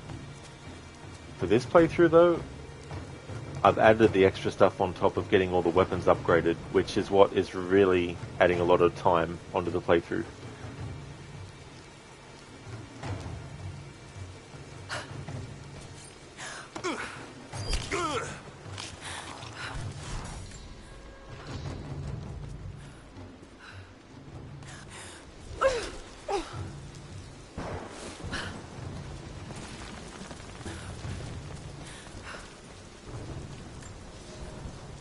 Some believe the prophet to be God's son risen, but he makes no such claims.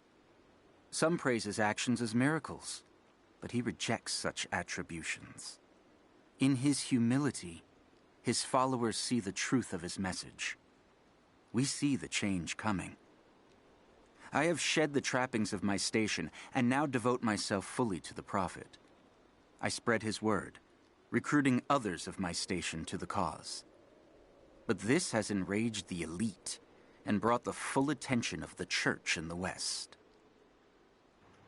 Vow of poverty, the apostle. The first apostle abandoned the wealth of his birthright to follow the prophet, even as the number of his enemies grew.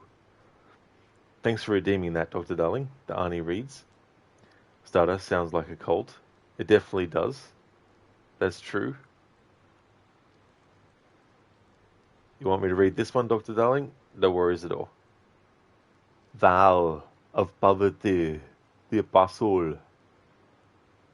From the journals of Theseus, first apostle to the prophet, 972 AD. Some believe the prophet to be God's son risen, but he makes no such claims. Some praise his actions as miracles, but he rejects such attributions. In his humility, his followers see the truth of his message. We see the change coming. I have shed the trappings of my station and now devote myself fully to the prophet. I spread his word, recruiting others of my station to the cause. But this has enraged the elite and brought the full attention of the church in the West. The first apostle abandoned the wealth of his birthright to follow the prophet, even as the number of his enemies grew. Thanks for redeeming that, Dr. Darling.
Dance of the Tomb Raider.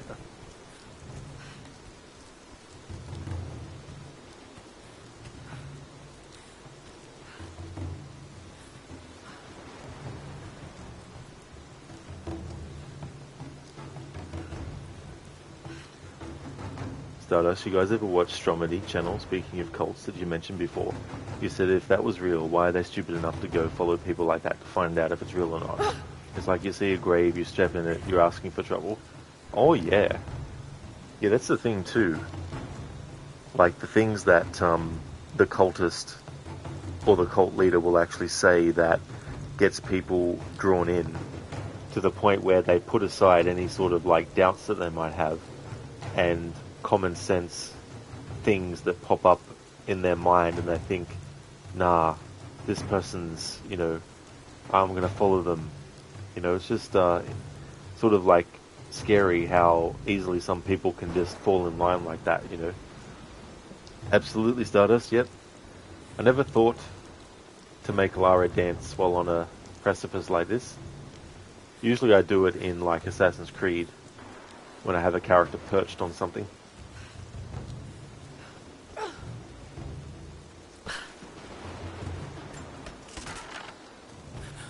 So this is really it, huh? If they do find the Atlas in there, what's next? The Atlas is a map. It's supposed to point the way to whatever the natives are protecting out here. The divine source Constantine is after. That's the part I'm not clear on yet. Whatever his source is, it's gotta be something valuable. But the company men aren't saying much. Yeah. Look, keep this close to your chest, but I don't think it's money they're after. You bought into Constantine's speeches about a new world and glory, huh? I thought that was just motivating the troops. I don't think so. I think he really believes it. So we took a contract with religious fanatics. I don't know. Fanatic sort of implies he's wrong, doesn't it? Don't tell me you believe all this. Someone does. Trinity has a lot of money and support behind them. They wouldn't risk this much if it wasn't gonna pan out. All right. I guess we're all gonna find out how serious Constantine is.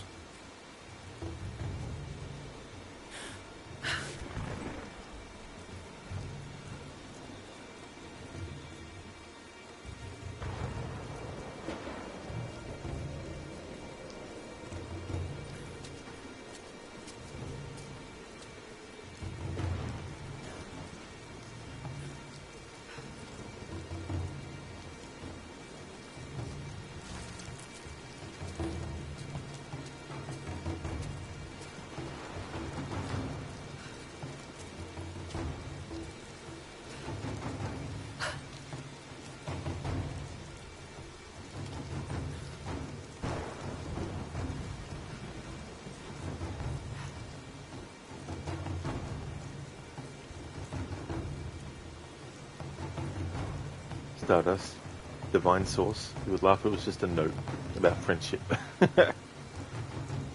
Be funny if it was like a bottle of sauce. It's just like, here you go. What's this? It's a bottle of sauce. It's by the company called Divine.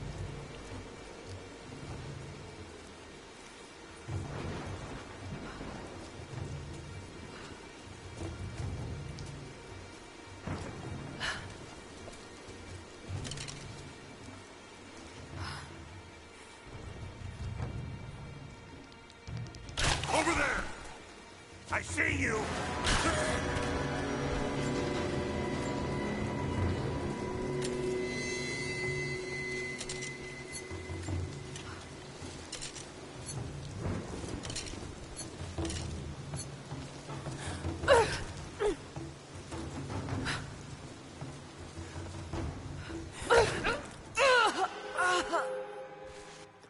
Stardust, you think they would have noticed no matter who shot first? So this is really it, huh? That's a good point. If they do find the Atlas in there, what's next? The Atlas is a map. It's supposed to point the way to whatever the natives are protecting out here. That defines... Oh!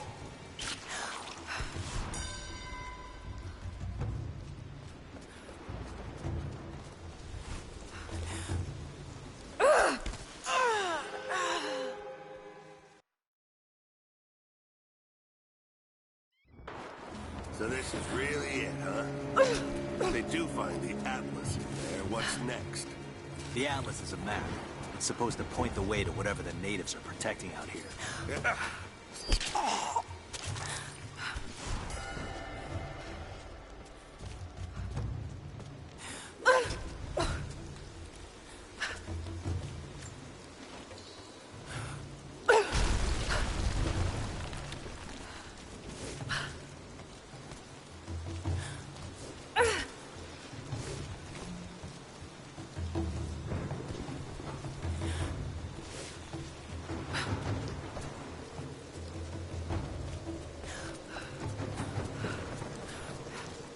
That's true, Stardust, yeah, unless one is blind. I had an enemy earlier in the stream where there was one guy and there was two others, and I used a poison cloud ammo on them, and they both died at the same time, but the third guy was actually not in range, but he just stood there, not moving, not reacting at all, while his two buddies were just choking and dying.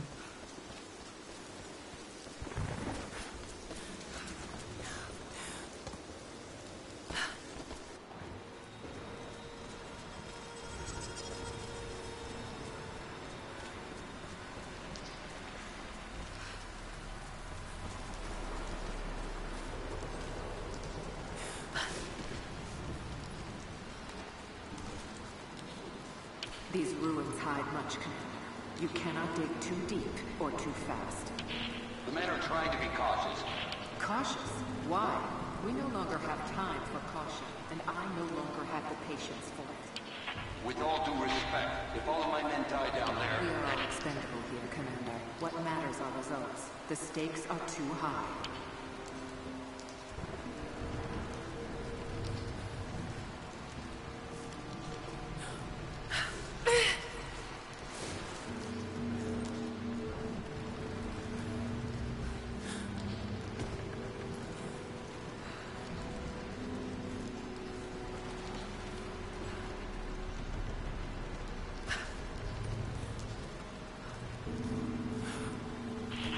We've reached the lower level, but we have another problem. We've lost our rear guard.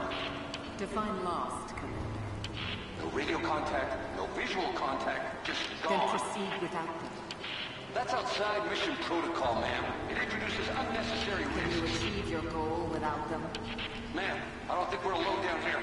I need tactical support. No. We're stretched too thin across this valley. If you feel you're being pursued, then I suggest you move faster. That's what I thought too, Stardust. Must not have been buddies.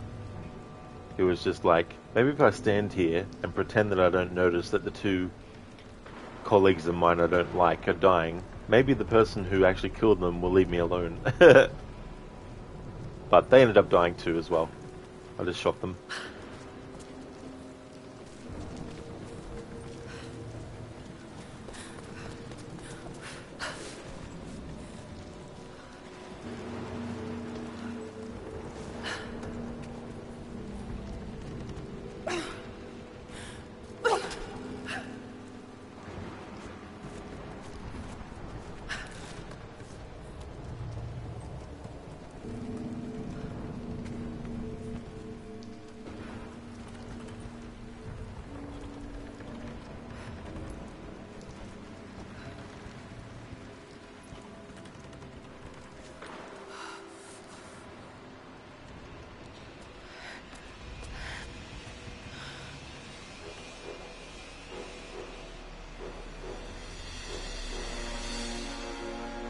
It's got to be down there.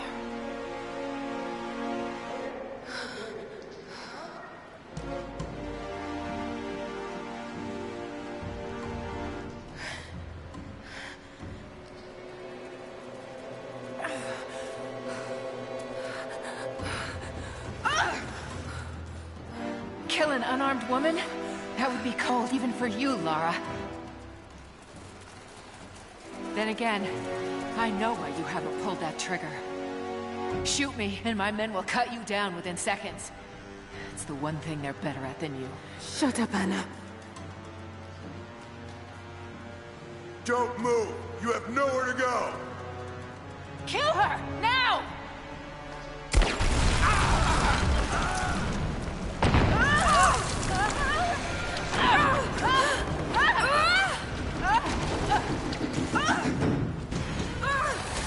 Those generators! They're gonna pull us both down! Shit! Lara! Lara! I can't hold on! It's going to break! We're tied together! If I go, you go! I'm slipping! I can't hold on much longer! There's too much weight! We're gonna fall!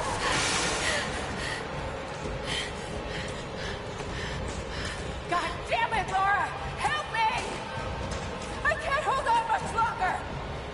Oh, shit! Lara!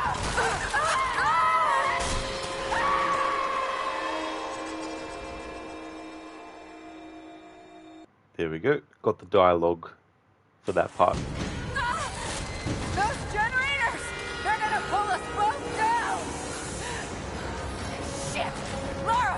Lara!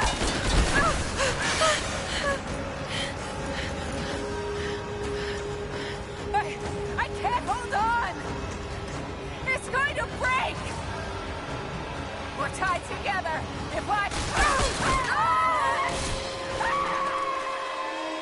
I thought there might be different dialogue if you had already shot one versus not the other. Alright, now to do it. But that first time I wanted to get the dialogue for not succeeding. Shit! Lara! Lara!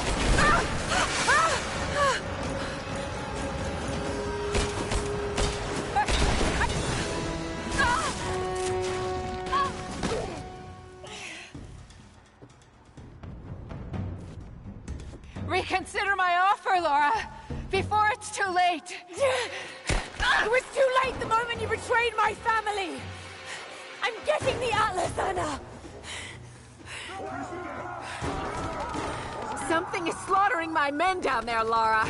If they can't find it, neither can you. Go to hell!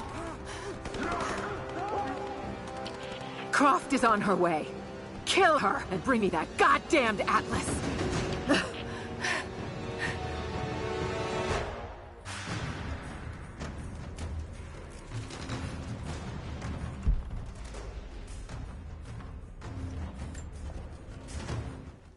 Croft continues to create difficulties for us.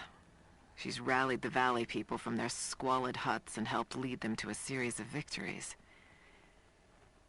I wish I could make her understand just how wrong she is, how misguided her ideas of morality are. The world is too flawed for stopgaps.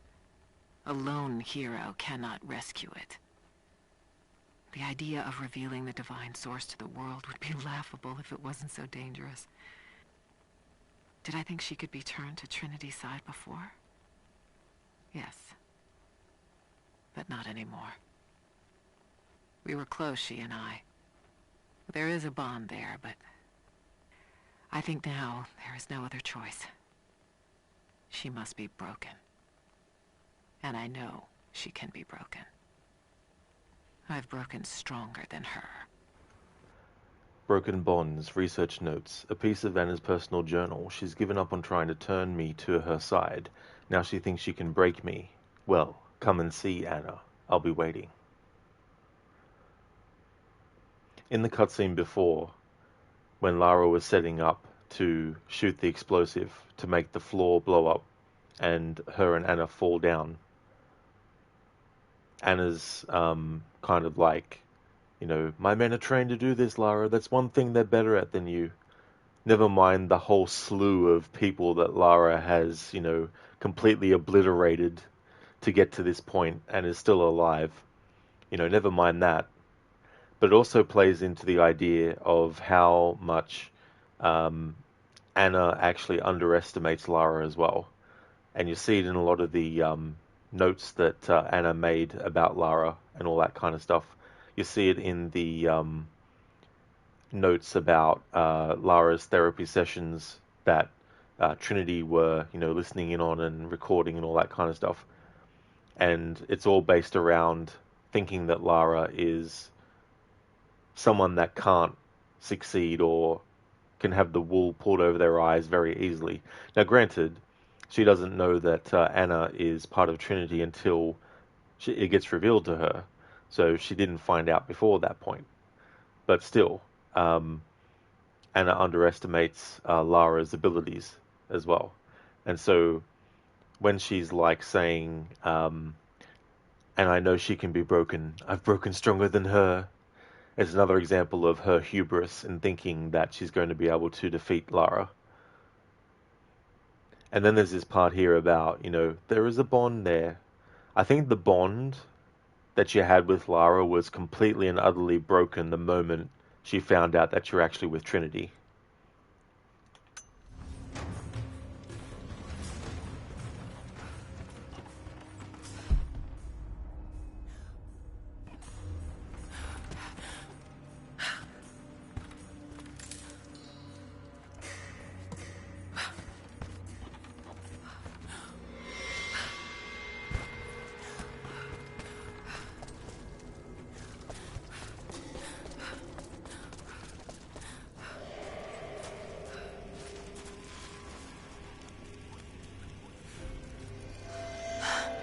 That's it. It has to be. It's a piece of Eden.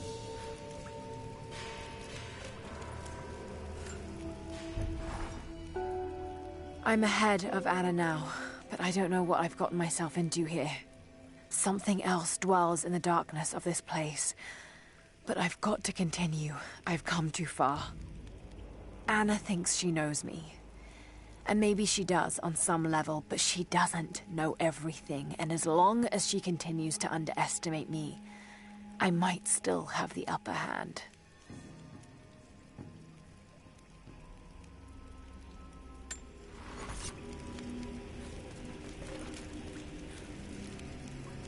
An old mural. And those vessels. Greek fire. The Prophet's deathless army, armed with Greek fire.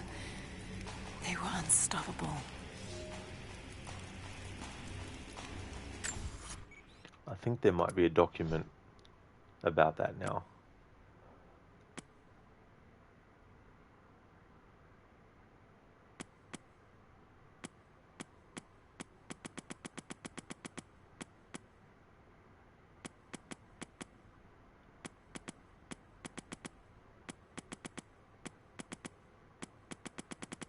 This might be it.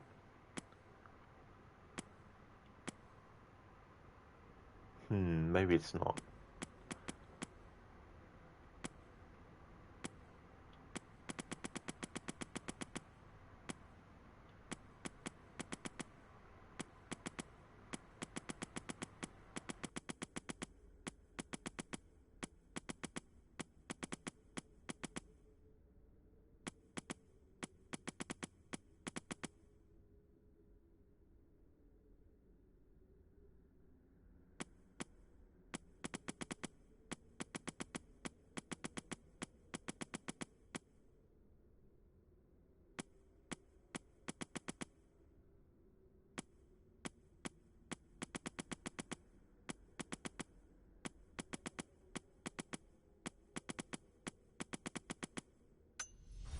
Okay, so where are we? We're in the flooded archives.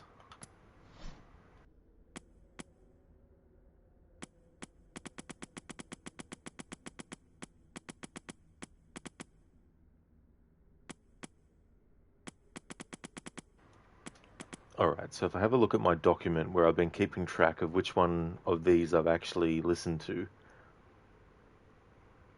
Okay, Byzantine inscriptions.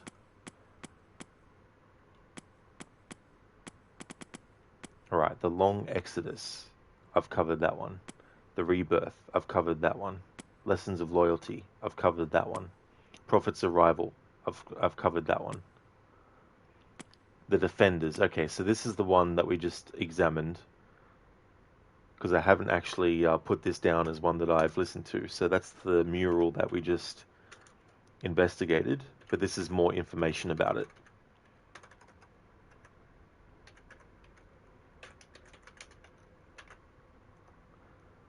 The Defenders. Who are these knights? Defenders of the city? They look different somehow. The Athanatoi, literally, the Deathless Ones. They defended the city against all invaders with Greek fire, a secret weapon they bought from Byzantium. It burned through iron and flesh and could even set water ablaze. And they guarded the formula of its creation.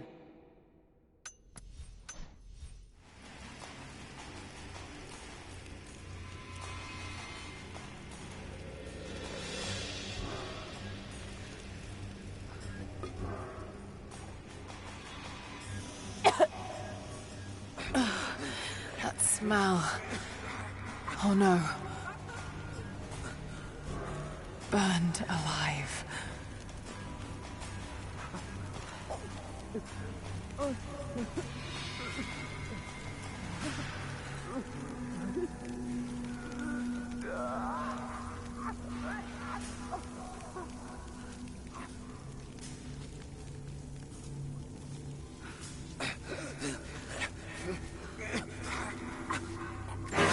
Oh God!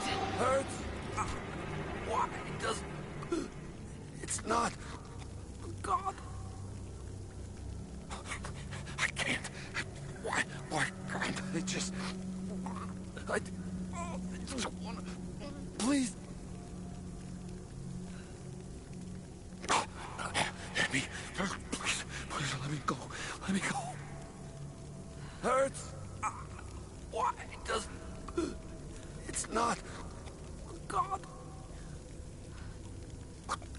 No, not like this.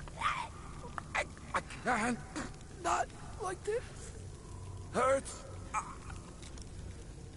Yeah, do it. Quick. Oh, make it stop. I can't. Why can't I just... I just wanna... Please.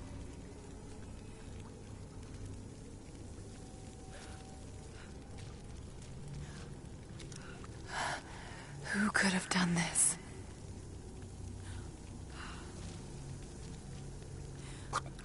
No, not like this. I can't. Not like this.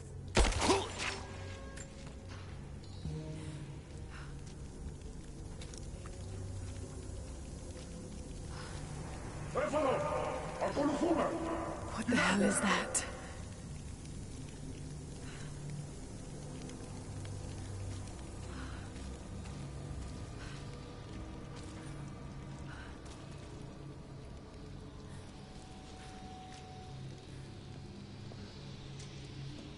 These vessels, they're still filled with Greek fire. I wonder if it will still burn.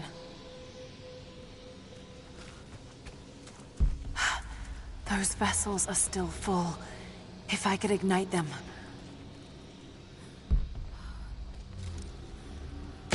Oh!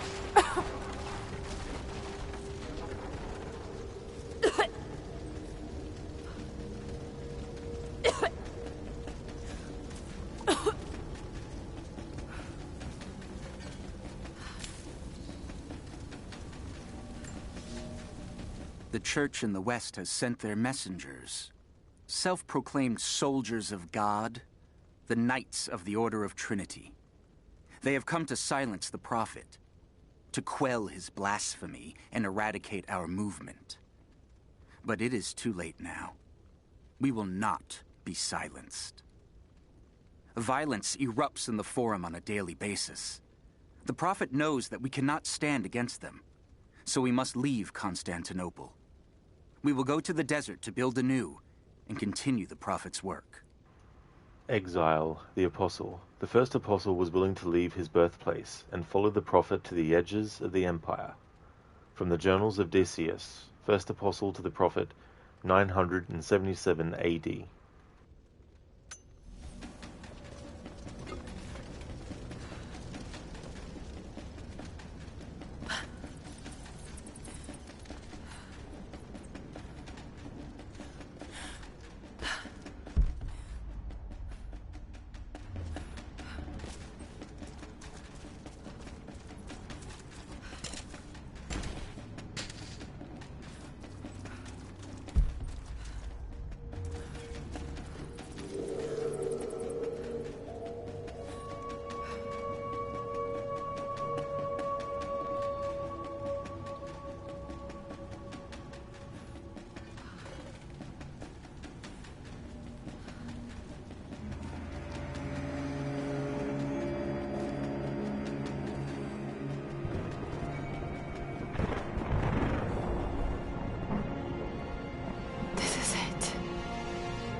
Trinity, they're here. I'm taking fire! He's gone! Clear the gate, now! Roger that. I'm taking fire! Thermite's through. Set the charges. Light it! Go! Let's finish this! Moving to cover! Jesus! Let's end this!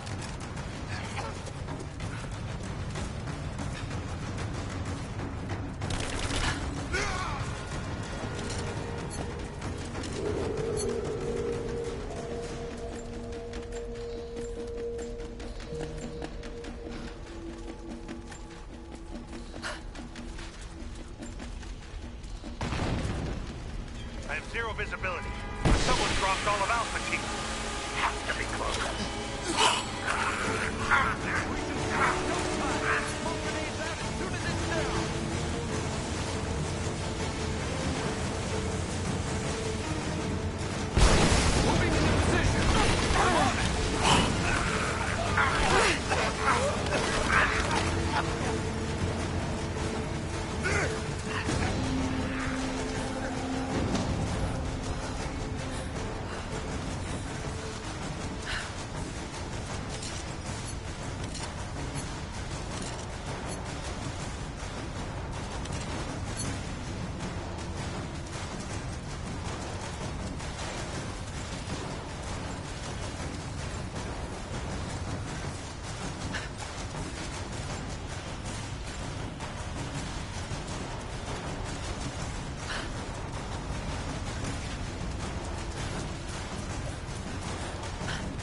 A few special effects in this scene. Oh, just a few.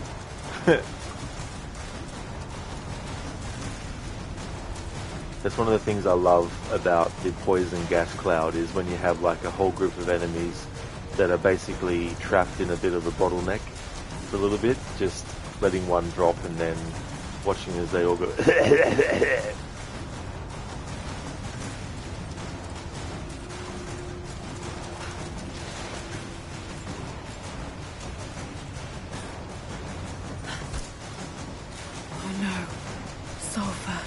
This whole place could go up. Got to hurry. Cover the edge. We have to retrieve that package. Did we lose them? Find the outlet, jump inside, and let's get the hell out of here. All exits secure. We might have gone down to the flood level.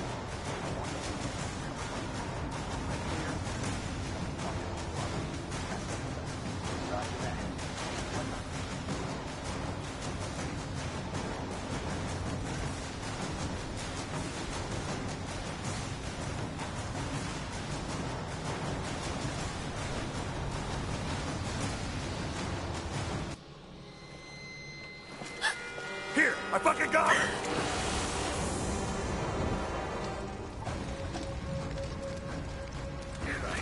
She was down. Got movement here.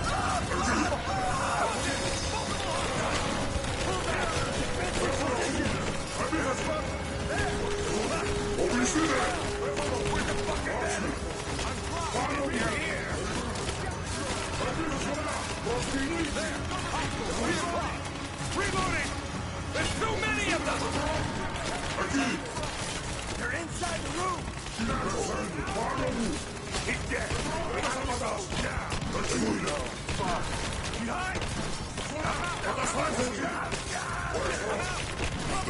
Mayday! We've been engaged by their own force. I need to back up. Do you copy? We're not leaving without the outlet. That's not negotiable. Keep calm.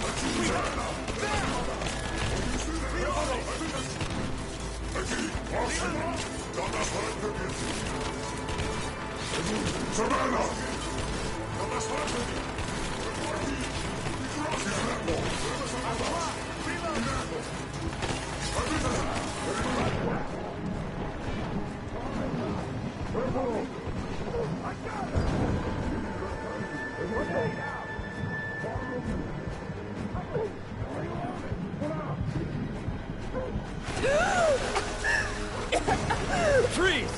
It's over. Hand over the atlas.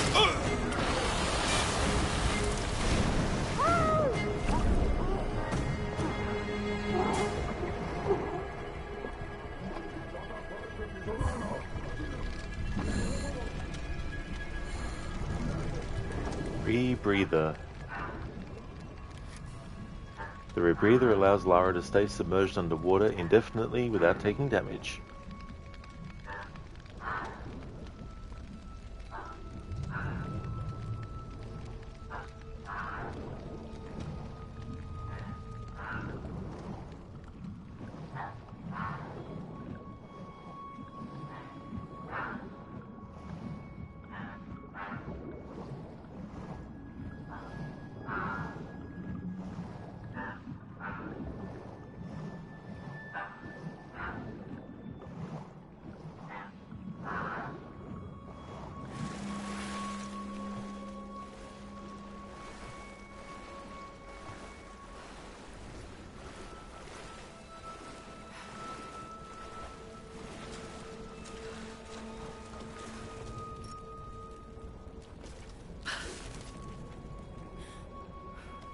Okay, I think I see my exit.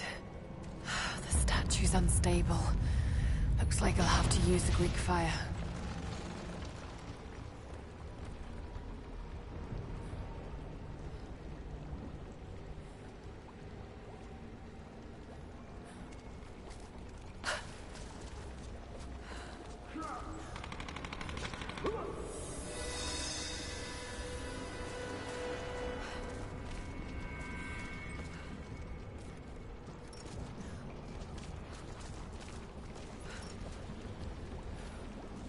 Got to be more Greek fire vessels I can use. Just got to find them.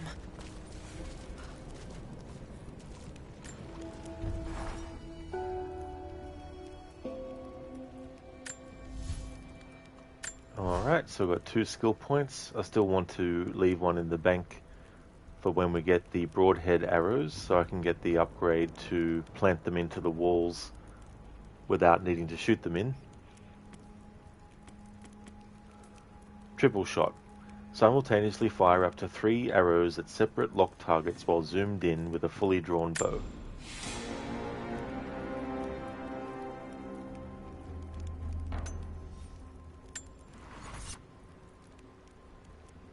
Alright, it's getting pretty late my time and the stream is 10 hours and 32 minutes, so I'm gonna not worry about upgrading more stuff until tomorrow's stream.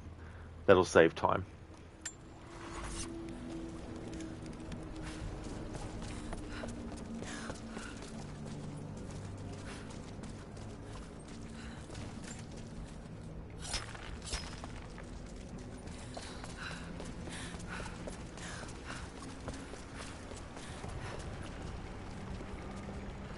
He was alive just a minute ago, and...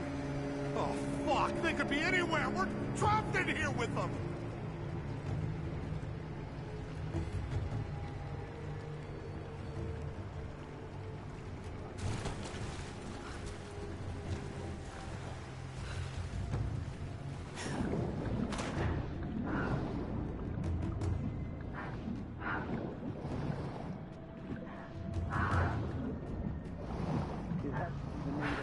Wearing old armor or some shit, but it's them. You fooling yourself! I saw it! I looked right at one, and whatever those things were, they weren't human. Back me up! All right, fall back! On me! Roger that!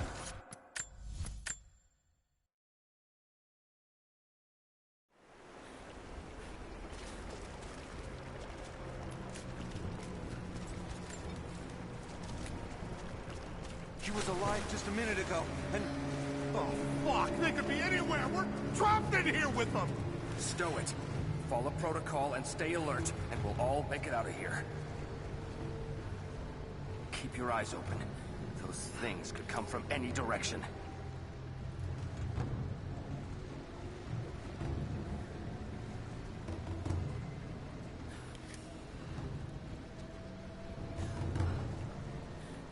It has to be the natives. Wearing old armor or some shit, but it's them. You fooling yourself! I saw it! I looked right at one, and whatever those things were, they weren't human. What did I just say? So help me, Frost, if you can't scrape together a little courage, I will tie you to the wall and leave you as bait. Do I make myself clear? Yeah. Yes, sir. Good. Mouth shut, eyes open. Let your eyes be open.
They're in the water! They're here!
Got to be more Greek fire vessels I can use. Just got to find them. Thanks for redeeming that, Dr. Darling. I won't be able to have Lara drown anymore though, because we have the rebreather which automatically activates when you're underwater.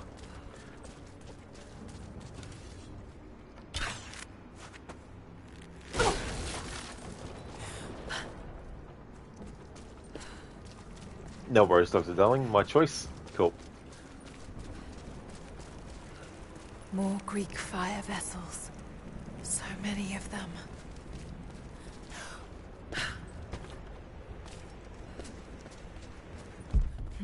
Got to find a Greek fire vessel first.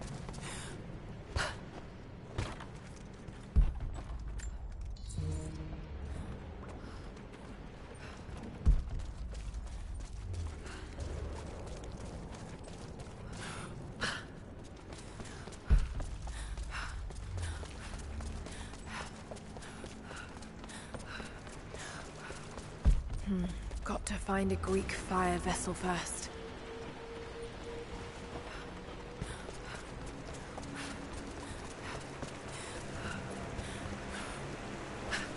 Don't think I've cracked this yet. I'll have to come back.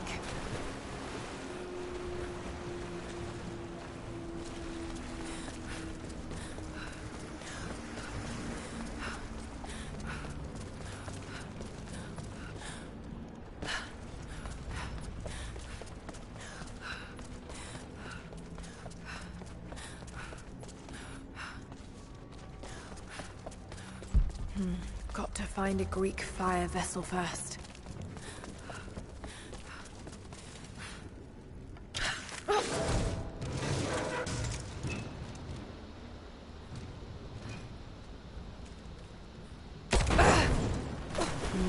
still more to do here. I'll be back this way.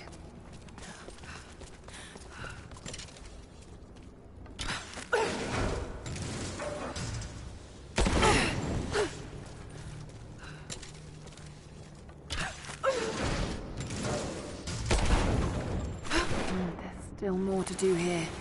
I'll be back this way.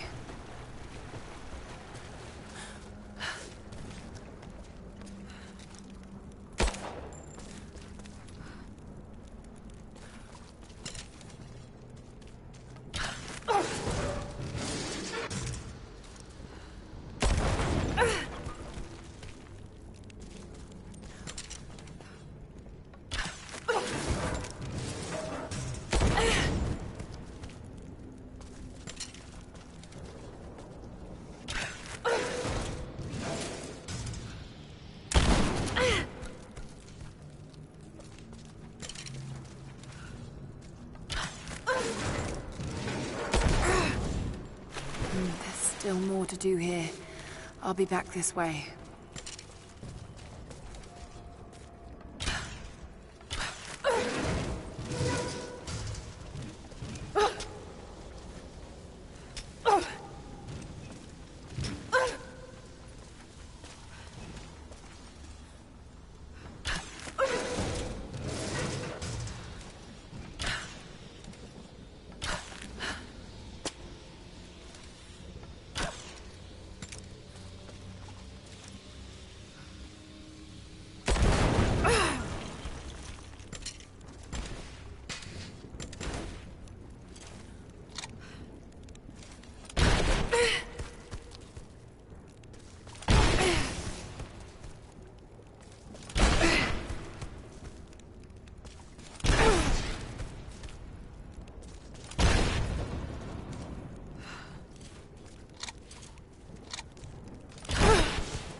More vessels in there. Should be able to pull them out.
Thanks for redeeming that, darling. Don't think this method will work. Wonder what a random new viewer will think. There we go, that's done.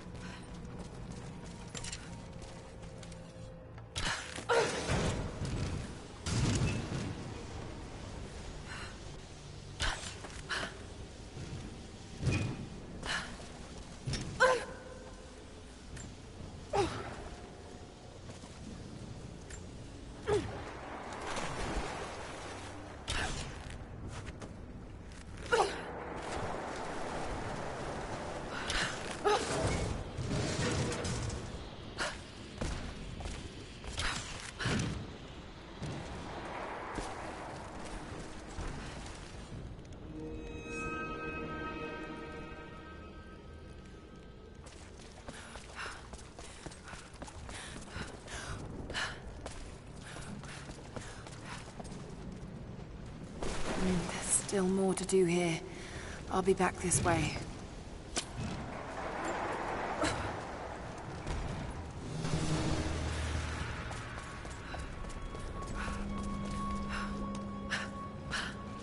Got to be more Greek fire vessels I can use. Just got to find them.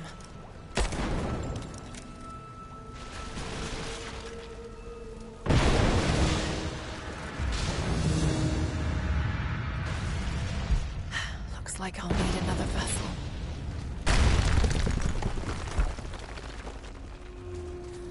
Hey Oliver, welcome on in. What you doing, dog? Finishing the stream soon. Just need to do this next story part. How's things going?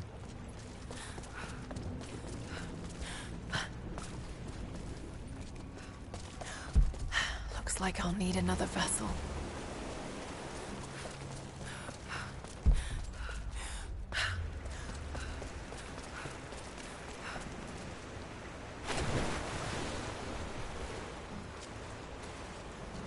Oliver, it's way past my bedtime, mister.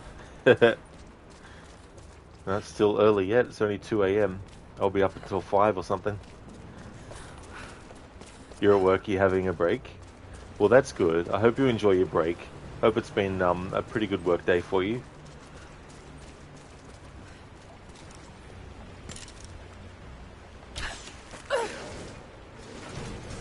There's Greek fire vessels here. Just need to move it closer to the statue.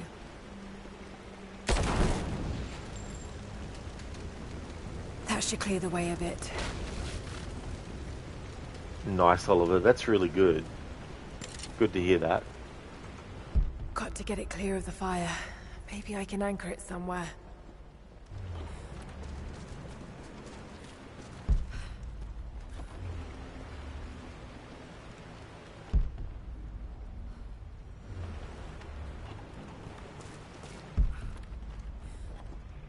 Oh, Lara's going quite good. Dr. Darling redeemed a rest in peace Lara, so I spent like an hour, it felt like, it wasn't, but it felt like an hour trying to kill Lara because I've got abilities unlocked where she doesn't take as much damage from fire and explosions. Must have been delicate work, mixing so many. Plus I have another ability on top where when she loses her health fully, she gets revived and all her health back. But that only happens once per section. Suffering from success. Exactly. Got to find a Greek fire vessel first.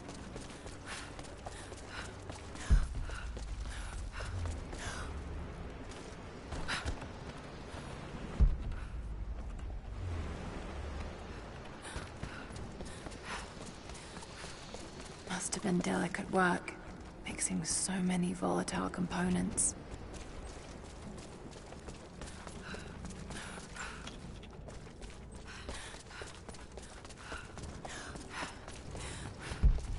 Got to find a Greek fire vessel first.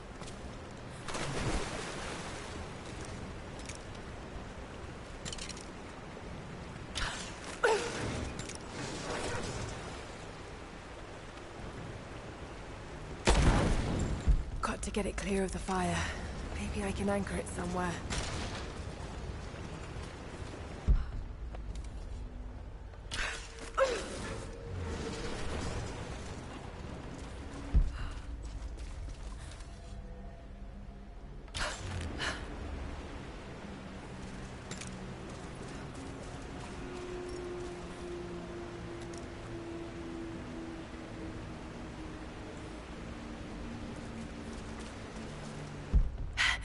It worked. Just need to cut it free.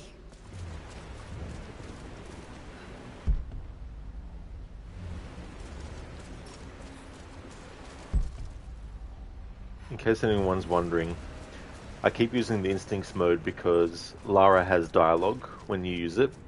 So I'm also trying to see what she says each time you use it to try and get all the dialogue from her using instincts mode as well. It worked. Just need to cut it free.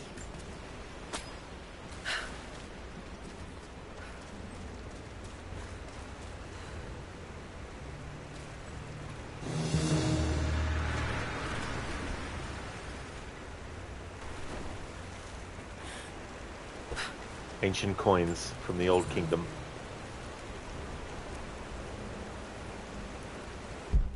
Looks like I'll need another vessel.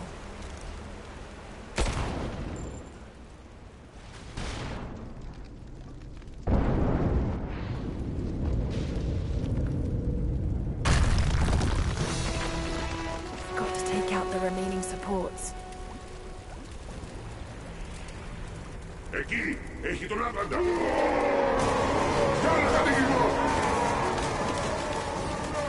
Oh God!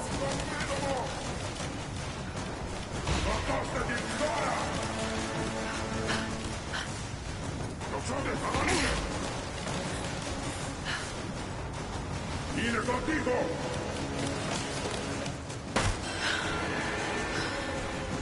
Κι άλλος κατοικισμός! Κι άλλος κατοικισμός! Σκοτώστε την τώρα!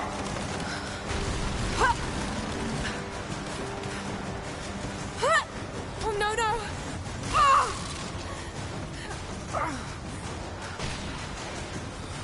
Εκεί είναι! Κι άλλος κατοικισμός! Τοξότες, αγωνίστε! Εδώ πεθαίνει! Σκοτώστε την τώρα!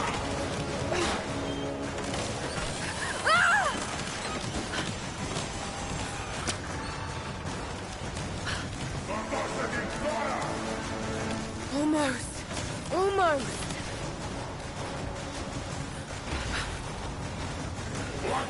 Σταματήστε την!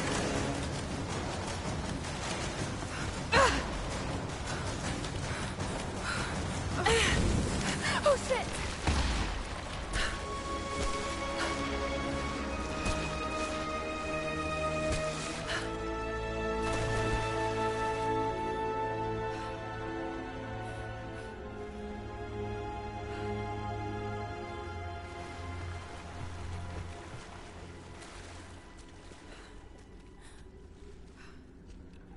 Jacob, I made it. I'm out. Lara, thank God you're all right. Bring the Atlas to me in our observatory in the mountains. I'm on my way.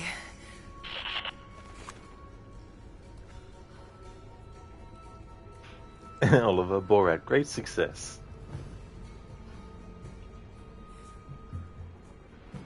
When you do like the swing across stuff, when you see the camera move to like the side, that's actually me in that moment controlling it, and sometimes it can end up fucking you up because Lara will die. So when I did that camera move, I was like, oh, is this going to be one of those moments where she actually falls? But it wasn't. But I've had it where she actually falls and, if you're not careful, will fall to her death. I think... Actually, no, I don't think I did. I don't think I died in that sequence in my no death playthrough I did a few years back. Or maybe I did, but there was 3 deaths that happened, so I had to start the game back to the start 3 times in that playthrough. Anyway, moving on.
Alright, so we've got a new shotgun unlocked. Another weapon that we'll need to get fully upgraded. Oliver, just another easy 11-hour stream. Yeah, it's been a while since I've done an 11-hour one.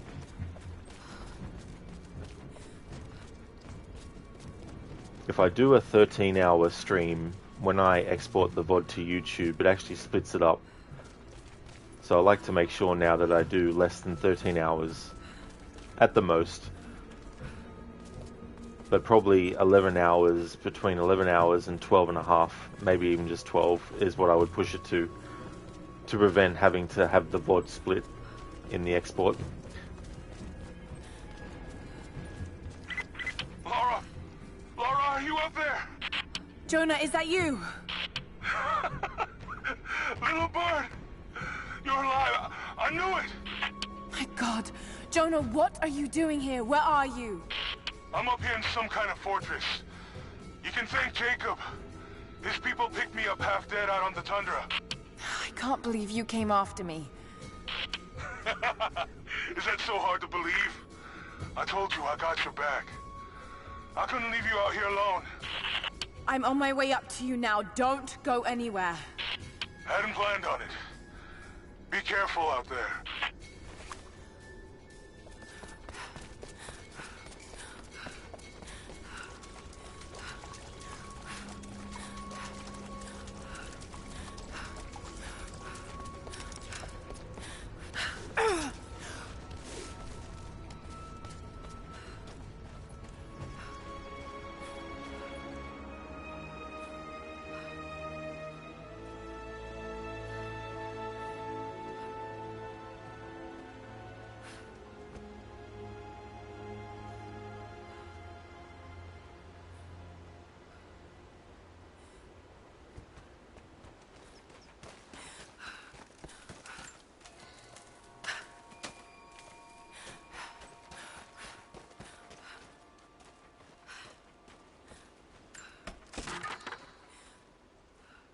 Lara, glad to see you're still with us. The invaders are spread all over the valley, but we're pushing back where we can. If you can lend a hand, you're always welcome. We know we can trust you.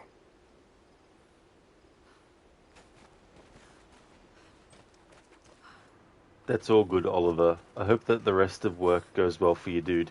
Thanks for stopping back in. Catch you next time. Absolutely. Yeah, more Rise of the Tomb Raider in the next stream. For my Sunday stream. Catch you next time, dude.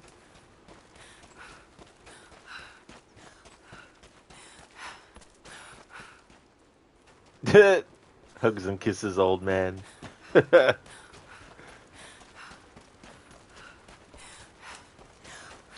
can't do the I'm 37 joke because I'm not 37 anymore. Referencing Monty Python and the Holy Grail is like, you know, calling Dennis old man. I'm not old, I'm 37.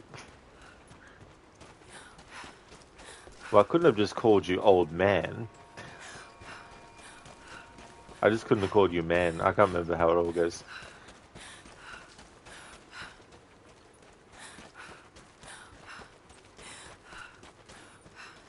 That's right. You could have called me Dennis. I didn't know your name was Dennis. You didn't ask me, did you?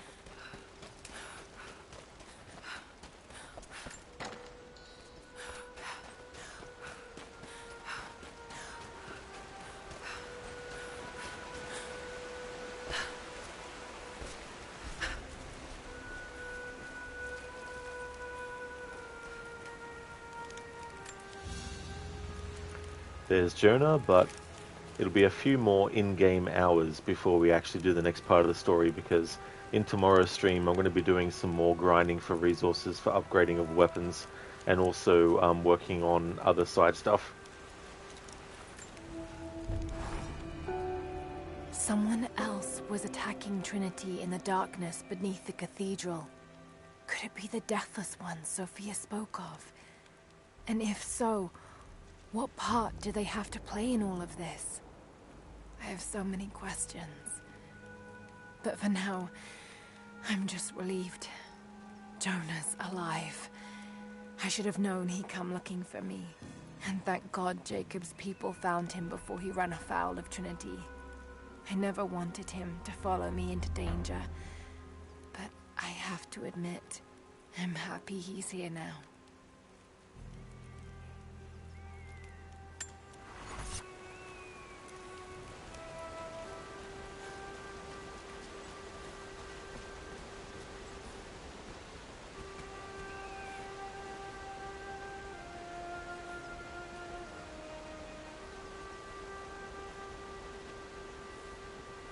Alrighty then. This is where I'm going to end the stream. We're going to go and raid out to Lucinda, who was in here earlier. She's doing a Resident Evil marathon. She's currently playing through Resident Evil Revelations 1. I want to thank everyone so much for watching the stream. I really appreciate it. If you see me streaming this game again, then you know it's my Sunday stream. We'll be doing more of this. On Monday, I'll be doing the rest of Black Flag, Assassin's Creed Black Flag, and then on Tuesday I'll be finishing off a Call of Cthulhu playthrough as well, and then next Wednesday we'll be getting back to Tomb Raider: The Last Revelation Remastered to continue that playthrough. Dr. Darling, you're going to try finishing the main story this weekend? No. Yeah, I'd rather have very little side stuff left to do by the time I get towards the end of the game than the other way around. So tomorrow's stream will most likely just simply be grinding for stuff and doing some side things. Before we raid out, I'd just like to give the following shoutouts.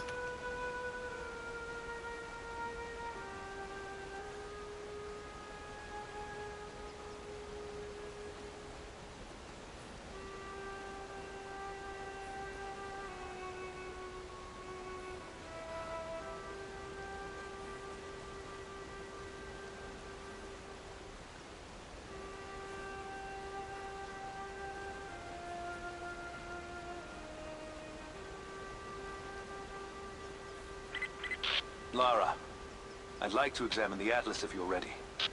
I've got it here. I'm on my way soon. Just keep it safe until then. We'll be waiting.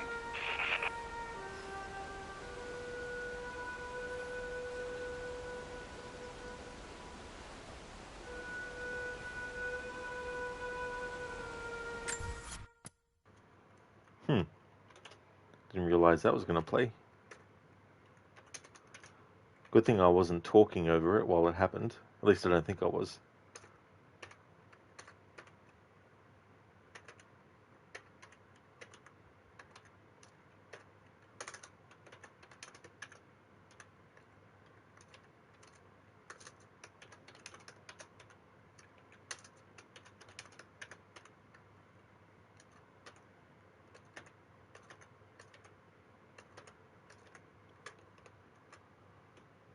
Would definitely like to recommend people check out the following streamers.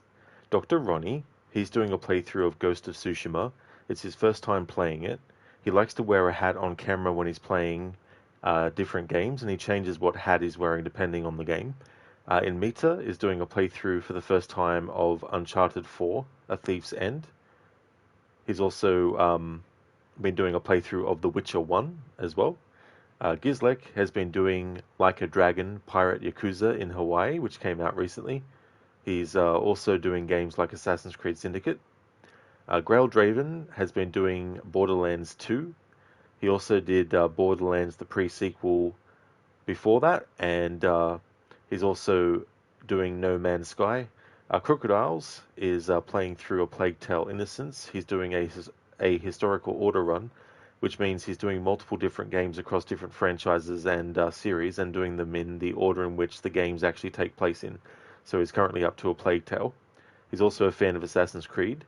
He'll also be including games in that historical order run that go up until the 1940s, Mr. Gote is a streamer of games like Banishers, Ghosts of New Eden, as well as the Outlast series and Elden Ring. QT Cat TV is doing a playthrough of Rise of the Tomb Raider. It's actually their first playthrough of not only Rise of the Tomb Raider, but any Tomb Raider at all. Shillerlock is doing a playthrough of the Mafia series. He's currently up to Mafia 2. He's also a streamer of games like the Dark Pictures series of horror games by Supermassive, Man of Medan, Little Hope, House of Ashes, The Devil in Me. And he's also a fan of the Dead by Daylight franchise. And Shaky has been doing a playthrough of Far Cry 6 as well. So definitely recommend checking out those streamers if you haven't before. Hey there, Lidus. He was here, 11 hours ago. Borderlands 2 is the shit. Oh, that's good. I've never actually played those games before. Would also highly recommend people check out Lidus' channel as well. He plays a lot of retro stuff. He's a big fan of the Resident Evil and Mortal Kombat series, so he plays those old school ones, plus a lot of other different old school games, especially games like, Streets of Rage as well. Thank you so much for the lurking, Lidus. I really appreciate that, dude. And that's all good for the shout out. Absolutely no worries at all. There's a general raid message that people can feel free to copy and paste. And I've also got a raid message for subscribers to use, so I'll put that in chat as well.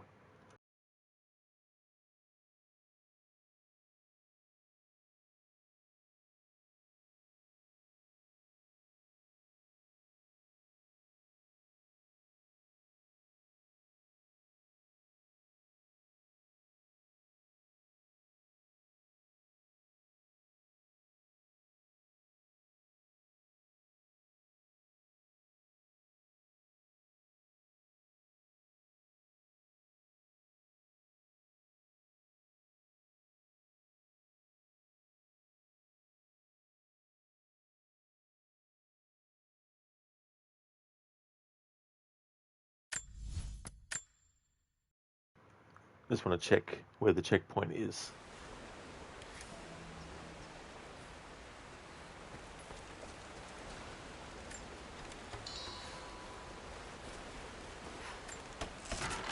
And see if we hear that dialogue from Jacob again.